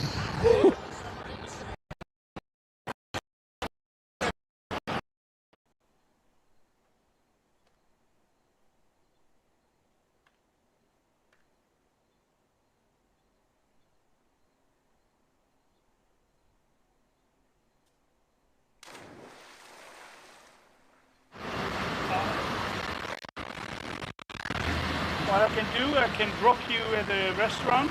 Yeah. In the meantime, I have to do my thing. Yeah. And then I can pick you up later on, then you can go. Oh, okay, yeah. Where are you making your stop in? It's Gilse Eijen. Okay. I live in Rotterdam, so Oh, I'll okay. go back to Rotterdam. Okay. Before I hop in, so I make a live video documentary about hitchhiking. I have a camera. I don't have to point it at you, but it is in my hand as I'm going everywhere. Is that okay to have in the car with you? Of course. Yeah? Okay. Sweet. All right, I'll grab my stuff. No, I really appreciate the offer for a ride, though. It's very kind of you. All right. Why has this trip been so easy? How? How do we just get everywhere so easy? Is Europe just that much easier than NA? Has it always been this way? What's going on in Europe? Is it the spam hat?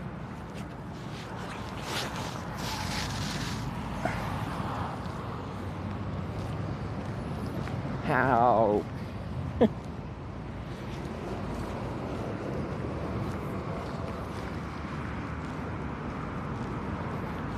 Now I have to decide if I want to take it all the way to Rotterdam or just get dropped off right before.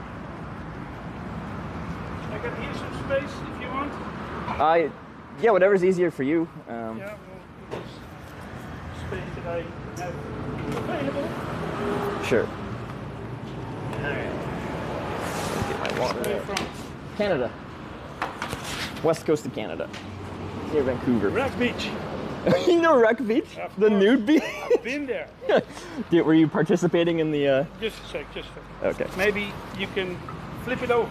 Yeah. Well, I can just bring this with me. It's just foam. Yeah, yeah, better. Then it'll fit. Ah, this is the way. You can put it, yeah. Actually, this is garbage. As long as there's room for this, that's fine. Yeah, it should be good. You want to drink something? Oh, I got this water. Yeah, I'm good. Thank you very much. Make some space for you.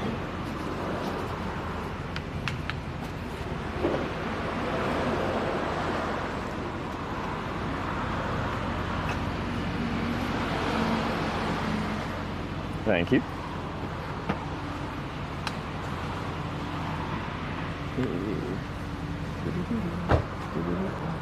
Okay, see you at home. See you in a minute. Saving a bed tonight? Like, maybe. But I always show up on registration day. Like, I can get there a day early. That's weird. You see up at the restaurant? I don't know where it was, because I'm like, maybe I'll get them to let me out there if it's like an easy straight shot to Rotterdam for tomorrow. It's toasty. Car, nice. So that's hitchhiking, yeah. I tend to hang out in cars. Well, once I get an offer. Well, apparently Rotterdam wasn't too much of an ask.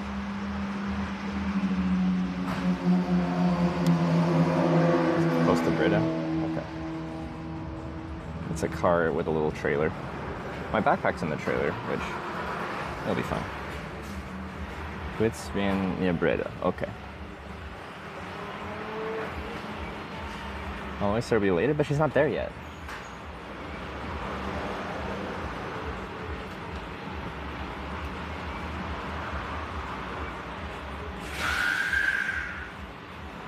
Easy trip all the bush through yourself. I'm so surprised at how smooth it's gone. Like, I'm here every time we've hitchhiked, we just gotten a really good ride in a reasonable amount of time, and everyone's been really nice. I don't know how this happened.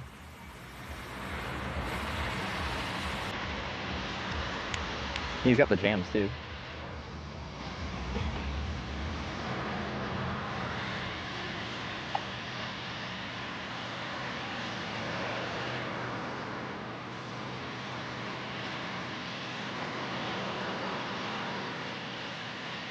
Yeah.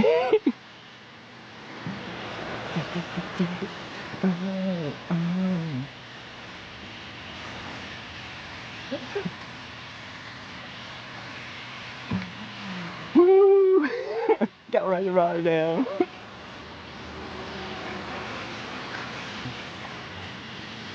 I want you in my room.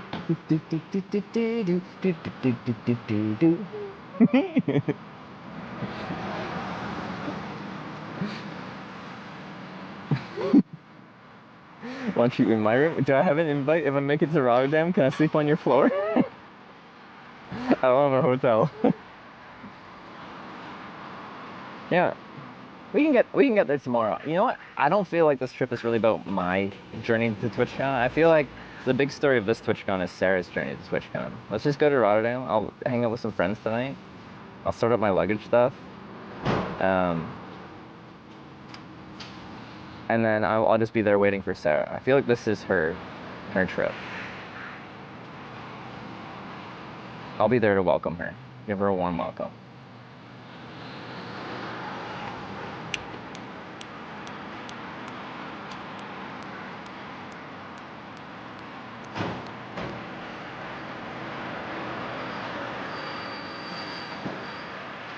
Interesting. I was gonna see this. Me jamming? Are you saying Dutch people don't jam to epic scenes like this? We can watch me bust a wiggle. That's like bust a move, but these aren't really moves.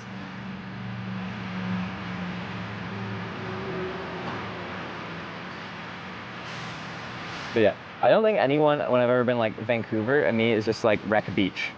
Like as their Vancouver connection. It's a nude beach.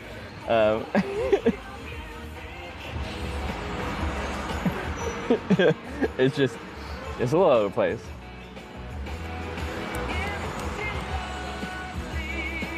I should have done this one for Sarah too.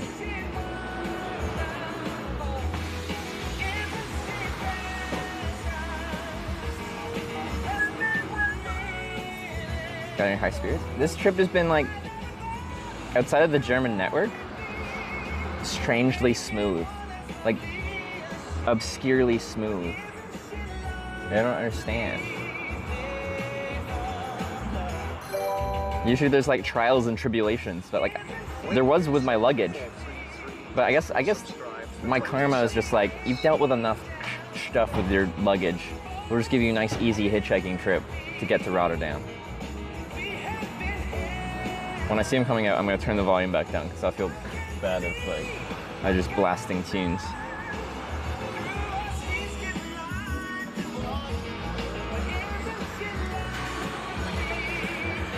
What are you doing in there? In the bathroom somewhere. I'm kind of surprised he let me in the car. Like, he doesn't know me that well yet, you know?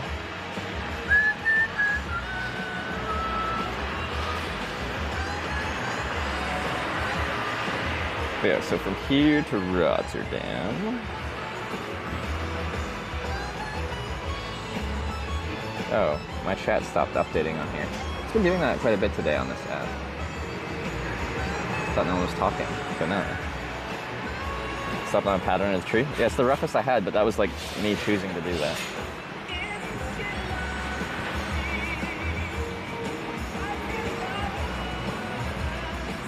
Spam makes you look innocent. I only used it for one ride. Well, now 2 rides out of, well, actually not that many rides. We haven't needed many. It's been weird. It's so smooth.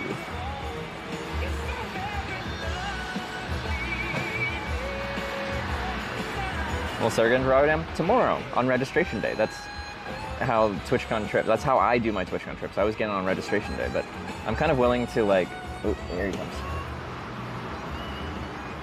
I'm willing to let me have an easy trip here after the luggage situation. Sarah's been cycling for 4 months and is finally arriving at her destination. I'm happy to be there and like welcome her. I think that's exciting. All right. Hi there. Hi. What? You call me Steve. Trevor.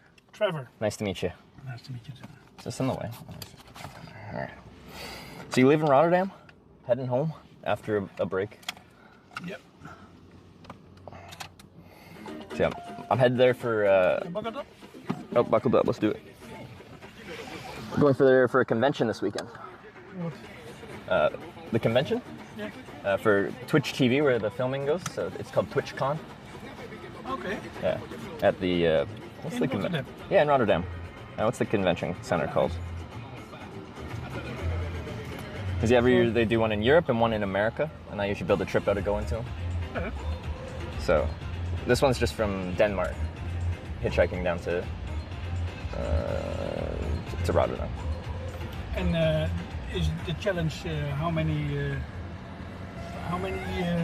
stops? Or is the challenge, so like for the past 6 years, I've just generally filmed hitchhiking internationally in like 30-something countries.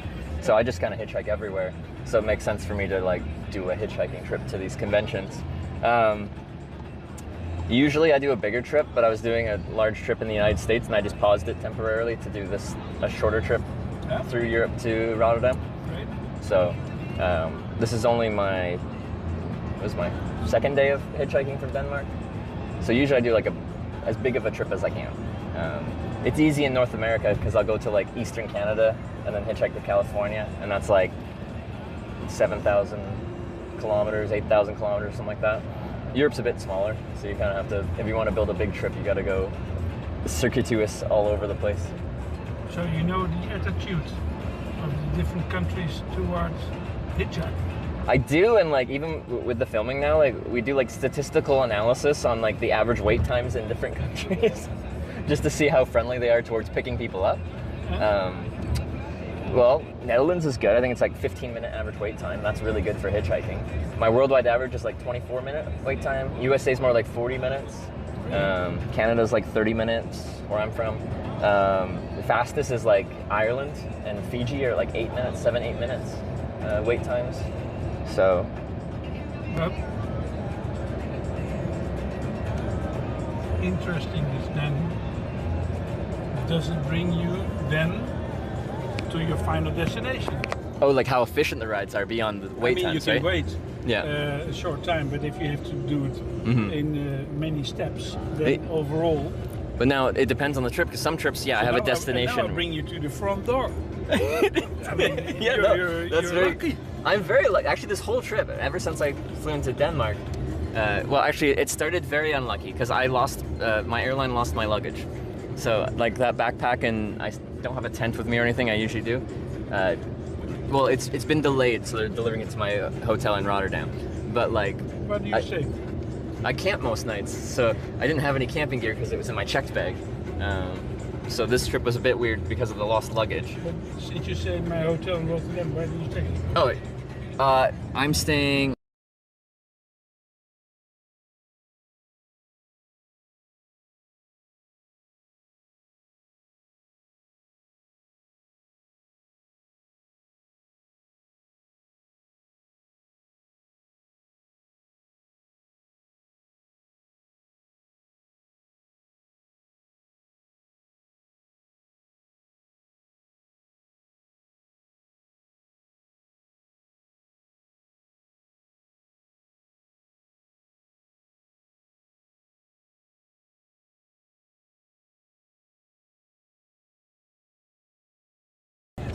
Okay. Thanks, man. I was not expecting that. Okay. I have now scheduled Rotterdam without any stops, and we'll be there somewhat about 5:15. But I think it'll need to be add up with an hour.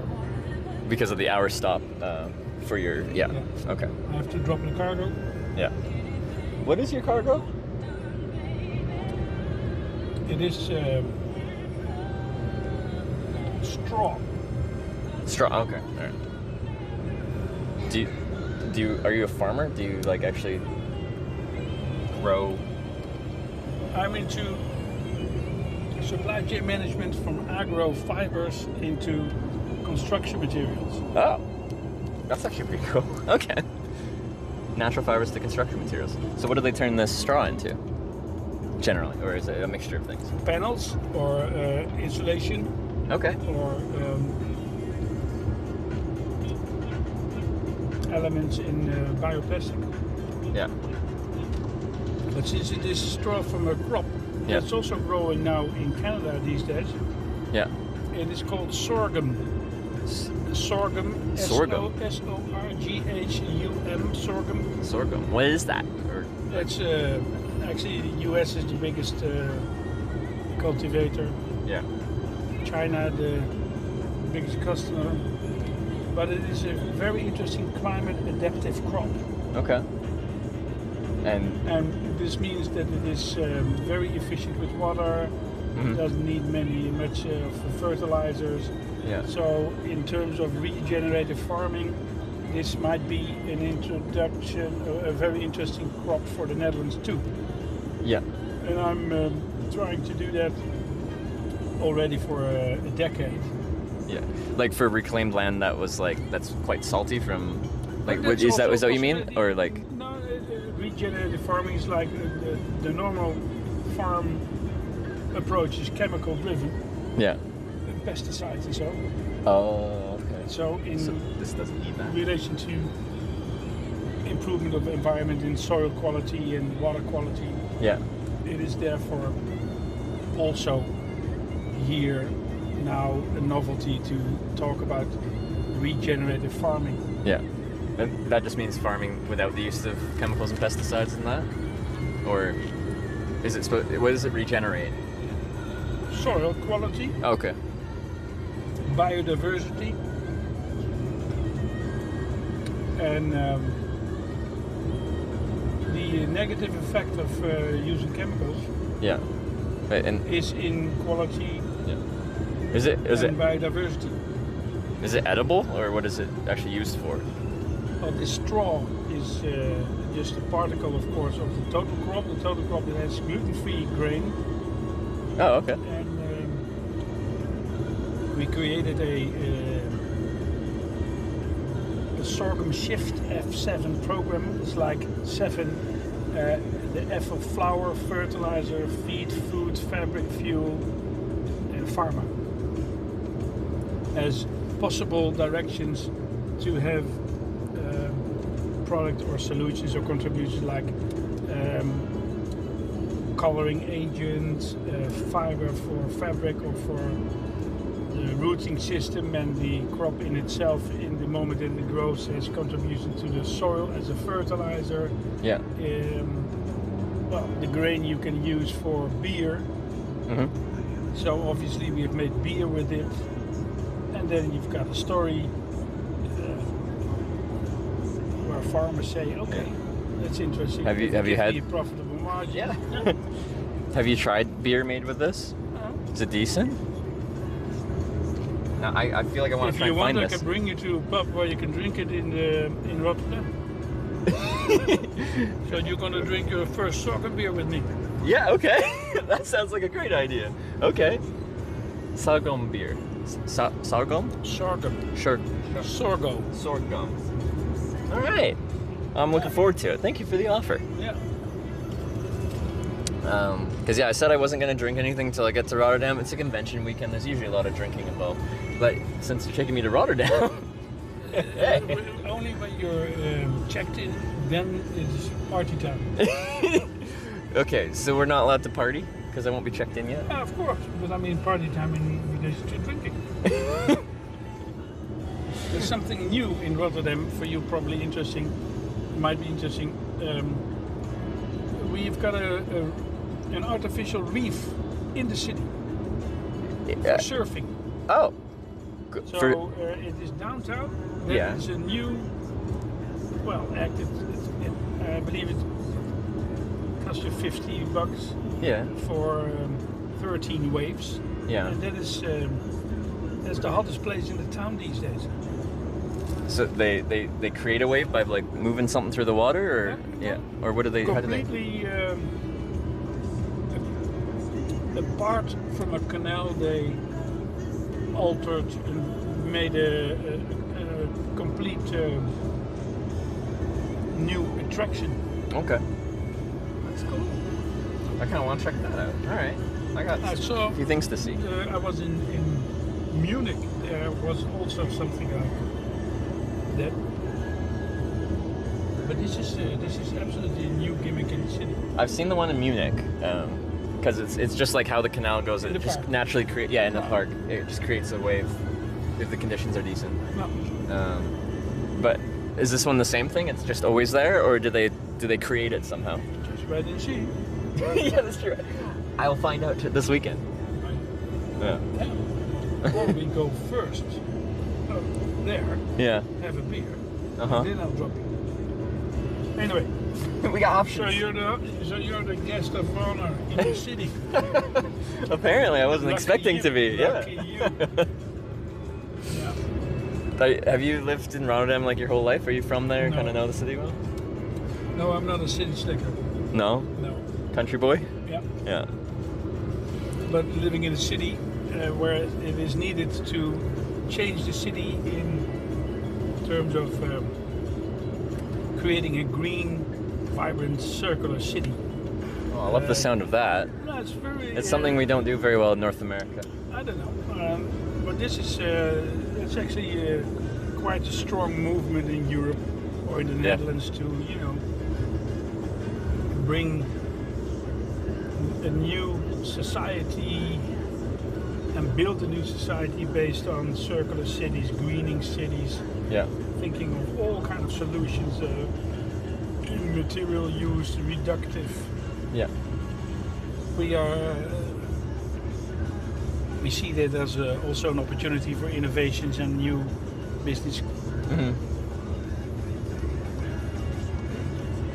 I mean, it's a small country, so we need to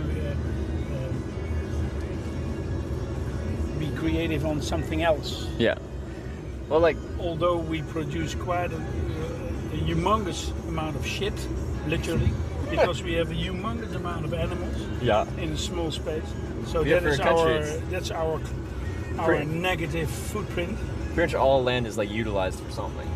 Like you don't have a lot of vacant land, or they're just wooded areas. Speaking of which, there's woods right there. Which, like I've done like a lot of trips to the Netherlands, including bike tours, and I like try to just camp at night, just anywhere.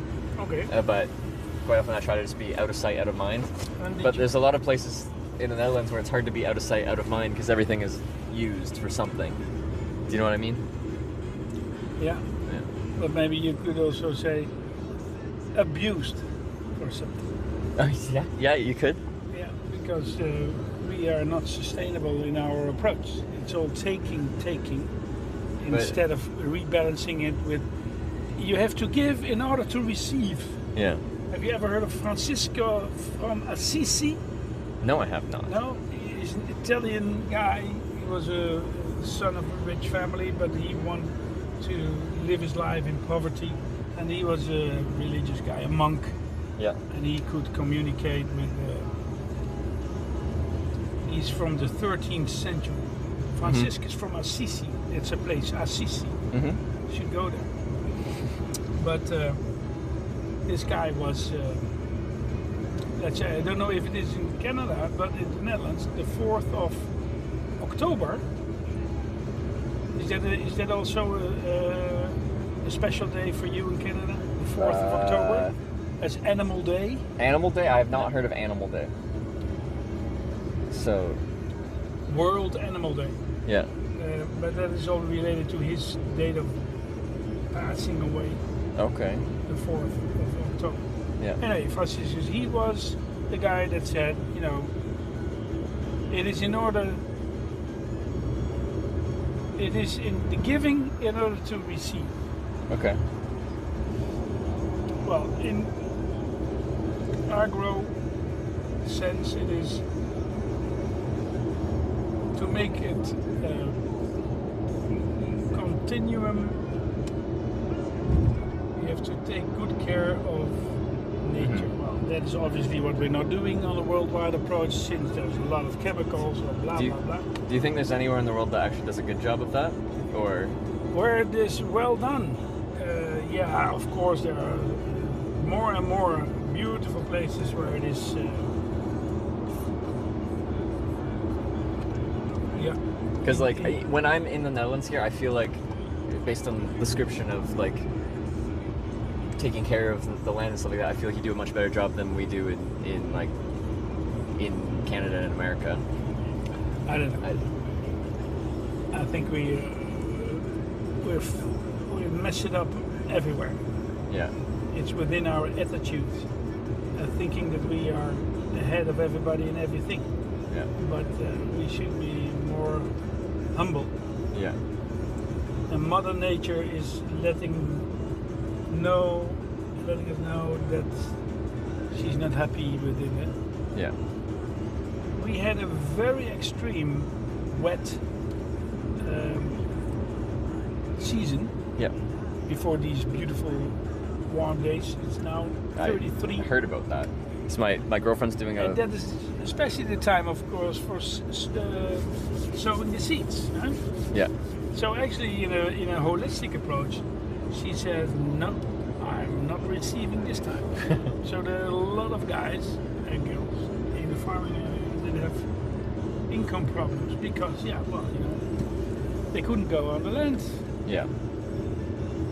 Problems, damages, and food is the key for them. So, do you think they should still be farming, just done in a much more sustainable way, like with what you're talking about here with the... Yeah, well, that is, yeah. Because, like, in general, it's good for a country to be relatively self-sustaining, like, production-wise for food and stuff like that, right? Denmark is ahead of us in Europe.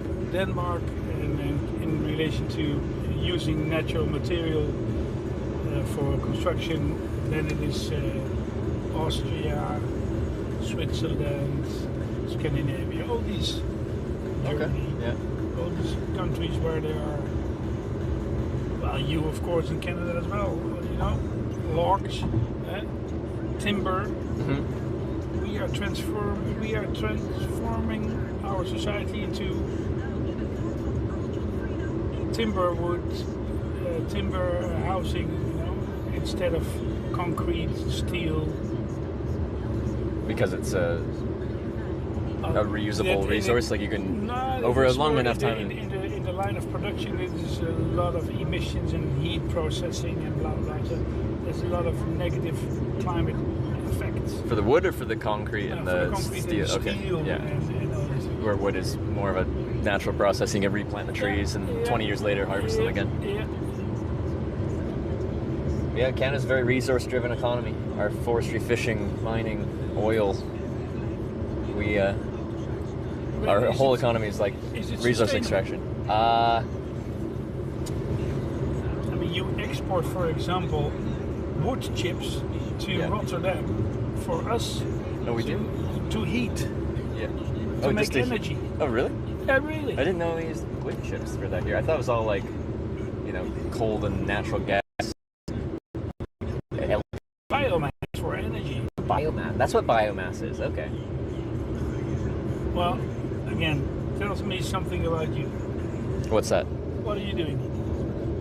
Tell me something. The west coast from Vancouver Island. Vancouver Island, Victoria. Yeah, I lived in Victoria for 3 years. Yeah. Wreck Beach and the Okay. totems So, over there. one quick comment. I mentioned Canada, West Coast, Vancouver Island, and you immediately said Wreck Beach. Yeah. No one's ever done that before. So you've spent some time in Vancouver. Yeah. Yeah. And we went there for smoking pot and having beer. And, Sounds about right. Do all the things that were not allowed elsewhere. Yeah. And enjoying the sunset. Yeah. And when were you there doing this? Like, what era was this? Long time ago. I think. Wow. I think it's 30 years ago, or 58. Okay. I went first to 90s. Winnipeg. Winnipeg, yeah. I went Manitoba. From Winnipeg, yeah, Manitoba. Went then. And also to Suspension Bridge. To where? Suspension Bridge. Oh, like the Capilano in Vancouver? Yeah, you know, and of course we were also looking for Yeti. Were you there just on vacation for fun? My girlfriend in those days was studying from the Agro University Wageningen there in Manitoba. Oh, okay. In Winnipeg. Yeah. So we went for a holiday. Yeah. Visit to the coast. Yeah.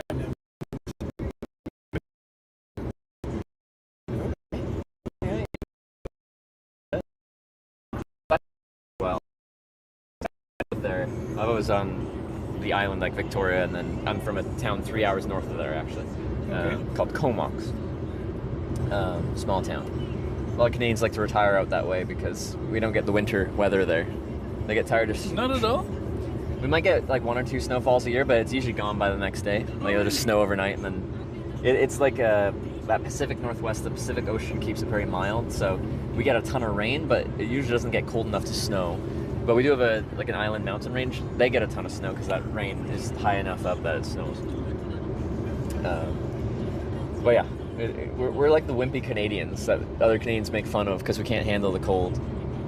But I'd actually just moved to a city called Edmonton in Alberta, and they get the actual Canadian winters, like the minus 30s, minus 40s. Yeah. Like in Winnipeg.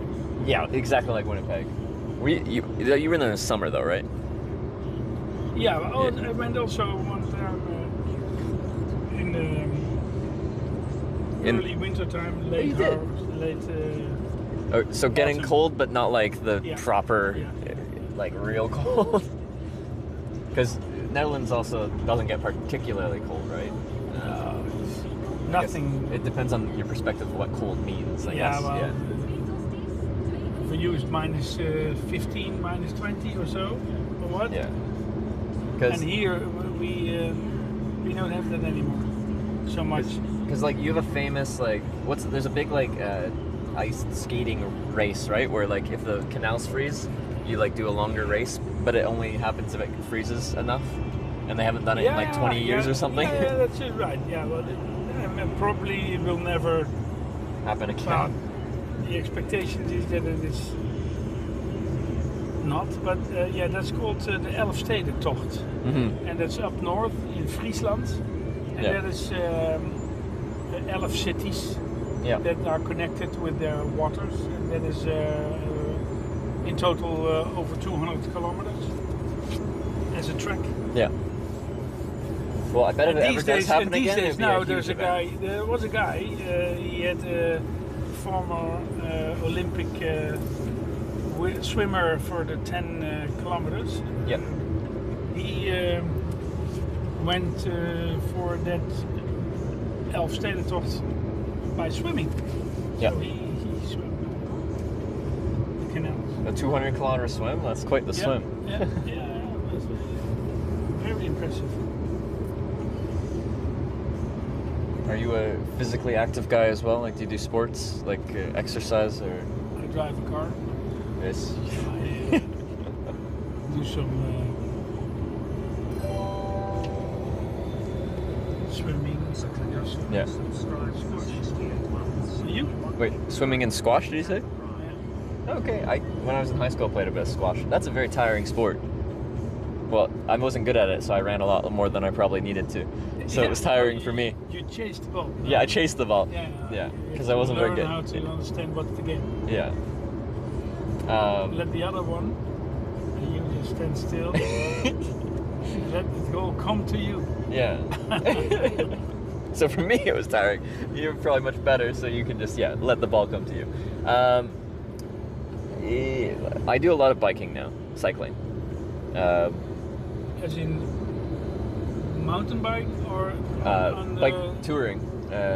During the pandemic, I couldn't do the hitchhiking like I do. It was too social, so I bought a bike and rode across Canada because I guess I haven't really explained this. I do this broadcasting of hitchhiking for work, and I have for 6 years. So this is how I make a living.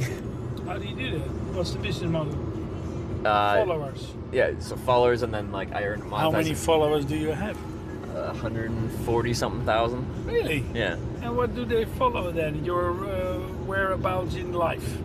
So the whole purpose of the stream, like my broadcast is called Hitch. And then it's broadcast on a website called Twitch TV. And people will, the goal was to show a day in the life of someone hitchhiking.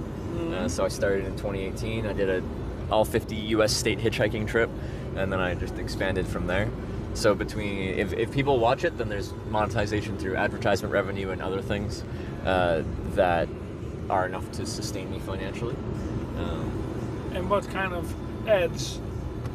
So are you selective in that? As what do you want to be identified with? Do you? Or is it just anyone that gives you some cash? The ads I'm talking about right now are not like sponsorship ads. They are like, have you watched YouTube before?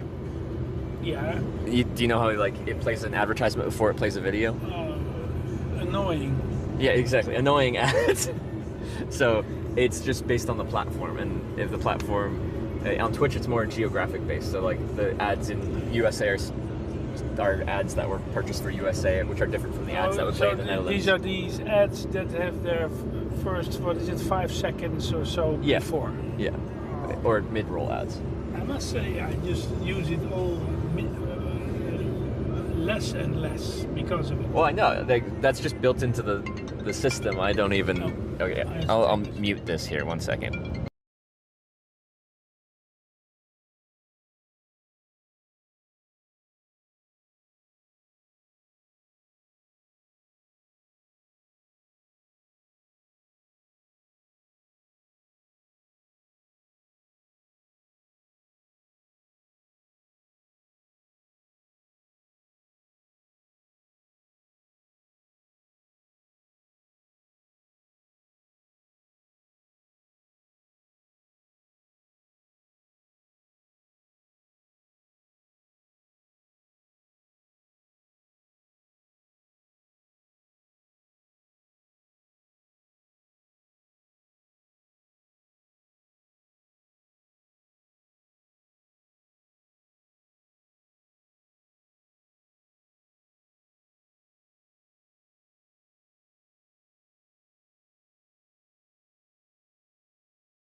which is always this area. Yeah. This Eindhoven area. Yeah. This is in terms of high tech. Is this our Silicon Valley? Is it? Okay.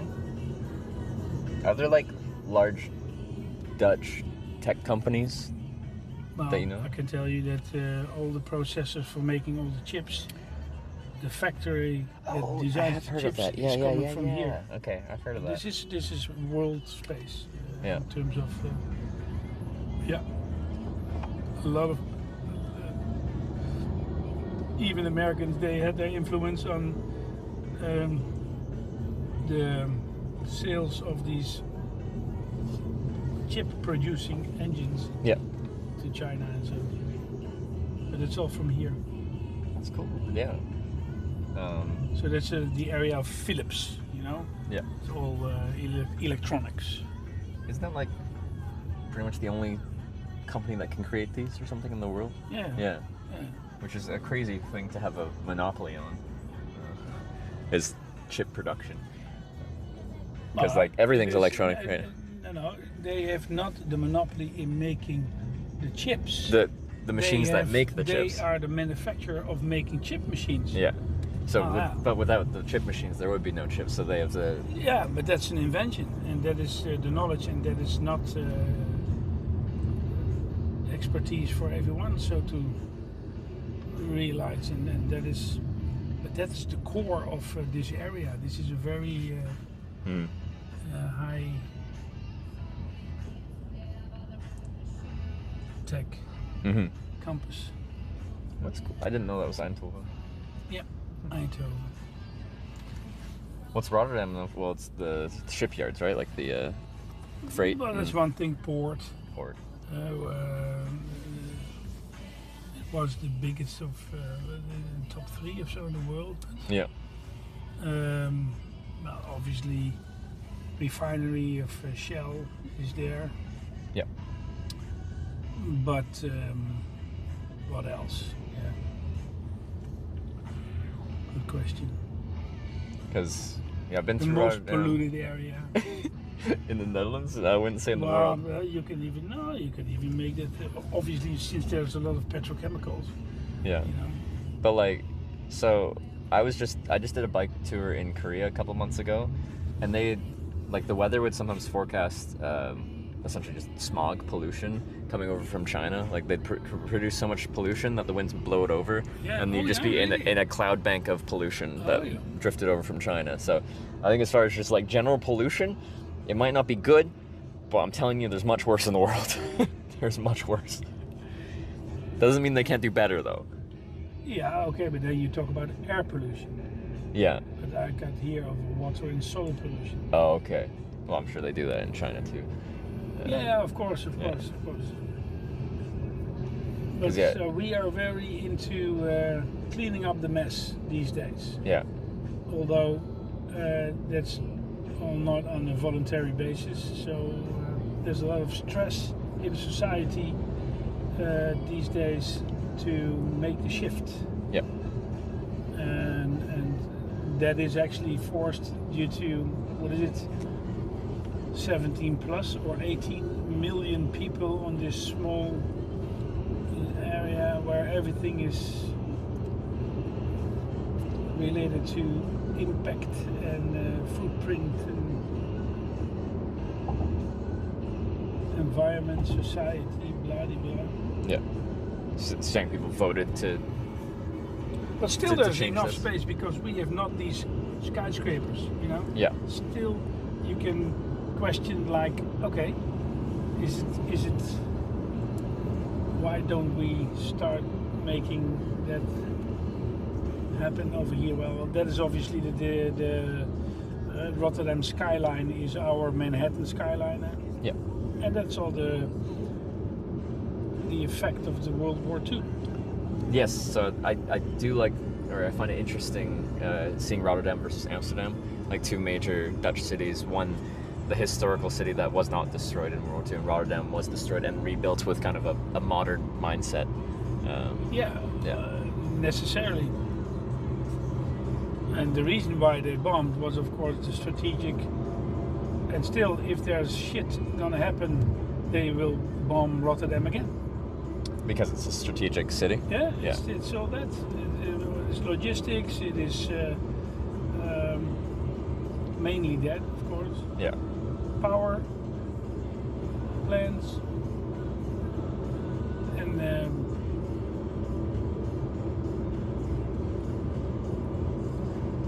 some people, therefore, are in a state of fear. In Rotterdam specifically? Yeah. Yeah. Because of that. But I don't believe that the Russians will drop. But you never know. It might happen. Yeah, you really never know. With Putin, you never know. Yes, with certain people, notably him, you just never know. But then again, the Yankees are also, you never know. But like, kind of the whole point of that is like the self-assured destruction, right? Like, if they did that, there would be no more Russia, kind of thing. So like, it seems illogical to pursue that to that extent because you're assuring your own destruction. That was kind of like the whole nuclear buildup and stuff like that. Was like, like if you do anything, we'll destroy you even more than you'll destroy us. So that would be a dumb choice. It's like the song, everything that you can do, I can do better because I'm the toughest. You know. Wait, it was this Mick song? Jagger together with Bob Marley, wasn't it Bob Marley? I was immediately thinking like, anything you can. I was thinking it completely. There's another song that has the kind of same lyrics and it has a very different vibe to it than the one you're doing. It's like, anything you can do, I can do better. Oh, yeah. I can do anything better than you. No, you can't. Yes, I can. No, you can't. Yes, I can. I didn't realize there was multiple of that.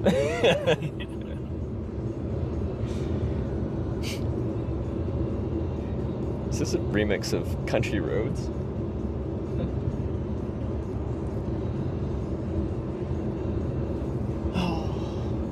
We are driving the right direction. Apparently. Although, are we about to merge with this? Huh? Did we merge with this road here, though? They're gonna merge with us. So yeah, that's a lot of traffic. Breda, Tilburg. Yeah. But they have. I think we're lucky. Well, 4 o'clock. Because it's a weekday. That sounds like start rush hour. I don't know if around here you get a lot of rush hour traffic. Yeah, but it's actually a little bit early. Yeah. But then again, who's working? Yeah. But like when we stop, it's by Breda that you're stopping for. No, between Tilburg and Breda. Oh, okay. But when we leave there, it'll probably be peak rush hour ish, won't it? Like 6, 5. I know my way. We can find an alternative route.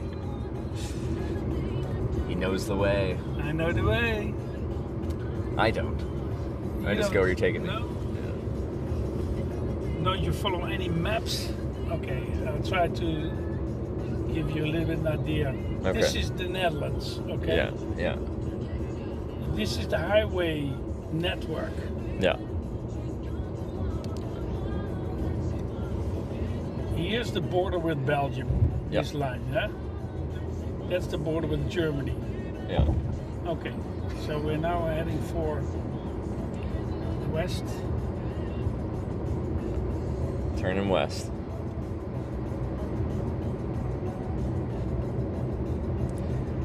I know the. Here you got Belgium. There's England. Not so far. No, it's not. Actually, you could better take the boat and go to England. I've taken the boat from England to France, from Dover to Calais, but not from the Netherlands here. But if you want to hitch, and then to be during the elections in next week in London, they're having probably the place to be. During elections? Yeah. When I'm hitchhiking, I try to avoid politics as a conversation. Life is. So, well, especially in America, because it's extremely polarized and everyone hates everyone. And no one's convincing anyone from a hitchhike ride of anything different. Messy, it's very messy. And I just don't like... Avoid. I don't enjoy having the conversation because it just makes... No matter who it is, people get mad. And, like, it's a conversation that needs to be had, like, in a larger scale. But like not in a specific hitchhike ride. No, of course. So let's change the subject. Okay. What's the last movie you've seen? Oh, what's the last movie I've seen? What is the last movie I've seen? Have I seen anything recently? I've been watching more TV shows than movies.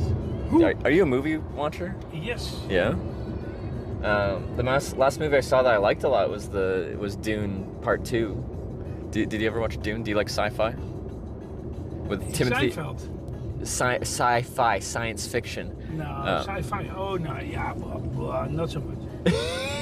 Not so much. Now the last one that I've seen was Amy Winehouse. Holy mock! The documentary. Well, it was more like a movie. Back to Black. Oh wait, there's a movie. I didn't know they put a. Oh man, tearjerker. I would expect so. Yeah. Unbelievable. How old are you?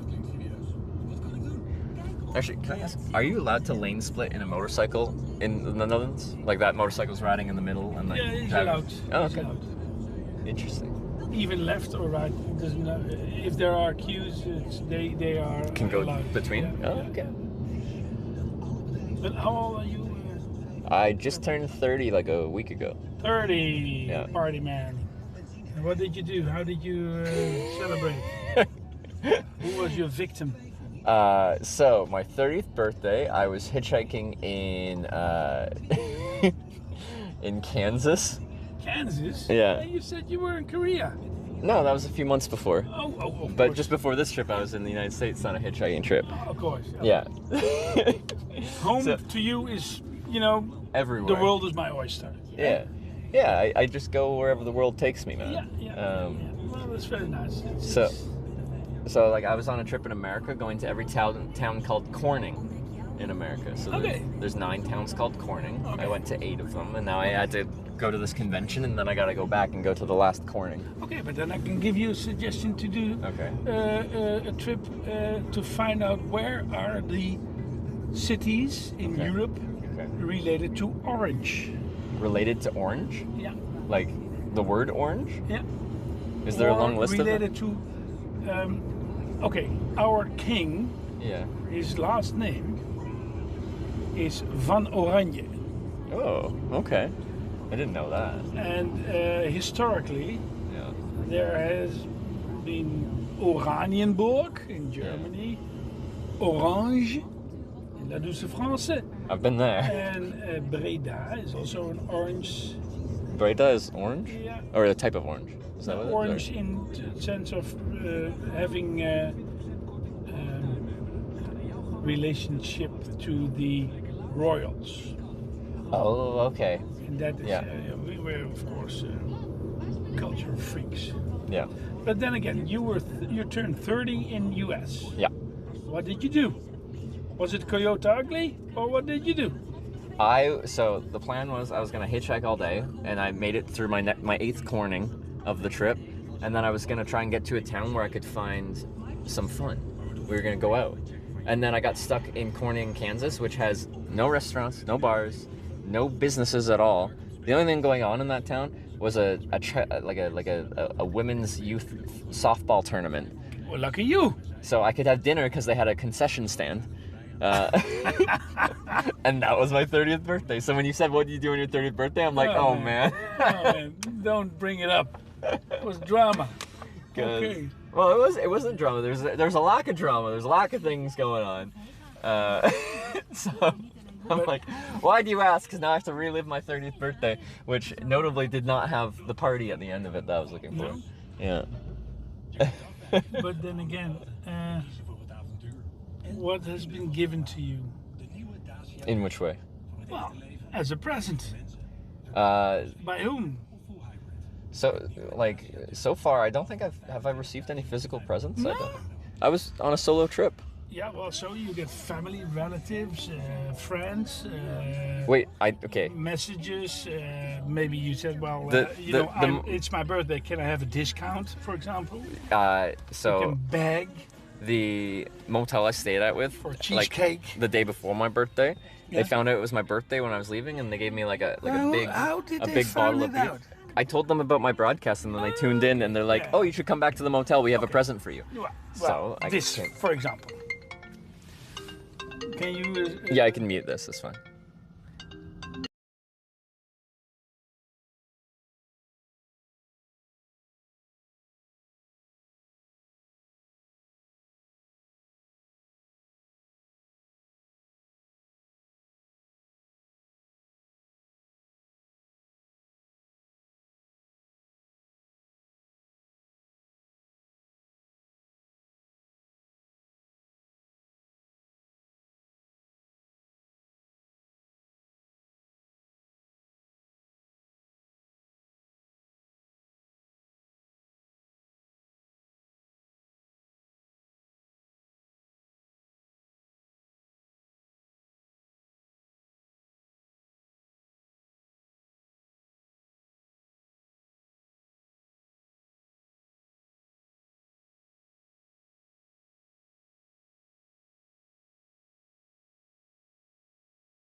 Did you say it was before or after Bray that you're making your stop?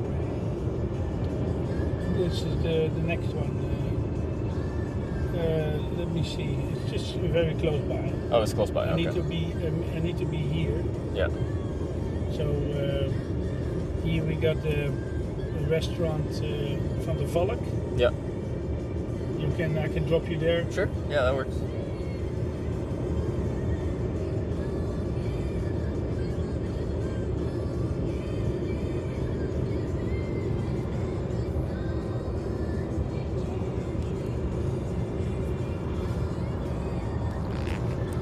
Or if it is that your average, oh, you can do like this. Let me know if somebody picked you up or not. Since you are in Rotterdam, then I'll see you later. It's also possible. So then you don't have to wait for me if you have your average time of 15 minutes, right? You know.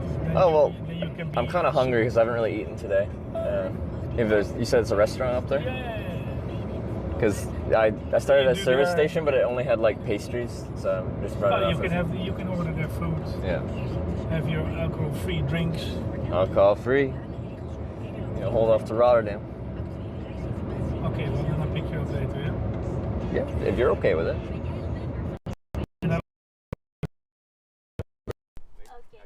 Okay. Good? Yes. Alright. Hitchhiking. Okay. Sign. Very good. Yes. Very good sign. I have to get back here on the highway on this same point. So. Is it annoying for you to come back and get me? It's probably easy for me to get Rotterdam from this junction. You're just, I mean, like what I say, I have to go on this same exit and then I need to be here. Okay.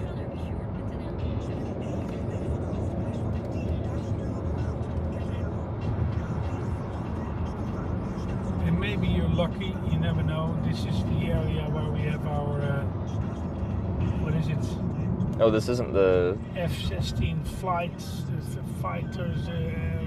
military base. So yeah.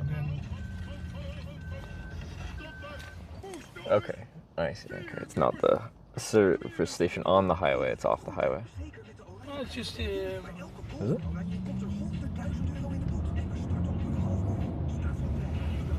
Obviously, I don't drop you on the highway. Oh, but I meant like the service station's on the highway, yeah. I always go from door to door. Lucky you. Yeah, my lucky day.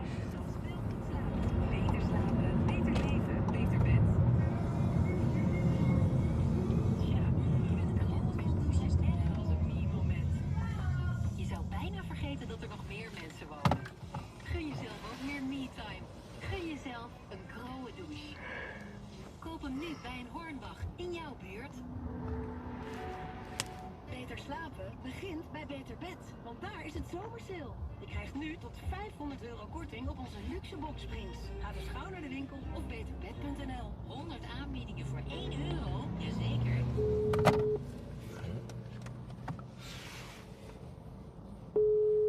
Got meat for this.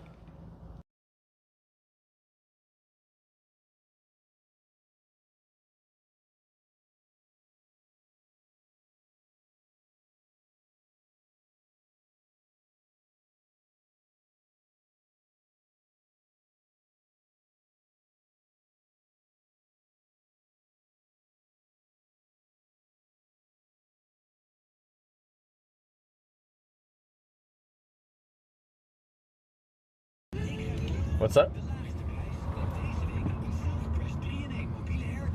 Let me consider.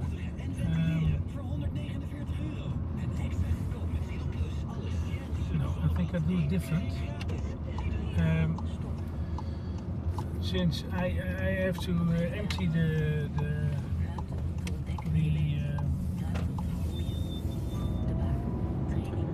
it might be that it is at another location that I have to drop Oh, okay. the bags, and then it's easier that you travel along with me. Okay. There we can eat and drink as well. Sounds good to me. I mean, you find your way to the hotel. I'm your cab driver. It's not a hitch. This is just a private. This is just Well, then I'm supposed to pay you, aren't I? No, you don't have to. You're always allowed to give me a beer, but. Oh yeah, no, like for sure. You don't have to pay me a thing. Well, my father, in his younger days, he had a hitch from in France, and there he was as a student, forced to do the refill of the tank. Oh, like pay for it or just pump it? No, pay. Okay. So he thought that he was for free. Oh yeah. And they made him pay for it. They made him pay for it. Yeah. Like I've had people pull over. Experience. No, that's not. Because the implied thing with hitchhiking is you're going that way anyway. Like it doesn't really cost you anything to just have a passenger. It does technically extra weight, which extra fuel burn, but like it's a negligible amount of extra cost. Just a little bit of extra time to stop and pull someone and let them into the car. So I've had people pull over and be like, hey, can you give me 20 bucks? That is, you know, as a hitch on a certain distance, okay, but if it is from here to Barcelona, then it's a travel. You know, and then to travel for free for one, I can imagine they say, well, why don't you take a cab, or why don't you take a train, or why don't you take a bus? Well, you can take a hitch. I can understand. For students, I can understand. Yeah. I travel long distances, limited but to 30. Limited to 30. If you're over 30, you have to pay. What the heck, man? Why you cut it at 30? I'm I do think there'll be a point where like you're no longer seen as like a young man on an adventure when you're hitchhiking. You're like they'll see you as a middle-aged man. I'm like, what did you do wrong? Hitchhike, then I would say, what? Then people. Yeah. What mistakes have you made in your life? Waiting time would be hours, maybe you think days. So? I would go a beer. I always say for hitchhiking, like no matter where you are, no matter what you look like, if you're hitchhiking, you'll always get a ride. But like how you present yourself is very important for hitchhiking, because you want to look like someone would actually want to sit next to in the car and have a conversation with. Nor do you want to look like smelly or scary. Yeah, but that you can't judge in a split of a second, can you? But people make their assessments really quick. So I say you have like max 5 seconds to like look at me before you have to decide. In a normal situation, in a service area, it's a bit different. But if they're just driving down the road and I have a good shoulder to hitchhike on, they have a few seconds to think about it. And if you, in any way, shape, or form, look intimidating or scary or smelly or anything like that, you're much less likely to get your average person to pull over. You know, there's some people that will pull over for every single hitchhiker in the world, no matter what. But that's a very rare thing.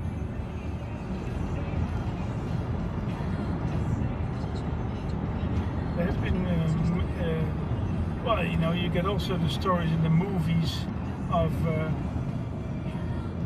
let it here.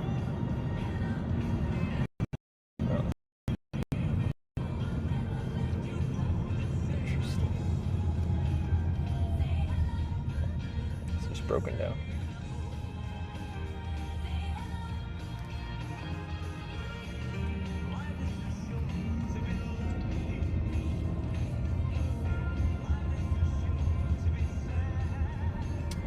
The place where it might be that I drop this, other than the one that we are driving up to now, is a place where you can buy fireworks. Fireworks? Fireworks. You know, normally it is officially always in the end of the year, but there, since it is Belgium, it is just continuously fireworks. And if you go to Rotterdam, you want to have a party, and then you're Is it? But then you so have is to it buy fireworks. legal to use fireworks in the Netherlands? Well, I mean, that sounds like no, but it sounds like no. Okay. No, not now. But who cares if you just like? Well, I'm sure the police would care. Eject it and then say, "Whoa, beautiful! Who did this?" I don't know. It's just a falling star. Whatever, you know. I'm convinced by your you can skill.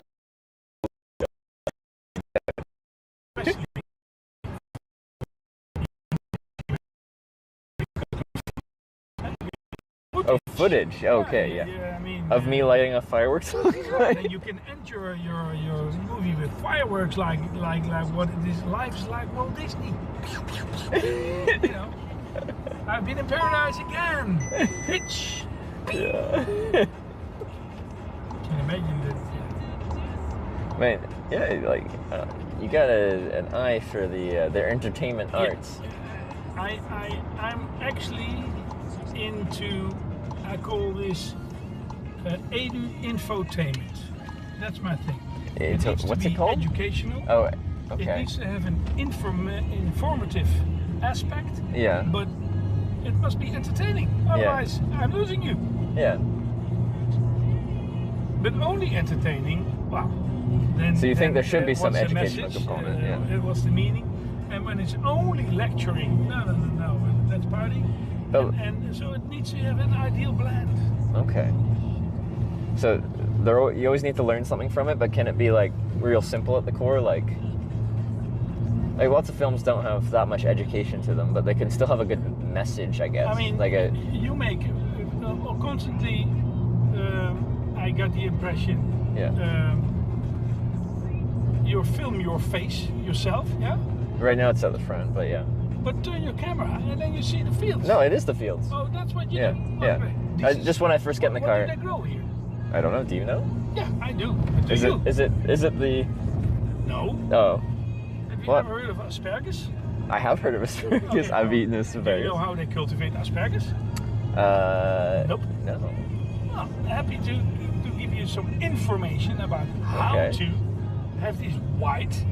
You know what this animal is? I think it's a cow. Yeah, but what type of cow? Have you ever seen the skin? No, that is a unique pattern on them that I haven't seen before. Do you know what they called? No. Lackenfelder. Lackenfelder? Yeah, and you know what this is? No, I don't know what that is. These are asparaguses growing up. Those are asparaguses? Yeah, but they are just, this field is finished because the season is finished. Oh, So okay. this is all biomass. Yeah. For, actually non-covered, or non-tackled asparagus. It's a pity. Okay. Well, I see that my friend, his car is not here, so that is a pity. But I'll need to check. All right. And if not, then I'll have to go elsewhere. It's already 5. Okay. So these guys, they quit. Just a sec.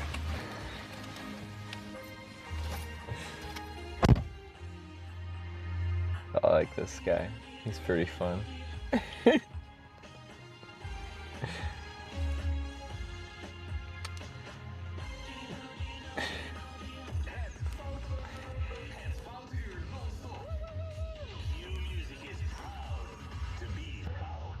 I don't know what he's gonna do if he doesn't drop off his stuff here.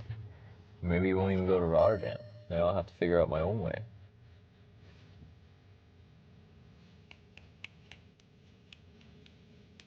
Where goes the Belgium border? No, not Belgium. We don't want to go to Belgium. What is this song?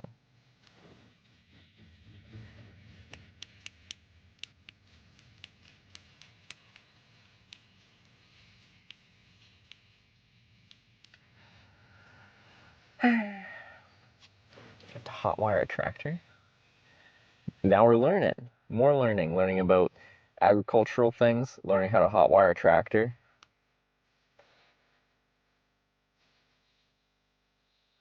He did find someone here doing something.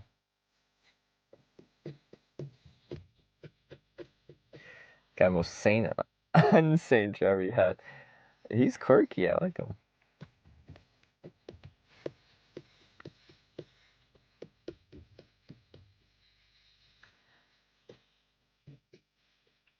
I think he thinks what I do is a little silly, and that's okay. It is a little silly. There's a lot to think about.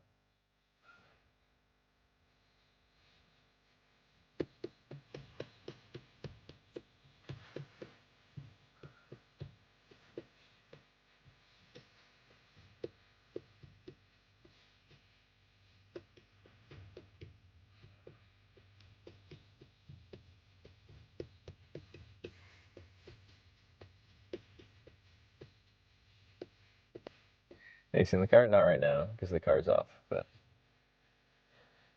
work on the tail line. Yeah, it was really hot today. I wanted the hat on.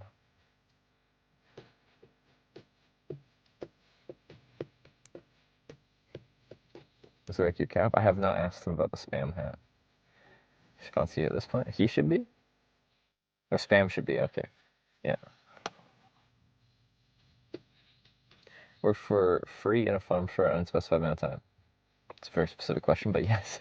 For a day in Japan.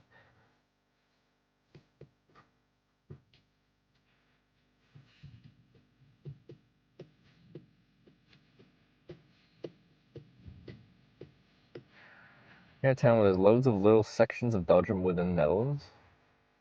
I didn't know that. It's getting hot in here. I'm gonna have to open my door here. Is it gonna ding at me? Need airflow.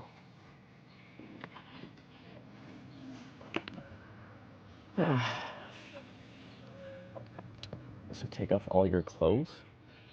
It's not properly TwitchCon weekend yet. The streamer orgies have not begun.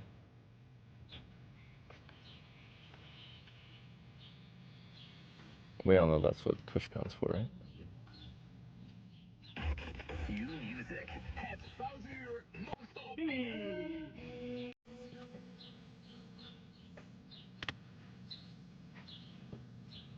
With music like this.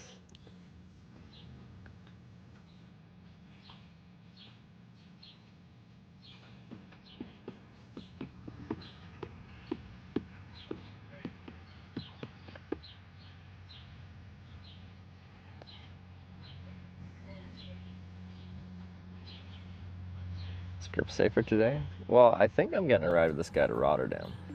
Usually I'd just be like, just give me a ride close. To where he was gonna like stop for a bit and I'll just hitchhike the rest of the way, or even do it tomorrow because I usually get there on registration day. But like, this has been such a short trip, I don't feel the need to like draw out the trip to get there on registration day. I feel like the person with the actual journey to TwitchCon is Sarah this time. She's been cycling for 4 months.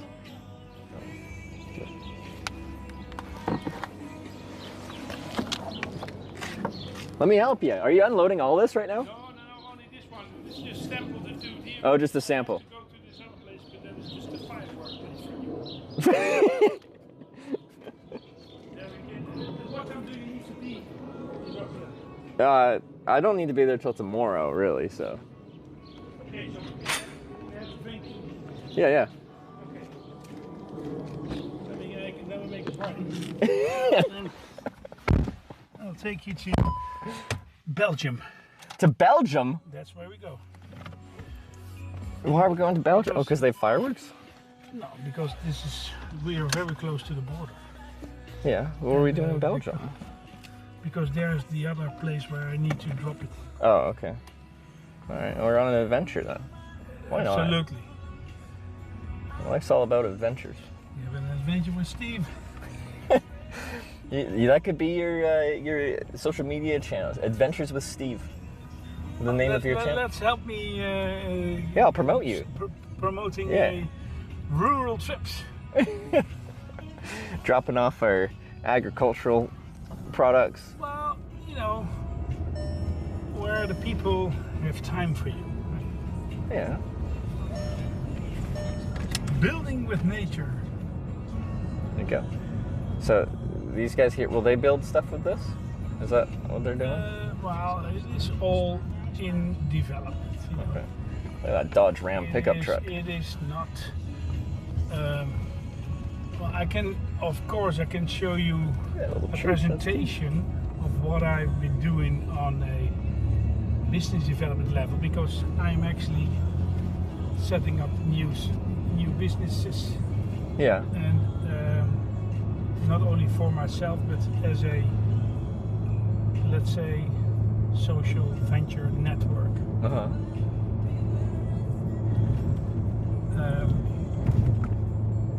It's doing business with a purpose. Yeah. You know? For the betterment of the world. You're single, you got a friend, a girlfriend, you live, how how is your private life? I have a girlfriend, and then when I met her, she worked at a hospital, but now she is doing bike tours for a living. And why don't you travel together? We do sometimes, but we have 2 separate channels with different like travel And content. otherwise you are both doing your camera work. Yeah. It's a little bit awkward. Yeah, if you're both doing that in the same place at the same time, it's a bit much. And do you? What is your experience in? Do you pick everything up? What do you mean? Like, in terms am I a of quick learner? awareness? If you have a camera in your hand, or is it because to some extent you're always busy with? Is it okay? Yeah. Is it right? Yeah. No, you're right. Do you have your full attention to? How, or are you just? Is it your natural God-given talent that you're able to split your attention? No, I'm not the best at multitasking. So like, I say like sometimes I lose some of the spur. Yeah, like or like, you know, like when you have a nice special moment and you don't want to just take it in, but I'm focusing on getting the shot, kind of thing. Yeah. You miss the point. Yeah, because I'm trying to create the best experience for the people that want to watch this kind of thing. So it's like a give and take. But how do you then, if you are familiar with that missing out, Yeah. how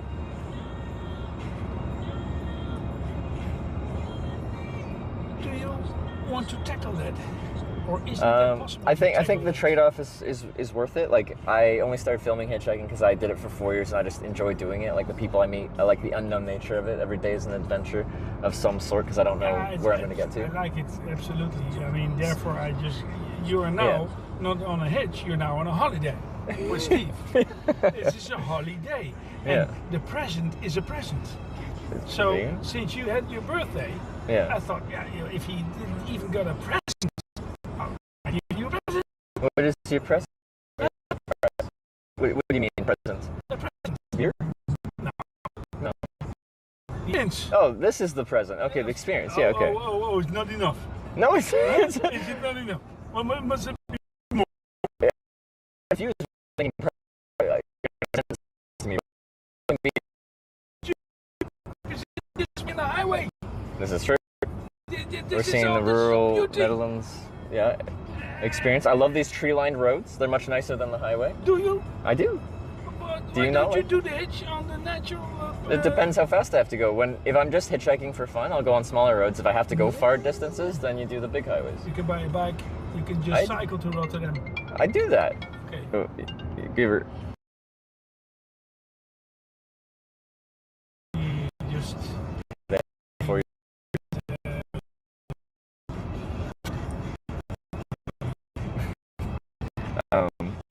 No, I rode my bike across Canada. Like, I've rode my bike through Europe. But I mean, for example, Okay. I can recommend you some things. Yeah, absolutely. As experience. Yeah. Have you ever traveled by horse? I have not. That would be very interesting. Not many people do that anymore. Well, Have you traveled by horse? yeah. Like Otherwise, actual I for can distance? share you my experience. Yeah. I didn't know can that. advise you, go to Ireland. To Ireland? Go to the Donegal Trail. Yeah. Pick up the Donegal Trail in northwest Ireland. Yeah. And then do that from bed and breakfast to bed and breakfast by horse. Wow, that's actually pretty cool. Is that like a you pay a company to like use their horse, or do you like? Yeah, and then you're just free to go. You settle up On your pony, own? Settle up and I've ride never the ridden a horse, pony, though. Gallop and don't feel Do lonely. they come with me? No. I gotta do it myself. You do. But I don't know how to handle a horse. Well, then you do it with somebody who can, and then you Okay. go in a group. Okay. Or you can ask your girlfriend. She doesn't know how to handle a horse either. No. Well, then you see the slickers. Because we don't know how to handle a horse? Just because you're from the country doesn't mean you automatically know horses, man. Come on. You can be from the country and not know how to ride a horse. No. What, you think if you are from the country, you just know horses? Yeah. That's not true. No, I know. But it should be. It should be. If this was a few hundred years ago, that probably would be true. Yeah. Yeah. Well, But this is the modern era where Netherlands is now known for making chips, or making the machine that makes the chips for our high-tech life. Yeah, well, but that is all contributive to, and it's not a substitute for life. That's the unbalance with the youth. They only see as if this is life. But life is, why should you use a camera to do something as live broadcasting, yeah? Okay. Of something what you don't pay attention to. It's only background. It's only decorum.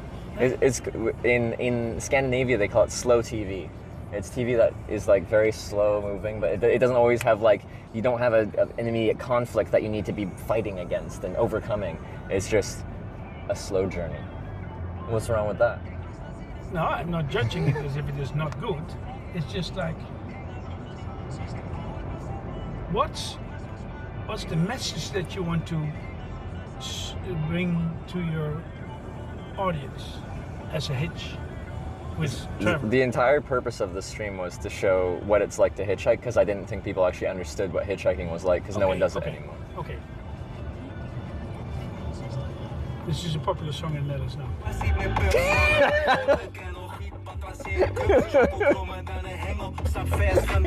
I was not expecting that.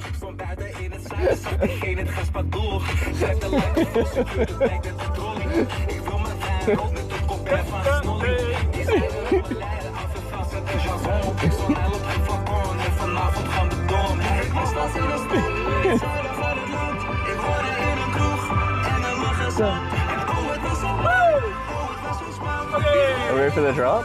Here we go. Oh, I'm ready.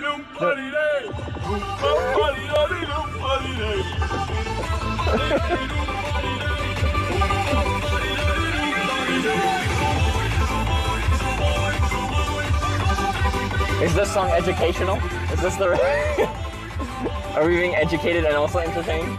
Watch how they dance on this music. Do you know the moves? Can you show me? I can't. Come on, man. I thought you knew this song. Hocket. Have you ever heard of Hocket? Hocket? In Rotterdam, if you hear this song in Rotterdam, then you start to see them, how they do that. It's like Hocket. All right. Well, maybe while I'm in Rotterdam, I'll learn how to Hocket. Rotterdam has certain dance. Yeah. But you don't. You say you're too old. You don't dance anymore. Did you used to? This type of music, yeah, of course.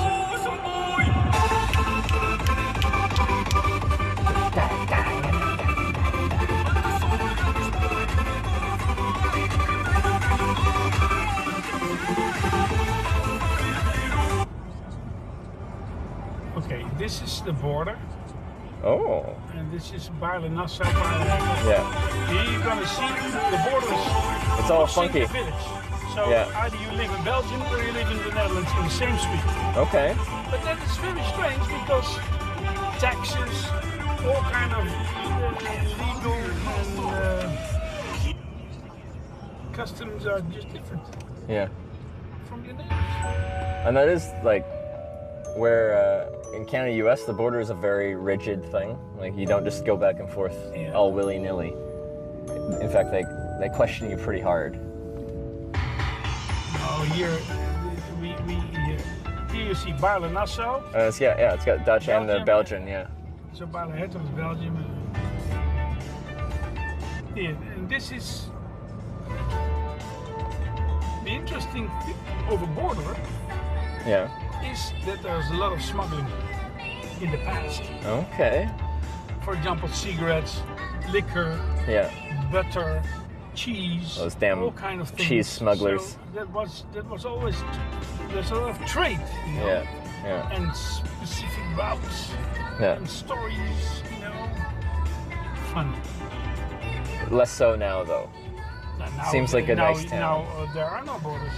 Oh yeah, so I guess you don't need to smuggle when it's open borders. Although, like, yes, the fireworks, for example, therefore this is a place where you can buy 365 fireworks. Yeah. That's prohibited in the Netherlands. So, I just want to point out the song isn't it called Borderline? Yeah. No, it's just fitting. Yes, it does. Borderline. Borderline.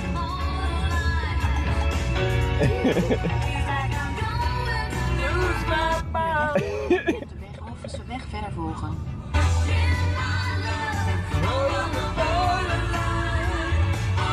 Oh, these guys don't know we've got relevant music playing.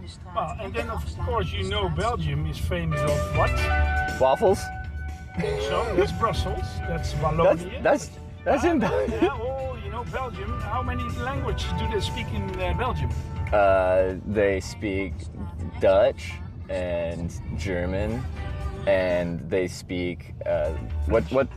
No, it's French, and then isn't there like a Frisian or like a? Oh, this is also very famous. Oh, that's always nice. if you want to like. But Flemish is the one. I'm sorry.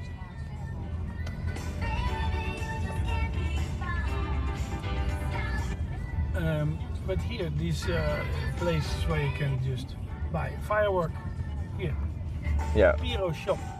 Yeah. Oh yeah, fire shop. So if you want to be the guy of the evening in Rotterdam tonight, then I would advise you buy some fireworks. There's fireworks. Oh, there's all fireworks. Well, I'm gonna get in trouble. I can't broadcast myself doing illegal things, man. Firework. It's all firework. Yeah. A music shop too. We could make music choreographed to fireworks. Yeah. All business. Okay.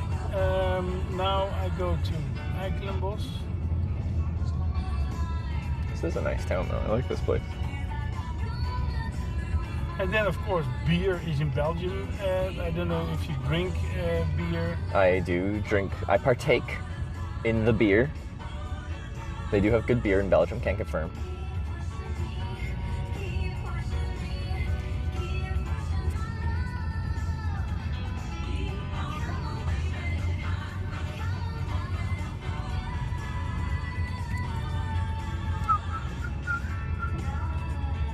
Well, here it is always, let's see if I do, here is always the cheapest gasoline. Here? Yeah, Just because Belgium it's is cheaper. In Rotterdam you pay, let's say, €2.10 or well, do you need to fill €2.20. up? Here is No? $1.60. Oh, that is a lot cheaper. Okay.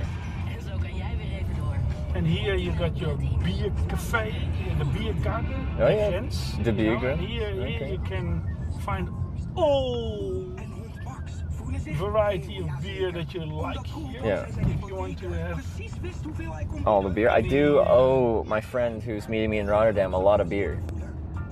I think I told him I owe him a pallet of beer. I think that's the word I used. Okay. That's a lot of beer. I don't know how many beers that is, but a pallet is a certain amount. 1,400. Yeah, 1,400 beers. That's 1,400. a reasonable amount. Yeah. Where are we going right now? Just 2 kilometers away. The flag you're gonna see. This is another location for the farmer having his equipment. Here. Yeah.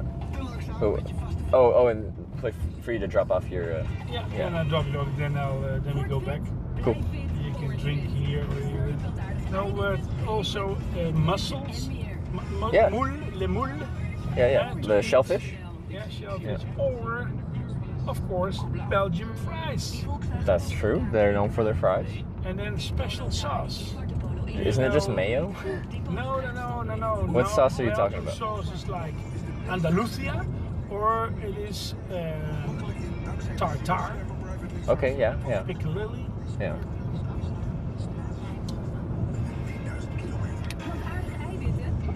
Do you know the reason why the whole border does like this all through the town? Yeah. Why?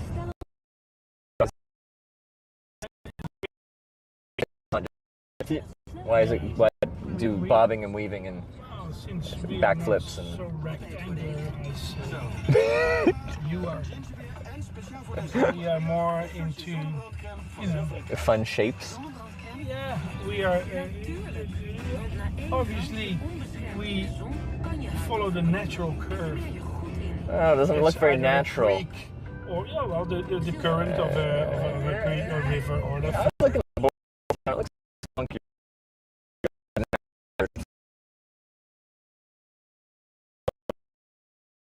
First time out and about. Yeah. We haven't told you guys where we're at. You guys are more than welcome to guess. Yeah. And eventually we will confirm or deny where we actually are.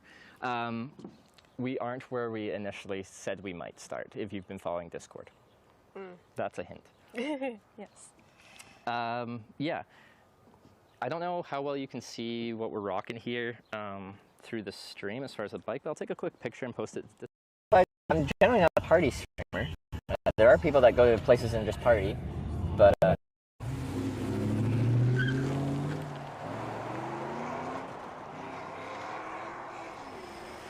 Skirt. You're not really supposed to do that. for nightlife. Go to the Euromast. Euromast. Yeah, that is just a long pillar. Yeah.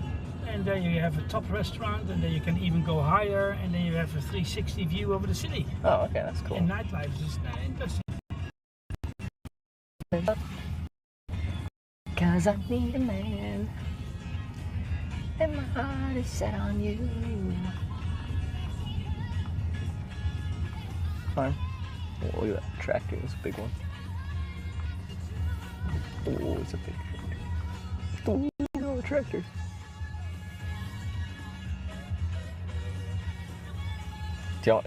Are you offloading just a sample again? No, everything. Do you want help? Oh, if you. Yeah. Let's do it.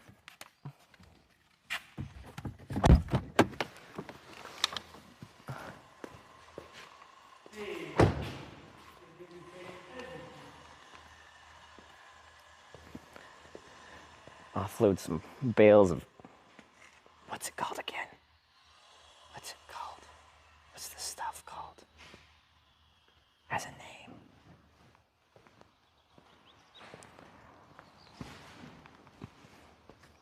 There's a stool here. You're gonna go on the stool.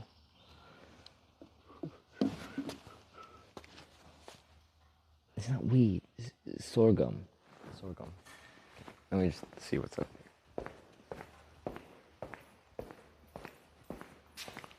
Yeah, on the pallet. Stacked on the pallet. All right, cool.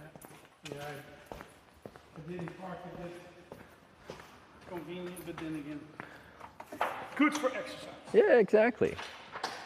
I'll be unhealthy this weekend. This will be my little bit of health before. Yeah. Door it out. Oh. Let's first go with the biggies. Okay.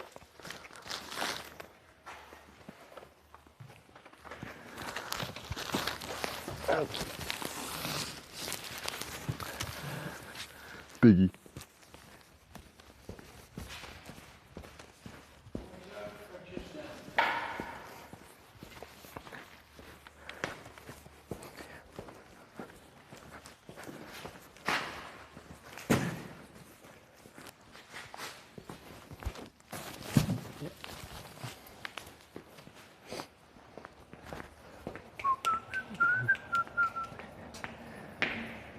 Okay.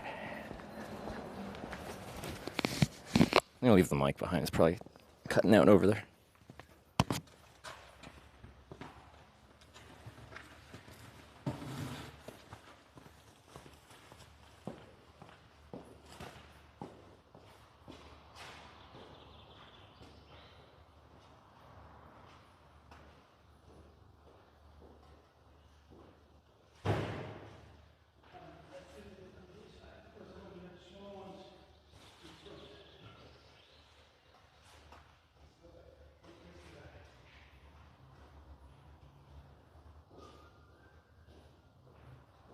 There you go. Ja, ik was even bij jou in de Eikenbos. Pakte die ook aan. Oh, I should leave the phone behind. Wacht even. Wat zeg je daar?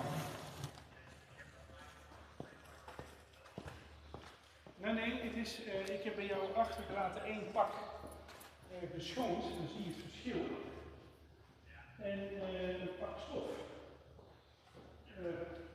Ja, dan zie je dus wat, dan zie je toch maar wat deze fabriek nog uit die verpakking als 2 stomen heen kunnen maken. En, ja, zeker. Ja, zeker.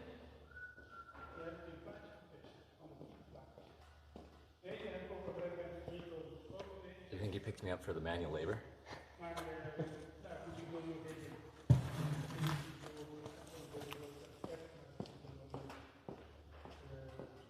Je hebt helemaal druk natuurlijk. Heb je genoeg? Je hebt genoeg werk. Nee, maar heb jij, hoe is het met saai? Heb je nog materiaal nodig? Heb je nog vraag?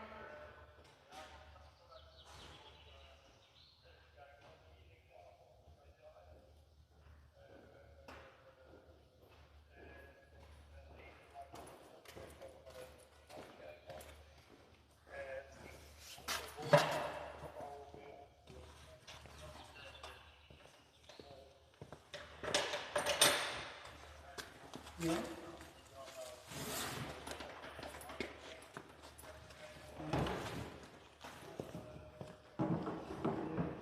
Maar even dan in de concreetheid, heb jij goed materiaal?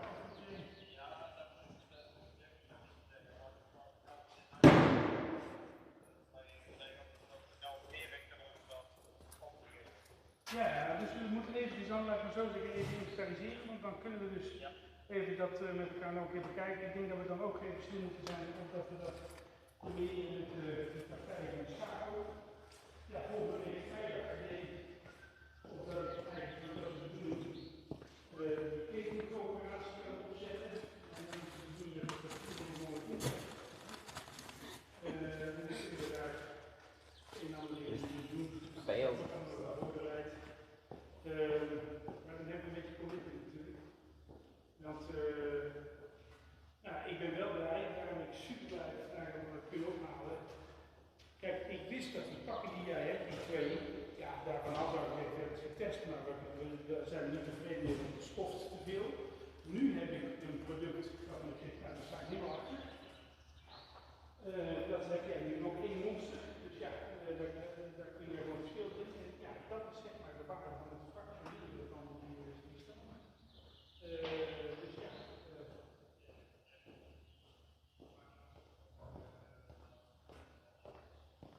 Nou, ik leg die pakken nu niet aan, want ik zeg dat hier ook een 4 gouden pakken lagen. We hebben zeg maar 6 gouden pakken.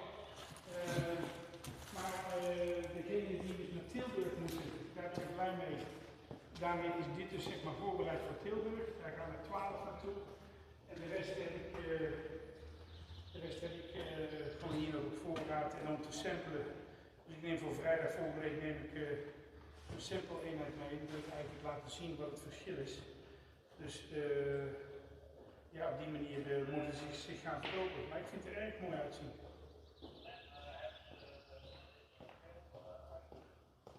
Ja, dat heb ik jou gemaild, maar dat is even van de 640 kilo. Zie je inderdaad, goed, dat is afhankelijk van een kleine batch gaat en niet veel verloren in zo'n machine. Maar ik heb 300 kilo geschoond product, dus 15 pakken. Van de 32 die ik had gegeven en de rest heb ik 12 pakken stof. Maar ja, dat is ook van waarde, snap je? En eigenlijk komt er nog meer en daarom wil ik met jou een nieuwe soort kostprijscalculatie doen. Kijk, het probleem van dit, als je dit als een probleem zou zien, hè, dan is dat allemaal veroorzaakt door het blad. Dus ja, kun je, dat heb ik in het verleden ook al eens kun je het blad scheiden bij de bron. Hè, en dan alleen maar stengels. Hè, dus toch een variant om als rietbussels te oogsten en dan daarna ergens het blad te strippen. Ja, dat maakt dat je veel flexibeler wordt in de verwaring van die dingen, want je kunt matten naden, je kunt van alles doen, hè, als je de stengels hebt. Maar goed, hoe bewerk ik het, hoe realistisch en wat is de prijs, dat zijn de dingen die je dan moet uitzoeken. Maar vooralsnog hebben we nu niet 20 ton in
that is actually due to the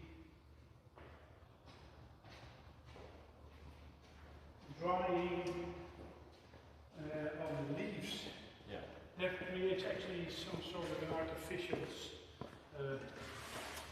dust. Yeah. And it's not a dust, but it's.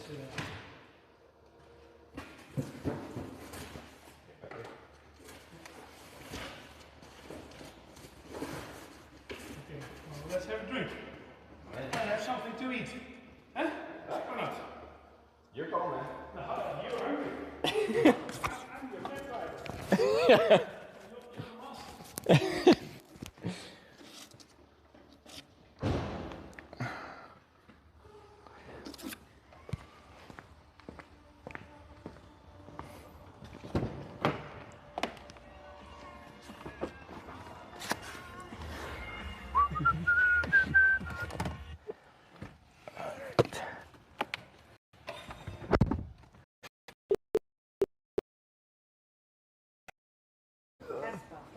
Yeah. Dude, it's a submarine.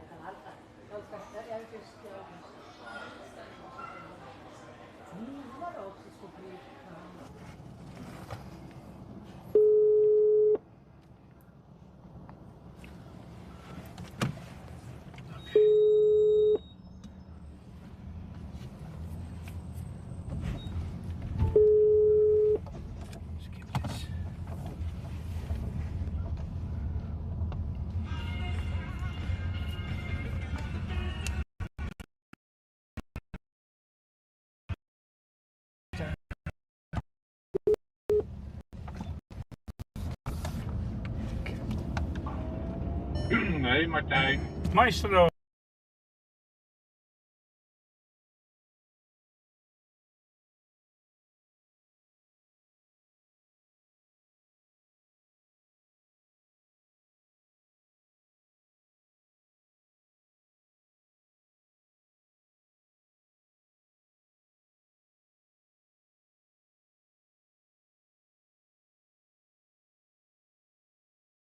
I'm in the process of hitchhiking, so I have this camera thing. That's fine. Bag in the back seat. Whatever, buddy, hurry up. Obviously, that'll be us, but Actually, you know what? I got something else I'm gonna do. I appreciate the ride. It's all right. It's all right. I don't know. I didn't like him.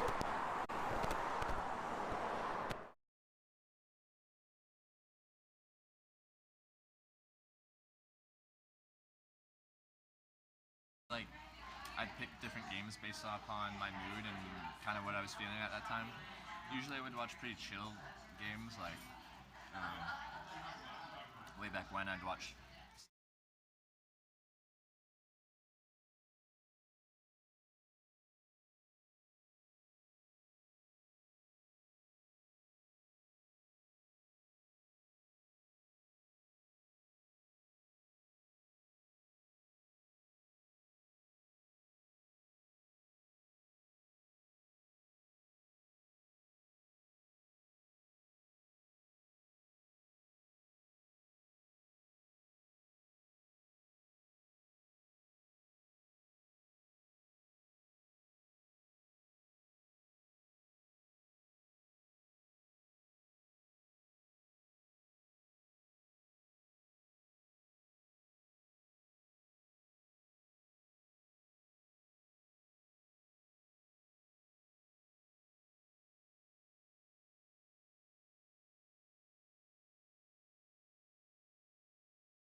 Hits the glitch in the matrix, breaking the mold. He tackles the world like a story untold. Camera show the truth deep and raw. No edits, no fiction, no law. Countries blend like beats crushing the air. Strangers' faces, cultures eat dares. Forever moving, no map to confine. Real life adventure, no script, no line. And hits live, yeah, freewheeling out the blue. Cameras rolling, man, nothing he can do. No edits, no fiction, no law. It's live, yeah, freewheeling out the blue.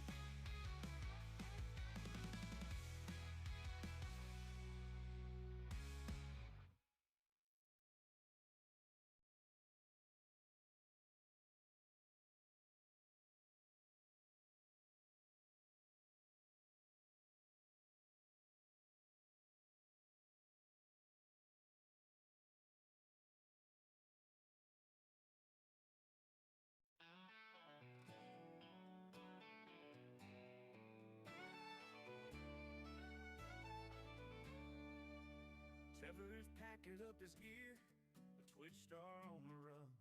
With a thumb out on the highway, chasing down the sun. They call him Hitch the Wanderer, on two wheels or his feet. From dusty roads to mountaintops, he's always on repeat.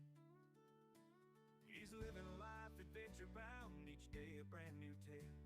With a camera in his hand and his heart set on the trail. From the heart of Nashville honky-tonks to the alpine snow, he's streaming every sunset and the places few go. It's on the road, through the highs and lows. He's got a million watchers as anywhere he goes. It's on the road, world's a story to unfold. With every mile he takes us, another dream is told. From desert nights in Arizona to the cliffs of County Clare, Hitch is finding kindness in the folks he meets out there. He's riding on the winds of fate, no place he's gotta be. Just a modern day drifter showing us what it means to be free. He'll share a meal with strangers, sleep beneath the stars. A troubadour of modern times with a journey over scars. He's hitching rides and biking through the towns we long to see. In every stream, he reminds us what it means to truly be. Hitch on the road, through the highs and lows. He's got a million watchers as anywhere he goes. Hitch on the road, world's a story to unfold. With every mile he takes us, another dream is told.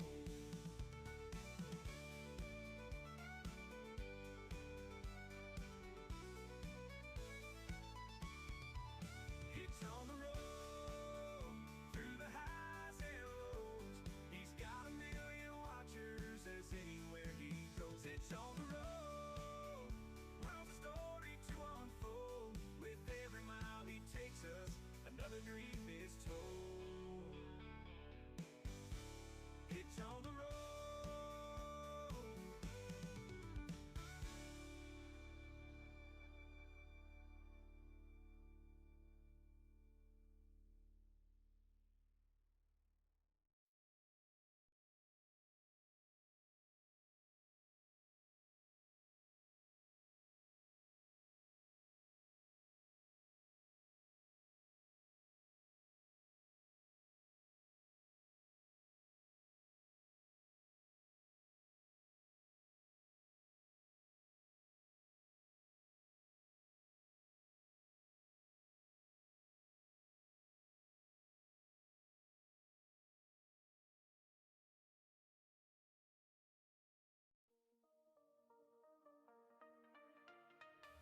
Hitch on the road, with his bike in tow, streaming live in the wild, seeing it all with a smile.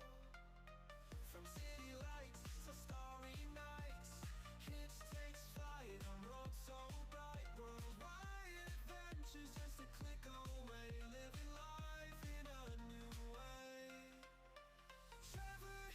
hitches on the move, hitchhiking groove we all approve.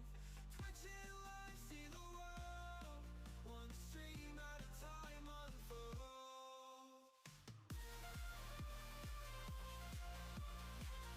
Stream at a time unfold.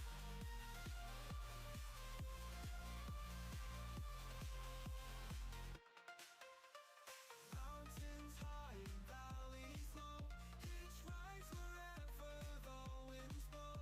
From coast to coast, it shows the way. Every moment lights our day.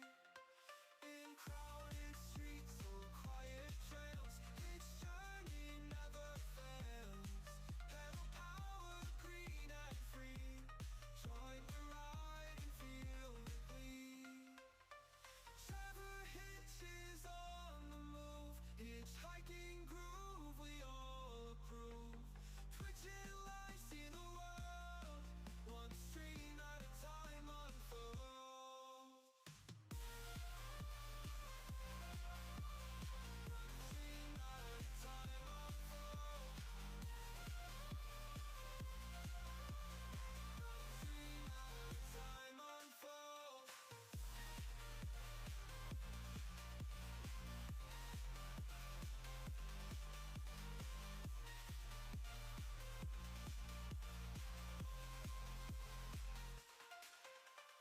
Mountains high and valleys low, hitch rides wherever the winds blow.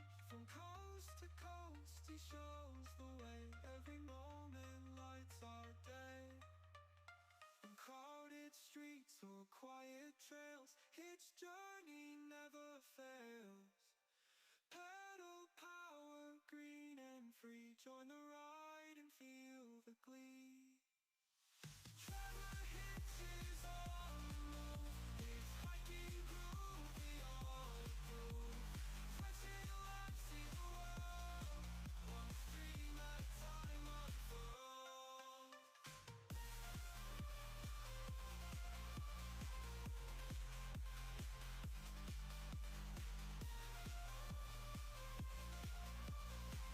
Stream at a time unfold.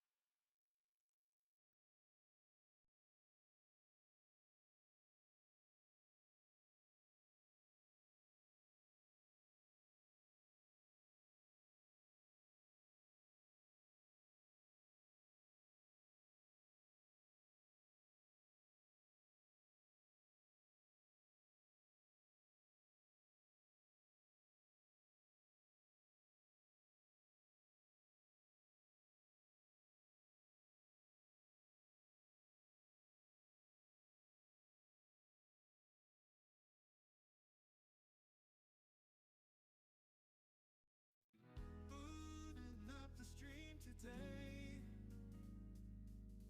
What will happen won't delay. Chad is hyped for what's in store. Will he make it? We're not sure.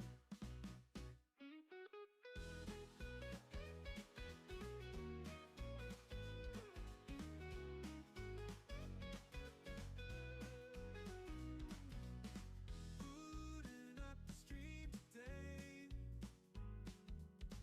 What will happen won't delay. Chad is hyped for what's in store. Will he make it? We're not sure. Well. So 6 o'clock. Within half an hour you're in Rotterdam. is it only half an hour? Right on. Right on. That's exciting. It always feels good getting to your destination. This was a short trip, but you know. Because I've done these trips with deadlines. I had one in February where I didn't actually hitchhike there in time. Oh yeah? Down to LA for an award show thing, and yeah, that didn't feel good.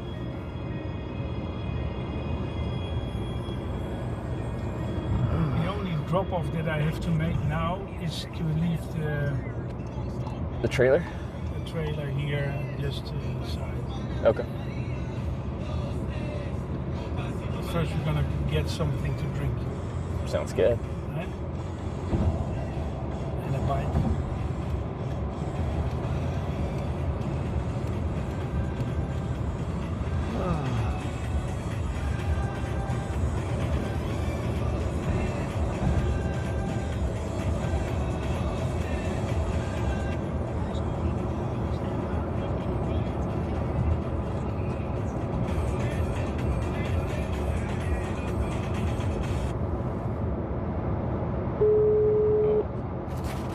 We gotta go back. This one goes to Paris. To Paris? We'll go there. Yep.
What will happen won't delay.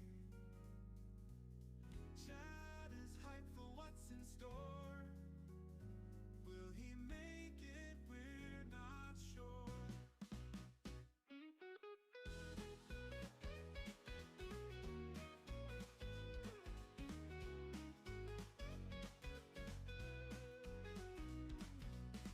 Booting up the stream today. What will happen won't delay. Chad is hyped for what's in store. Will he make it? We're not sure.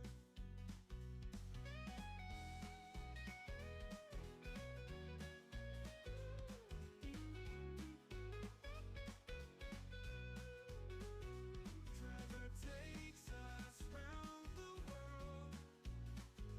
On his stream, let's watch it whirl. Twitch TV/HITCH. We're ready to see what happens next.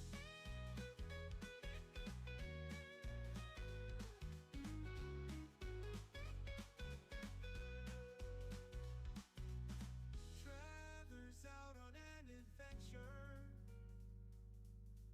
We watch Live a Heart Center. Viewers join in and say hi. As he streams, we laugh and fly.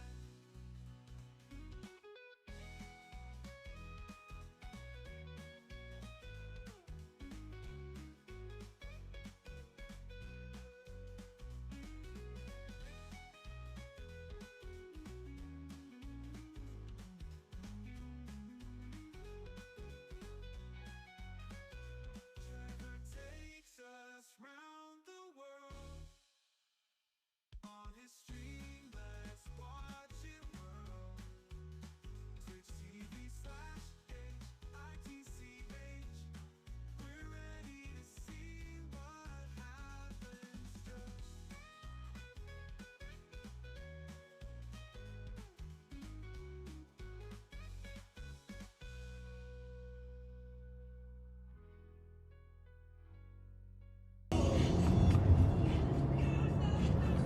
Busy guy? Was this all recorded or not?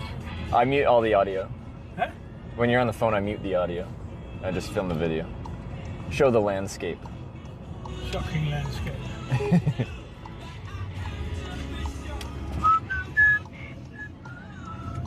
Oh, I want to be free. Going to Rotterdam is quite a detour, huh? But then well, again, our route, this is an adventure though. That's fine. That's what you want to hear. Otherwise, you would never have passed this fence. Never. I love this fence. Look at this fence. Now I'm gonna see if we can get past the fence. We can pass the fence. Or is the security too high? Security. Can we? Passport, ID. I actually had to show my passport crossing from Denmark to Germany. I was so surprised. When I went to US and I had to have a traveler visa. Yeah. And hey Marco, ik sta voor.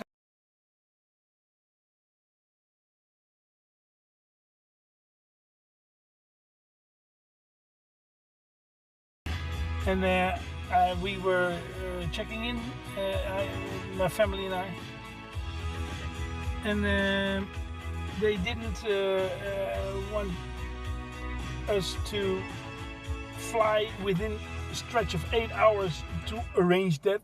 No, it should have been before departure. Yeah. And 2 we had, 1 was not there yet, and they said gates closing. So we couldn't go. Oh. Yeah, shocking.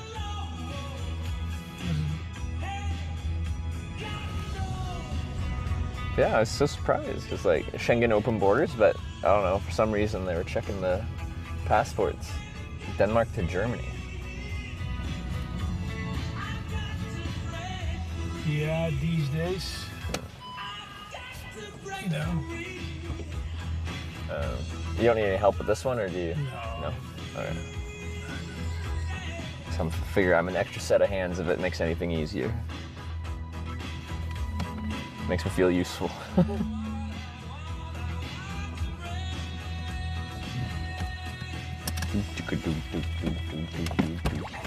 Because of Euro football? Why do they check Danes coming down from Denmark for Euro football? What are the Danes gonna do in Germany?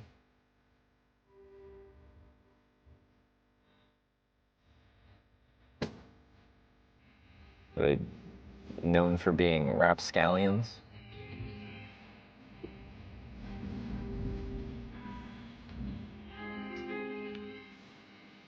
They check all borders? That sounds like a lot of work. It's a lot of roads that go into Germany from a lot of countries. Only Danes will travel that route? The Swedes and Norwegians? Screw the Swedes. All my homies hate the Swedes. Those damn Scandinavian getting up to no good.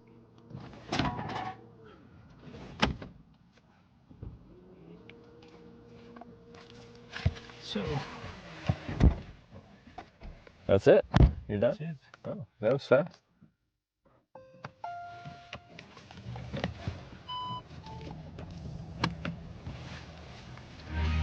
It's a construction company of my brother. Oh, okay. Borrowed his trailer? Yeah.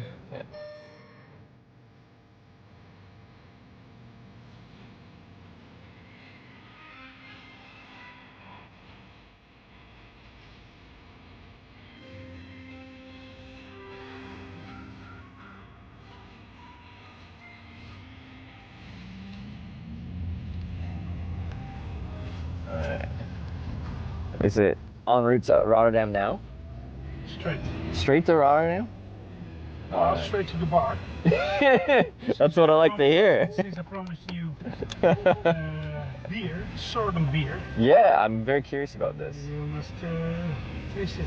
I must try the sorghum beer. You are invited to taste.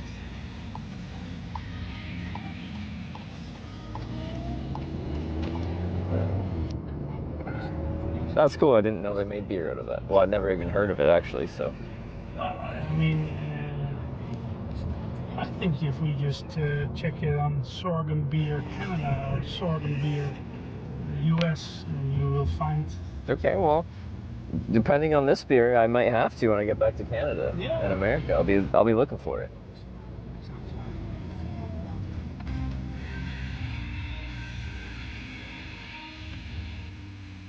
So sorghum is used as cattle feed in America? Normally, yes. Okay. That and corn. Is it like corn? Yeah, but I find it very stupid to use because it's just. I mean, it's the 5th grain of the world. Corn? No, sorghum. Sorghum. Oh, okay. So, and we have to feed people Yeah. rather than animals. Yeah. And you can make, like in Suriname, you've got the roti. These pancakes, flat pancakes, Yeah. with chicken and blah blah blah. It's very interesting to just dive into all the opportunities of this. Yeah. Because in the US there's also a bioethanol plant dedicated with feedstock of sorghum. Okay. What radio station are you on? Oh, so horny. So horny. Cue music. It's all these. This is a foute uur. It's like this is the wrong hour. Oh. Like, this is all the shitty music that you normally wouldn't. Oh, okay. Because just you're like explaining like agricultural processes to me, and then it's just like, oh, so horny. Me love you long time. I'm just like, there's so much contrast going on in this moment right now. Well, you know, farmers do yeah, breeders. Yeah, you can say that. Livestock, crops and women. Me so horny. Me love you long time.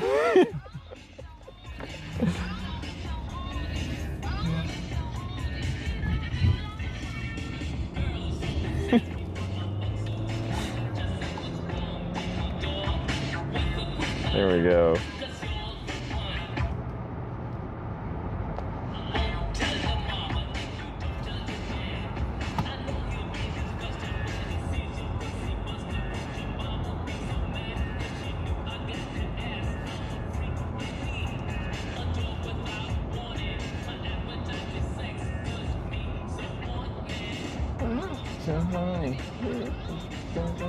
Yeah, I feel like I haven't heard this on the radio. Yeah, just one call. Yeah. Oh. Alright, we want more. Maybe 2. Okay, maybe 2. Busy guy. Hello, Matt.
Toch nog een werk. Okay. Do you believe in life after love? See you on the other side.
This was a very famous guy. He was an alcoholic, but he had all this, we call it Dutch Schlager music.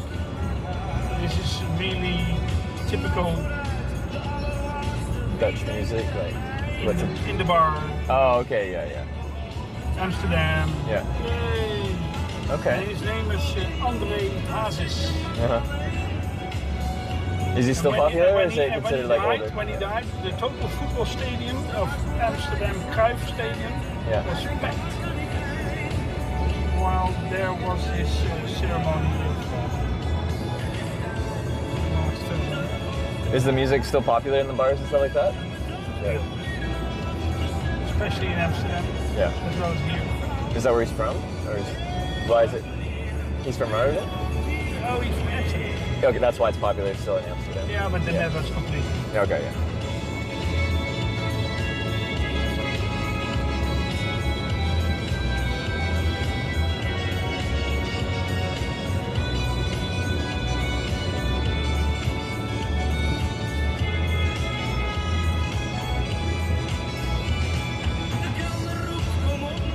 Have you had a few nights out at the bars dancing to this music?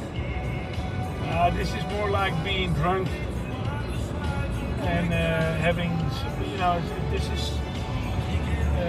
Well, more like sing-along drunk music? Like, yeah, okay. As you slur through this, yeah. It sounds very singable if I knew Dutch. Yeah.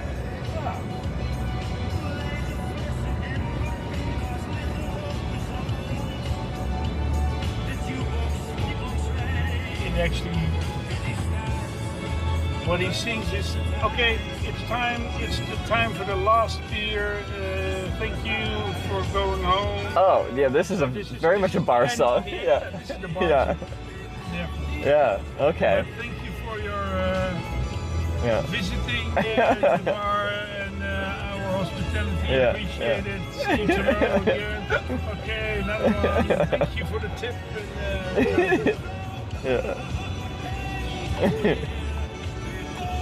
See, I'm getting educated even when we're just listening to these tunes. But we're talking about, like, it can be entertaining, but it should be educational too. It comes back to that.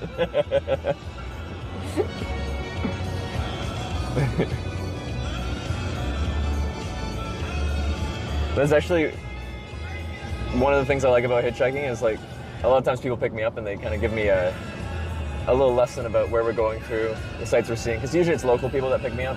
Tourists don't stop for you too much, so you kind of get an insider knowledge as we go through a country. That's it. Yeah. They do infotainment, even at the bar. There you go.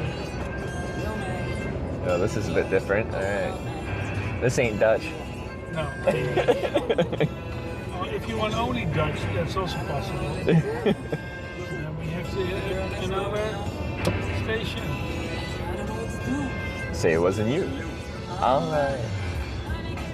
Caught me red-handed, sleeping with the girl next door. Picture this, we were both butt naked, banging on the bed. Loving, it's a radio edit? This is also nice, Tomorrowland. This is like dance music, isn't it? Yeah. The party has just begun in the car here on our way to Rotterdam. I was not expecting Tomorrowland.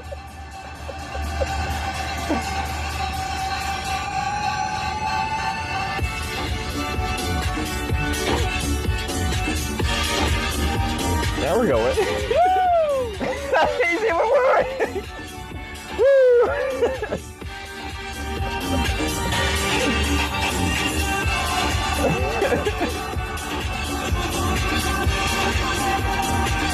But this is all since you said that you've never been party time in Rotterdam. So yeah, I know.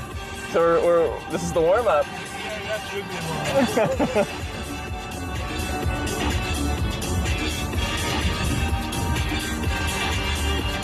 If this is your type of music, of course, we can also do something different.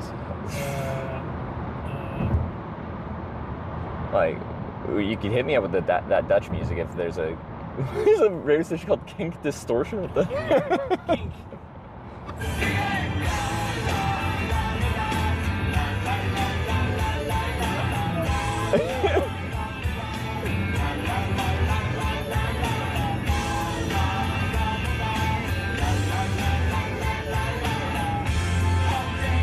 100% NL. There you go. This will be Dutch.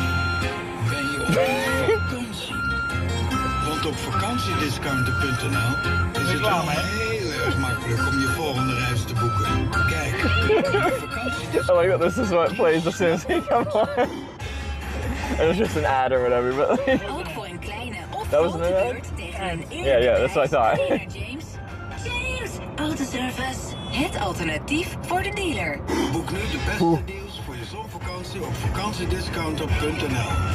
Ben jij ook kampioen snoezen? Maar wil je eigenlijk wel meer uit de ochtend halen? Begin je dag I presume that you're familiar with the bar food, the finger food in the Netherlands or not? I probably had it. I wouldn't remember all the names off the top of my head. But you know the bitterbal. Yeah. You know the frikandel. Frikandel, yes, definitely. You know vlammetje.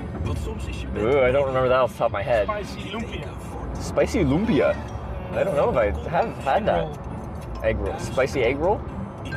I don't know if I've had that one. I should have that one. Alleen bij Aldi. Deze week nergens goedkoper. Kruiksribbelchips. Van de beste aardappelen. Fijn gesneden. Been preparing me for the weekend. Got to get the bar food. Got to figure out some different beers that I like. De allerlekkerste chips voor de allerlaagste prijs. So maybe since you are in the art hotel, I recommend you to go I recommend you to go to the. It's an experience with art. The Dutch Masters of Art. Okay. Remastered. That's digital. So you are into a place like cubes and everything is, moving, going. Okay, it's an interesting experience. Like, to the point where it could cause nausea, or is it like slow? What kind of movement are we talking? Do you know what I mean by like, if you're in like an installation and everything's moving around and stuff like that, some people can't handle that. They get motion sickness. Do you know what I mean?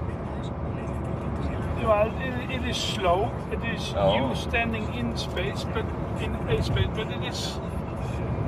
it's actually 3D, whatever. Yeah. Full, but with the artists. Yeah. So it is remastered. That's the name. Yeah. Dutch Art Remastered. And since you are staying at the Arts Hotel, dang it. You should.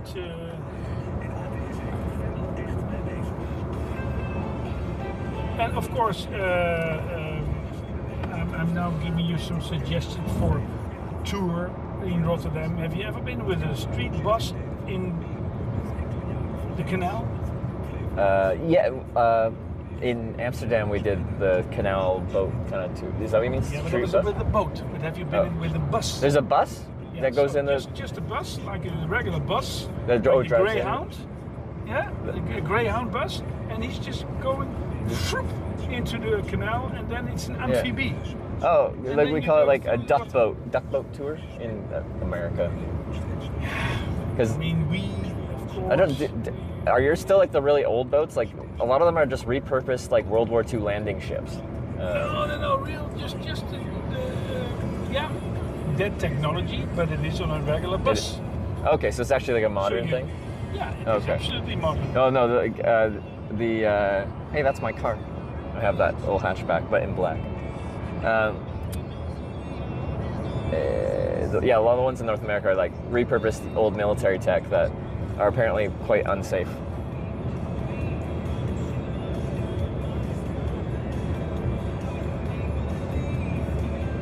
I'm building up a list of things to do. Now, Fill me in again. Yeah. Is this the first time in Rotterdam or not? The second time actually in the city, but I've been along the coast several times, cycling along the Eurovela route. But Rotterdam is not at the coast. What? Rotterdam is it's like the port of Rotterdam, or the. Do you know? But have you been to the real port? Yes, only one. Oh wait, the real port. The real port? I don't know. I've only been in the city once. Oh, they haven't seen nothing yet. The real port? Yeah, what does that mean? Real port, like the Tweede Maasvlakte. And the seals. The seals? Yeah, and have you been in The Hague? The Hague, yes, yeah. I rode my bike through there. And then you went to the coast. Yeah. Scheveningen.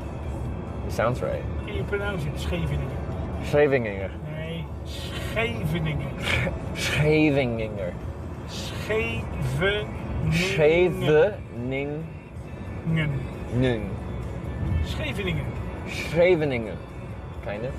50%? 60%? You do. Scheveningen. Scheveningen. Have you ever been to Rotterdam? Rotterdam? Yeah, this is a complete Holland in miniature. Oh, that's cute. Wait. It's super for your film. Is it super Wait, cute? where was that? Where's The that? Hague. Oh, in The Hague. Okay. No, my girlfriend just went to a little miniature Europe exhibit somewhere, but I think it was in Belgium. They had a bunch of like famous European buildings, but miniaturized outside somewhere. I don't know. Okay. So have you ever had an experience with a speed taxi over water? A speed taxi over water? What does that mean? Like a speedboat that is a taxi? Yeah. In Victoria, where I lived, we had very slow water taxis. Speed. This is So how fast are we talking? Like jet. A jet boat? Yeah. Not like not as fast as a jet like an airplane, but like is a jet boat. Water jet. Okay.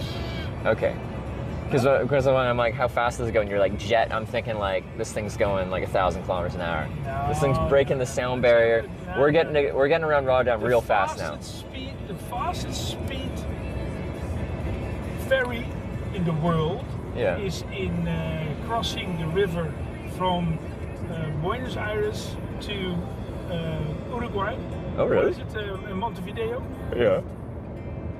And he's 58 knots an hour, so that's 100 kilometers That's over water fast. Yeah. an hour.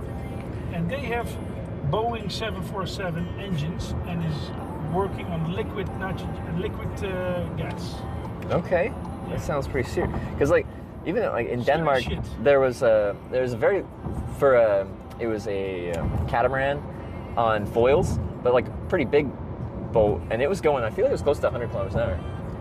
It's now daytime, but in the evening, this is then the Skyline Rotterdam. Over here. Okay, this is Skyline Rotterdam. Okay. It looks real hazy today too. Yeah, it's hazy. Got that pollution. And there you have the small. You will see a small pillar. Yeah. And that is what I said as being the restaurant in the top. Okay. See it there? No falling asleep, man. Small pillar. Thin one. A small pillar. No, I'm gonna show you. This is then it's kind of a night. You know that, but for us it's just next level Holland. You know? Because this is the only place with a skyline like this? Yeah. Which, you know, compared to some countries and their cities and their skyline, it's pretty minimal. It doesn't have the super aggressive, compact downtown core. But for Holland, yeah. It's all due to the World War II. Well, yeah, no, they rebuilt the city from scratch, right? Pretty much. Certain areas, yeah. But yeah, that's what I was talking about. It's just like Rotterdam feels so different because everything is kind of new and modern, and Amsterdam is like the historic major city. So there's a big contrast in the two cities.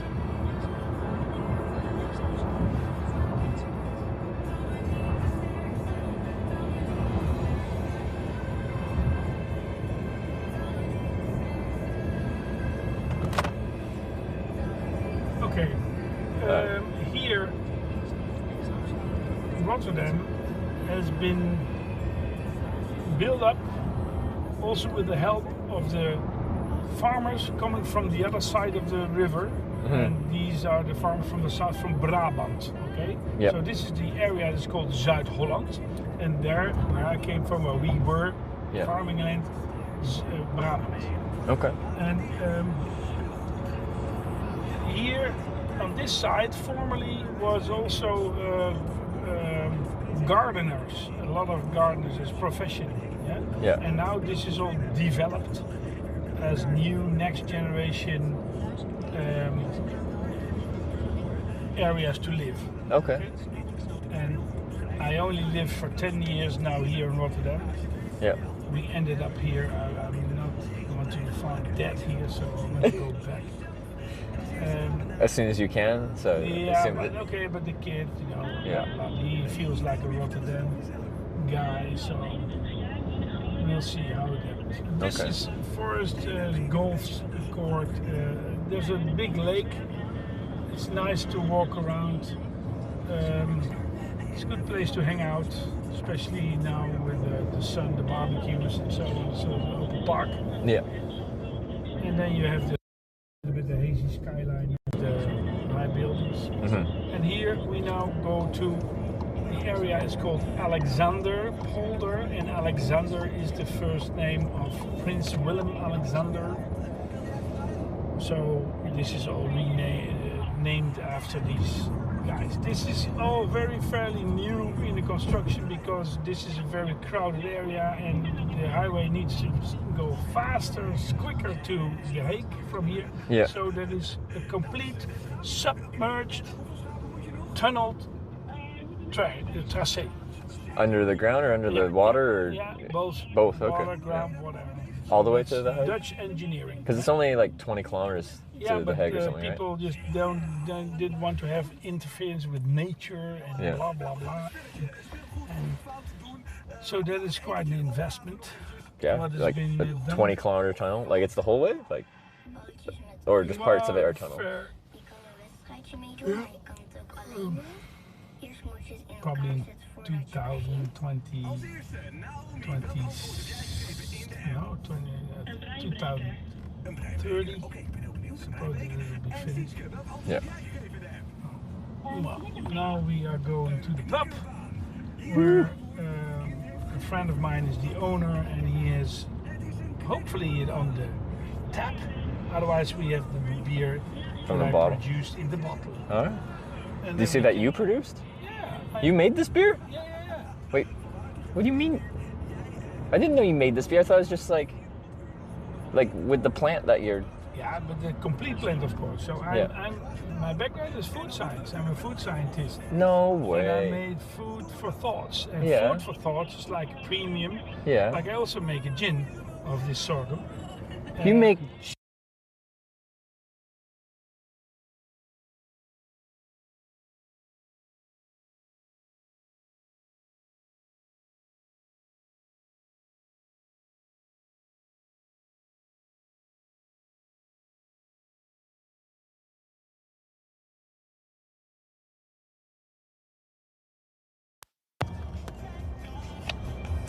So we'll see.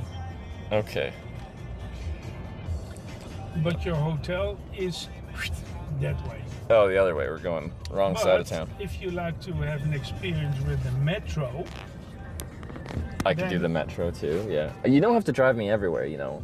I know you're calling me like yourself the taxi at this point, but like. I'm that.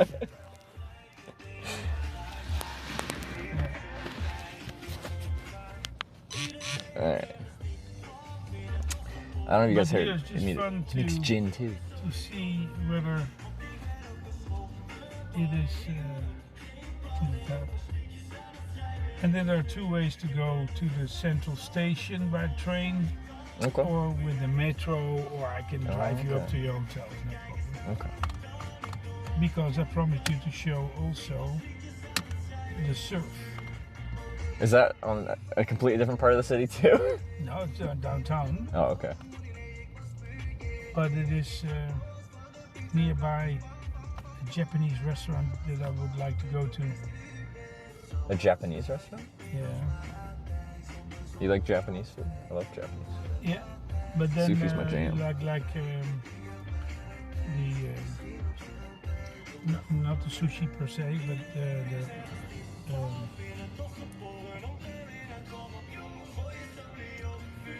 the soups, what's the word? Ramen? Yeah. Yeah. Oh, you want to go there to try their ramen? No, the ramen restaurant is in front of the surf. Oh, okay, I see, yeah. And I haven't seen the surf running, other than that I heard that it's going to be open probably this weekend. Oh, so it's not open right now? But I don't know. Oh, okay. No, we'll see.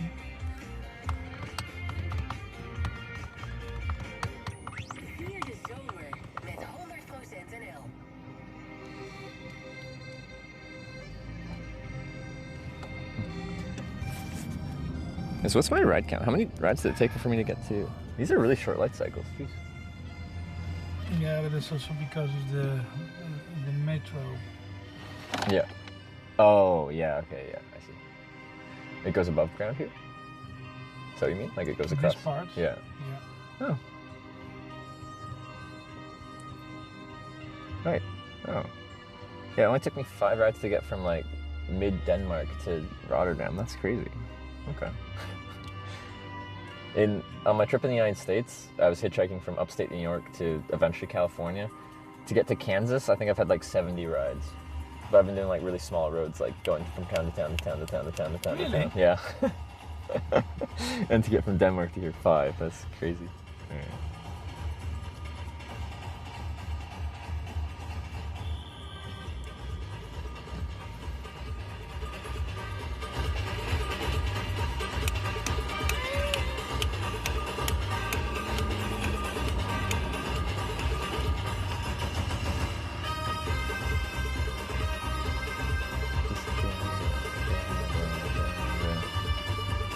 Is this like a bar thing or a sports thing?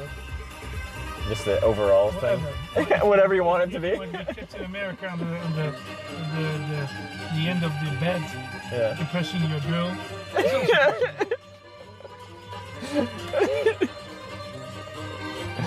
I'm gonna tell Sarah that.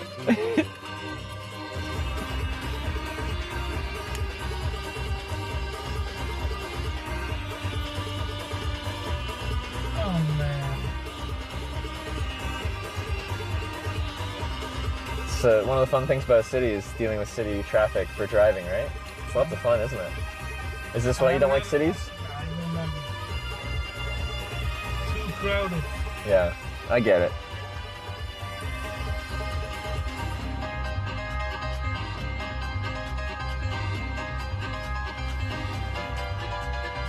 So is this the only pub bar that your beer is in? Is this your friend's one up here in the world? Is this the only place I can have this? No. This your specific beer, or do you have a few places? Yeah. But it's all the brewmaster. I thought you were the brewmaster together. We both. Oh, okay. Collaborative. But it's his label that is distributed. Since he's a mountaineer. Yeah. It's a certain cult beer. A cult beer? Cult. He likes in the taste of hop. I don't know if you like hop beers. To an extent, yes. Yeah, so it's a hobby beer. More a mainstream. Well, okay. There's different ways to have beer that isn't mainstream that isn't just quadruple hopped IPA. Yeah, I don't like it either. But anyway, this is the product in a blue bottle. Okay. Because the blue economy, circular economy, and to be distinctive on the terrace, like, hey, I want to have a blue bottle. Yeah. Carabao.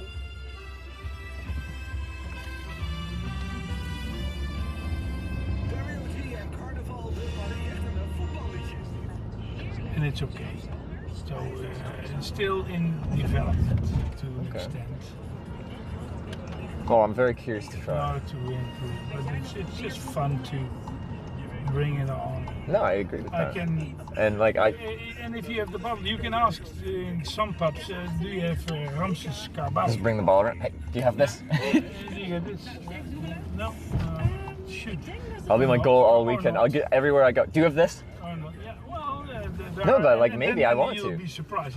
Because once I find it, then maybe I'm just like, this is my drink for the night from this. Maybe the gin. Is the I got din? some small bottles. I don't know. I don't have them with me. Oh dang! Because I'm like, that's perfect travel size. Shot. I don't think gin's the best shooter, but you know I could slip it into something. Lijkt ons gezellig. En wat ook gezellig is, een verrassing voor Ingrid in de ochtendshow. Heel spannend. Van bekendgemaakt. En morgen in de middag is het vrijdag. En dan met Harry in plaats van Stefan. Ja, let's go there. Oh no, here. This is the one. That's the one. Even op vakantie. Other fun thing is city parking. And then everybody gonna be surprised, like, hey, what's this guy doing with the camera? Yeah, but you know the manager, which means we have an in. Yeah, but then of course it is depending on how you present yourself. Do you start with it or do you ask him where it is okay? Because you're now in a public situation. This is true. I try to just like go into a corner where I'm not pointing a camera at everyone, so you don't bother anyone. But is it 24/7 a camera in your hand? Then you should have something like that you have your hands free. Oh yeah, no, like on certain trips. So because I lost all my stuff, or the airline lost my stuff, like I can shoulder mount an action camera if you wanted something just more on the down low. Oops, smash. All right, I gotta bring my backpack though. It's my rule. Whenever I park in the city, it's gotta come with me. Okay. Yeah, of course. My rule too. Oh God, I'm breaking Don't things. leave your stuff over here. I don't know if Rotterdam's bad for that, but. Okay, I'm gonna give you a shot. A shot? Yeah, a shot like gin. Yeah. As a starter. As a starter. Oops. Now I've screwed this up. Glasses for keeps. A shot glass? Yeah, of course. Ow. Touch some stinging now. Okay. This. Oh, this is the gin? Yeah. Ooh. And this is this is the machine we introduced for the crop. There's tackling 2 actions in one move. Yeah. It's like for hemp as well as for sorghum. Is that like a version of a combine, but like modified? Yeah. And this is the distilled beer. So we have beer. Distilled beer? Lagered on vessels. Yeah. But there was one leaking, so we decided to distill it. And then we had from 150 liters, we had 8.25 liters of 74% alcohol, but that's obviously not. We brought it back to 43. Okay, I was like, jeez, man, that's firewater. You can light that on fire. Yeah, well, you. Okay. Are we shooting? Yeah, no, right. Just enjoying first. Okay, enjoying first and then maybe shooting. Okay. Right.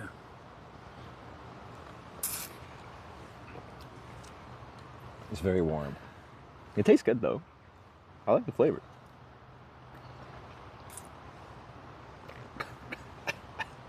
You're not supposed to do that.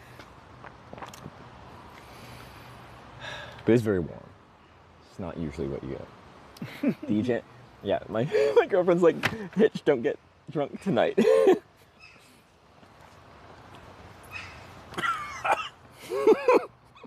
got some glasses. These are for me? These are for you. Okay.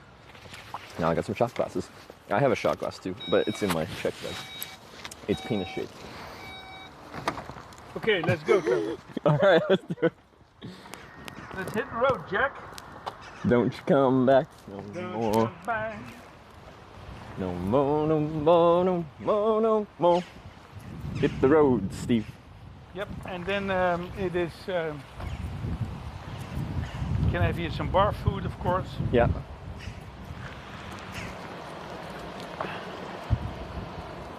What is it? It's Thursday? At what time is it? Like 6, 7, 6 something? Close to 7. Kind of dinner time. 7. Yeah, it's like dinner time. Might be busy. We'll see. Okay.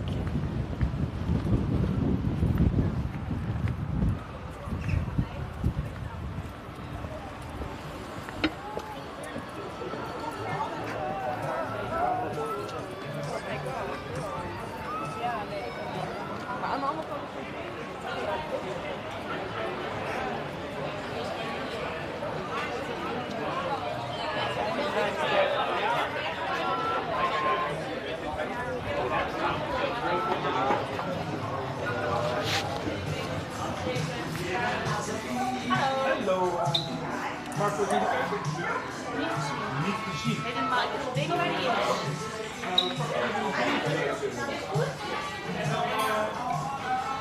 One sec.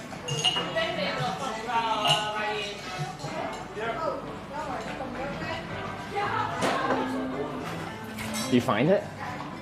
Is this it? The beer? This is the beer. So it wasn't on tap this time? Just the bottles?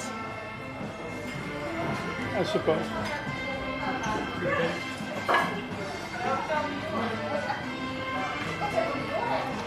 Deze willen wij zo doen.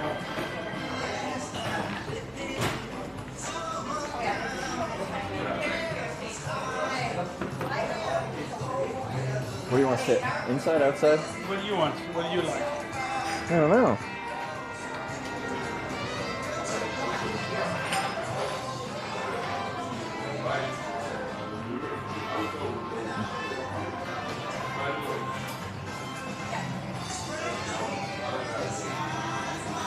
Five rides. Average wait 30 minutes. This has got 920 kilometers. That's crazy.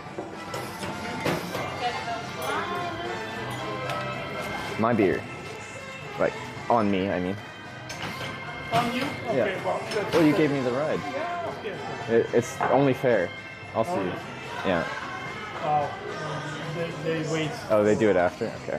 I wasn't sure since we were being served at the bar. What do you like? Sit outside or? Do you just want to sit inside? Is that fine? Okay. Alright. We'll just grab a corner spot and then we don't bother anyone.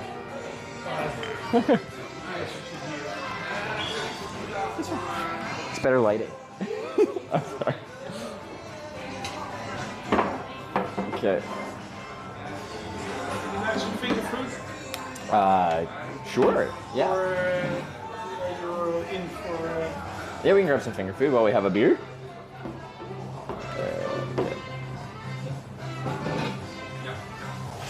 I need to grab a battery.